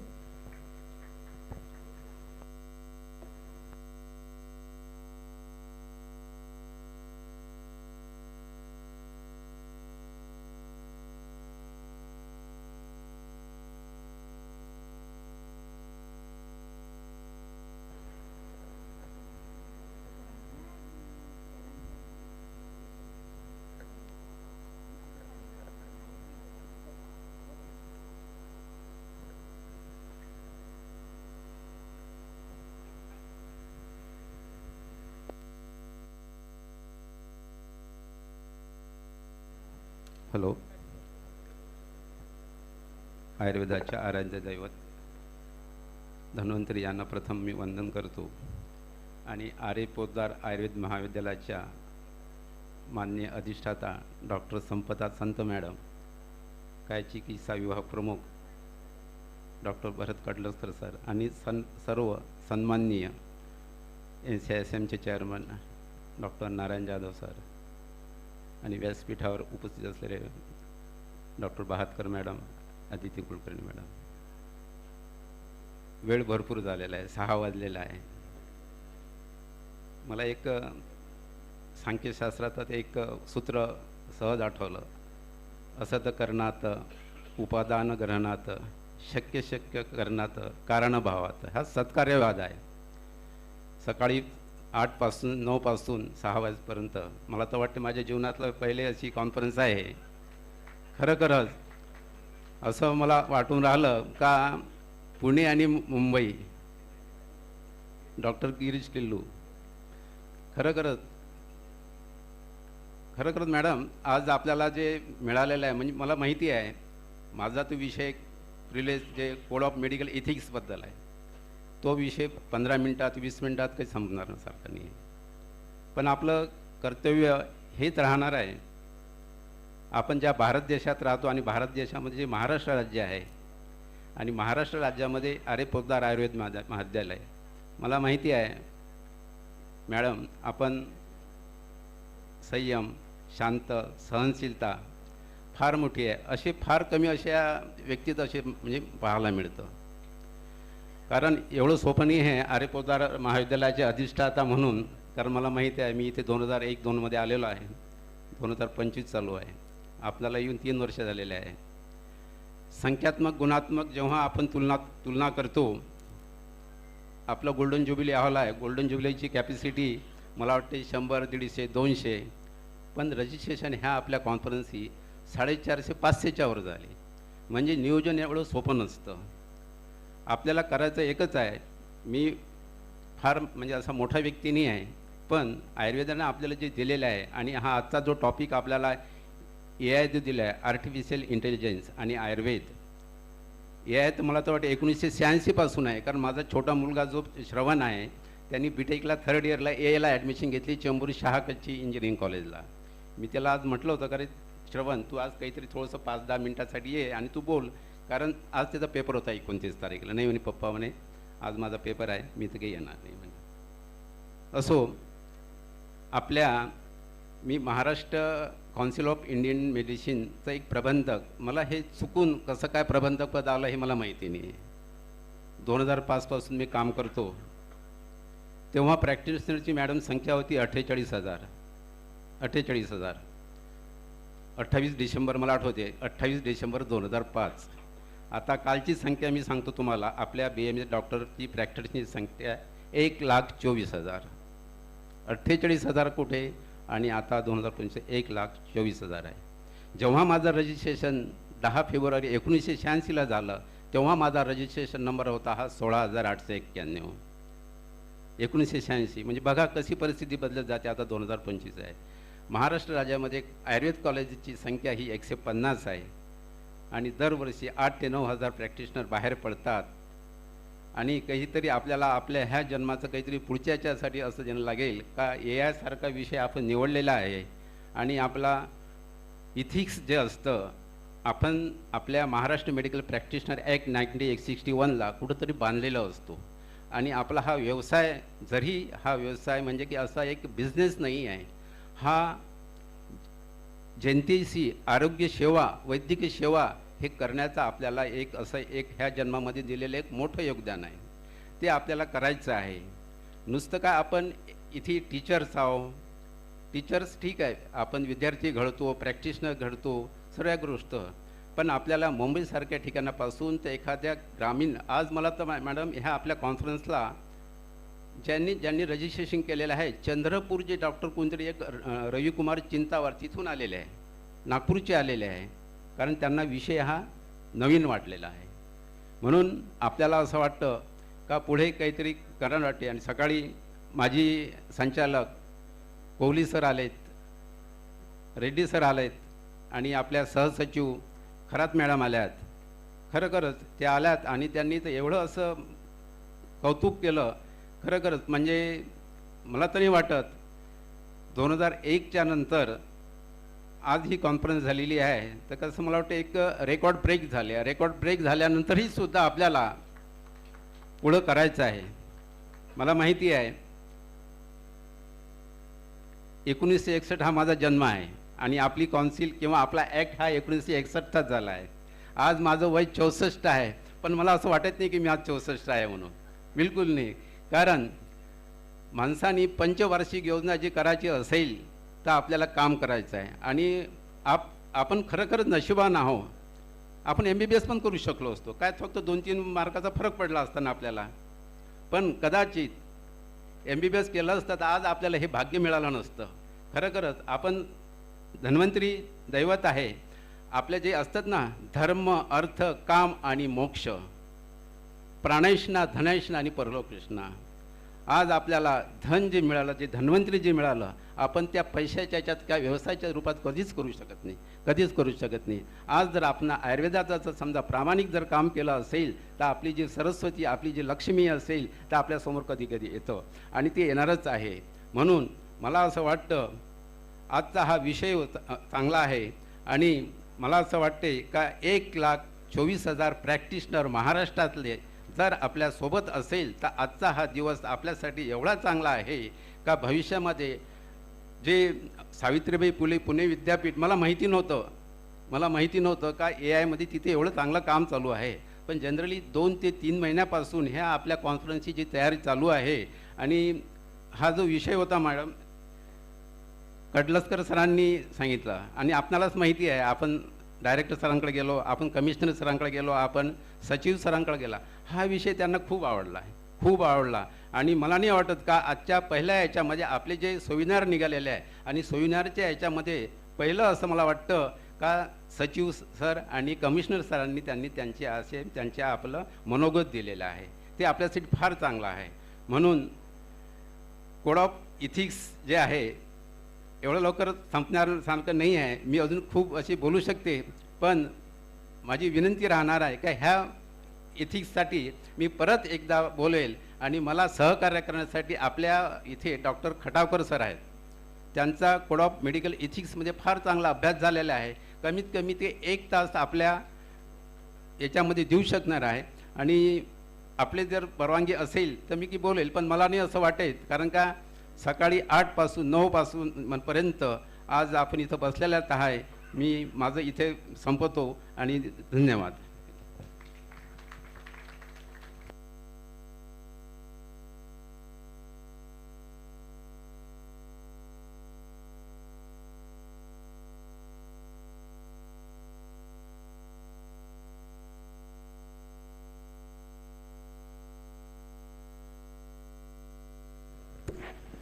Thank you, Wange sir. I request Dr. Bahatkar ma'am to felicitate Wange sir.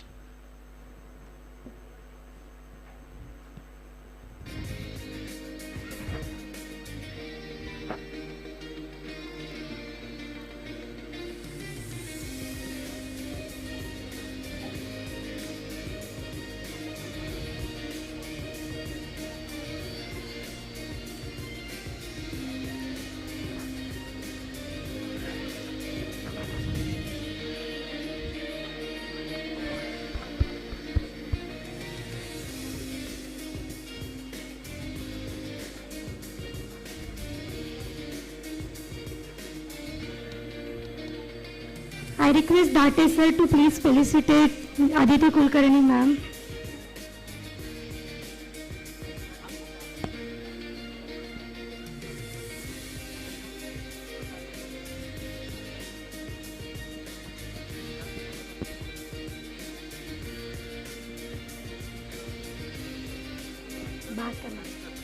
I request Dr. Dhate sir to felicitate Dr. Bahatkar ma'am.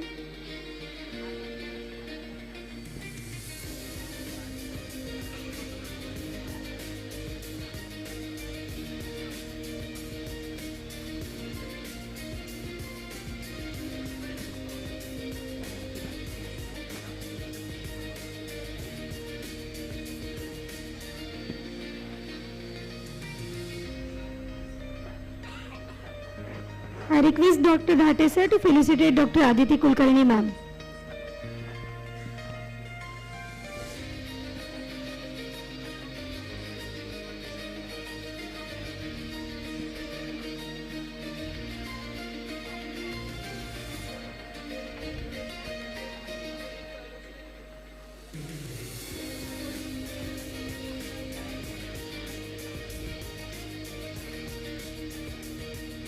Thank you, sir. Thank you, ma'am. Please be seated. Now we come to our last concluding session, that is valedictory function. I request Dr. Aditya to continue with the session.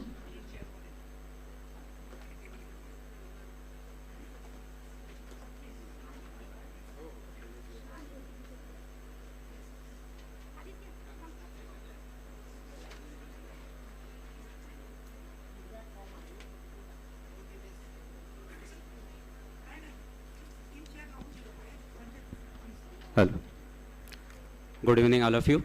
Moving further in our program to felicitation ceremony, I would like to call upon dais our beloved Dean Ma'am, Dr. Sampada Santa Ma'am, HOD of Kayachikitsa Department, Dr. Kadlaskar Sir, and Dr. Girish Tilu Sir. Please come on the dais. It is truly an honor to stand before you today as we conclude this. Dr. Santosh Dikshit Sir, please come on the dais. It is truly an honor to stand before you today as we conclude this enriching seminar on Ayurveda. Over the past sessions, we have listened, learned, discussed, and reflected on the timeless wisdom of our ancient medical science. So, now we move to felicitation ceremony. We will announce winner of yesterday's paper presentation and poster presentation competition. First in the faculty category. First prize winner of the competition goes to Dr. Sajida Attar ma'am.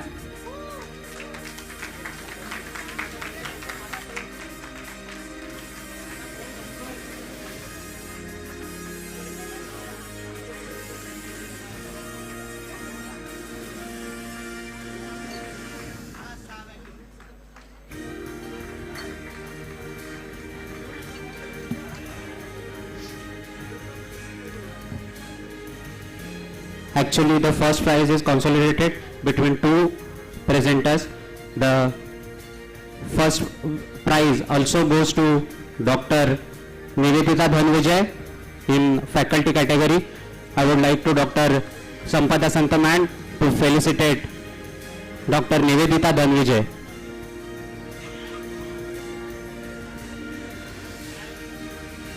Dr. Nivedita Dhanvijay, congratulations. Please come on the dais for the first prize winner of the paper presentation competition in the faculty category. The second prize goes to Dr. Veldandi Kumar in the faculty category. I would like to call Dr. Veldandi Kumar. Please come on the dais. I would like to Dr. Dikshit sir to felicitate second prize winner of the paper presentation competition, Dr. Veldandi Kumar sir.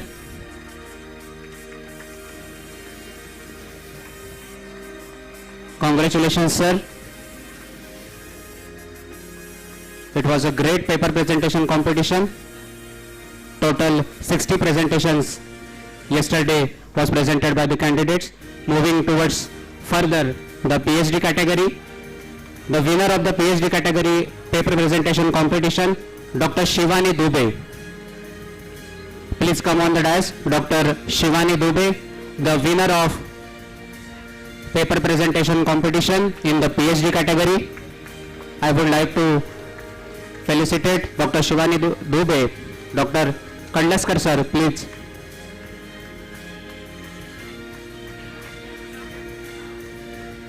The second prize goes to Dr. Sneha Nambiwar in the PhD category.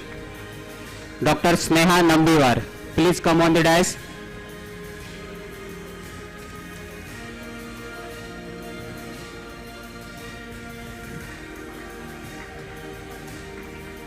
Give a big round of applause to Sneha Nambiwar.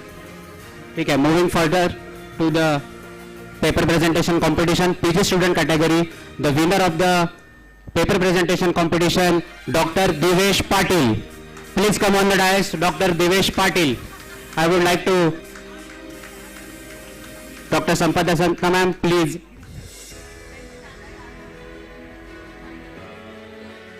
Then second prize goes to Dr. Tejaswini Patil, paper presentation competition. Second prize goes to Dr. Tejaswini Patil. I would like to request Dr. Girish Tilu sir, please felicitate Dr. Tejaswini Patil, PG category. second prize goes to Dr. Tejaswini Patil. Now, the poster presentation competition, the 6 posters were presented in the Golden Jubilee Hall, and the winner of the poster presentation competition is Dr. Datt Bapardekar. Dr. Datt Bapardekar, winner of the poster presentation competition, please come on the dais. I would like to Dr. Kandaskar sir, please felicitate Dr. Datt Bapardekar.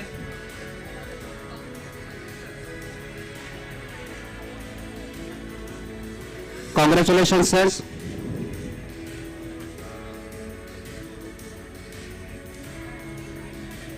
It was a great competition. It was a great posters were presented.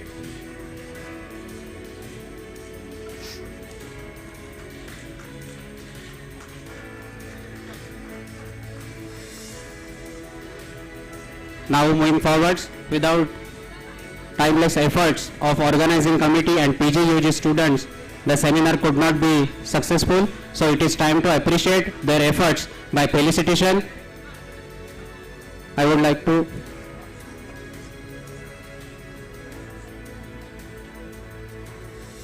the sponsors of these trophies is Dr. Aishwarya Sathe ma'am, then felicitation Dr. Revadkar ma'am, please come on the dais. I would like to Dr. Sampada Santa ma'am, please felicitate Dr. Revadkar ma'am.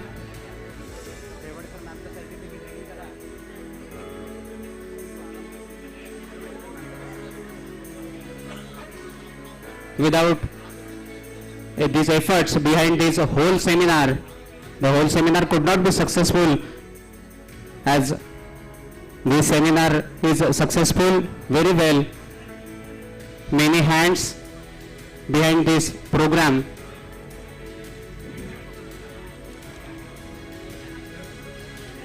Then Dr. Aarti Datte ma'am, please come on the dais.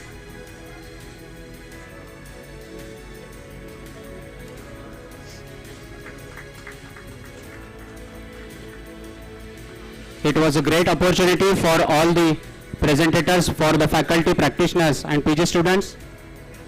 Dr. Aarti Datte ma'am. Next, Dr. Sajida Attar ma'am, please come on the dais. Dr. Sajida ma'am, winner of paper presentation competition as well as member of organizing committee. Then Dr. Sandhya Deshmukh ma'am, please come on the dais.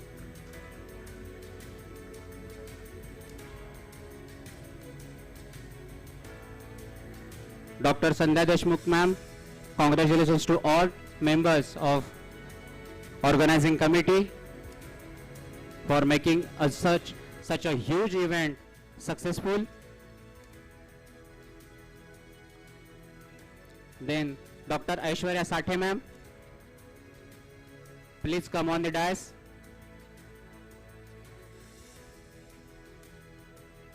Then the hands behind this program, behind this seminar, the small hands and small works done by PG students, UG students. Now it is time to felicitate them.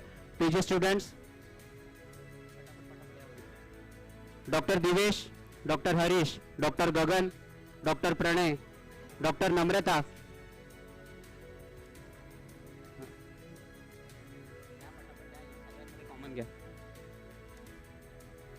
Dr. Tejaswini, Dr. Namrata Singh, one of our member, Dr. Manisha Ojha. Then Dr. Namrata Tathe, Dr. Namrata Dhawan, Dr. Mahesh Patil sir, please come on the dais.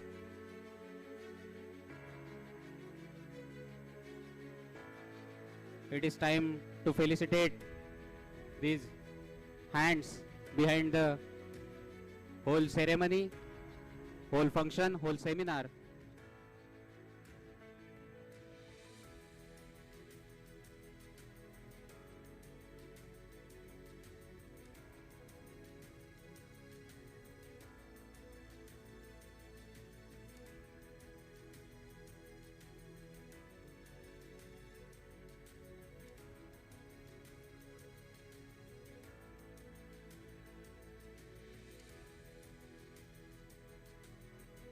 Thank you, sir. Thank you, ma'am. Thank you so much.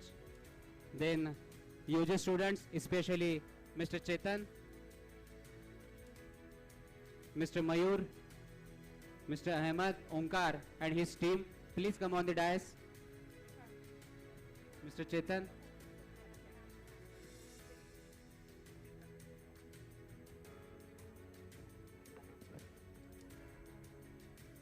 Mr. Chetan, Mr. Omkar, Mr. Ahmed, Mr. Dipender, Mr. Manvendra, Ripi, Sonia, Dinesh Singadia, Neha, please come on the dais. The big support, the hands behind the small technical problems, small technical issues. Without them, it is not possible to organize such a huge event. Give them a big round of applause for these UG students. They are too much fast in artificial intelligence.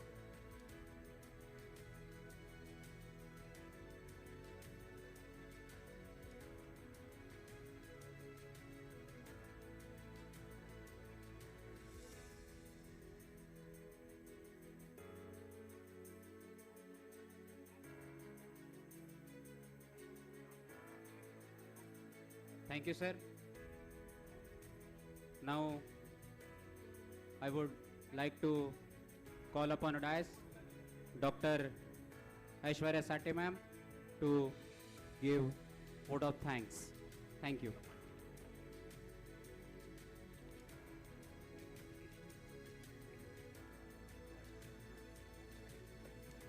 I request Dr. Girish Tilu sir to give few words.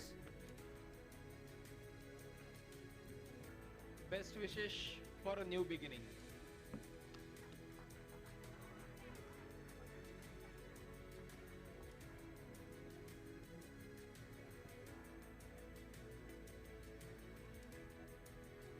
Good evening to everyone present here. Sarvesha Sahkaryena Karye Siddhim Vapnyat. Through everyone's cooperation, the works attain success. The vote of thanks is the final note where gratitude finds its voice, honoring every effort, every presence, every choice. It gathers a day, wisdom and offer, respect in turn, a graceful closure through which hearts and minds learn in dignified words. It seals the seminar's shine, remaining us the appreciation is the most noble life. First of all, I extend my sincere gratitude to our respected director, Dr. Naman sir, Director Ayush Government of Maharashtra, whose vision and guidance and unwavering support has made this national seminar possible and truly meaningful. My sincere gratitude goes to our esteemed Dean Dr. Sampada Santa ma'am, whose dedicated has been the heartbeat of this seminar. Her innovative ideas, unwavering support and steady guidance have illuminated every step of this journey. Thank you ma'am. With a tireless effort and complete commitment, she has given far more than 100% shaping this seminar into the success we witness today.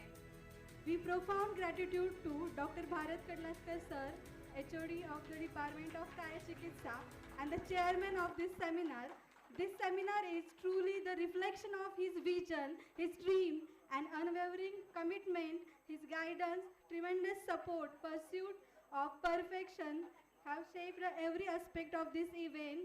The success we celebrate today shines as a remarkable example of his inspiring leadership and dedication. The success we witness today truly blossom from his visionary mind and unwavering commitment. Thank you, sir. Some Marathi lines for sir. नेतृत्व म्हणजे शब्द नाही, नेतृत्व म्हणजे शब्द नाही, समर्पणाचा निशब्द प्रवास. तुमच्यामुळेच आम्हा सर्वांना मिळाला उज्ज्वल भविष्याचा प्रकाश. Now, I extend my heartfelt gratitude to all the esteemed speakers from Savitribai Phule, Pune University, for insight lecture, scholaring guidance and valuable contribution, especially Dr. Girish Tillu sir, Dr. Ganesh Karanskede sir, greatly enriched our seminar and inspired every participant.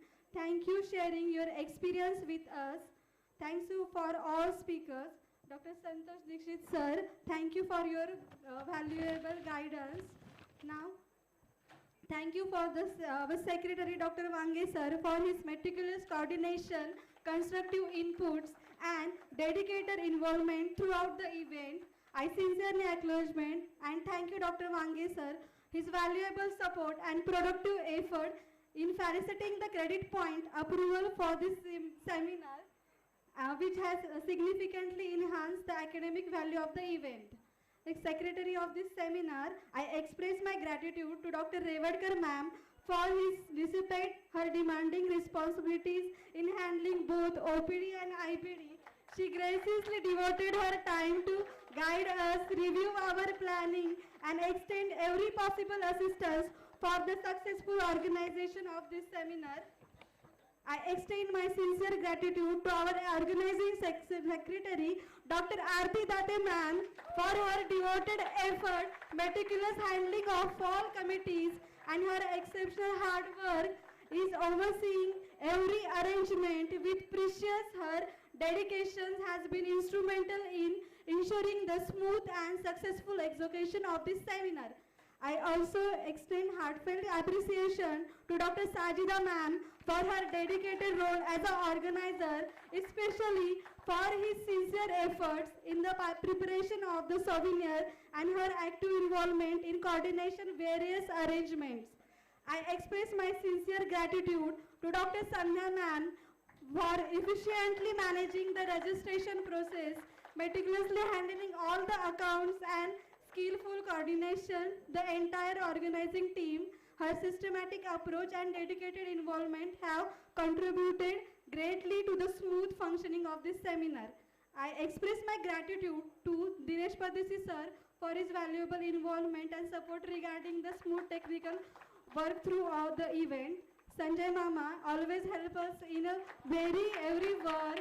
I extend my gratitude to all respected chairperson, co-chairperson, leading their values, time, academic insight and streamed presence to the scientific session. Their thoughtful guidance for fair evolution and encouraging remark have immensely enriched the quality of the presentation and motivated all participants. I extend my sincere appreciation to the scientific committee for their rigorous planning throughout the scrutiny of abstract and systematic organizing the scientific session. Their commitment and maintaining academic integrity, quality standard and smooth execution of all scientific activity has greatly contributed to the success of this seminar. I extend my heartfelt thanks to anchoring committee for this presence and shameless conditions, dedicated efforts and conducting this entire program with clarity, discipline and professionalism. Their contribution ensured with the smooth flow and elegance of the today's event. I extend my sincere gratitude to all sponsors for their generous supports, valuable contribution towards the successful organization of this seminar. I extend my heartfelt thanks for the food committee, especially Saurang, for providing well-organized, timely, quality food arrangements. Their supports greatly contributed to the comfort and smooth functioning of the seminar. I sincerely thank you all PG students, all UG students, intern for their enthusiastic participation, dedication, involvement, tireless support throughout the seminar. Their collective effort and positive energy played a vital role in the smooth and successful execution of the event. I extend my sincere appreciation to the sound system and stage committee for ensuring flawless audio-visual arrangements and smooth stage management throughout the seminar. I also thank the cleaning committee for maintaining the clean and organized environment, which greatly contributed to the comfort overall success of the event. I sincerely thank Chiliviri sir also for his dedicating support, managing all the networking, cable, sound, audio-visual connectivity for smooth technical function throughout the seminar. I sincerely thank for the cleaning staff dedicated effort to maintaining the clean and organized environment throughout the seminar. I extend my sincere gratitude to the technical support, photography, videography, capturing the key of movement of the seminar and ensuring a record of this event for future reference. Thank you everyone. Thus I declare the session is over.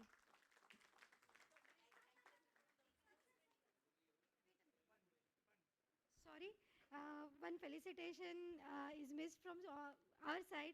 I express my sorrow for that. I request Dr. Dean ma'am to please felicitate Dr. Sonmankar sir because he has chaired poster presentation competition yesterday and it was our last event.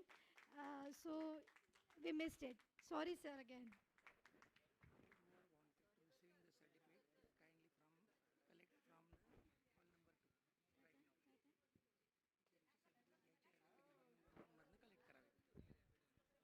One instruction for the delegates.